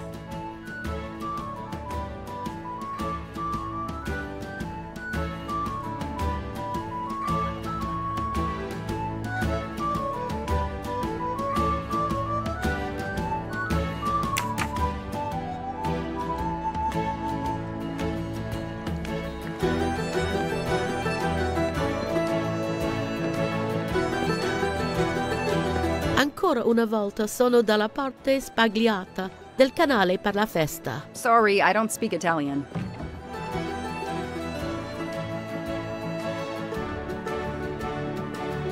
Hi there. We'd like to cross the canal, please. There is a bridge about a kilometer down the canal. Please. According to the map, the Fontana dei Conigli is just across the canal here. No. I, Gabriele, cannot help you. I'm sorry. We'll miss the 10 o'clock rendezvous if we try to get through this crowd. And have to walk a kilometer in both directions. Why is he refusing to take us across? He looks upset. I should try to find out why. If it's a matter of price, I'm sure we can work it out. Money? Money won't help me now. His problem isn't money. What is it then?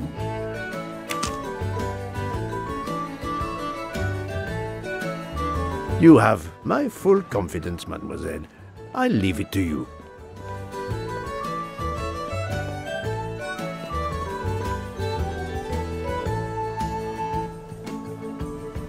Not a picture for the tourist brochures.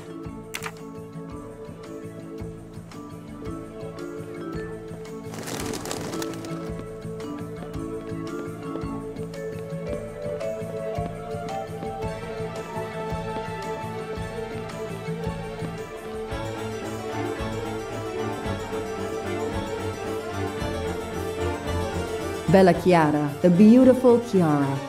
A beautiful name for a beautiful gondola. If it's a matter of price, I'm... Money? His problem...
Not a picture for the tourist brochures.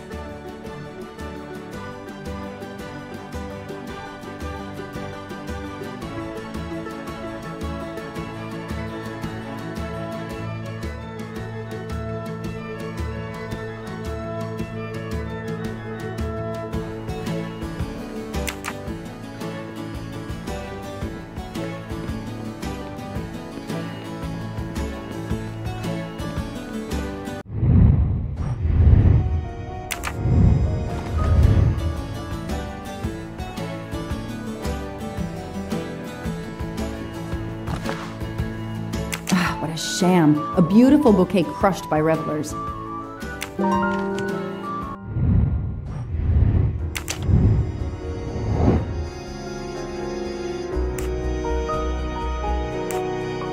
No, this isn't it. Think! Okay.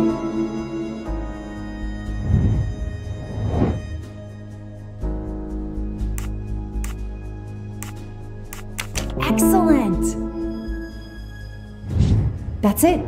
No rookie mistake there.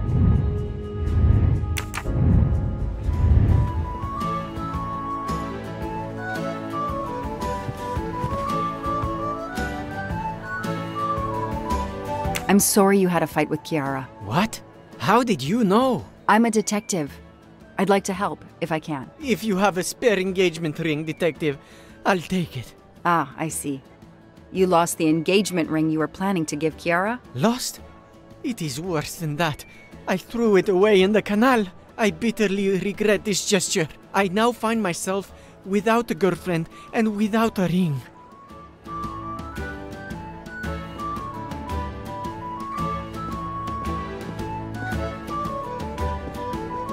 If we find the ring, maybe the gondolier will take us across. You are right. There is not much time. I will help you.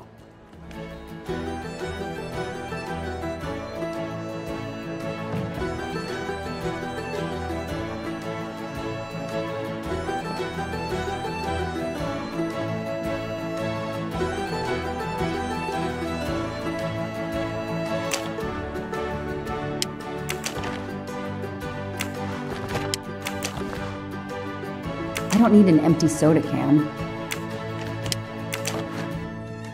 There are too many plastic bottles in the world.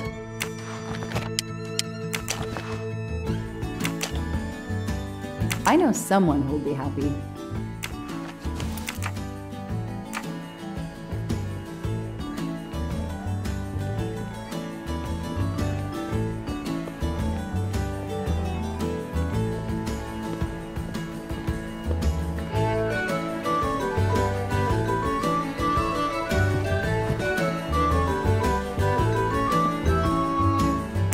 Excuse me. I believe I have something that belongs to you. Mamma mia, grazie mille, signorina. With this, I can now win my Chiara's heart again. I know it. How to thank you? My friend and I need to get to the other side. We have a very important date at the Fontana di Conigli. Ah, yes. The rabbit fountain. Of course, I'll take you across. Then I will call Chiara. Hopefully she will forgive me. I'm sure she will. Well done, Detective Locke.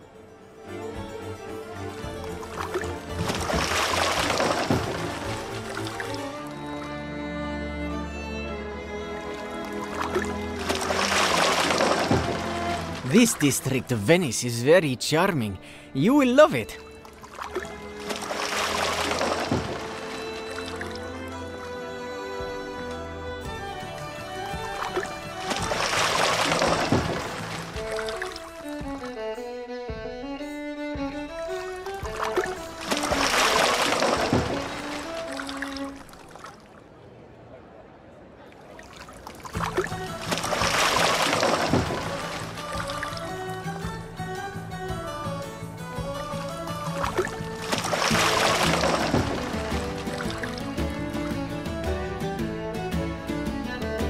If it's not too much to ask, can you wait for us until we return? Yes, no worries. I can call Chiara from here. To find the fountain, walk along the quay on the left, then cross the bridge and you are there. You cannot miss it. Got it. Thank you. Thank you, Signorina. You have made me the happiest gondolier in Venice. Chiara, I'm sorry.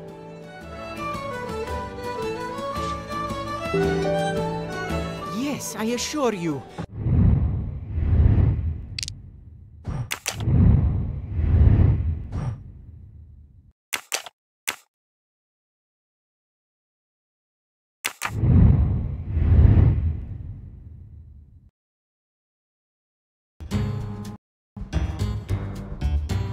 Do you forgive me?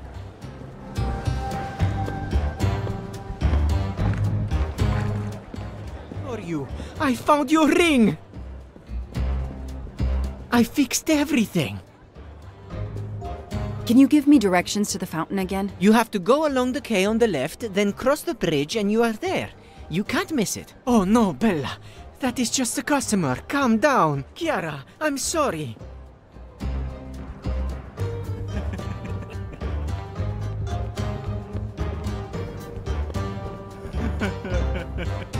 I am sure this little problem will pose no challenge to you.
It's 9:55. The right time in the right place. Now AW just needs to show up. You made me run, Detective Locke. Poirot does not run. I'll wait, sitting down.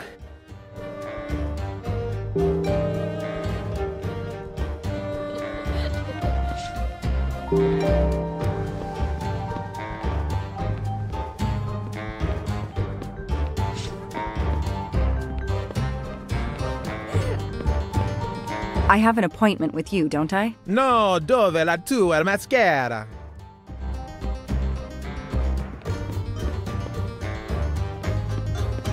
Did you have an appointment here at the fountain? Yes, to party.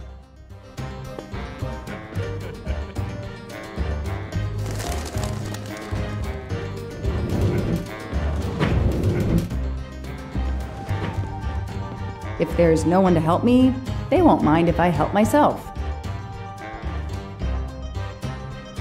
No, that's not it. No, that doesn't have nothing to do with what I'm looking for. No, that does nothing. No, that doesn't help much. Aziz Wadi.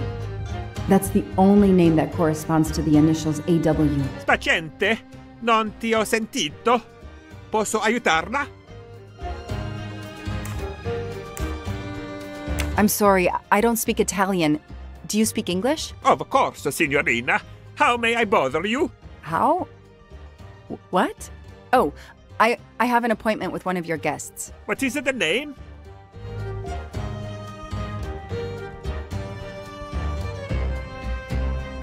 I have an appointment with... I'm embarrassed to say I've forgotten his name, but his initials on his message were A and W. Do you know if he's staying here? A.W. A.W. I have Mr. Aziz Wadi who left this morning. He is the only person with the initials A and W. Could that be him? Yes, that's him. I should have remembered. He seemed in a hurry. Oh, and he left a carta for someone. He left a cart? Yes. Here it is. Oh, a card. You are? I'm Mrs. Ratchet. Mr. Wadi asked me to give the message to the signore, but I suppose this is okay.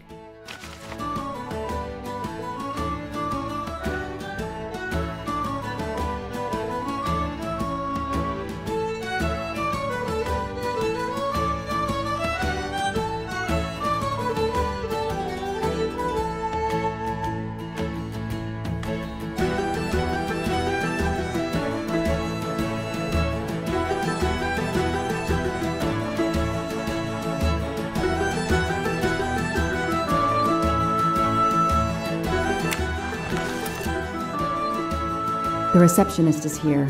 No need to ring the bell.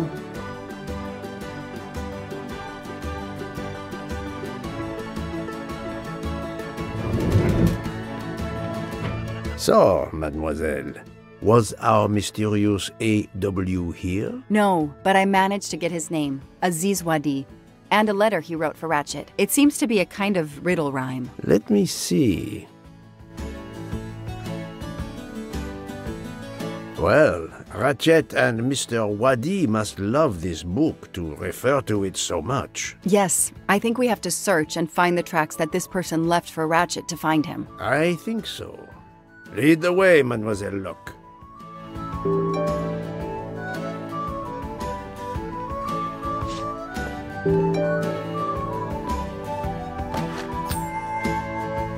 Not really my style, but I'll take it.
Hey, you. I can't lose them.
Move over.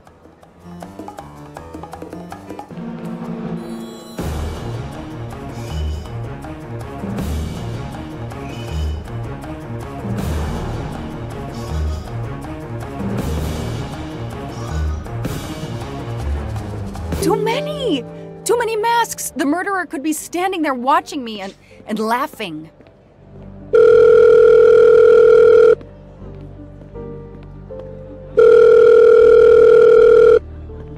Yes, Detective Locke? The murderer got away. I'm coming back. But it looked like he dropped something when he climbed the first wall. All right, I'll go and see. For my part, unfortunately, I could do nothing for the victim. He was already dead. I have already alerted the Italian authorities. I will see what I can find while I wait for them.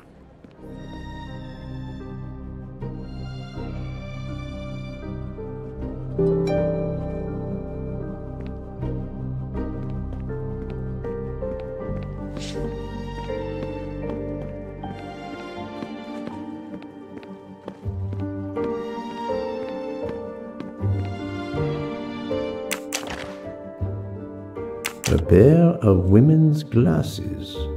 Was Ratchet planning a new identity? There must be several tens of thousands of dollars in this bag.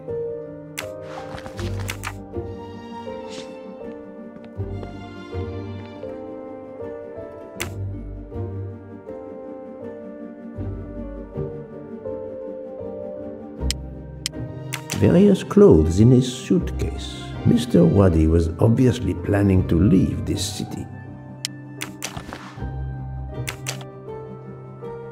Mr. Waddy's Swiss passport. I'll see if I can find a match on the internet to confirm his identity.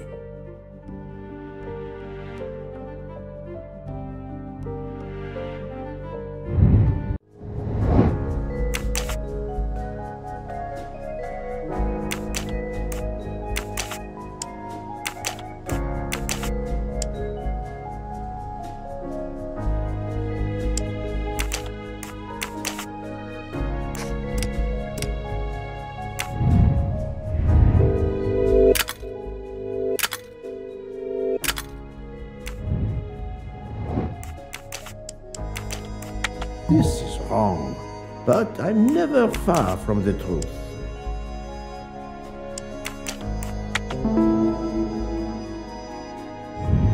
Et voilà.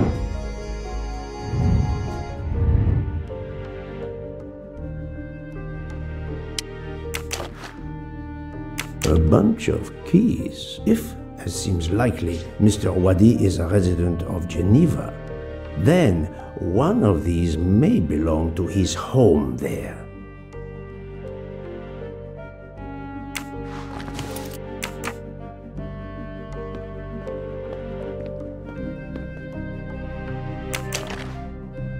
A pair of women's glasses.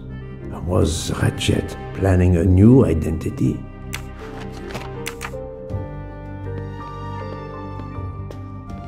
The victim was stabbed, apparently the method of choice in this case. The victim was stabbed, apparently the method of choice in this case.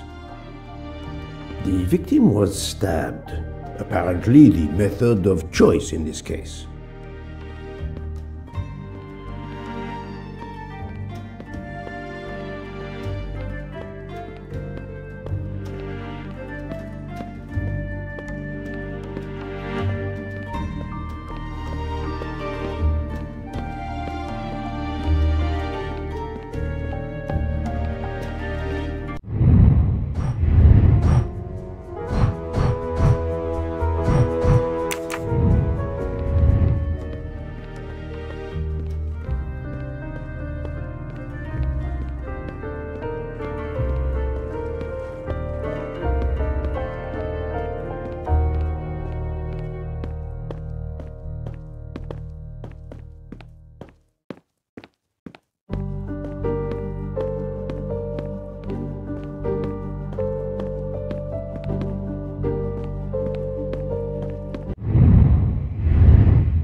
A false passport with Ratchet's picture. Clark?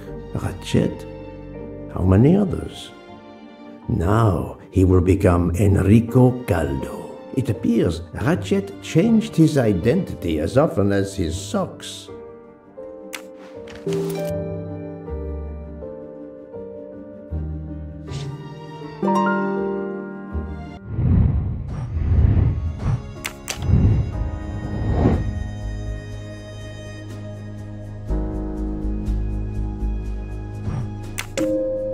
According to the information I have, this is a solid choice.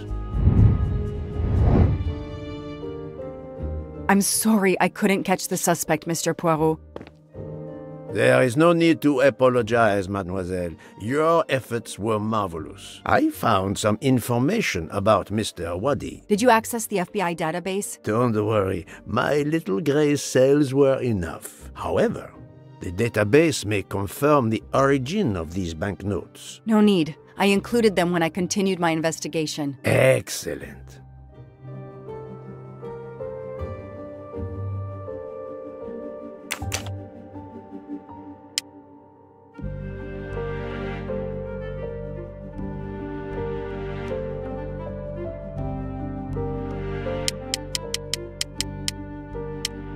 No, I did something wrong.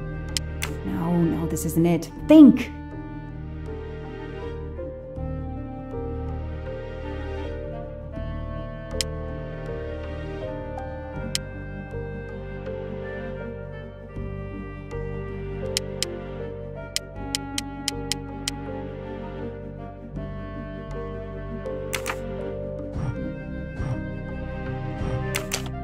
I don't need Mr. Poirot to tell me I'm wrong.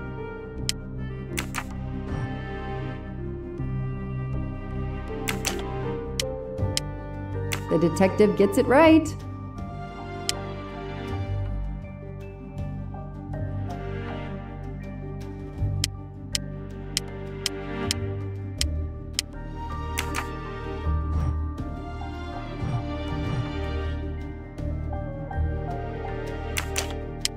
Hey, I'm a pretty good detective after all.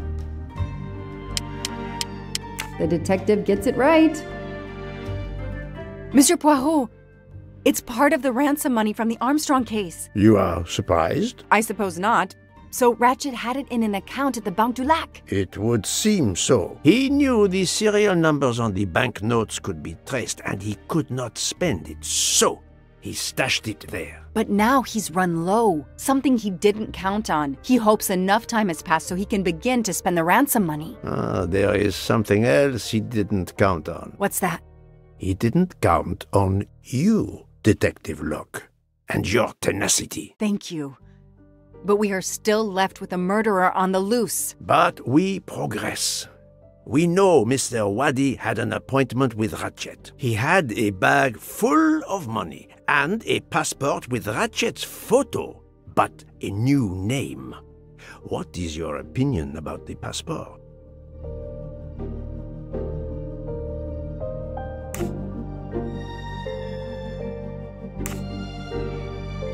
I discovered that he was arrested in Armenia for trafficking in stolen art and was supposed to be arraigned in January. Once again, he changed his identity and vanished. You are correct, mademoiselle.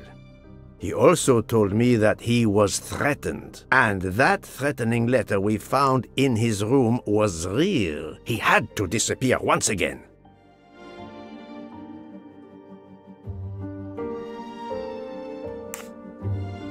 The bag isn't very big. He could have easily run away with it. If he didn't take it, it was deliberate. He wasn't interested in the money. If the motive wasn't money, it leaves passion or revenge for motive. So, Detective Locke, what do you think? Passion or revenge? Revenge seems like an obvious motive to me. The murderer carefully followed Wadi from the fountain to the new meeting place despite Wadi's precautions. That is cold and careful. Excellent. We cannot yet know for certain, but that is a sound psychological analysis. We have an idea of the motive. It is the same motive as that of our 12 would-be murderers on the train. But we still must know who was under that mask.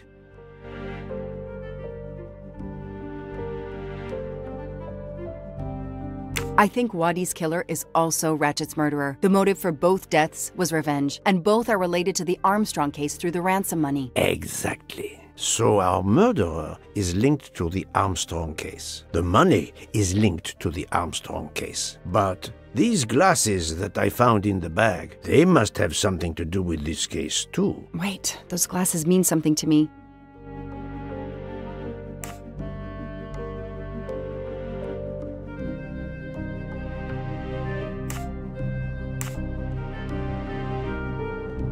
Wait, I know. I've seen these. They belong to Suzanne Moreau, little Daisy's nurse. I remember seeing them in her bedroom, but they were gone the day she died. I remember the press saying that the nurse had committed suicide.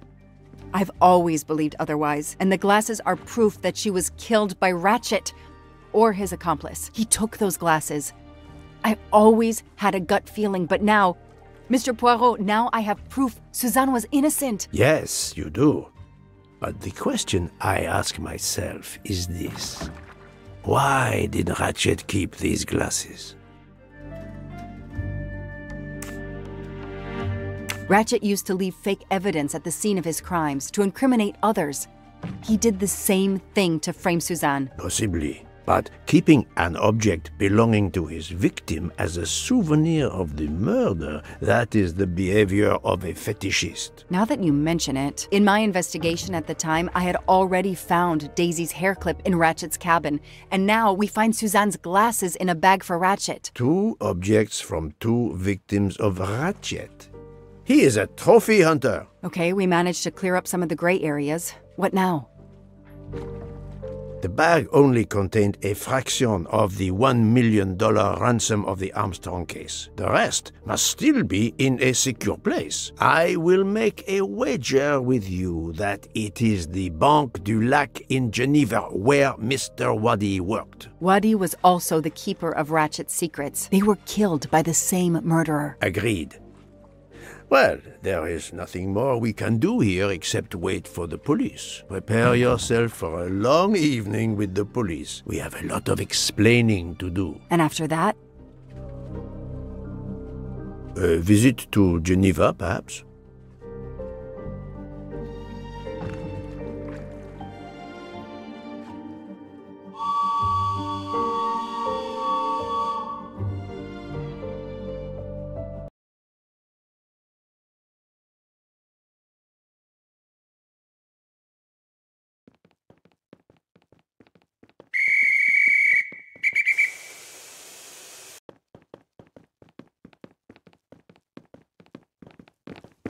Here you are at last. I was worried about you. We just left the police station. We had to explain to the Italian police that we were not murderers. What? Another murder? I'll tell you when we're underway. Are all passengers and staff aboard? Yes, everyone is here. We were waiting for you. Excellent. Let's not waste any more time. We have to make a longer than usual stop in Lausanne. What? How long?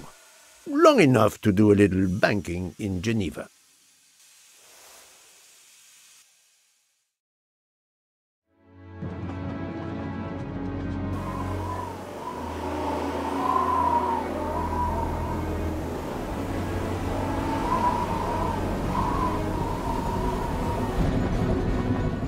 But this is madness!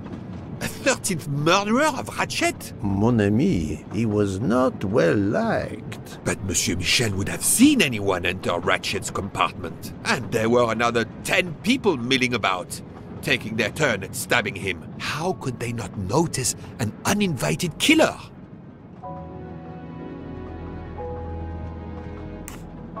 The 13th killer could have acted when Michel was smoking on the platform at Vinkovsky. But even after the train departed, Michel was absent from his post at the end of the corridor several times the night of the murder. I must know where he really was and when. Yes, he most certainly returned to the train. How can you be sure? It's obvious. I mean, I hope Mr. Poirot agrees. Please continue, Detective Locke.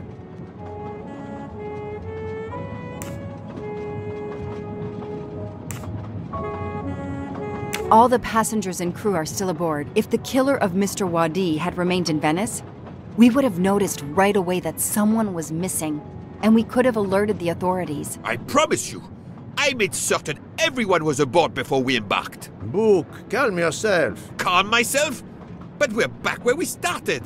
There is still another murderer on my train. Wait a moment. Can I change my mind about my verdict? Can we turn everyone over to the police? Everyone? Including ourselves? What? No. No. Oh, it's a nightmare. Let us take it step by step, my friend. We can start by eliminating all of the members of the Ratchet jury.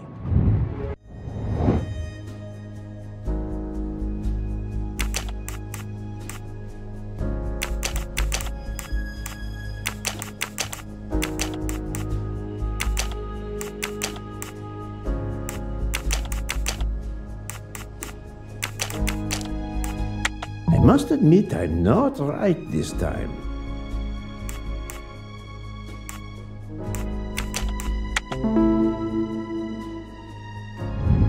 That was easy. If we eliminate the 12 jurors, we are left with 7 additional suspects. 7? It's still too many. I agree. We must reduce our list. Excuse my impatience, Poirot. It's as if my beautiful train is cursed. Can you exonerate any of the 7? No, not good. Book knows me better than anyone. Fantastic. Book worked hard to get me aboard the train. He is definitely not a suspect. Right. Mademoiselle Locke cannot be a suspect. She pursued Mr. Waddy's murderer.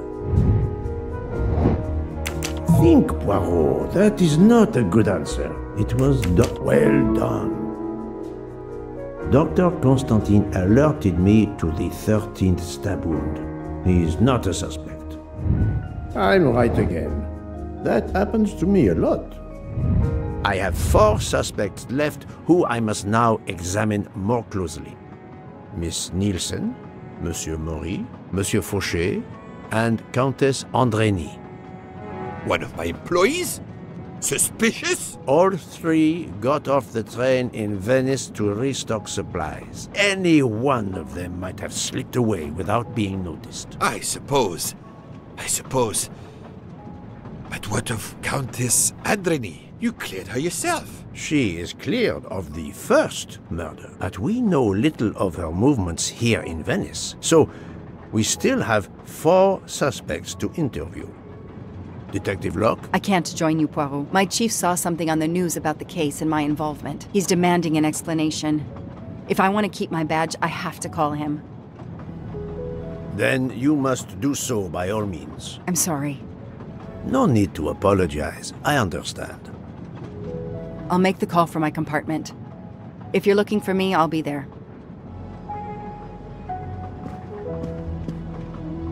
I hate to say this, Poirot, but I must. There is, of course, one other suspect with a motive for murder. The ransom money. You mean Detective Locke? Then who did she chase? Who killed Aziz? We both saw the masked murderer standing over the body.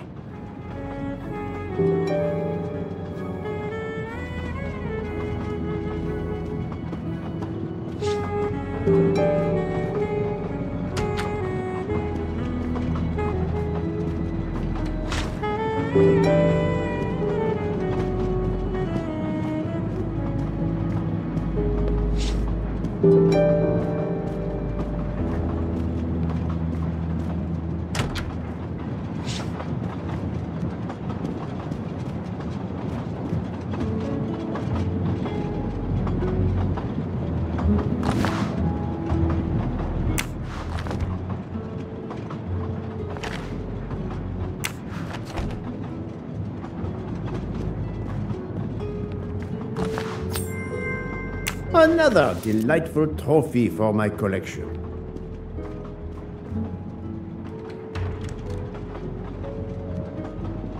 Doctor, I need to question Countess Andrény. I'm afraid that won't be possible, Mr. Poirot. The Countess had an anxiety attack when we arrived in Venice. She was terrified the police would come for her and her husband, despite how you concluded your investigation. I had to give her a sedative.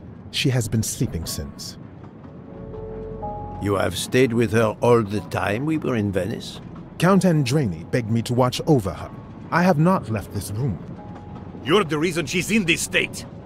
Book voted to absolve you all. I accepted his verdict. I told her. I tried to reason with her. What she has already suffered, the strain of these last few days, it was too much. I understand, Count. It's quite all right. I have the answers I came for.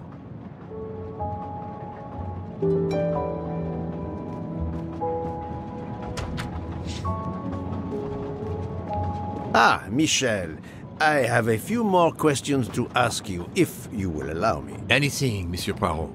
We are in your debt.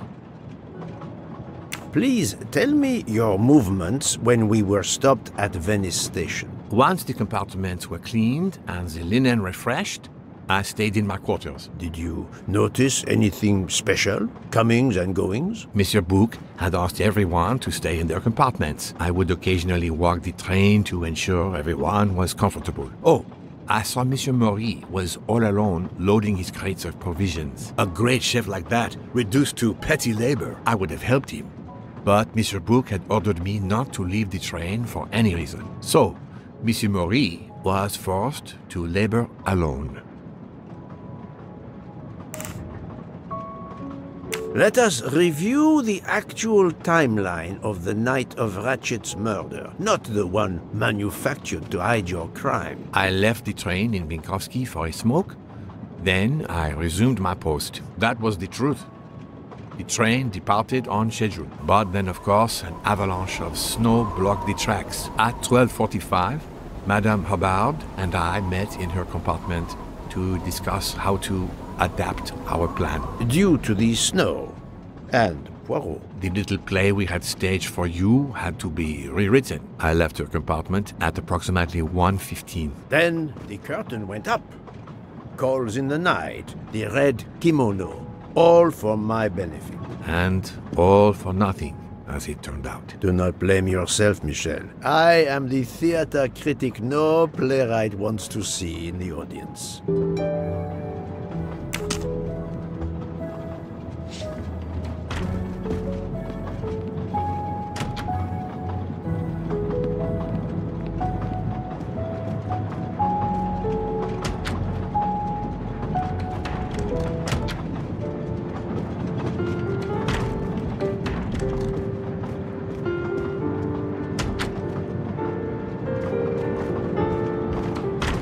You play well. I didn't mean to interrupt you. Thank you.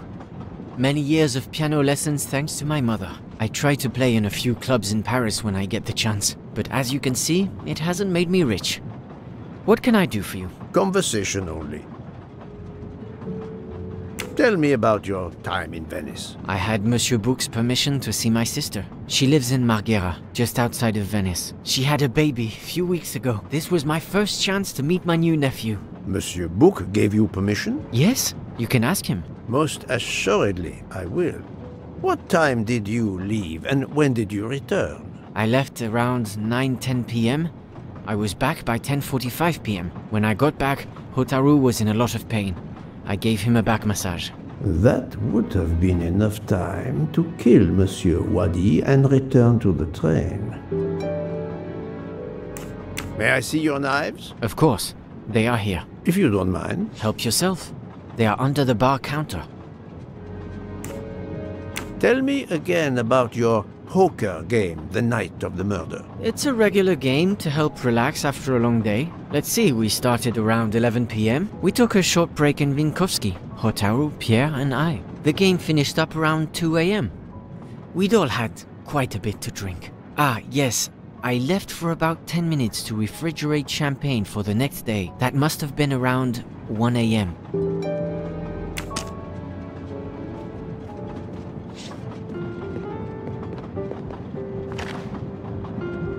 None of these come close to the wounds on either body.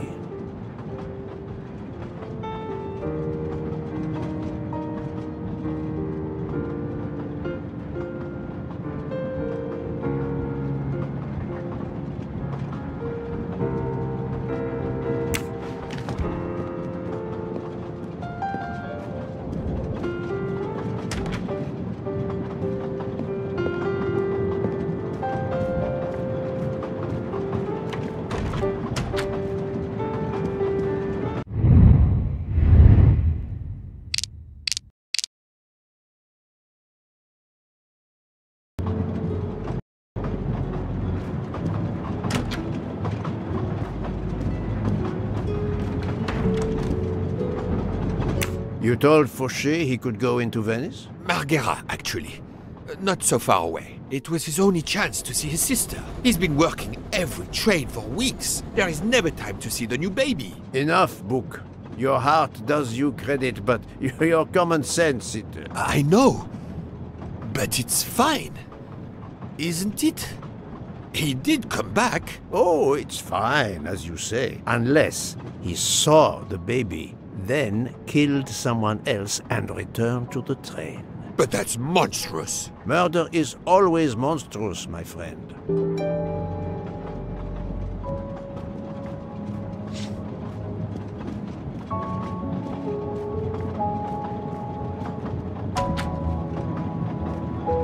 Good evening, Monsieur Maury. May I have a moment of your time? I have a few questions to ask you. Of course! As long as you don't mind if dinner is ruined. I promise to be as brief as possible. What did you do while we were stopped in Venice? With Freya's help, I loaded fresh produce for the next part of our journey. Then, you may not believe this, but my job requires a lot of physical labor. My back suffers. Fortunately, Jean has become quite adept at separating my vertebrae. Tell me about your poker game the night of the murder. We started around 11 p.m. when John finished his shift. We played until around 2 a.m. From what I remember, it's a bit vague. You played without a break? Actually, we did break once for a smoke. John, Pierre, and I. When we stopped in Vinkovsky. When was that? Around midnight? As you may know, I have solved the murder of Monsieur Ratchet. That is a shame. I beg your pardon? The bastard sent my steak tartar back, telling John I was to burn it. I will add it to the list of his crimes. One wound on Monsieur Ratchet's body was struck by a very sharp, thin-bladed knife. We haven't found it yet. You think one of mine was used? I'd like to have a look, if you don't mind. In that drawer. An impressive set of knives, but their blades are too wide to have been used for the crime.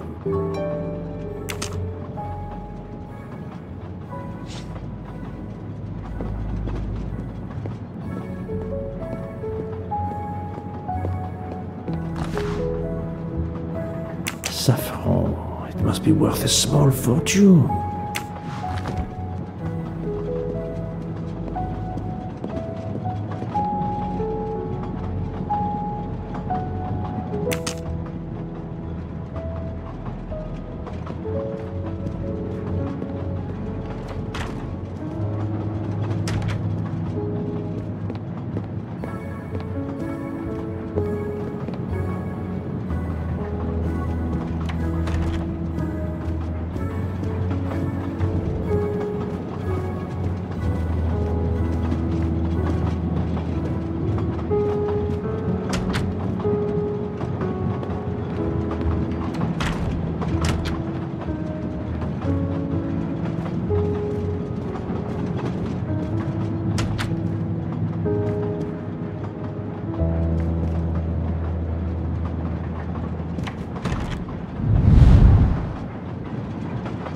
The box is secured by some sort of locking mechanism. The design is formed by 3 commas.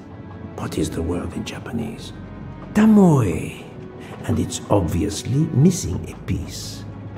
The box is secured by some that is tamoe. The box is that is tamoe. The box is secured by some sort of locking mechanism. That is tamoe.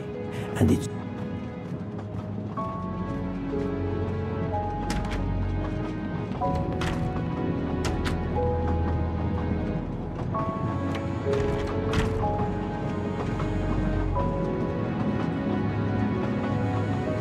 Good evening, Mademoiselle Nielsen. May I talk to you for a moment? Of course, Mr. Poirot. I'm not going to bed right away. Can you tell me your movements while we were stopped in Venice? That'll be easy. I didn't move much at all. Let's see. I helped Hataru load all of the food crates aboard the train. Hataru had everything he needed, but I realized they forgot half of my order. I spent over an hour on the phone with the supplier without success. I had to change the dessert menu for tomorrow. Can you tell me exactly about your poker game the night of the murder? We started around 11 p.m. In Vinkovsky, we took a short break. Hataru and Pierre went outside to smoke. Oh, and Hataru got sick around a few minutes past 1 a.m.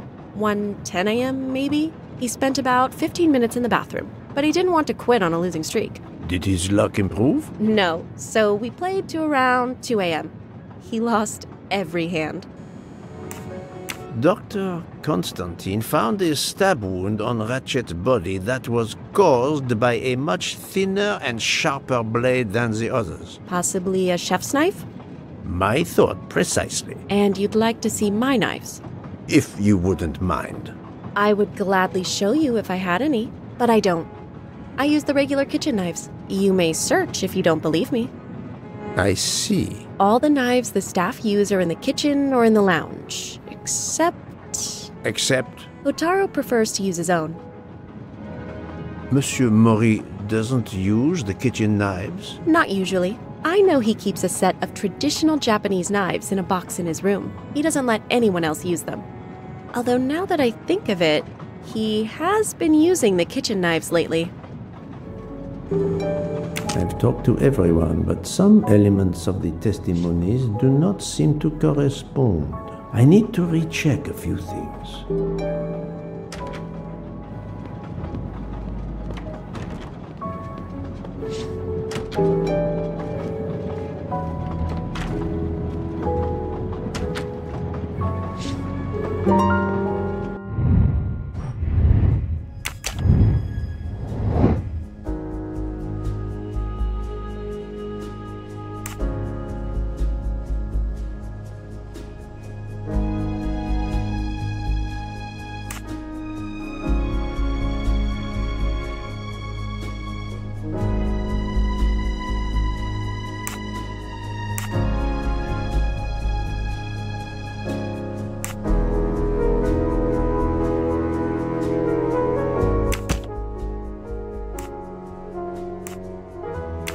I must admit I'm not right this time.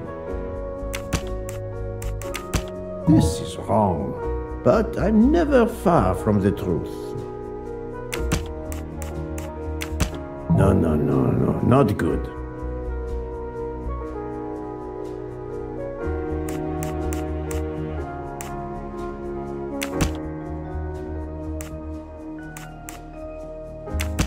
Think, Poirot. That is not a good answer.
I do not think that's the right answer.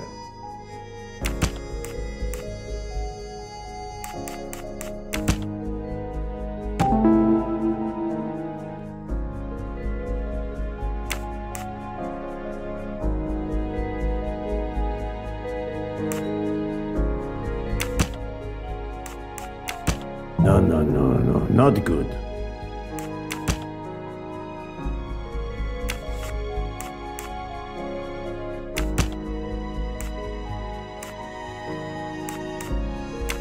I must admit I'm not right this time.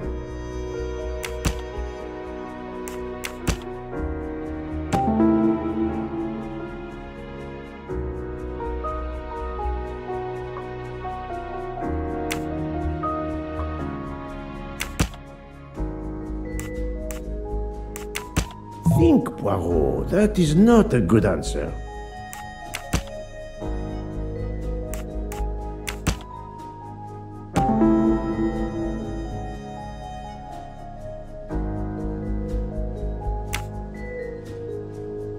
Any of the three staff members had the opportunity to kill Ratchet when Monsieur Michel wasn't watching the hallway.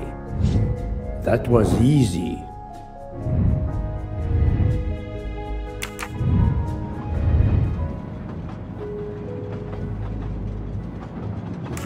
One we haven't used. I'd like in that.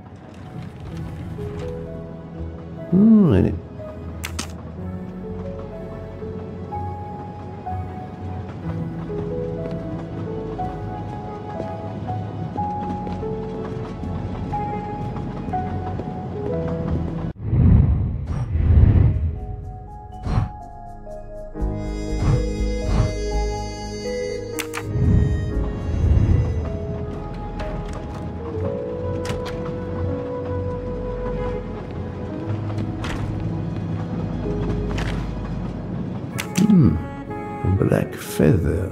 That reminds me of something.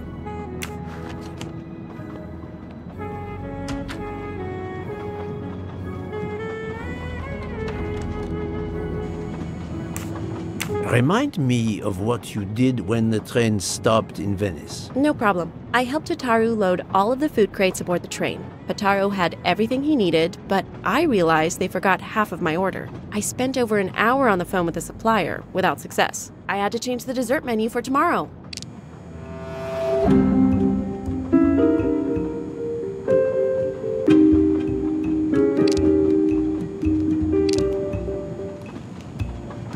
She may be telling the truth, but I cannot be certain.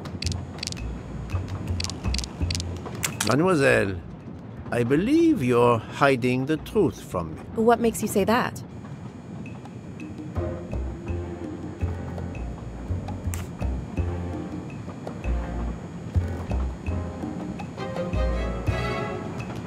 Monsieur Mori was loading crates of food on the train. Yes, I helped him. You can ask him yourself. It's true. Monsieur Mori told me that Miss Nielsen did help him. Monsieur Fauché did not see you helping Monsieur Mori. He couldn't have. He wasn't there. Indeed, Monsieur Fauché did not mention seeing Miss Nielsen or Monsieur Mori. Michel saw Monsieur Mori carrying the crates of food alone. You weren't on the platform. I did help Hotaru. The entire time? He carried so many crates, his back was sore. I'm sorry about that. Okay, I'm guilty. I did leave him before we were finished, but I had to. There was no saffron he needed for a recipe. I volunteered to go into Venice and get him some. The Rialto market would be open late because of the carnival. He gave me money. I knew we weren't supposed to leave the train, but I only wanted to help. Mr. Mori can confirm this. Ask him. I saved dinner.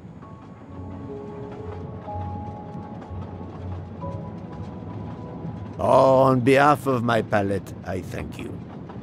How long were you gone? I left at 9:10 p.m. and was back with the saffron around 11. That's when I called my supplier for the items I was missing.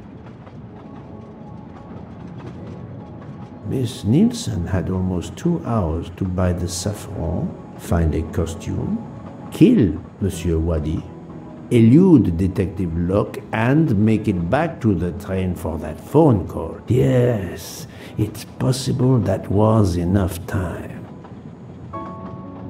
Thank you, Mademoiselle Nielsen. That is all for now. Sorry again, Mr. Poirot. I hope you enjoy tonight's dessert.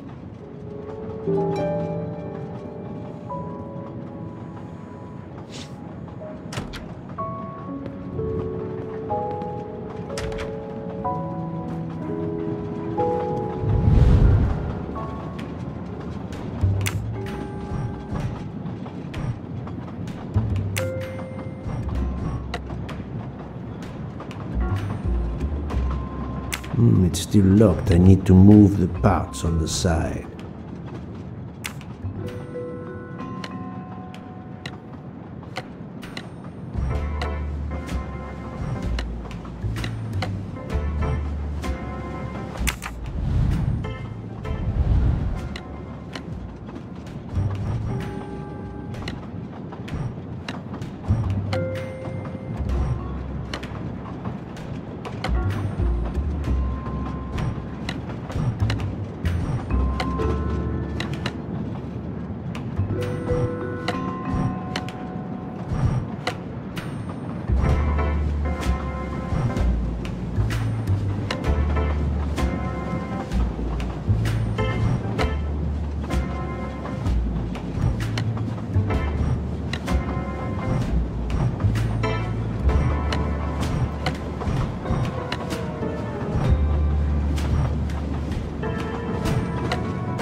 it's still locked, I need to move the parts on the side.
An object that looks like a broken comma. It must be part of something else.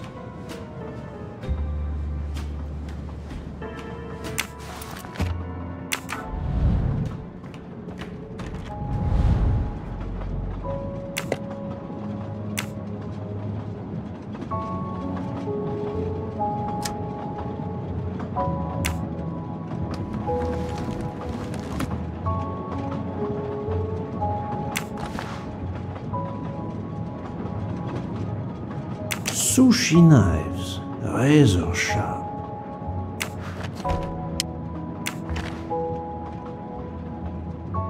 Sushi knives, razor sharp.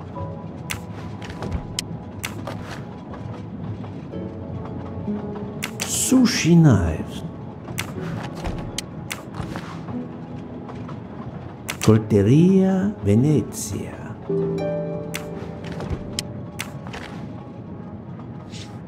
Sushi knife.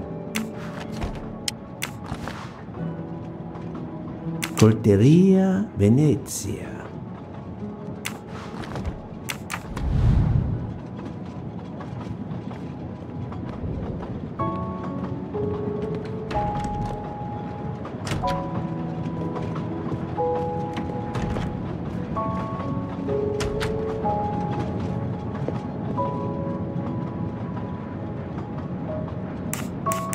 I'm sorry, Monsieur Mori, but haven't you forgotten something? You haven't told me about the knives hidden in your room. Ha! Yes, indeed. I forgot to tell you about those. They are my personal knives. I only use these knives. There are none better. I bought them all in Japan. No one is allowed to touch them except me.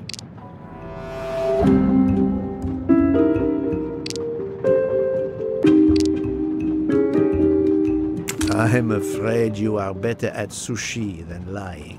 What? What do you mean?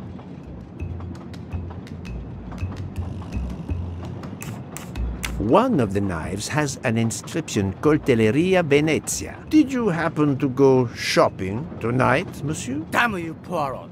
Very well. One of my sushi knives has been missing since the night of the murder. I thought you were going to believe I killed Ratchet. He routinely sent back my dishes to be ruined. Why does God give rich people the money to afford the best cuisine, but not the palate to appreciate it? I panicked. I know a very good store in Venice. I went to buy a knife to replace the one that had gone missing, so I wouldn't be accused. I assure you that I had nothing to do with any murders. I would have an easier time believing you, monsieur, if you put that knife down. Oh, yes, of course. Sorry. What time did you leave on your little shopping trip? I left around 9:30 p.m. I was back a little after 11. 11:15 p.m.? Time enough to stab Monsieur Waddy and return. Very well, Monsieur Maury. That's all for now. If I have another question... I'll be right here, cooking.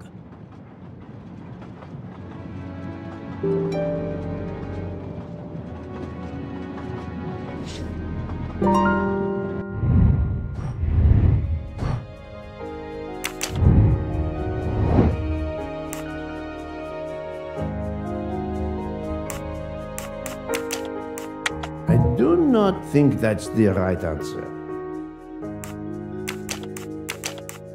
This is wrong, but I'm never far from the truth.